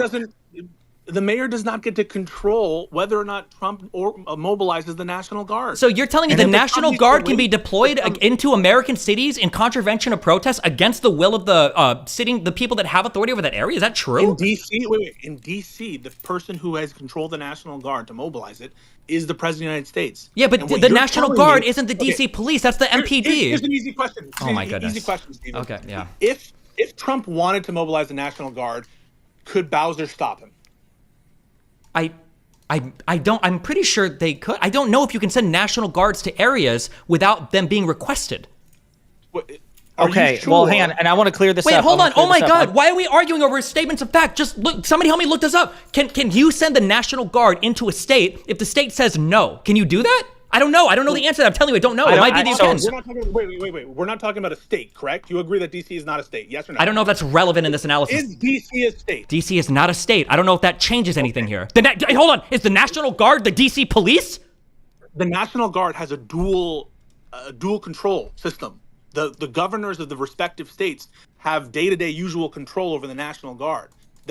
They can be federalized by the president in times of in certain specified situations and emergencies. You understand that, correct? I don't know why we're fact dumping, but yeah. What do you mean fact dumping? You're just saying a bunch of shit. This is a super easy. All of these questions are. Wait. What? Did you know that there? Okay. All right, hold on. You have military background, don't you? Yeah, hold on. So in any state, the commander-in-chief of the National Guard is going to be the governor. That's who's going to go ahead and deploy it. In D.C., it's Trump. If anyone believed the National Guard were needed to be deployed, they would go to Trump for the deployment. Now, I think the point Stephen is making is wait, here's a question I have. For D.C., is Trump like the de facto or de jure governor of D.C.? Yes, he is. He is in charge of the National Guard. He is in the way that if Ohio deploys the National Guard like they did to Kent State, that's the governor making that decision. It's going to be Trump who makes that decision for the National Guard of D.C. And it's a moot point anyway because I just linked it to you according to the Wikipedia article, and I sent you that link too. At 1:34, D.C. Mayor Muriel Bowser requested that they deploy the National Guard, and it didn't come till 3 hours later. What is? I don't. What do you? What does that have to do with anything? Well, wait a minute. She made the request. What I'm saying is it's a moot point because she made a request. No, and there was still the delay. We're not talking about this. We're talking about earlier, like the day prior to that. She specifically said no. She said off. No. That's not what we were just talking about. What we were just talking about was the day of. Yeah. Yes. No. No. Oh my fucking God. No.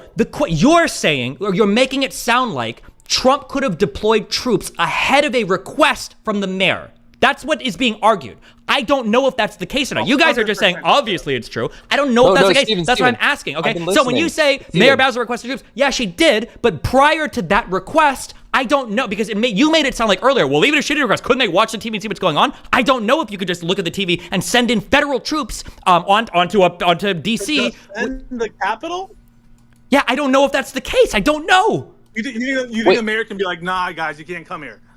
I don't know why you're a lawyer and you're just saying the most retarded fuck. Do you know what procedure is? What the fuck are you saying? Like, you don't think that they could go and do that, blah, blah. I don't know. I truly don't know, Pisco. I don't know. There's probably a whole bunch of procedure why around. Are you pretending that it would be crazy that the president wouldn't have that authority? I'm literally not pretending. I'm literally not pretending it would be crazy. I'm just asking for one citation showing that he could. You're pretending that it's fucking insane to say to the contrary. Whereas for states, I'm pretty sure if states refuse the National Guard to.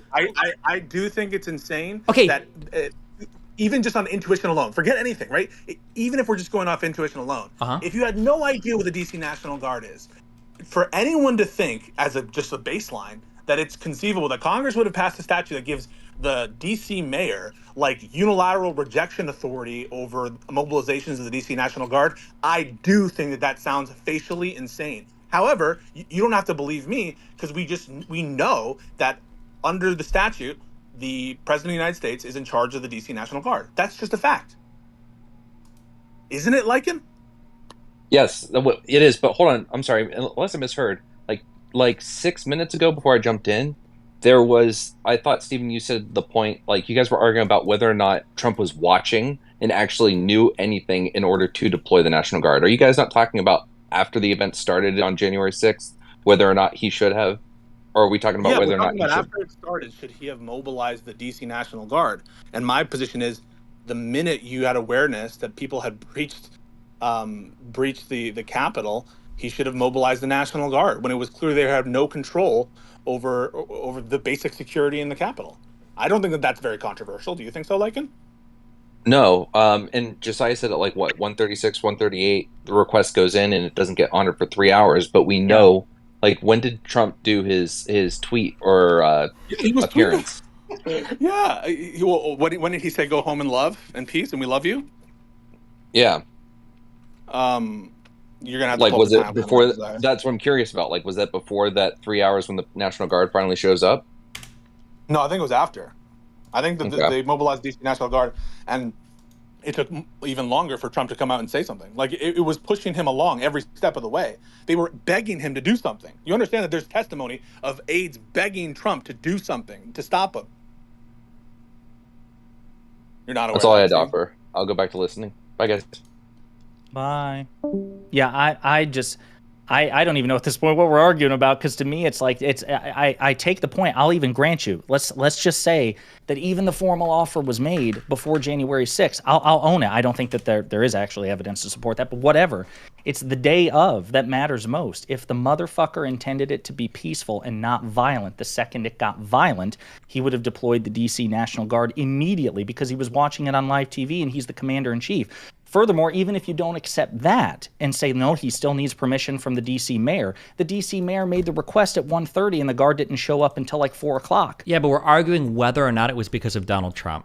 Based on the argumentation that both of you guys are giving me, I'm almost positive now it wasn't. Because either I would have seen this or you guys would have something readily available. So my guess is there was probably a breakdown in a whole bunch of communication related to deploying the National Guard in D.C. And that's what, but you guys trying to make it doubling down on some bullshit. I can't believe it, Stephen. Actually, I can't, because I think that it takes you a while to come to a change of position. But you're aware there is testimony on the record of multiple aides, including chiefs of staff, the speaker of the minority leader, McCarthy at the time, begging Trump to his do own daughter, something Ivanka. to help out.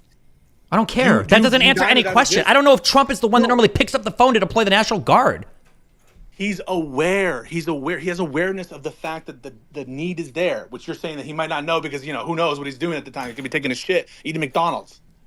No, wait. So wait a minute. I'm trying to steel man Steven's position. So Steven, what you're saying hold on. is, I'm sorry. Wait, I do not need a steel man. Neither of you have even attacked my position. You guys are screaming incredulous at me, citing something that for some reason you can't find any source of. My position is super clear. My position is I don't need a steel man. I have plenty of steel on my own. My position is super clear. There was a delay in the deployment of the National Guard to D.C., to the White House. Or not to the White House, no, to the Capitol. I'm aware of that. Yes, we all agree that. That's a fact. The claim, though, that's often made is that delay was caused by, or at the very least, Donald Trump played a huge role in that delay. I have never seen that substantiated ever. And saying an aide was begging him for help doesn't get you any closer to substantiating that.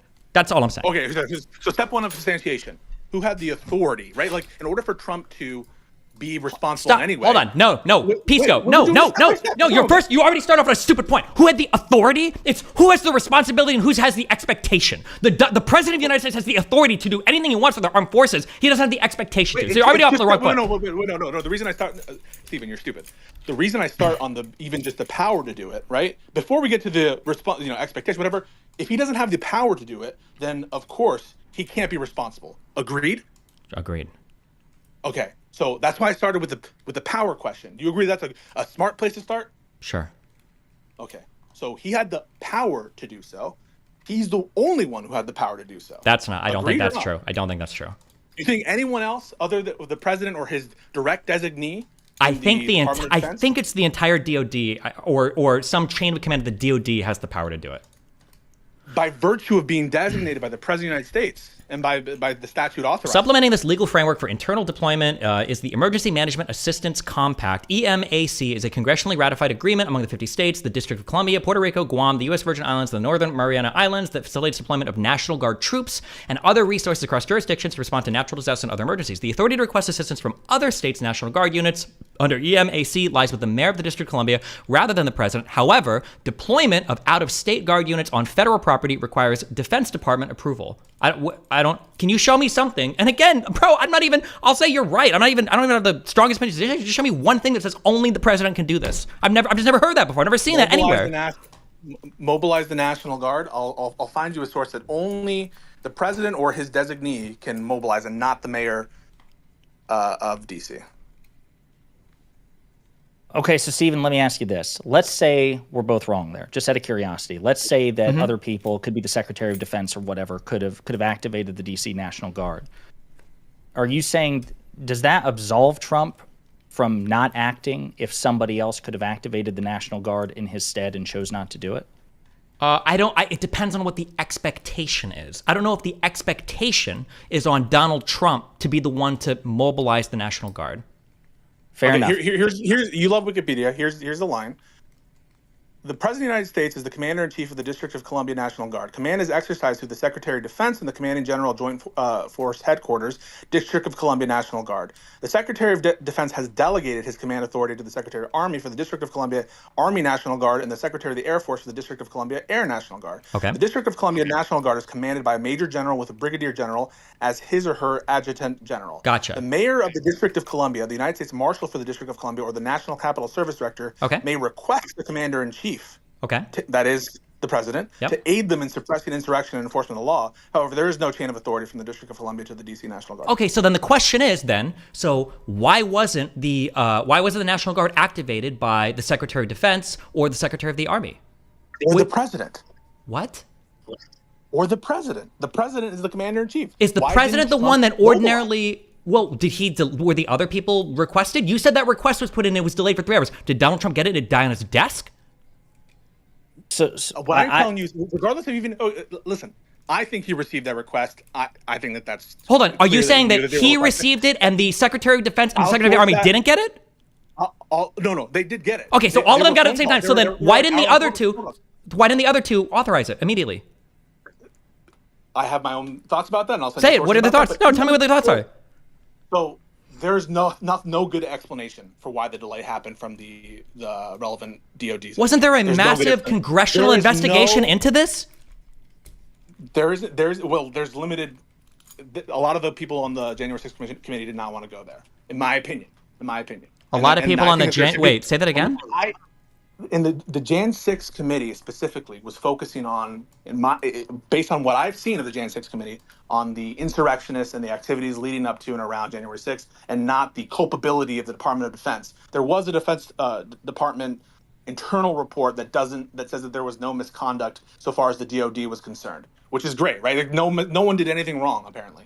But just to be clear, even absent any action from the relevant DoD personnel, even absent a request from Mayor Bowser or from Congress, don't you think that Donald Trump had a responsibility and a duty to activate the DC National Guard, which he could have done the minute he was aware of the breach of the Capitol? Absolutely, yes. Okay. That's it.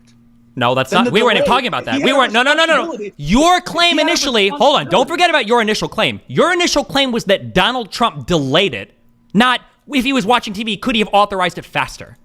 No. Wait. If you think he had do you think he had a sacred duty to mobilize the DC I'm more one, but I don't know how these apparently the guy that was days before the riot, the Pentagon removed General Walker's authority to quickly deploy his troops. He testified. He said he was unable to move troops even from one traffic stop to another without permission from Ryan D. McCarthy, the Army Secretary. If this is the ordinary chain of command for these things, I don't know. Why did Ryan D. McCarthy, why did he not authorize it faster? I don't know what happened. Wait. Let's just be very clear and very easy about this. You agree that Donald Trump had a sacred duty to activate the DC National Guard when the Capitol was breached. Agreed? I just don't know what the I think you're lost. I think you're lost on this conversation. You're just lost. I don't think you understand. I don't have any idea. I think you're so partisan brained on this. You can't even fathom what I'm saying right now.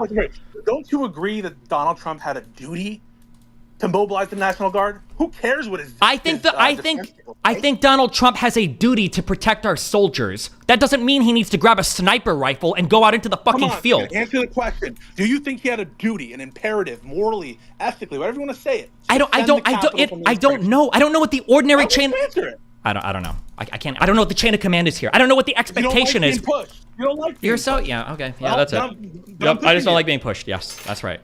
Yes. Stevie, come on. It's easy. Of course, he had a duty to protect the Capitol and to mobilize the National Guard. That's easy. Say that.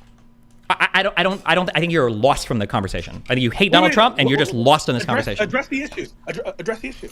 Didn't he have a duty to defend the Capitol and mobilize the National Guard? I think his office and his seat has the duty to. Yes. I don't know if him individually does. Just like the president of the United States, the executive branch of the United States, headed by the president, has the duty to enforce the laws of the United States of America. That does not mean that he controls. That doesn't mean that he controls Merrick Garland. Correct? That's correct. Biden doesn't control Garland. Well, hold on. Wait. But doesn't the DOJ exist under the president? Doesn't the president have the duty to enforce laws in the United States of America? Yes or no, Pisco? Yes, the president has a duty to enforce. Well, then why doesn't he choose which cases to enforce? Why doesn't he choose the court decisions on what he wants to go to court for? Why doesn't he arrange for all the depositions? Because that power is delegated, Pisco. Because that power is delegated to other people under him. So even if Donald Trump is the head of the armed forces, he has delegated that power to other people. So I don't know if he's supposed to be the one. Yeah, tell me. Go ahead. Tell me. Yeah, go ahead. Yeah. One is an inappropriate exercise of executive authority. Another is an appropriate exercise of executive authority. Wait, and it's going to be real easy. Okay. Yeah. If Donald Trump mobilized the DC National Guard, would you praise him? Maybe. Yeah. Maybe? You're asking me questions about a process that I don't know about. Here, Pisco, here's a really good thing if you want to argue a point, okay? And listen, by the way, this could be true. My only frustration is neither of you are linking anything. You're saying common sense, which ironic is what you just made fun of the last guy I've been for linking doing. you shit. I've been linking you shit in DMs nonstop. Oh, okay, hold on. Whatever, you link it, a ton of random shit. Relink me one thing that you think proves your point, and I'll just read that one thing, okay? This should be really easy. Wait, hold on. Wait, really easy question. Pisco, can you show me a link to either Obama or George Bush under Katrina? You can say, show me. Does George Bush, was he the one that authorized National Guard troops or whatever to go down to Louisiana for FEMA or whatever? Or I guess, I don't know if FEMA is part of that. I have no idea. I know that the governors themselves would have mobilized the National Guard as well. They have the authority to do so all you have to do is show me, like there's a case where, Obama himself mobilized it. Or was it just Obama saying it and then the Army Secretary or the DOD or whatever, somebody else? Obfuscation. This is obfuscation. What you're saying is essentially you could never possibly comment on an invocation of National Guard or not. This is just so clear. Come on. It's not clear. I don't know what the ordinary procedures here, and apparently you don't either. So I don't know why you keep saying it's so clear. You have no idea yourself. So I'm going to do something real easy for you. Go ahead. Let's say that Russia launches a surprise attack on Maine, and in that context, the president invokes, whatever authority he has to defend the country and sends troops to defend the state of Maine. Would you praise that action? Or would you be agnostic about it? Okay. Let's take a deep breath, okay? I'm gonna get a drink of water, okay? And then I'm gonna re-ask you your question and demonstrate my problem, okay? Ready? Okay, let me get a drink, okay? Go, I'm gonna tinkle. Be right back.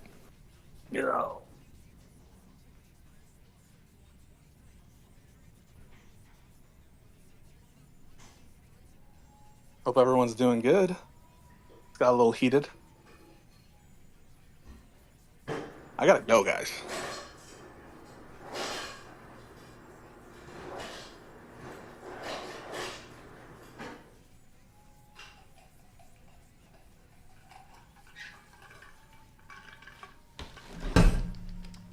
Okay. Are you here? Yeah, I'm here. Okay. You asked me a question. You said if Russia deployed troops and invaded Maine, if Donald Trump would have sent the army to respond, would I have praised Donald Trump, right? Yeah. Okay. The answer is yes. Okay. However, our whole argument is what that word sent means. Okay.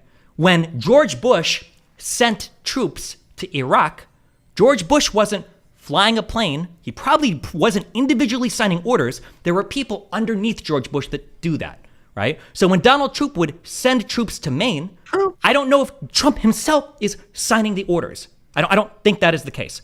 I already know that Donald Trump, ahead of the protests, wanted to make units available, wanted to make the National Guard available to DC, and they said no. So if you're telling me that on the day of, When that request was made to him, he said no. I don't have any evidence of it. That he wanted to make troops available? It seemed to be the case that he wanted to make troops available. Based on some statement, a self-serving statement by some guy who's contradicted himself, and you've already concluded that he wanted to make troops available. Oh, there's no other evidence for that statement. Hold on, I'm so sorry. There was evidence. It was a statement that he made under oath. If there's another statement he made contradicting it, I can try to find that statement. I'm sorry, I'm just looking this up on the fly. Okay, yeah, but even assuming that, go ahead. Yeah, we can assume it. Fine. Sure. So when you're saying on the day of, okay, we didn't get troops in the Capitol, right? And well, whose fault was it? I don't know whose fault it was. If it's the expectation that here's a question, Pisco. Let's say that we go back through all of U.S. history and we find that on National Guard deployments, about 50% of those deployments are literally like okayed by the president himself picking up the phone, and about 50% are okayed by other people in the chain of command. If that was the case, and I didn't agree with you, I'd be crazy. I'd say, okay, Pisco, yeah, there's a lot of history for this. But Pisco, let's say it was the case that 100% of every single deployment for the National Guard always happened to a delegated member of the executive branch. Would you say in that case it would be kind of weird for Donald Trump to have the expectation that he's the one making the call and signing the order for the National Guard to go to D.C.? If there's a humongous norm against the president mobilizing or federalizing the National Guard, I wouldn't think it's weird if he's just accepting some overwhelming norm that is like based in some policy rationale that makes a ton of sense. But let's be clear here. Your answer to the main question revealed your whole hand, and it's so obvious. If there were fucking foreign troops attacking you and you in Miami right now, yes, and you found out that the president knew about it and did not mobilize any federal assets to defend you, would you think that that's good or bad, or you're not sure? I would think that that's bad. Okay. Now I'm going to ask the same question. If you were aware that that there were people attacking the Capitol and the president knew about it and didn't mobilize federal assets to defend it, would you think that's good, bad, or you don't know? I'm sorry, repeat that question one more time. It's the exact same question, just replacing your residence with the capital of the United States. Yes. Okay, so it was bad, right? And any delay of him mobilizing those assets is unjustified. I don't understand how. I don't know what's happening right now. What do you mean? Like everything you're saying is just so stupid. Like you're completely not understanding anything I'm saying. I just don't understand. Here's a question. Here's a question. I legitimately don't know the answer to this. Can the president himself theoretically do anything that an agency or anybody in an agency underneath him can do? Like, can the president of the United States make a federal arrest? No, not necessarily. He can't necessarily do everything in the executive branch, but we know he has this authority. We know he has the authority to mobilize the DC National Guard. Hold on. Yeah. So with certain, wait a minute. Because you keep saying he has the authority. We're not talking about the authority. We're talking about the expectation. We already know that he has the authority. He's the commander-in-chief. But the commander-in-chief does not make every, or maybe even any decision with regards to our armed forces, except for when he talks to the 4-star generals or whatever about. The expectation is what matters. If your nation's capital is under attack, don't you think the president... I don't know how many times you can make this impassioned plea and pretend that you're doing anything. Is this like the speech you give to the jury at the end? Like, did you skip the whole fucking court part, the litigation part? I'll just change one more time. If Russia attacked our nation's capital and there were Russian troops attacking our capital and the president did not mobilize the National Guard, would you think that's good, bad, or that he's responsible for the delay at all? Bad. I don't know if he's responsible for the delay because I don't know what the chain of command or the expectation is. You knew the president has the authority to defend. I don't know if he has the expectation. That could be a delegated power that he himself doesn't ordinarily deal with. If the president doesn't have an expectation to defend the Capitol, then there's no expectation. Stop, dude! You're playing so fast and loose. It's disgusting. When you say the president has an expectation, that doesn't mean he has every single responsibility. Do you understand that? I'm going to repeat this statement a million times so you understand that. Just because somebody has the expectation doesn't mean that they have. Or I'm sorry. Just because somebody has the authority doesn't mean they have the expectation. Do you understand that? Repeat that. Repeat that to me. Repeat that to me. I understand it. I understand it. No, I understand. I want you to repeat what I just said. I understand that the president, just because he has the authority on any given situation, doesn't mean that he has the expectation. Gotcha. So when we ask if the president is going to defend the Capitol, does the president have the expectation to make the call himself? Yes. Okay, just show me that then. Just show me. No. Listen. You can't show me because you have no evidence of that. You're talking completely out your ass. That's all you have. I had a discussion. That's all you have. You're going to ask another vague question like, well, they were talking about, should the president do this? And I'm going to have the same assertion. I'm going to say, well, when you say do that, do you mean he personally has the responsibility or he has the authority to, and he's delegated that to somebody else that's supposed to sign the papers? And then all you have to do is show me, oh yeah, well, here it is. The president of the United States his power is at its maximal, and the expectations of that office are at their maximum. The office. When we're and the things that exist like under his delegation. It's not him personally. You're telling me you're not sure. You're not sure if there's an expectation that the president be involved in decisions to protect our nation's capital. I'm sure he's involved in the conversation, but I don't know if he's like the one that's signing off on it.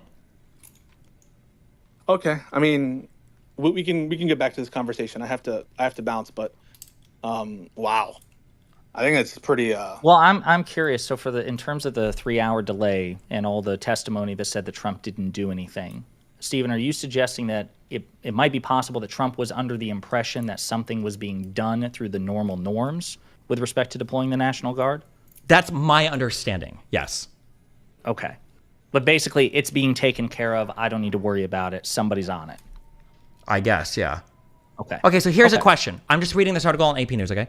National Guard troops were already activated and deployed to checkpoints around Washington before the violence began. When the rioting started, Bowser requested more Guard help on behalf of the Capitol Police. That request was made to Army Secretary Ryan McCarthy, who then went to Miller, who approved it. The Pentagon said Miller approved the request without speaking with the White House because he had already gotten direction from the president days earlier to do whatever he deemed necessary with the Guard. Neither Pelosi nor the House Sergeant at Arms could have stopped an ordered deployment of National Guard troops because Congress doesn't control the National Guard, legal experts say. Guard troops are generally controlled by governors, blah, blah, blah, blah, blah. Okay, contend with these two paragraphs.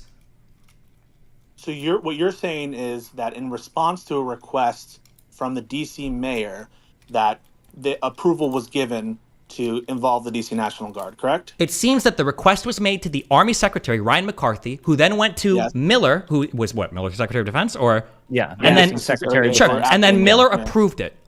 And then the request never even went to the White House. So there was a delay in approving the request to mobilize the D.C. National Guard and to get them involved in what was happening. And we're arguing right now not about the response to the specific request from Congress, but about what duty President Trump had. No, we're not talking about any of that. You're in a separate Discord call. The conversation we were having was, did Donald Trump delay the National Guard by 3 hours? Yes. And now I'm finding out that they were actually approved and sent without a call ever even being made to the White House because Donald Trump had already authorized them or approved them to do with whatever they needed they thought they had to. So where is Donald Trump delaying anything here? Yeah. First of all, there's a great deal of he said, she said in this entire record about when requests were made, about big disagreements between the fired secretaries of the Congress. And so I do not take at good faith the self-contradictory words of people who have already made mistakes about their testimony previously. And I'm including Miller in that conversation. Second of all, what we were just talking about, and you can't even deny that, was the president's authority and duty. You're so wrong. I'm not going to get gaslit on this. Nobody here has talked about the authority. We all agree as the authority is the commander-in-chief. It's where the duty is. It's where the expectation is. Yeah, so we were just talking, when I say we were talking about it, it means in the scope of our conversation were questions about authority, questions about duty, unconnected to specific requests made by the DC mayor or by Congress, and whether or not the president has his own responsibility to come to the determination independently that DC National Guard needs to be mobilized. I don't know. You think the president has that responsibility? No, I don't think so. So Trump is not responsible for not mobilizing the DC National Guard. Do you think George Bush, Will you answer that question? Responsibility? It doesn't seem like it. No, it seems like that responsibility is delegated. Okay, so Trump can you go with your George Bush thing? Trump has no responsibility for the delayed response in mobilizing the DC National Guard. That's your position? I haven't seen any evidence of that. Correct. Okay. Stephen, can you do your George Bush thing? Yeah, did George Bush have the responsibility to mobilize our armed forces in response to 9/11? I don't think he did. I'm pretty sure he kept reading the book. Isn't that like a... Oh my God. Hold on, wait. I want to ask Pisco. Wait, do you think George Bush was flying our Air Force around and controlling fucking everything while he was reading to the kids at the same time? We're not saying that George Bush is literally flying airplanes, although I believe he was a pilot, but we're not talking about... No, I'm not on 9/11. He wasn't flying around when the planes were being hijacked. He was literally in the air, just so you know, but he was in Air Force One. Right after after the towers were hit, they were taken off. What I'm saying is that the president's authority. Hold on, I'm sorry. Wait, I'm 35. My recollection is the classic image of George Bush being informed that a second tower had been hit, and he was still reading the fucking book. Are you both trying to gaslight me on U.S. history, or am I losing my fucking mind for doing too many drugs? I think they rushed him to Air Force One. Okay, so what you just said was totally fucking not true. There were two towers hit in the United States before Bush got into a fucking plane. Okay, thank you. Go ahead. Jesus Christ.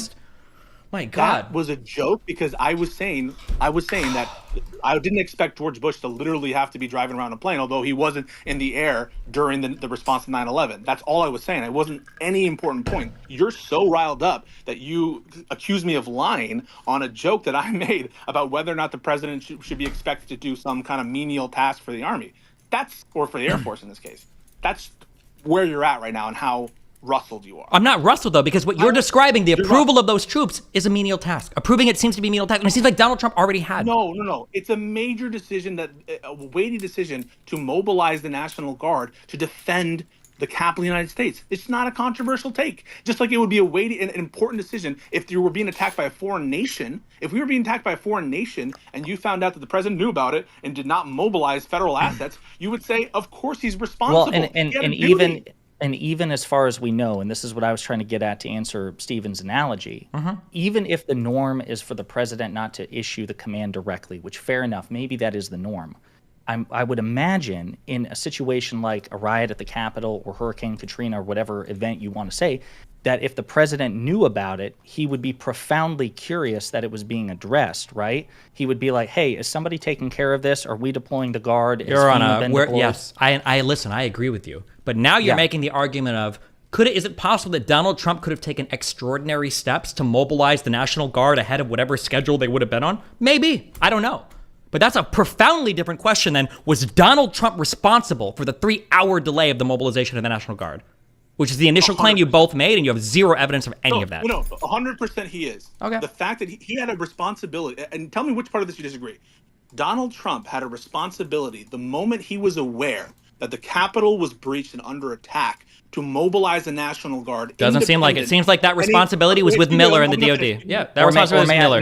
May I give a caveat there, Pisco, or ensure that it's being done, right? No, I don't think so. No. Okay, that's the break. So the Trump has no responsibility for the defense of the Capitol. He does. That responsibility has been delegated to Miller, it sounds like. Yeah. Okay, so nothing can arise, no situation can arise that would make Trump responsible for, apart from like evidence of that you would have of like knowingly trying if Donald Trump was obstructing the process, which is your original claim, to be clear, both of you made that original claim. He has an affirmative duty. So he's responsible for the delay. He is, because he's the person who he has an affirmative duty to act. But it sounds like he already satisfied that duty by saying he already approved it ahead of time. He said, yeah, use whatever you need. He needs to mobilize them himself. No, he doesn't. No, he doesn't. Your statement, you agree that your statement was just wrong. He needs to. He doesn't need to. Miller can authorize it, or the Secretary of Defense can authorize it. He doesn't need to. You're wrong, right? You admit that. You're wrong. You're talking about a moral imperative, right? I'm talking about a moral imperative. He needs to, in the sense of he has a responsibility. He has an ethical responsibility to respond the moment he's aware of it, or to make sure that it's being dealt with. But the fact that there's no response for hours, the buck stops with the President of the United States. He was elected by the people to be our sword and shield. How can you sit there and say, wait, I agree. Hold on. You want to say the buck stops? That's fine. If you want to say Donald Trump made a bad decision, having Miller in his cabinet or whatever, that Miller should not have been the head of the DOD, okay? And that was a bad decision by him. Therefore, he's at least partially responsible for the delay in authorization. I would agree with you. That's fine. Sure. That's what you realize that, Pisco, that's what the buck stops mean. The buck stops doesn't mean that the manager or the CEO is making every single individual decision. It means they're responsible for the decisions of the people under them. So you're going to say Donald Trump was responsible because Miller failed in his duties or something else happened, then sure, I can maybe hear that argument, but that is far different than the first argument you made. If defending the Capitol isn't a responsibility of the president, I don't know what else is. It's hard for me to think of something that is more his responsibility than defending the nation's capital. Would you agree? Here's a question. Would you agree that if Donald Trump said ahead of time, hey, listen, whatever troops they need, I'm clear with it. I'm good with it. Is that not him satisfying that? So no. If he made that statement, if that were true, and he was aware that troops were not going to defend the Capitol, and he just, I already told him. I told him that they could have all the troops that they requested, so I'm just going to sit here because I already told him before. By the way, the only thing that's alleged is an internal communication as between him and the acting Secretary of Defense. But no, the mere fact that he said, well, if they ask for troops, give it to them, that does not relieve him of the responsibility to, on his own, defend the nation's capital. And I want you to answer this question. Is there a duty that you think is more relevant to the presidency other than defending the nation's capital? Can you think of a more important duty that the president has? I don't know if there's a more, but yeah, I'm sure, of course, that's an important duty. Yes. Yes, he has a responsibility to do it. He was aware of what was going on, and he did not act. Wait, no, you say he didn't act, but oh my God, we're just looping. I don't think he should show up in an assault rifle. Do you agree that even though the president has a duty, should he show up? No, he should not show up with a assault rifle. So if he authorizes it ahead of time, should he be the one that makes the phone call? Does he need to be the one that speaks directly to Bowser? Does he? I don't know if the president's responsibility to mobilize. He can make an executive action, an order. He can give an order. Agreed? Okay. I don't know. Listen, for either of you, I'm like 99% confident that my original, well, not my original, but my secondary assessment was correct. If either of you want to link me anything later that points to, because you guys have nothing. If you want to link me something later, I tried to read what you sent me, Josiah, but I don't see anything. If there's anything that shows that Donald Trump was responsible for the delay in deploying troops, I'd be curious to see it, because it's wait, you don't believe he has a responsibility to defend it? I think you're lost in this conversation. Wait. You agree with this statement? Donald Trump does not have a responsibility to defend the Capitol. No, he does have that responsibility. Okay, if he has that responsibility, do you think that he fulfilled his responsibility to defend the Capitol that day? If the ordinary procedure is to delegate the ultimate yes. What? Did he fulfill his responsibility to defend the Capitol? From what I've seen, yes, it seems like he did what was the general expectations of him. Okay. Listen, and you're laughing, and you're saying, well, what they said under oath was wrong, but my conspiracy theory about him delaying it because I saw pictures of him being grumpy in his room is true. If you have any evidence of it, I'd love to see it, but like... A conspiracy theory implies what? It implies that there was some... premeditated action. There was some plan to fuck over. Yeah. So you're making it sound like your initial claim was Donald Trump got the request. He's like, fuck these guys, let them burn. That's what you're making it sound like happened. But you have no evidence. You admit that you have zero evidence of that? Of what? Do you have any evidence that Donald Trump delayed the deployment of the National Guard? Anything? Yes. What? Please don't just say it wasn't deployed for 3 hours. The fact that it was delayed. Please don't tell me that's the only thing you're going to say, right? Oh my God, that's the only thing you're going to say. Oh God. What would be evidence of that for you, Stephen? It could be a statement by Miller saying Donald Trump didn't respond in time. It could be a statement by somebody at the White House saying that people were requesting authorization to do this and he was either denying it or delaying a response. It could be a statement by anybody involved in the chain of command of the deployment of the National Guard. We're ready to go, and all we're waiting on is the final okay from Donald Trump, and he's not doing it. Any of that would be, would be evidence. If there was evidence in the record, that he had multiple aides telling him to please help. What the fuck is an aide? I'm sorry, do aides deploy troops? No, I don't give a fuck what an aide says or what an aide thinks. I think the confusion is, and it's been so long, I can't even remember what my original claim was. I think we gave Stephen the impression that we're saying that Trump deliberately gummed up the system to prevent the National Guard from being deployed. That's what Pisco's saying, yes. No. Oh my God. Gaslight me, yes. Wait, I'm ready for it. Gaslight me, yes. I am not saying that Donald Trump came to some corrupt bargain with the Secretary of Defense, the acting Secretary of Defense, and said, whatever they say, don't listen to them. I am not saying that. What I'm saying is he's responsible for the delay. Do you understand that? How is he responsible for the delay? Can you explain that part? Yes, because he was well aware of the need for DC National Guard to be mobilized. He was well aware that the Capitol was under attack, and he did not mobilize the DC National Guard. Okay, but if the ultimate weight or approval was just waiting to come from Miller, why didn't Miller respond quicker? I think it would be direct. Well, I think can it be, Stephen, that they're both responsible? Can't they share a degree of responsibility? Let's say that Miller was derelict in his duty for not acting more decisively as the president's delegate. the responsibility isn't exclusive. Then right? there's Donald there's a Trump few things that I would expect to happen. If Miller literally wasn't responding or was derelict in his duty, then I imagine whoever would be beneath Miller, the army general or whatever, would call the president next, be like, "Hey, Miller's not responding. Help us." And if Donald Trump's like, "Oh, fuck you, find Miller," then I would say, "Fuck Donald Trump. He's responsible in that sense." But if this is a power that has been pretty expressly delegated to the Secretary of Defense, which everything I'm reading seems to be the case, that this is the Secretary of Defense, the one that basically makes the final call on this, and he's delayed for some reason. Presidents have mobilized the National Guard before, and that's just a fact. I don't know what you just said. When you say presidents have mobilized the National Guard, we're not asking if the office has done this. We're asking, do they call the president of the United States to do it? Presidents as presidents. Presidents as presidents. So not the Secretary of Defense for D.C. We're talking about D.C.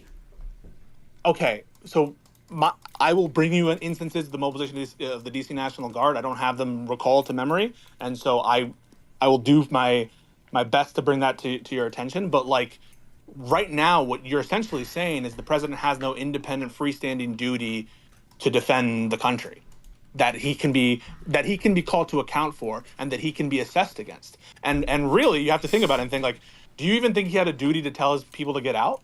Did he have a duty to request his supporters get out of the Capitol? Do you think he had that duty? That's a fundamentally different question. Wait, it might be different. Do you think he had a duty? I'm not even answering. That is a completely different question. Why are you not answering? Because now we're talking his role as like a cheerleader of an insurrection or whatever. I think because now Steve, we're getting away from legal and moral authority and responsibility to moral. The issue is that if let's say there are special forces troops pinned down in fucking Kabul or some shit, and they're waiting on an airstrike, and it doesn't come because the guy ahead of them doesn't pick up the phone. Is this the fault of the president of the United States that they didn't get the airstrike they needed? No. Right. So like, wait. Can you answer me? What? Can you answer me? Yes or no? I want to hear you. No. It's not the responsibility. If it's a day-to-day thing where it's not of a magnitude that the president would be involved, such that it's like it would be weird actually for the president to be doing the minutia, tell these people to pick up this person. I totally understand your point. I have granted it now, I think 4 or 5 times, that there are certain places where the role of the president, it is too minor, or there's some institutional or normative reason we want to prevent the president from taking action, despite the fact that they have technically the authority. My proposition to you is not that those cases don't exist, but that this is the most obvious domain of the president possible, where a mere order to activate. I mean, no one else other than his direct designees who are not acting in this moment has that authority. That this is, if anything, is within the operational responsibility of the president.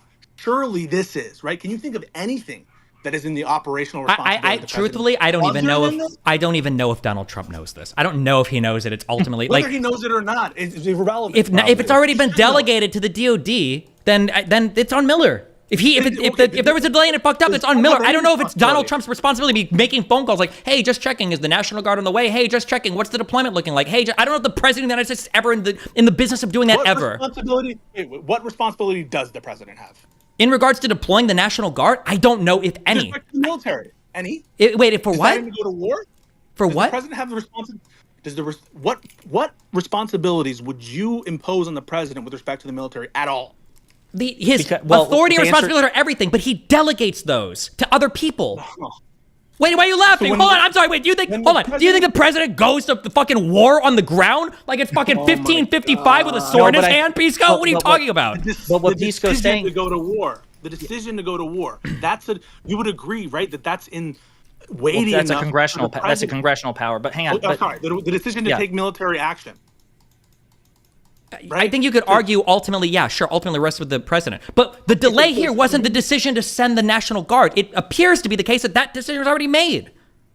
We're not waiting on the president to decide. Okay, then I just need proof of that, and then boom, we're good. With the D.C. National Guard were not mobilized. That's we understand for some time. You agree with that? Yes, they correct. Were not. But we don't know why.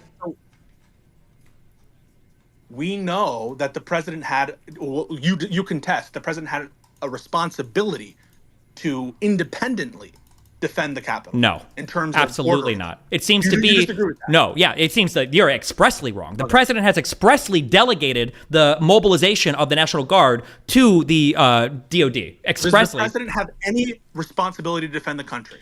Yeah, Pisco. And that's what I'm trying to fit. The way is there? Give one example in which the president you would impose some kind of responsibility for the president to defend the country.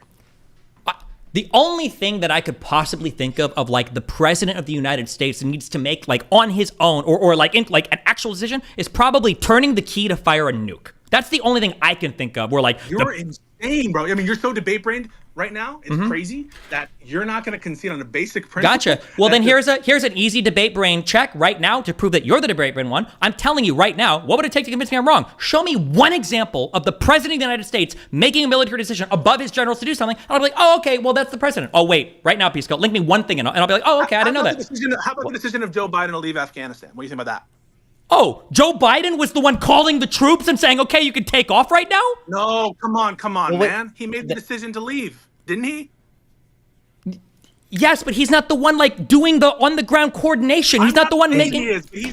He is the one who has the responsibility to make that decision. Is it possible, guys? Is it possible that we're conflating expectation with responsibility? Do you think there's a meaningful difference there? The comparisons that Pisco's making here, where he's saying like the president is making the decision to leave Afghanistan. We didn't need the president to make the decision to protect the capital. We just needed the execution of it. That's what we're talking about. No, we did need him. We did need him to make the decision that day, and he fucked us over. Then why was the decision made without the White House even being called? It was critical. You know what we needed that day? We needed a brave president with the responsibility to make that decision, and he failed. And I've heard you before cite his massive responsibility on January 6th. It sounds like today you're giving him a free pass, and what your position is that Trump bears no responsibility for the ramshackle response to what happened that day. Correct. That's right. Originally, I did have that opinion because I'd heard it repeated so many fucking times. And then when I actually started to read into, well, what actually happened, especially when all those Senate judiciary hearings and all the Capitol Police reports came, I was like, oh,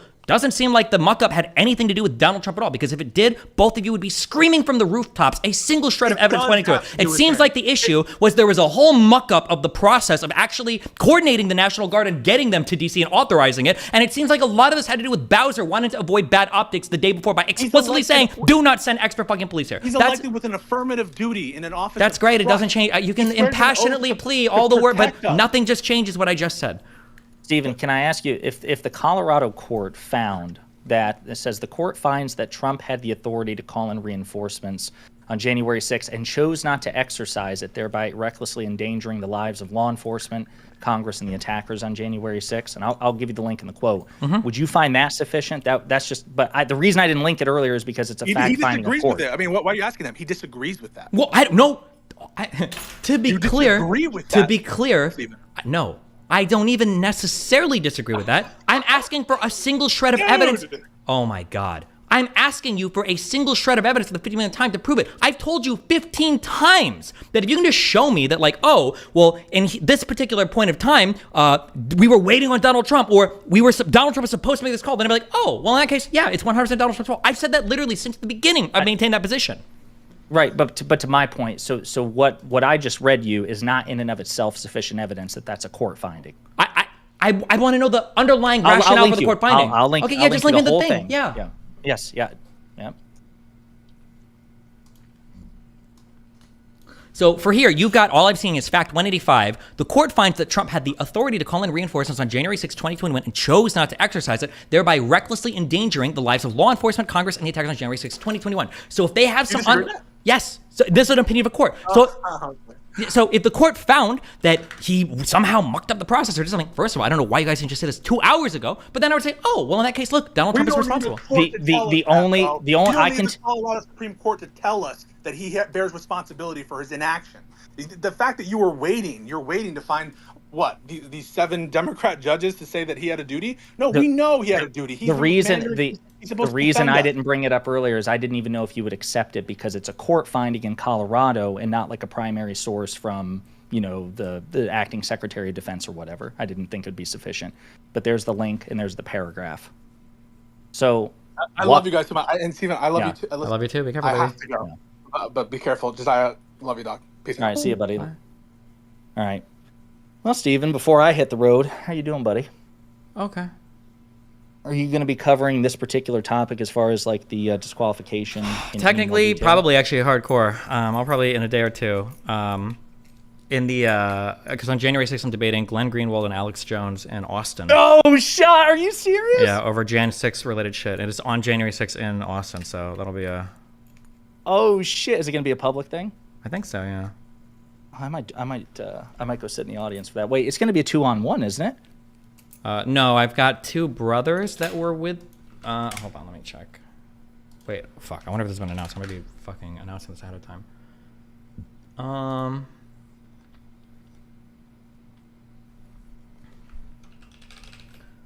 The Krasenstein brothers. Have you ever heard of them? Yeah, they're big on Twitter. Ed and something or yeah, another. Brian and Ed apparently Dick. on my side as well. Dude, good for you. What about the Shapiro thing? Is that still supposedly a the thing? 13th of next month? I think. Okay. And is that when? Remember Alex talked about your wife? Alex Jones made that comment when he came up. I sincerely and legitimately don't believe he had any idea about any of my personal stuff. I think he was just making oh no, I found this afterwards because him and Melina were just chatting upstairs beforehand. I don't think he was like, there was no like cuck joke that some people interpreted that as. He was just like, but Alex Jones is also like a super friendly dude. Like, if you're talking about real life, he'll like chat with you and like laugh with you and shit and like hang out. Yeah. Okay. Is the Shapiro thing going to be about Biden v. Trump, or is it Israel Palestine? Wait, in the Austin thing? No, the Shapiro conversation. Oh, I'm hoping it's related to Biden or whatever. Cool. Other than sending the 2 tweets at 2:38, which did not call off the attack, Trump did nothing between being informed of the attack at 1:21 p.m. and 4:17 p.m. Instead, Trump ignored pleas to intervene and instead called senators urging them to help delay the electoral count. When told the mob was chanting, "Hang Mike Pence," Trump responded that perhaps the vice president deserved to be hanged. Trump also rebuffed pleas from Leader McCarthy to ask that his supporters leave the Capitol, stating, "Well, Kevin, I guess these people are more upset about the election than you are." The court finds that Trump, as the commander of the D.C. National Guard, had law enforcement entities at this disposal to help stop the attack without any further approval. Wait. Trump could have redeployed the 340 National Guard troops already activated in Washington, D.C. to assist with traffic and other duties on January 6th. The group could have rapidly responded because riot gear is already stored. There's no evidence that Trump made any effort to redeploy these troops to the Capitol once he knew the attack was underway. Trump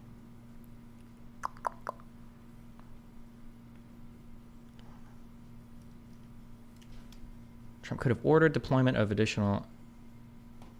Is this the...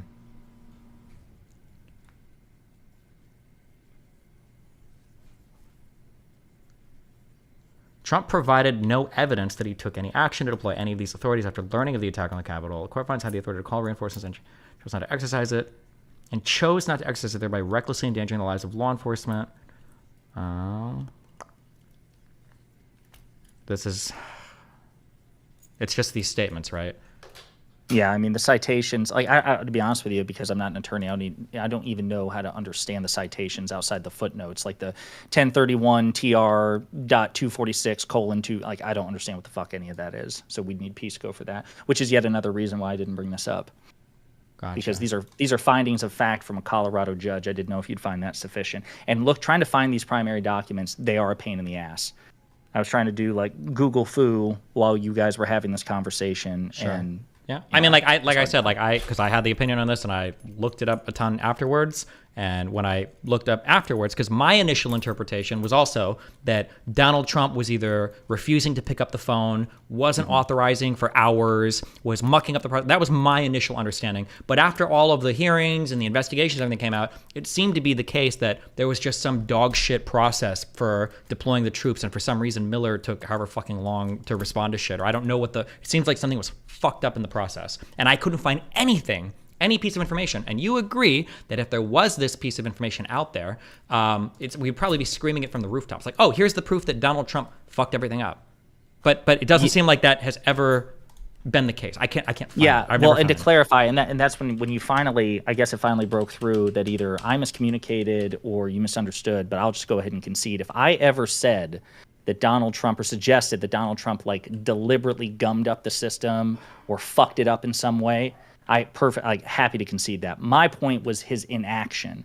I was trying to make the case that, to me, that suggests that his intent was to allow the violence at the Capitol to unfold because he didn't take any affirmative action to step in, even though he had the ultimate authority. And I would argue the ultimate command responsibility to do it, even if the day-to-day stuff is delegated. That was my point. And I don't even know if you agree with that or not, and maybe you're sympathetic to it.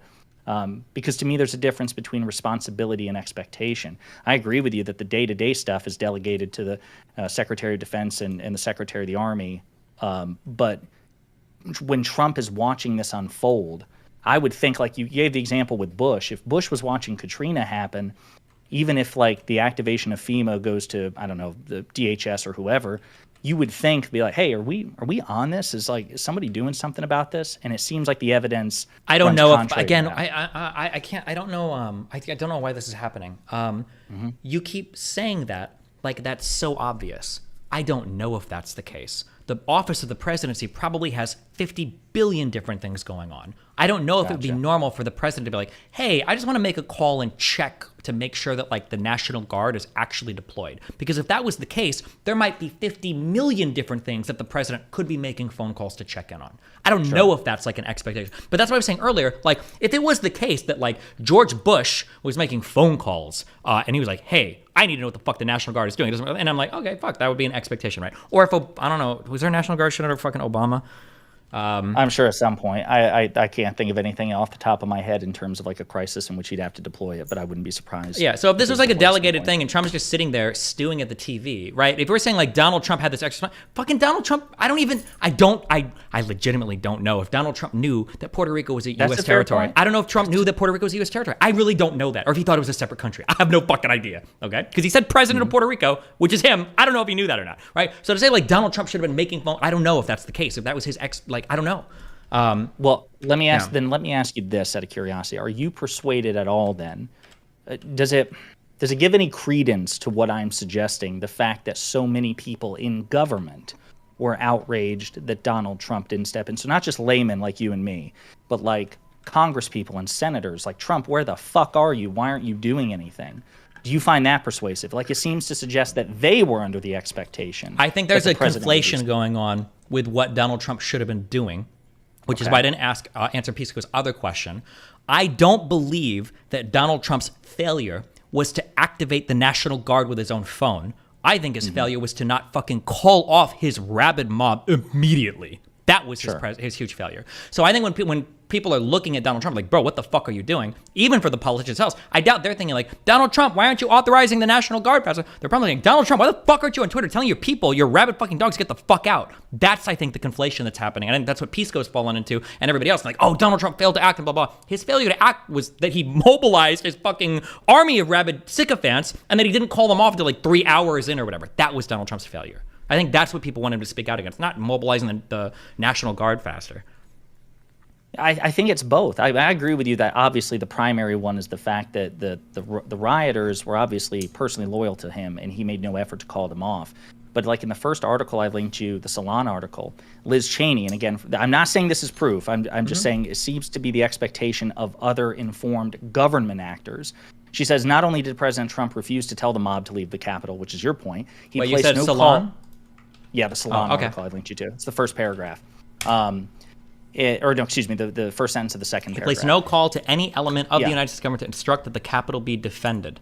Yeah, but it sounds like he doesn't have to do that. It's already an assumed role. I hear you. I will cop to that. What I'm saying is, do you think it matters that clearly Liz Cheney, a Republican member of Congress, who again is informed in the intricacies and the chain. Wait, hold on, chill. When you say a Republican member, like that's supposed to have her, she was also like an anti-Trump, right? And got crucified. No, she voted with Trump 93% of the time prior to January. Didn't 6th. she lose her seat because she was critical of Trump so much?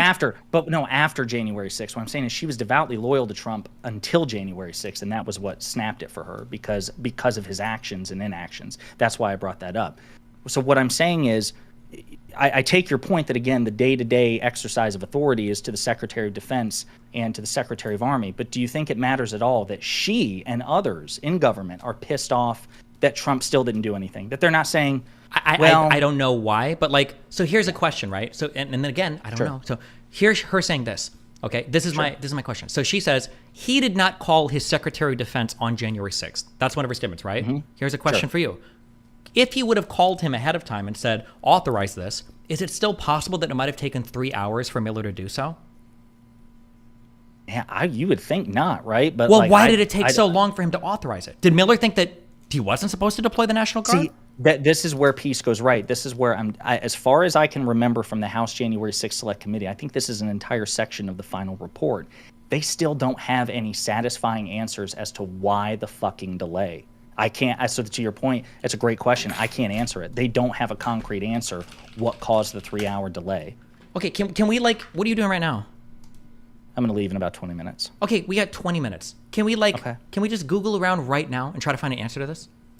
That's what I've been doing. I'm telling you. Okay, so then at the very least then, because I've been in your position, because that's why my opinion on this changed, if you can't find the answer, at the very least, we know there's no clear-cut way to blame Trump, unless we're saying that Trump should have made an extraordinary call or something to Miller? Who should Trump have called? So I think she gives the answer in the statement that he should have called the Secretary of Defense on January 6th. He should have called the Attorney General. He should have called the Department of Homeland Security. Okay, but it seemed like the chain of command for this, it seemed like I keep forgetting. Was it the lieutenant? Lieutenant of the President? It goes President to Secretary of Defense to Secretary of the Army. Yes, okay. To Lieutenant Commander. Let's say that he called the Secretary of Defense, okay, and he said, yeah, you're good to go, whatever you guys need. It seems to be the case that Miller took 3 hours to approve the request from the Lieutenant Secretary of the Army. Why? We don't know. I'm telling you, I vividly recall, and I think even it's in the report, the however many page report, I'll link it to you, where they said they don't have like an answer to this. Which is fine. Or they don't, yeah. But yeah, I think that's what it is for me. It's just I do expect an extraordinary and affirmative response from the sitting president during these situations, even if the normative day-to-day stuff would usually not require it. Okay. I guess that's. And if I'm able to find in some report or some other statement besides what Miller said, okay, if it was the case that Donald Trump ahead of time explicitly authorized whatever they needed for the Capitol, would you then say that the responsibility for this fuck up is on Miller? Or is it always on Donald Trump? I would say it is shared at that point because, and here's why I say that. I think all presidents, including, for example, President Biden, with the 13 servicemen deaths, which happened in the evacuation of Kabul, I do think that a sitting president bears command responsibility for all that happens on his watch with the military. Sure, and I could listen, and I even granted you guys earlier because Pisco unwittingly used the phrase "the buck stops." If you want to say that, I can probably agree with you there. That to some extent, the head of the armed forces, our commander-in-chief, ultimately has responsibility for what happens with the military. But that's way different than this individual mucked up the process, right? Yeah, and that's why I said I want to be very clear, and I think even Pisco copped to that to the end. I have no evidence, none, that Trump deliberately and nefariously mucked it up. I think it was based on the evidence we've seen. It was a dereliction. He just stayed out of it when he had an affirmative duty, in my opinion, to stay on it. That's, I think, the disconnect. I just want to be very clear. I don't think he was getting requests from Miller and Trump's like saying, no, let him hang Mike Pence. I don't think that's we have no evidence of that, none. So I want to be very clear. Okay, am I looking at 750 on the PDF or like 750 in the actual document itself? Which one did I just link you? Somebody linked me I think this is the whole Jan 6 review or whatever.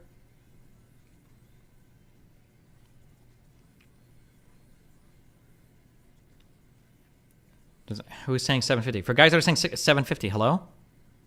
The file, not the page number. Okay. 750 directs the Select Committee to examine the facts, circumstances, and causes relating to domestic terrorist attacks on the Capitol, including the activities of intelligence agencies, law enforcement. Okay. A gut-wrenching summer. The approval process for the deployment of the DC National Guard is unique. Unlike any of the other 50 states or their territories across the country where ultimate authority rests in the hands of the governor and the nation's capital where no government should rest, the Guard is ultimately under the command of the President of the United States when acting in its militia capacity to support civil authorities. By executive order, however, President Richard Nixon delegated the President's day-to-day control of the DC Guard to the Secretary of Defense and specified that its commanding general should report to the Secretary of Defense or the Secretary's designee. By memorandum, the Secretary of Defense in turn delegated day-to-day control of the DC Guard to the Secretary of the Army. The commander of the DC Guard reported directly to the Secretary of the Army on January 6, 2021. During the 2020 summer protests in response to the murder of George Floyd, the approval process for Guard deployment ran smoothly, very, very proactively. Then Commanding General of the D.C. Guard, William Walker, said, Secretary of the Army Ryan McCarthy really wanted us out there. Secretary McCarthy, with all his authorities, was physically beside Major General Walker throughout the summer. He was with me for all of it. He came to the Army every day. It's been widely reported a number of President Trump's senior advisors, including Attorney General Bill Barr, resisted President Trump's request to deploy the Guard or other troops in various states and cities where violence had occurred or was underway. Including had resisted Trump's request. What does this mean? Does this mean Donald Trump wanted to deploy the National Guard and actually made the request and it got rebuffed, or that he just wanted to and they talked him out of it? Can you, I'm trying to find where you are in this PDF. I'm on page 7, file page 751. In the summer of 2020, nothing was being written down. It was all just a verbal back and forth. That approach sped up response times, but as the D.C. Guard footprint grew and controversy began plaguing the operation, Secretary McCarthy came away with a lesson: the deliberative and by written order beat fast and by oral command. The conclusion is on page 748, but 774 in the PDF. Okay. 774. We're getting there, okay? We got time. Summer 20, that approach is sped up. What we learned in the process was we were not capturing a lot of the information in writing in the orders process, which is fundamental, foundational. The concept of operations conduct was developed at the lower level during the summer 2020 operations. It did not require approval or input at the secretary level. That approach came to be seen as a mistake that should not be replicated the next time there was civil disturbance crisis in the nation's capital. Okay. Yeah, so just to be clear, we're talking about the George Floyd protests. That was when he apparently was giving orders to a request to deploy the Guard, and there was resistance. I thought you found something which indicated that he gave the orders affirmatively multiple times on January 6th. I was like, oh shit, that contradicts everything. No, that was people have said ahead of time that he authorized troops or something, but supposedly, according to Pisco, Miller contradicted that testimony later under oath.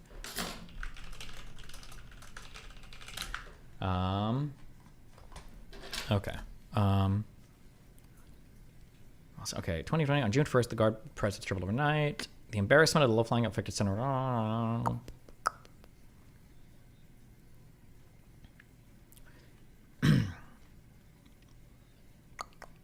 Got the request next time. We'd be absolutely certain that we understand the mission clearly and that there is no civil authority could remission off that support without the approval of either the Secretary of the Army or, in certain circumstances, the Secretary of Defense. In mid-June of 2020, then Secretary of Defense Mark Esper, Secretary McCarthy, Chairman of Joint Chiefs of Staff, huddled to talk about what went wrong in the preceding week. Senior defense officials then decided that they would take a more active role in directing the force. As a result, we all took more active interest in what was happening. Major General Walker said that he was not told about that shift in perspective. A tailored request for Guard resistance by December 19. Big DC protest January 6th. Be there, be wild. Mayor Bowser sent a letter to Major General Walker requesting Guard assistance for January 5th and January 6th. The second letter specified the district's request as limited to 2 forms of assistance: crowd manager at metro stations and block and blah, blah, blah. Pretty good tailored mission that was not vague. According to something we requested. Okay. 5 days of tremendous resistance. Okay.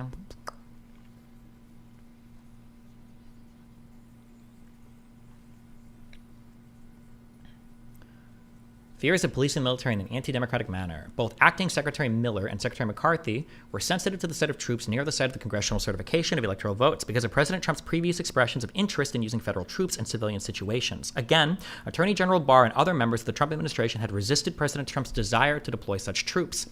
Secretary Esper said it tended to be the case that the president was inclined to use the military, contrary to longstanding principles of reserving the armed forces as a last resort. This is, by the way, consistent with everything we've seen of Donald Trump. The idea that he's the one saying, don't send in the National Guard, it doesn't make any sense because at this point in time, I'm pretty sure conservatives have very favorable views of police, right? I don't know why Trump would say no, because it wasn't until January 6th that conservatives started to hate police, I think. And that's at least my recollection of things, but whatever.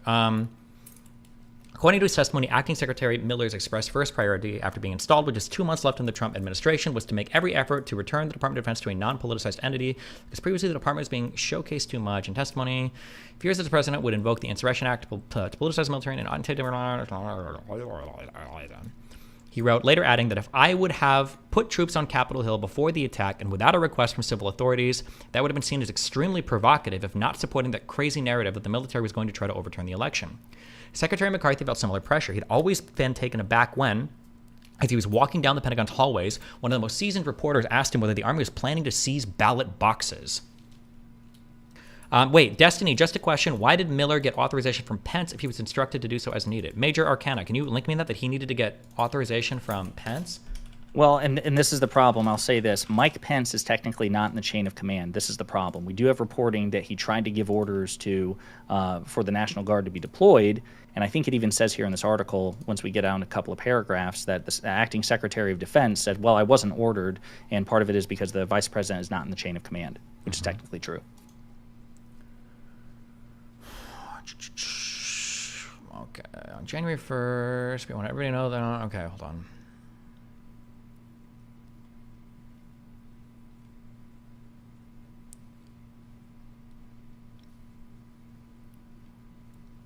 By Monday, January 4th, with Secretary McCarthy now backing the operation, Acting Secretary Miller was briefed. He told the Select Committee that he made the right decision there to honor the request, that approval came with strings attached. The role of the D.C. Guard would be spelled out and tightly circumscribed in a memorandum that, as characterized by General Milley, was very strict on the use of the military.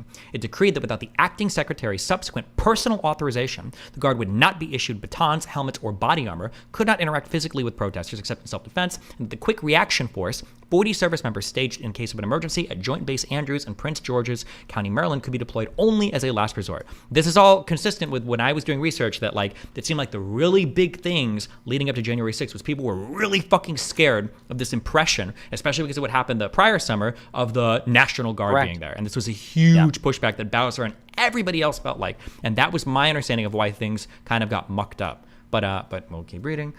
To district officials, it seemed new and unnecessary. The secretary told us, if you send them to any other kind of mission, this has to get approval from me. And I just think that those were unnecessary restrictions, Chief Conti said. Let's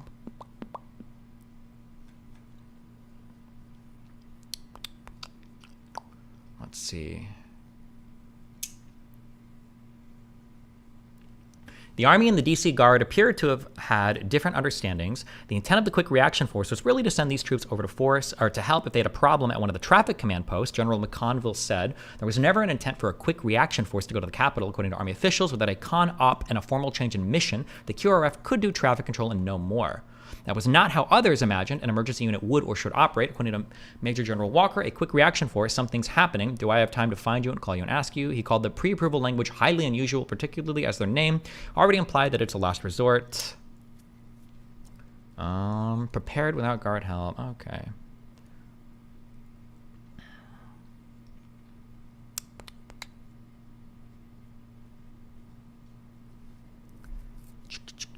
Let's see. On the morning of January 3rd, Capitol Police Chief Stephen Sund approached two members of the board of the Capitol Police Board, and reportedly requested but concededly did not push for guard resources. The Capitol, Irving told Chief Sund he did not like the optics of asking for the guard in advance and that the intelligence did not support it. Chief Sund said that he did not push back on either point. In fact, he agreed that his reading of the intelligence, despite a forewarning put out by his own intelligence unit, Congress was to self the target on January 6th, did not call for the guard support, only that having more personnel on his perimeter would make him more comfortable. It's 774. The page? It's people saying that's where the conclusion is.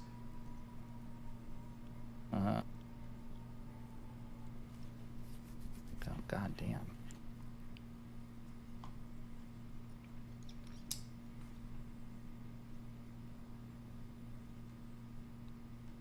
I see a conclusion on 748, but the for the full report it might be 77 or 777 or whatever. 748 at the bottom it says conclusion.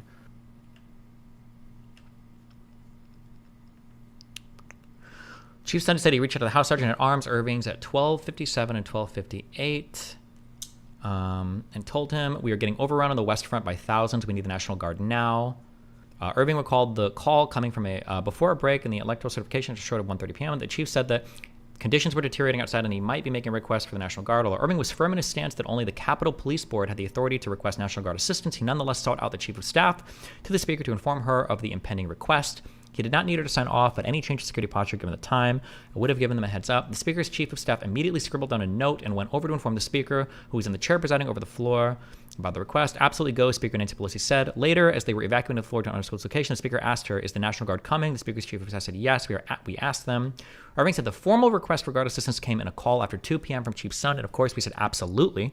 Chief Sund said he made the request and that earlier 12:57 or 12:58 call and had been waiting for 71 minutes. I hung up the phone. I yelled across the command center, mark the time, 2:10. I finally got approval from the Capitol Police Board for the use of the National Guard, Chief Sun said. Around 2:30, Director Rodriguez patched Chief Conti and a largely silent Mayor Bowser listening in into the conference call with Chief Sun and Major General Walker, who brought in General Pyatt. Pyatt, right? To take handwritten notes on the call the rest of the day. On the line, the Pentagon gathered around the Speaker of the Secretary of the Army desk's phone were General Pyatt, General McConville, and Secretary McCarthy. According to Secretary McCarthy, it was during that call that he learned the Capitol had been breached. It was during that call at 2:30 that he learned the Capitol had been breached. That's worrying. I don't know why it took so long for him to know if the call was made at 2:10, considering he's the one that needs to be the final approval, or at least it has to pass through him to get to Miller, but okay. So according to General McCarthy, it was during that call that he learned the Capitol had been breached, watching it unfold in real time on television. And he saw it on TV. He didn't recall hearing Chief Sun's voice on the call, but said we were trying to get what we call the operational site picture, what's going on, how big is the crowd, how violent is the crowd. They started laying out really just how bad it was. Secretary McCarthy's resolved to run to the office of Acting Secretary of Defense Miller, leaving behind instructions to General Pyatt to find out the requirements as he was going to get the authority. We go zipping down there, General McConville said. As they were leaving, General Flynn showed up. Wait, do these guys not have phones? Why does he have to run to the office? How far is his office away? General Flynn, or maybe it's like right down the hall. General Flynn said, I don't know. General Flynn said, when I came by the phone, he heard voices screaming on the end. He called the tones of their voices as chaotic and said you couldn't tell who was talking sometimes. Chief Sun was pleading for help. I want to say he even used the word like, I am pleading, Chief Conti said. Colonel Matthews, listening in beside Major General Walker, instead of Chief Sun, his voice was cracking. He was almost crying. According to Chief Conti, the reaction to his pleas was tepid. It was a very sluggish response. Chief Conti said, I remember just, with all that was going on, not hearing a yes, just what I would, in my mind, qualify as like excuses and not decisive action. I was hearing like all the reasons, why we shouldn't be doing this. Director Rodriguez called it kind of a bureaucratic response in the midst of a rapidly evolving situation where literally the Capitol is being overrun. He added, I don't want to use the word disinterested, but more just, let's hold on, let's just wait, let's just kind of calm down for a second while literally Rome is burning. For his part, General Flynn depicted General Pyatt, the main interlocutor, as the calming voice in an otherwise chaotic situation. General McConville agreed. I talked to some of my staff, and they said that General Pyatt did an incredible job. He was like, in a very calm voice, just saying, let's just settle down. But Major General Walker said he just couldn't believe nobody's saying, hey, go. He asked the generals on the line, aren't you watching the news? Can't you see what's going on? We need to get there. And I was cognizant of the fact that I'm talking to senior people, but I could see what was happening. Chief Sun was perplexed and dumbfounded. It wasn't what I expected of, the cavalry's commanding. It was a bunch of round the house, oh, hey, let's do this, let's do that, he said. I was borderline getting pretty pissed off. Many participants in the call said General Pyatt's stated concern was the optics of sending troops to the site of the democratic process. The infamous talk of optics, that came up again. There was talk about boots on the ground again. That's not good optics, having boots on the ground, Chief Conti said. He recalled how Secretary McCarthy had vocalized the same hesitance during the 5-day deliberation preceding January 6th. Okay, I'm just going to scroll down.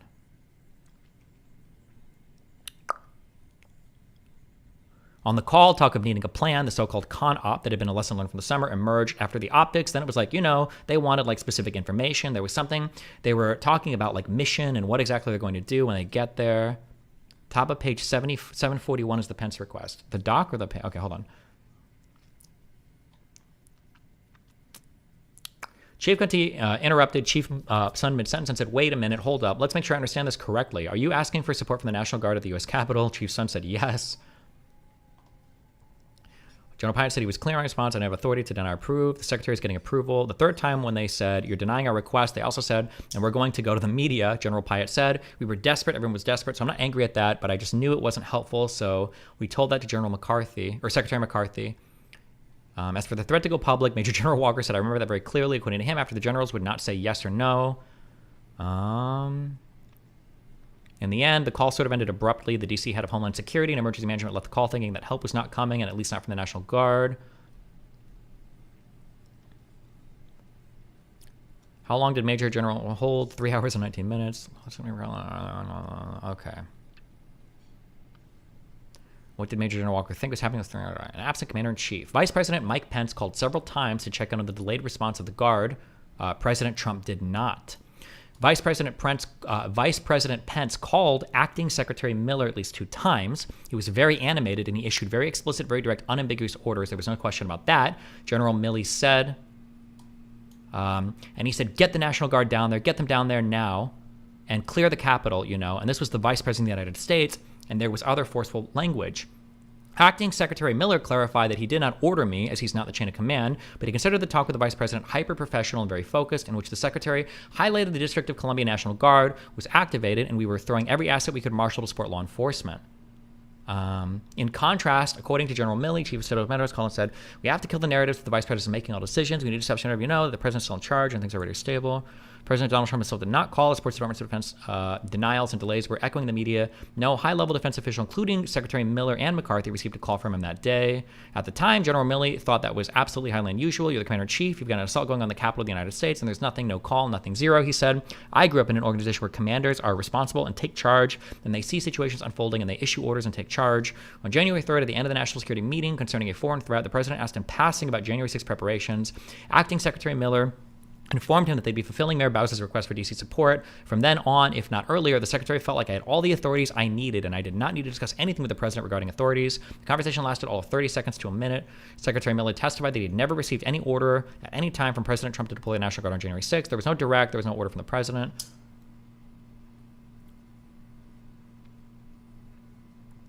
On January 5th, as demonstrators rallied in support for the president, Acting Secretary Miller received a call from the commander-in-chief. The president asked him if he was watching the events on television. The secretary told him that he had caught some of the coverage. Unprompted, President Trump then said, "You're going to need 10,000 people." The following day, as in troops, an email sent by Chief of Staff Meadows on January 5th explicitly noted the D.C. Guard would be on hand to protect pro-Trump people. The president and his staff appeared to be aware of the likelihood of violence on the day of the election certification of his loss was slated to transpire. This communication from President Trump contemplated that the Guard could support and secure the safety of Trump supporters, not protect the Capitol. At that time, Secretary Miller apparently had no information on what Donald Trump planned for January 6th.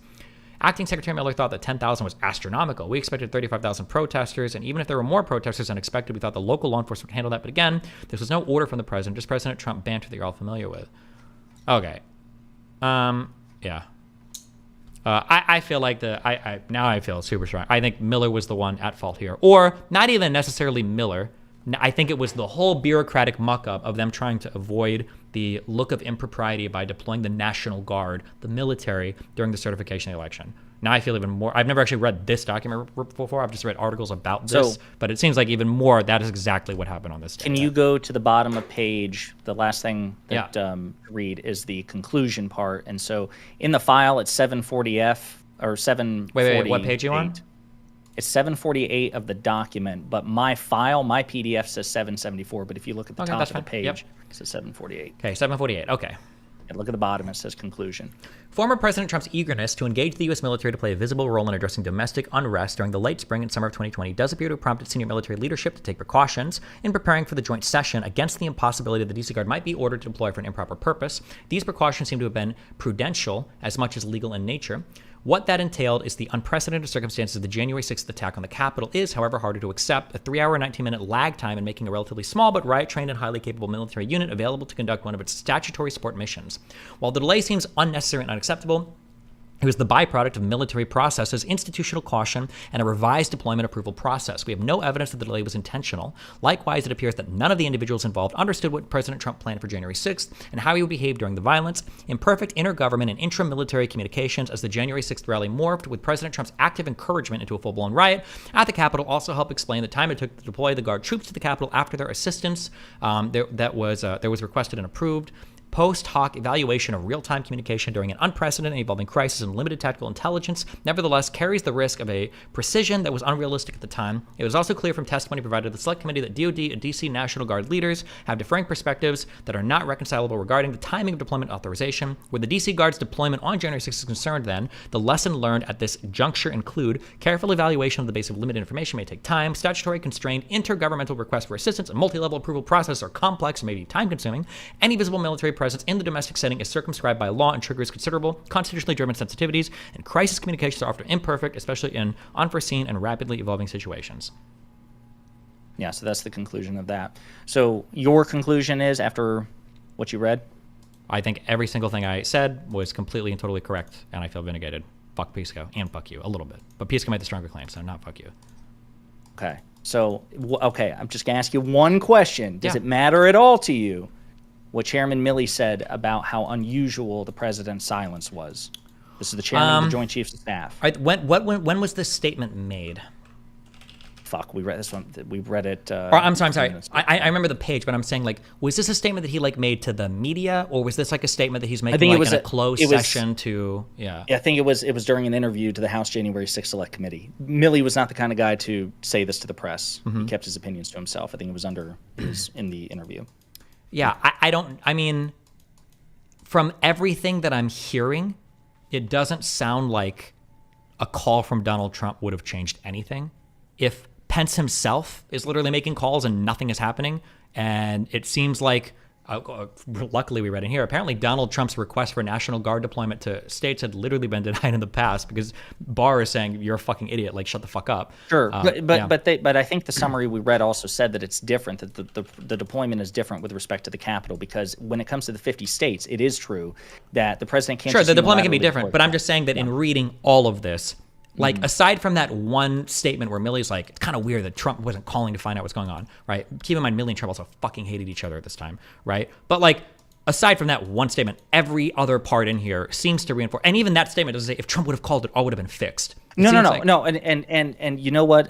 Here's another opportunity. Maybe I can give you like an example. You tell me if my thinking's wrong here. Sure. So when people ask me, like when I have debates with other people about Trump's COVID response, when people say, "Do you blame Trump for the COVID pandemic?" I'm like, in part, with respect to the United States. And obviously, no matter who was president, there was going to be a COVID outbreak at some point.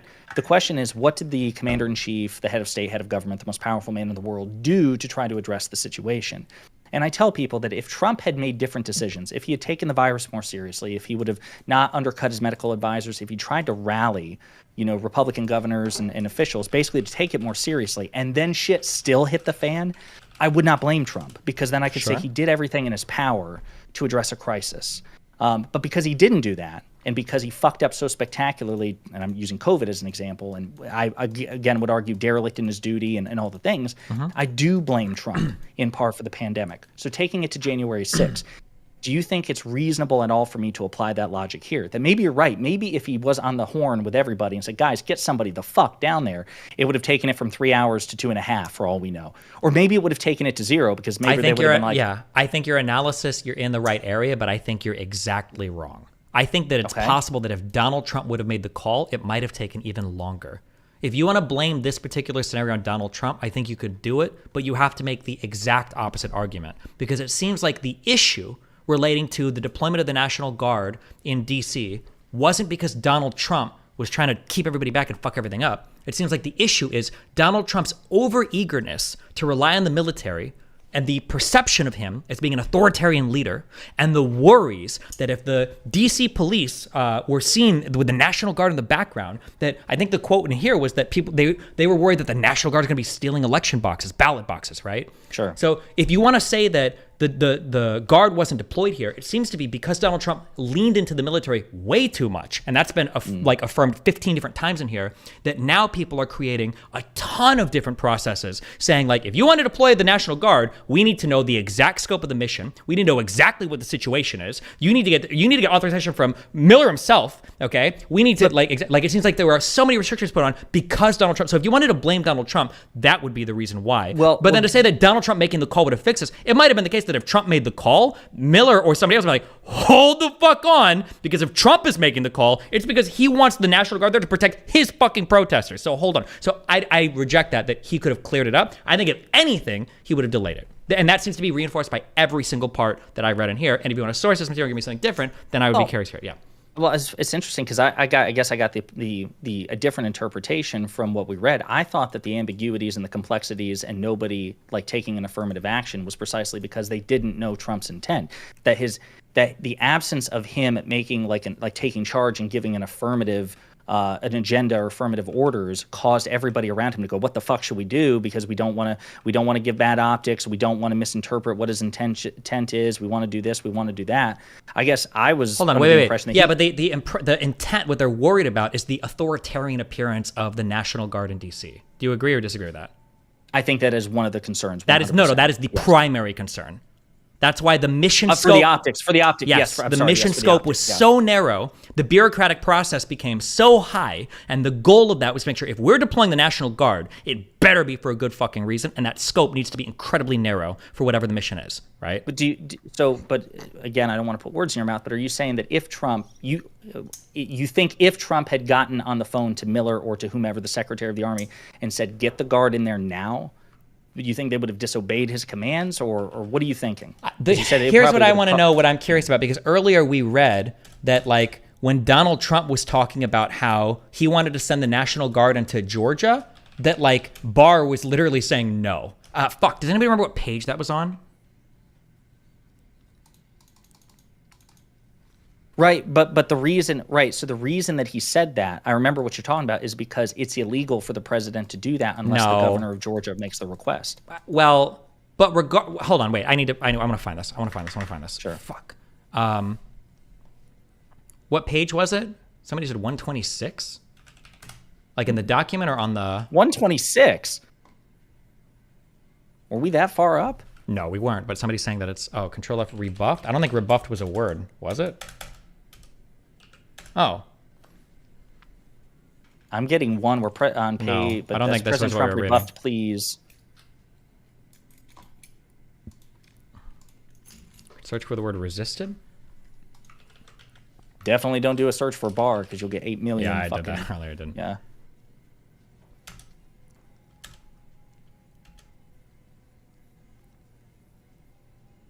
As has been, 725 on the document, and I don't know what the page that is in the file. Yeah, I see it. 751. Okay.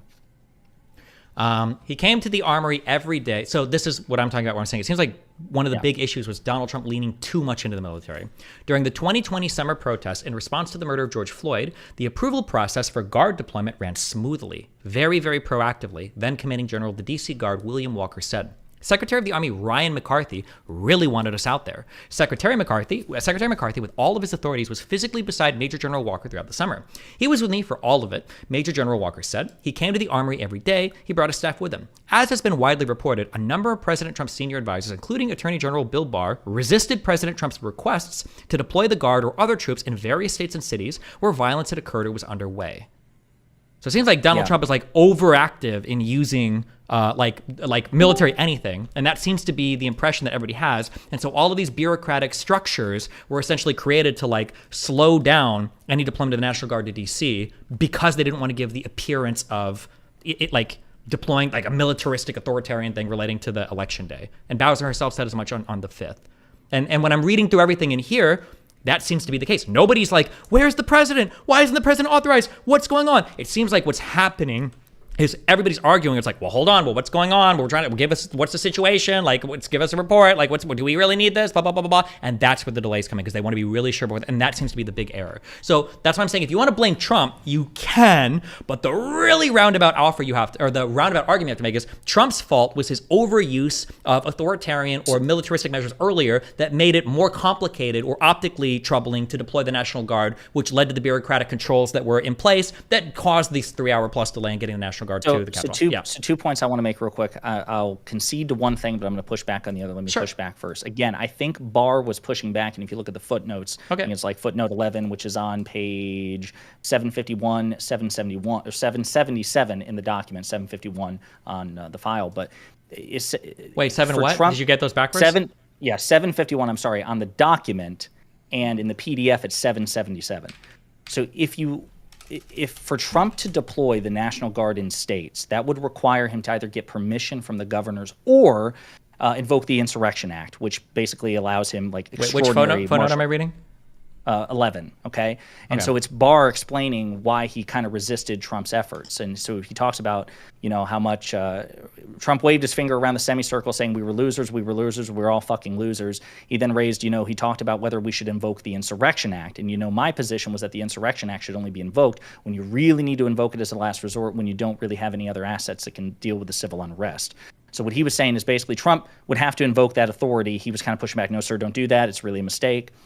But it's not.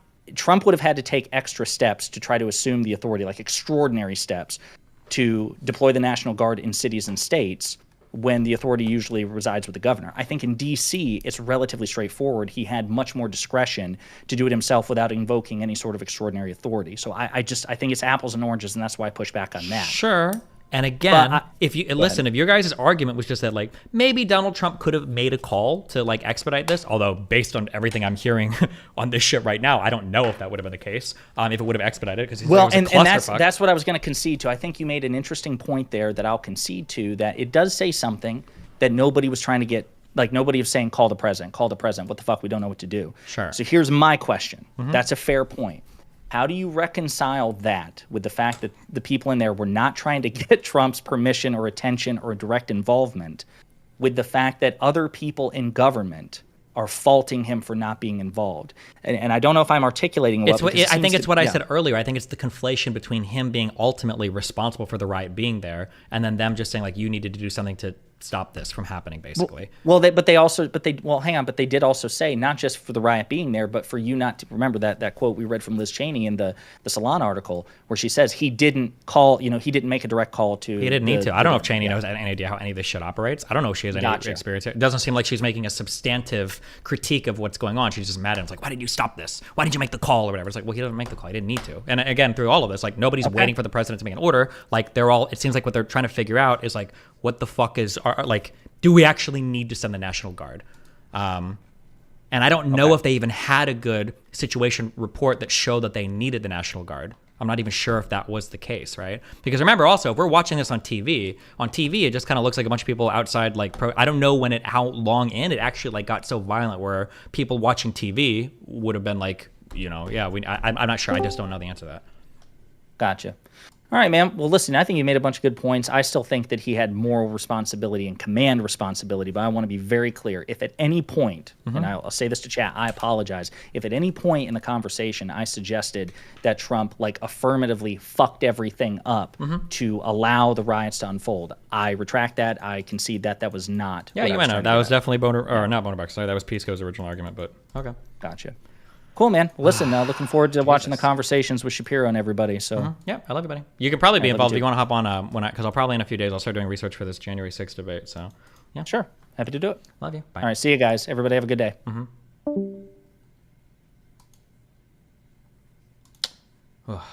What's up, Bonerbox? I just had to jump in because I feel like every now and then when I react to things that you're saying, some fucking idiot will go into your chat and, like, telephone it, and it's not what I. Yeah. Oh yeah, that happens a lot. Yeah. I was saying I don't think you need to bite the bullet on calling yourself Islamophobic. That's my take. Sure. At least based on how you rationalize it. Sure. Do you want me to give what I think your argument is, and then we can disagree, or we're gonna have a discussion on it? Are you gonna say something along the lines of, like, usually when people call themselves Islamophobic, they're talking about hating, like, actual Muslims and all the cultural aspects attached to it. And when you call yourself Islamophobic, it's making you sound way more hateful than you actually are. If you just want to criticize the religion, you can criticize the religion, but calling yourself Islamophobic in modern parlance is basically the equivalent of calling yourself, like, racist or hateful of a group of people that might not even have, like, the extremist religious beliefs that you're criticizing. Yeah. Like, especially in Europe, like, Islamophobic doesn't mean you're an atheist who hates all the religions. Islamophobic means you want to deport them or, like, block immigration or fucking ban the niqabs and shit. Yeah. Yeah, sure. That's probably fair. I was just feeling edgy that day. That was easy. Yeah. Destroyed. Shagged. I was watching your talk with Benny Morris. Yeah. I thought that was quite interesting. What do you think about him saying that he didn't believe Arafat didn't start the Intifada? I thought it was interesting. I don't think I've ever seen strong evidence that he, like, started and, like, coordinated it, more so that he might have been aware of it and kind of maybe instigating it, but those are only just, like, a collection of quotes from people. I think that there are a few things that it would have been really fun to fight in depth with Benny on, but I wanted to cover so much ground, I didn't have a chance to, like, really dig into it. That would have been kind of an interesting thing to dig into. Something that would have been more interesting to dig into was the role of religion at the beginning of the conflict, because he seems to believe that it played, I think, a larger role than I thought it did, and he probably knows way more than me. That would have been interesting to talk about more, and I think there were one or two other things that would have been interesting to mine more on. Yeah, I know he has this I think it's a more recent position that where he talks about the role of jihad in Palestinian versus Israeli stuff, and like usually referring back to Arab leaders even from the 40s who referenced jihad. And I even read a paper today that mentioned it from 48. So I was like, okay. Sure. But I don't really know how far that goes, because I wonder if he, or I guess you would disagree, that it feels like at least until the 80s, basically all the hatred against Israel was like mostly rooted in like nationalism, right? Like pan-Arab nationalism and anti-Semitism, right? Yeah. Yeah. And then One of the things that is frustrating, especially as you learn more about a thing, is, and I run into this issue a lot, is I hate arguing against quotes. It's very frustrating. Yeah. Because someone will be like, this is what they wanted to do. Here's the quote. And I'm like, okay, well, what did the whole government do? What happened afterwards? Why would he have said that particular thing? Fuentes said something once I thought was an intelligent way of phrasing things, and I wish it was in regards to, I don't remember who was speaking, but Fuentes said something like, oh, I think it was about Putin. Fuentes said, obviously, when Putin speaks, he's lying, but it's important to look at why he's telling the lie that he is. It was something akin to that. And I'm like, yes, Jesus, I don't know why nobody understands this. Like when certain leaders speak, sometimes they're doing propaganda or they're lying or whatever, but it's not random. They're not speaking randomly. They're saying things for a particular purpose. So yeah, it's not surprising that some people might say, like Netanyahu has crazy quotes from all the beginning of his being in public office, but the Netanyahu in 95 was way more restricted by the desire of the Israeli people and his government than the Netanyahu we see today. So you can't take the quotes from then. It's like, oh, well, look, he did all the same things then he was doing today. Well, no, he was a part of a different government, you know? Yeah, that's why I always would hesitate on the Arafat thing as well, because even though at the time, like for some reason, I have this like animal brain that really can't fight off the fact that his fucking wife said that he was starting an intifada, but then I'm like, again, it doesn't really match up with any of the facts of the time. His wife hated him. Sure. There are potential contexts where she could be paraphrasing something that actually does make sense. Yeah. Also, to be fair, I don't think that quote was him telling her he's starting this thing. I think his quote was something like, stay in Paris, it's going to get dangerous here. I think something like that. Yeah, which makes a lot more sense because people in his own party kind of, like militants within his own party kind of were gearing up to that kind of thing. Yeah. Yeah. That's a lot less surprising. Do you get the impression, and people are complaining about this in my community as well, that there's a bit of too much of a Venn diagram between people who are shitting on the like pro-Hamas leftists or like a bit more sympathetic to Israel and Islamophobia? Yeah, bro, you overlap with like so many horrible fucking groups in this conflict, in my opinion. Like, yeah, you can very quickly get to like hyper Islamophobic positions by being pro-Israeli here, or by talking about really all of the Palestinians, but especially like Hamas or some of the more radical aspects. But that gets also the same on the other side where, and I'm being very careful about this now, especially because I've seen how much this has bit me in the ass before. Like, I believe that anti-Zionism is not anti-Semitism. I think these two things are different, but oh my fucking God, does one bleed into the other incredibly fucking quickly. Yeah, it's just frustrating that, yeah. Yeah, I think I even got the impression from Benny Morris a little bit as well, because I think he told you why they can't coexist, right? Because of different cultures, different languages, different histories and all that. Like, but then I think which is probably fair to say, but the example he brought up was Palestinians doing honor killings. Yeah. But then I looked up the polling on that, and apparently like a pretty large majority, this from 2019, of Palestinians do believe that honor killing is like a heinous crime. Like, it's just not the best. I think there are other countries where there are higher rates of people who believe in that, but as far as Palestinians go, I don't think they've really ever had a broad interest in like honor killings. So yeah, I don't know. And I occasionally, from watching Benny Morris lectures, I get the feeling that he kind of doesn't really like Muslims. Yeah, I don't know. That's possible, but also, I mean, he's Jewish, so I don't know how much that plays into it as well. Yeah, and I think not just Jewish, he's Israeli as well. So yeah, sorry. I think he's one of those examples of people like I think he lost I think he might have lost people that he knew in the Second Intifada. That's what I was told, and then that's when his politics started to get a little bit more. Yeah, a little bit less neutral sounding, but possibly, yeah. Are you still doing that much on Israel-Palestine, or have you kind of moved on? I think I'm gonna start doing January 6th research next, because I have a Austin debate against Alex Jones and Glenn Greenwald about January 6th shit, which will be Jesus fuck. We're really gonna start. What was the TLDR of your whatever the fuck that Pisco debate was, or? Because I was listening in a little bit. A long time ago, I thought that Donald Trump had fucked up the Capitol Police response. I thought that everybody was waiting on him to approve stuff, and he just fucked up. He didn't do anything because he's a piece of shit. But then I had that strong opinion. I don't remember who argued me on this, but somebody sent me an email or some conservative somebody and said that this isn't true, and I'm making all of this up. And then I went to do research. Oh, actually, this might have been after. Wait, was I living in Nebraska for January 6th? There's no way. It was that long ago. It was 2020. What are we in now? 2023? Yeah. 2024 almost. I feel like I remember. But it was at the end of 2020, wasn't it? I feel like I remember arguing with Lauren Southern No, it was the beginning. Shit. when I was in my Nebraska house about how many protesters died on January 6th. I must not have been. I must have been. I had to have been in California. But I originally thought it was 5 or 6 people like got killed basically, and the real answer is like 1 or maybe 2. Yeah, so after that, I started to be like really careful on my fact checking on everything because now I was really irritated after that debate.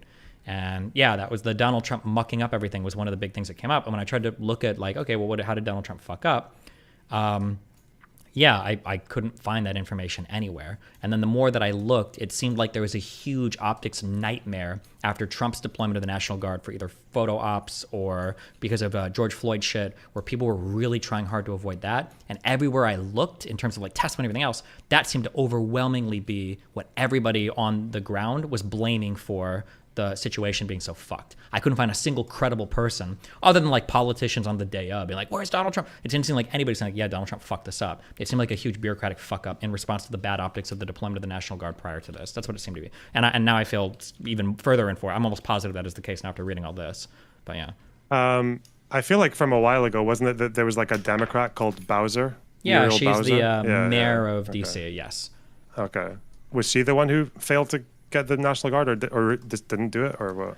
I mean, I'm kind of harsh when I'm saying I blame her, but like she very explicitly the day before was saying like, do not send more. We do not need help. We have this under control. Like and even the National Guard people they did draft in, I think we're just doing like traffic shit. I don't even know if any of those National Guards that were drafted in under the MPD's authority, I don't even think they were at the Capitol. But yeah, it was all because everybody's so worried about the optics of Trump's military in the Capitol when the day of the certification. People were thinking he was gonna like steal the fucking ballot box or some shit. Yeah. Yeah. And I think she just said she didn't expect them to try to overthrow the Capitol building, right? She just thought they would be like cop-loving right-wingers, right? Maybe, I don't know. I don't know about that, but like, what's the whole debate going to be about with the Colorado Supreme Court stuff now? I looked into it for like a couple of maybe like an hour, and I just got sucked down this rabbit hole of like whether or not the President of the United States is considered an office holder because of the 14th Amendment. So I did some notes on that, and then I got bored. So shit. Like the founding fathers like wrote some of the coolest things of all time in the United States, but it seems like at points they wrote just like some of the most ambiguously weird shit sometimes. I don't understand how that 14th Amendment shit is supposed to play out. Who the fuck knows? The Supreme Court's gonna have to rule on that one soon, but we also need like fucking 2 or 3 different huge court cases to also end soon, and I don't know where the fuck that's going to be. Like, we need to know an answer to the 2 federal charges, the one, well, the whatever, but like the federal thing over whether or not Trump defrauded the American public on the vote, and the RICO case in Georgia, and the federal thing about the classified information. We need like answers on this, and we're like a month away from the fucking primaries in Iowa, and I don't know what the fuck that's going to look like. That's like insane that these ongoing court cases are happening while we're voting for like the next president of the United States, you know? Yeah, that's fun. I feel like America's still, it's felt like there's been a bit of breathing space with Biden back in, but then like underneath all that, you still have this kind of existential fucking problem with half of the political parties not really doing things properly, you know? What do you mean by that? Like the fact that the Republican leader is someone who might have, incited an insurrection, who might have broken the law in all these different ways, who might not even be qualified to stand for president, and it's just like, oh, you're talking about Donald Trump. The Republicans lost their fucking mind. But you know, it's on them. Fuck them. They deserve what they got coming, I guess. Yeah. Isn't Biden quite low in the polls right now, though? Yeah, Biden's popularity is fucked completely. But I mean, like, who knows why or who knows how that's gonna turn out, or it's hard to say. Like, because are we still doing good in like special elections, I think, for Democrats, so it doesn't seem to be affecting them there. It's also hard to tell, like there's been this huge ongoing debate in America about like this fucking shadow recession or whatever, or like the vibe session, where like there's a lot of people on social media, a lot of Americans are saying the economy is fucking horrible, it's fucked, and blah, blah, blah. And like economists are like scouring so much different data, like trying to figure out like where is it actually bad for people? Like, how do you see this? It's not reflected in mortgage payments and percentage of mortgage homeownership, and possibly not in wage growth. Maybe it is in year-over-year cumulative inflation. Maybe like, it's just so hard to figure out like why the sentiments of Americans on the economy are so fucking bad. It's hard to figure that out. So I don't know what the White House is trying to do about that or anything too. So who knows? I mean, I feel like we just had a basic like a cost of living crisis. Isn't it the same over there? That like energy bills and food and everything is just a lot more expensive now than it was a couple of years ago. Yeah, that seems to be the case, but I don't know if in terms of like whether or not wages are outpacing that and everything, like people are just, because wages have also grown a lot as well, and it's just everything's just hard to figure out. But looking at the numbers, so I'm not sure. I don't know. So it's hard to find it in the data. Is the difficulty. But like other people are like people offering are struggling, these, like, but people don't know why. Well, I don't even know if people are struggling. I don't know if that is even born anywhere. People just feel shitty. I don't know if like or somebody can look that up. If like foreclosures are up, or like unemployment is really fucking low, like wage growth is happening. I don't know if people are struggling. I don't know if that exists anywhere. I don't really pay that much attention to like finance stuff. I just I make enough to survive, and I'm usually happy. But like, I did remember looking once, and I was like, I actually spend a lot monthly. Like I've got a lot of monthly standing orders that just kind of go on random shit, like subscriptions and like music production stuff and like just various things like that, or like Netflix or whatever. And I'm like, fuck. I guess that never really used to be the case, did it? For like even 15 years ago, you didn't like the amount of monthly little bills that you've got. Is that the case though?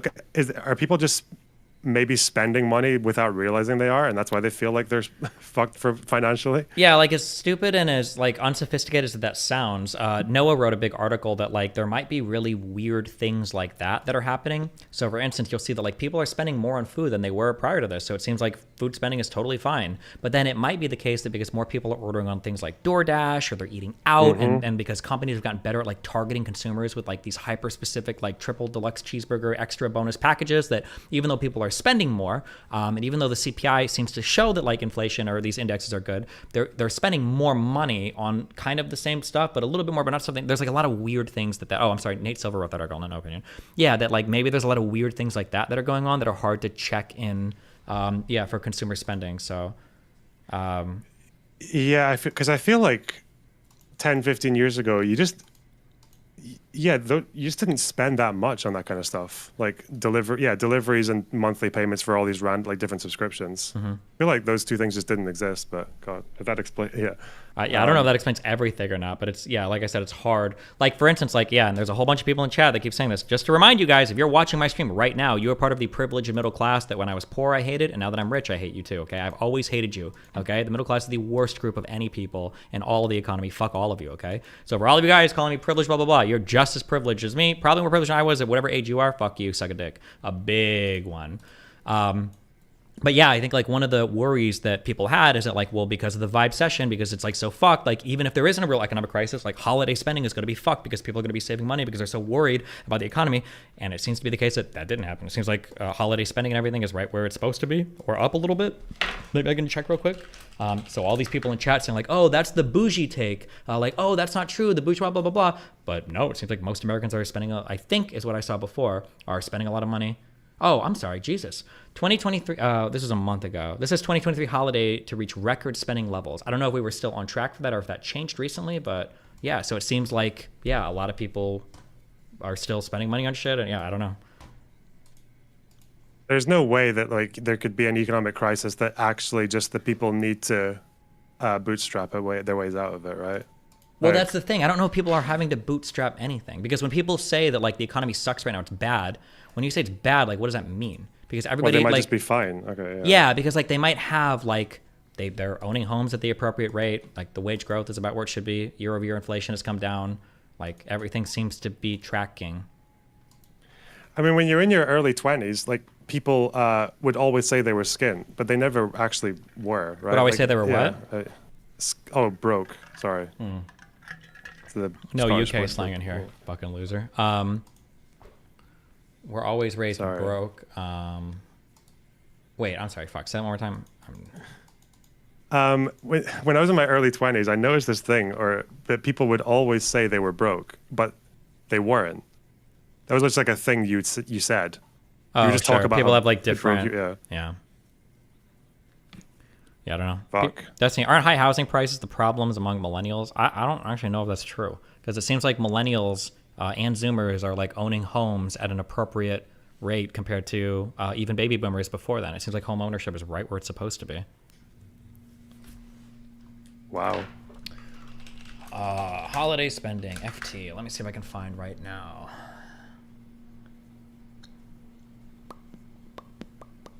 News, holiday spending.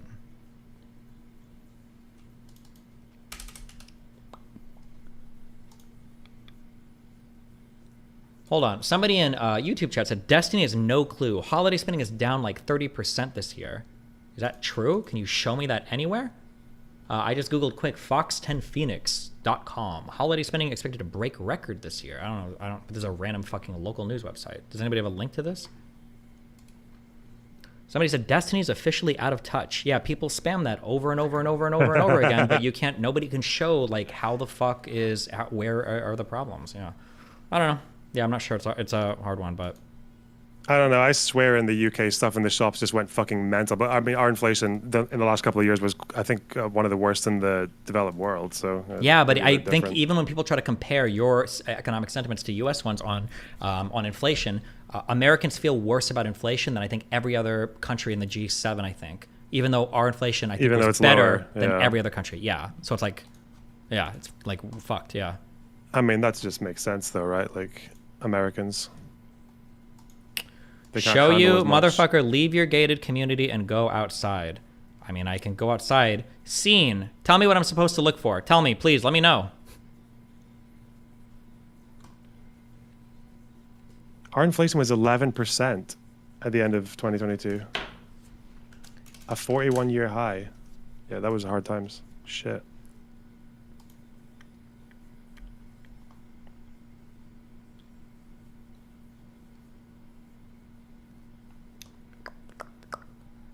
Okay.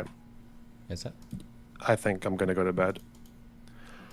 Okay. Wait. Where do you live? You're in the UK? Scotland. Yeah. Jesus. It's like 3 a.m. for you or whatever, right? Yeah, well, my next video took me down like a massive rabbit hole, so I've been reading quite a lot, and it just kind of threw me off.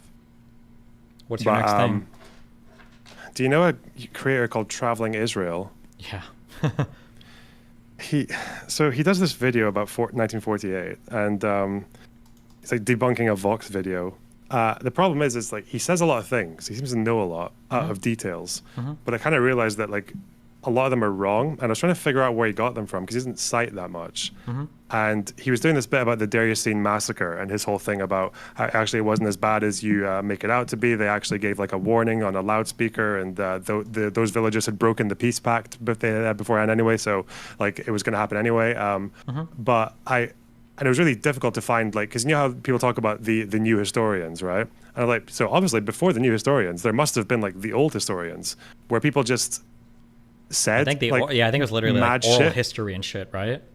Yeah. And like a lot of it was just government stuff. It was like the government would put out pamphlets and stuff like that, or just the memoirs of the people involved.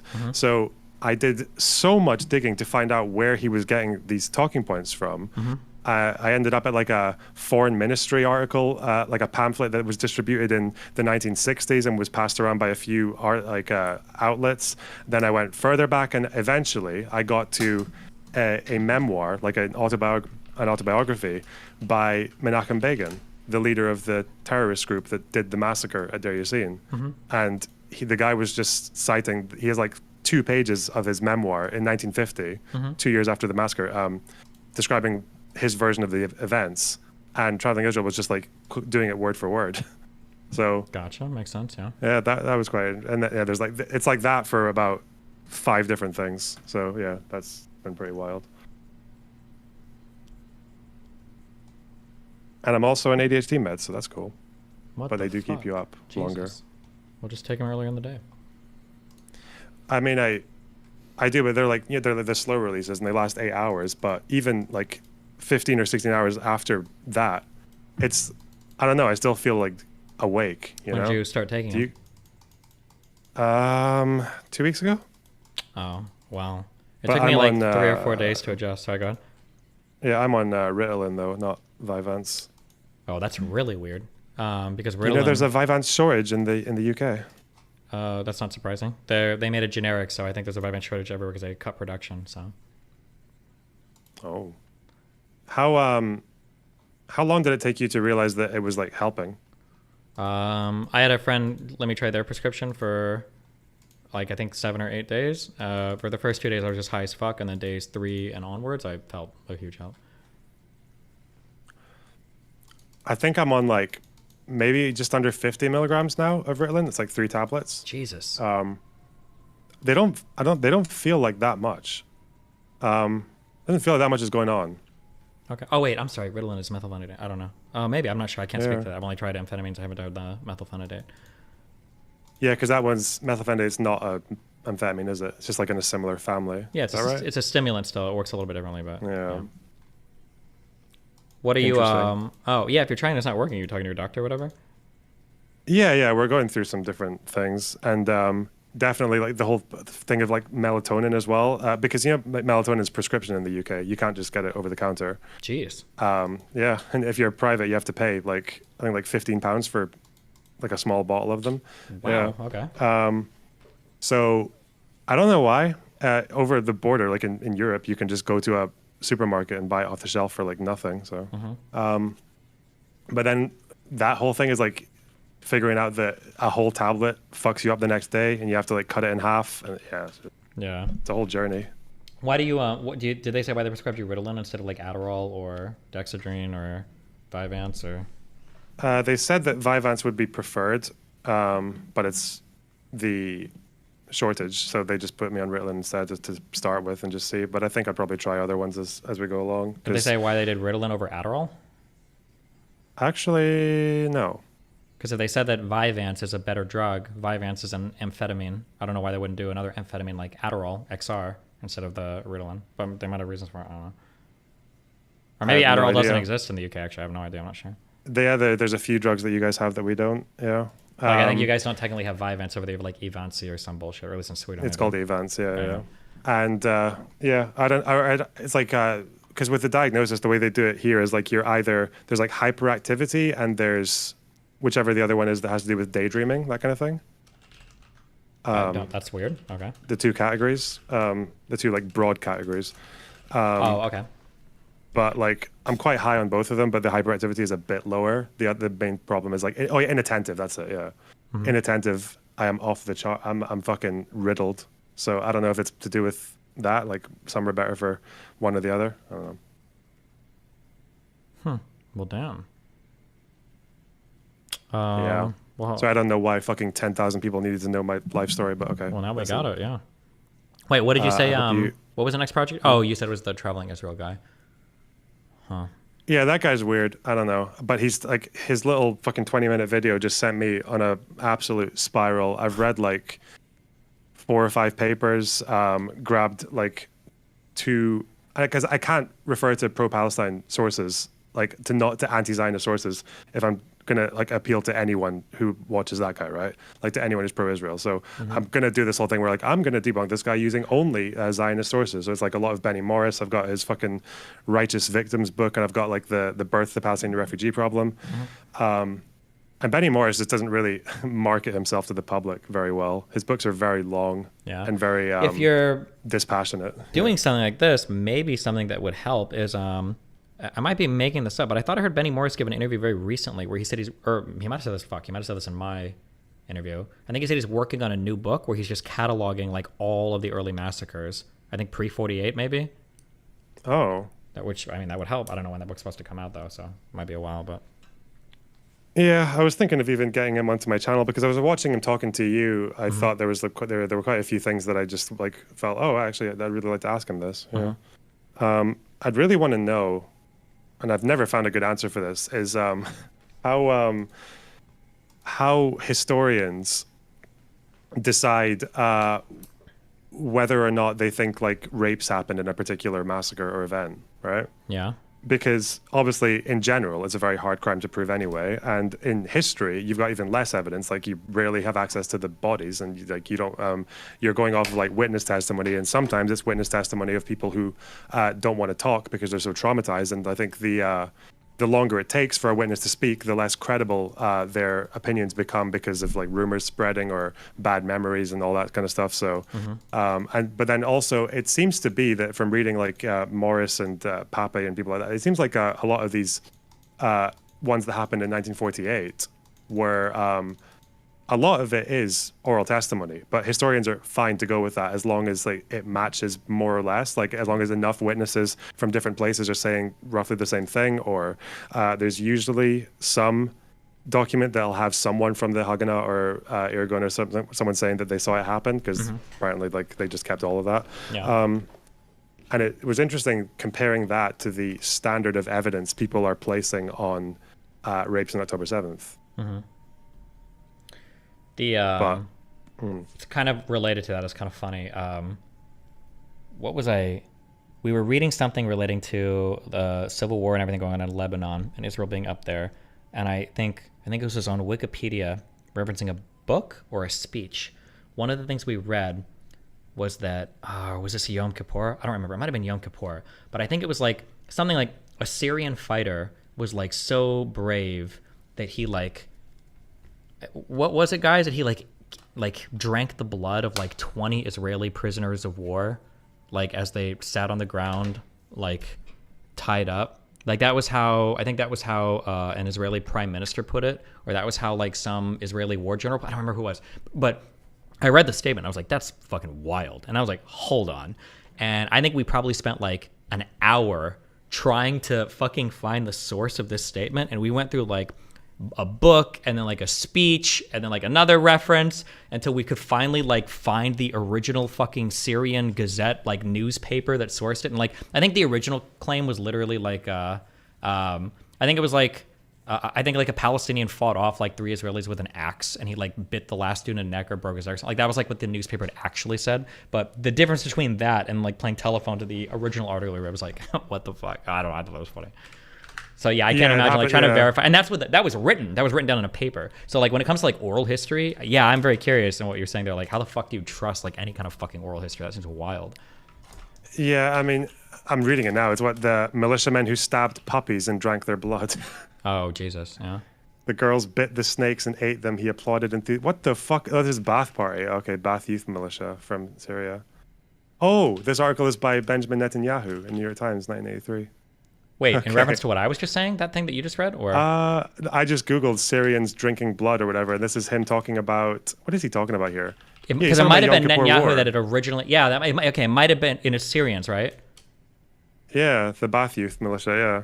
Maybe it might have been his quote even originally, but when I tried to find the source for that, yeah, it was quite a bit different then. Yeah. Yeah, I feel like these are the last people you should be going to for testimony of that kind of shit. Sure. It's actually also people puffing themselves up, like the perpetrators. So I guess Benny Morris mentioned this as well. He said that Deir Yassin, the big massacre, because it was one of the early ones, happened before the official war, and that was the one that got so many people to start fleeing, the news spreading of that. And even Benny Morris told you that it was initially exaggerated by the Arabs, which it was. But again, like I read this from Benny Morris, it's like the reason it was exaggerated, the first reason, was that the initial report actually came from the Irgun. They said that they had killed 250 people, whereas it was actually more like 100. Oh, yeah, Jesus, and fuck, the yeah. Irgun put out a press release, and they said they put the press release out with that higher number because they wanted to get Arabs to be demoralized and to flee. Yeah. Like, yeah, and then the British accepted that number, the Arabs accepted it, and I think they added a few embellishments, but that was more or less what they accepted. And yeah, but that people, the traveling Israel guy and like people like that will miss that bit out. They'll just say, "Oh, the Arabs exaggerated, and that's why people fled." But it's like, well, why did they? Yeah, but like everyone exaggerated it seems. And it was only in 1987. When 2 Palestinian scholars went about to name all the people who died, and they found the number was 107, and that's the number that people go with today. Gotcha. But nice. Israel accepted that inflated number for like decades. Yeah. Jesus. Anyway. Anyway. I hope you have a good Christmas. Are you streaming or what are you doing? Yeah, I'll probably stream. Maybe go to my parents and eat. But yeah. Cool. Okay. I'm sure I'll see you at some point afterwards. Yeah. I love you, buddy. Be careful. All right. Bye-bye. Bye, DGG. Bye. Take care. Bye-bye. All right. Love you guys. It's been fun. Hopefully we'll do something more productive tomorrow. Ripping on a cappuccino. Oh, this was the Alex Jones comment. I'll pull it. Hey, real quick, is my mic still fucked up? Nope. It sounds good now. Did you get a new one? Nope, I haven't done anything. I called Wicked Supreme, and it sounded great. And yeah, I have no idea. Like, I think I just might need to leave and rejoin calls whenever it gets fucked. I think it might be a Discord thing. Definitely not a Discord thing. It's a thing with your mic. It'll happen again. Good luck. Oh, okay, all right. Appreciate it. Take care. Bye. Oh, what was the final conclusion? Is Trump going to prison for life or whatever for the Colorado stuff, or we didn't even. It was just talking about a whole bunch of other random shit. So. Jesus Christ! All right. Well, I hope you had real fun with that one. I'll catch you later. Take care. Bye.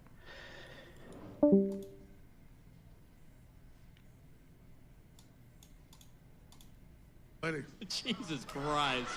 I'll pull it up on Twitter. Hey, I was just up there hanging out with your wife. She's a nice lady. Jesus Christ. Really? What? No, that was your wife. Are we allowed to pull people up from the audience? My wife was hanging out with her, too. No, I mean... Well, I was hanging out with her first. That's right. Jack already hung out with him. And then I was there. That's always better, like me, like third I appreciate you stalling while I could look this up. No, seriously, your wife's a really nice lady. Yeah, you know, I nice wish person. we were here tonight. I was trying to like, for a little bit, I was like mind fucked. I was like, there's no way that he even knows enough about my shit. But the actuality was just that, because Melina was up in the green room and she was just chatting with him beforehand. And Alex is like super friendly off stream, and that was just it. But I was like trying to figure out, like, are you fucking with me right now or what? I was so mind fucked when he said that. I'm so mind fucked. I was like, wait, what? But yeah.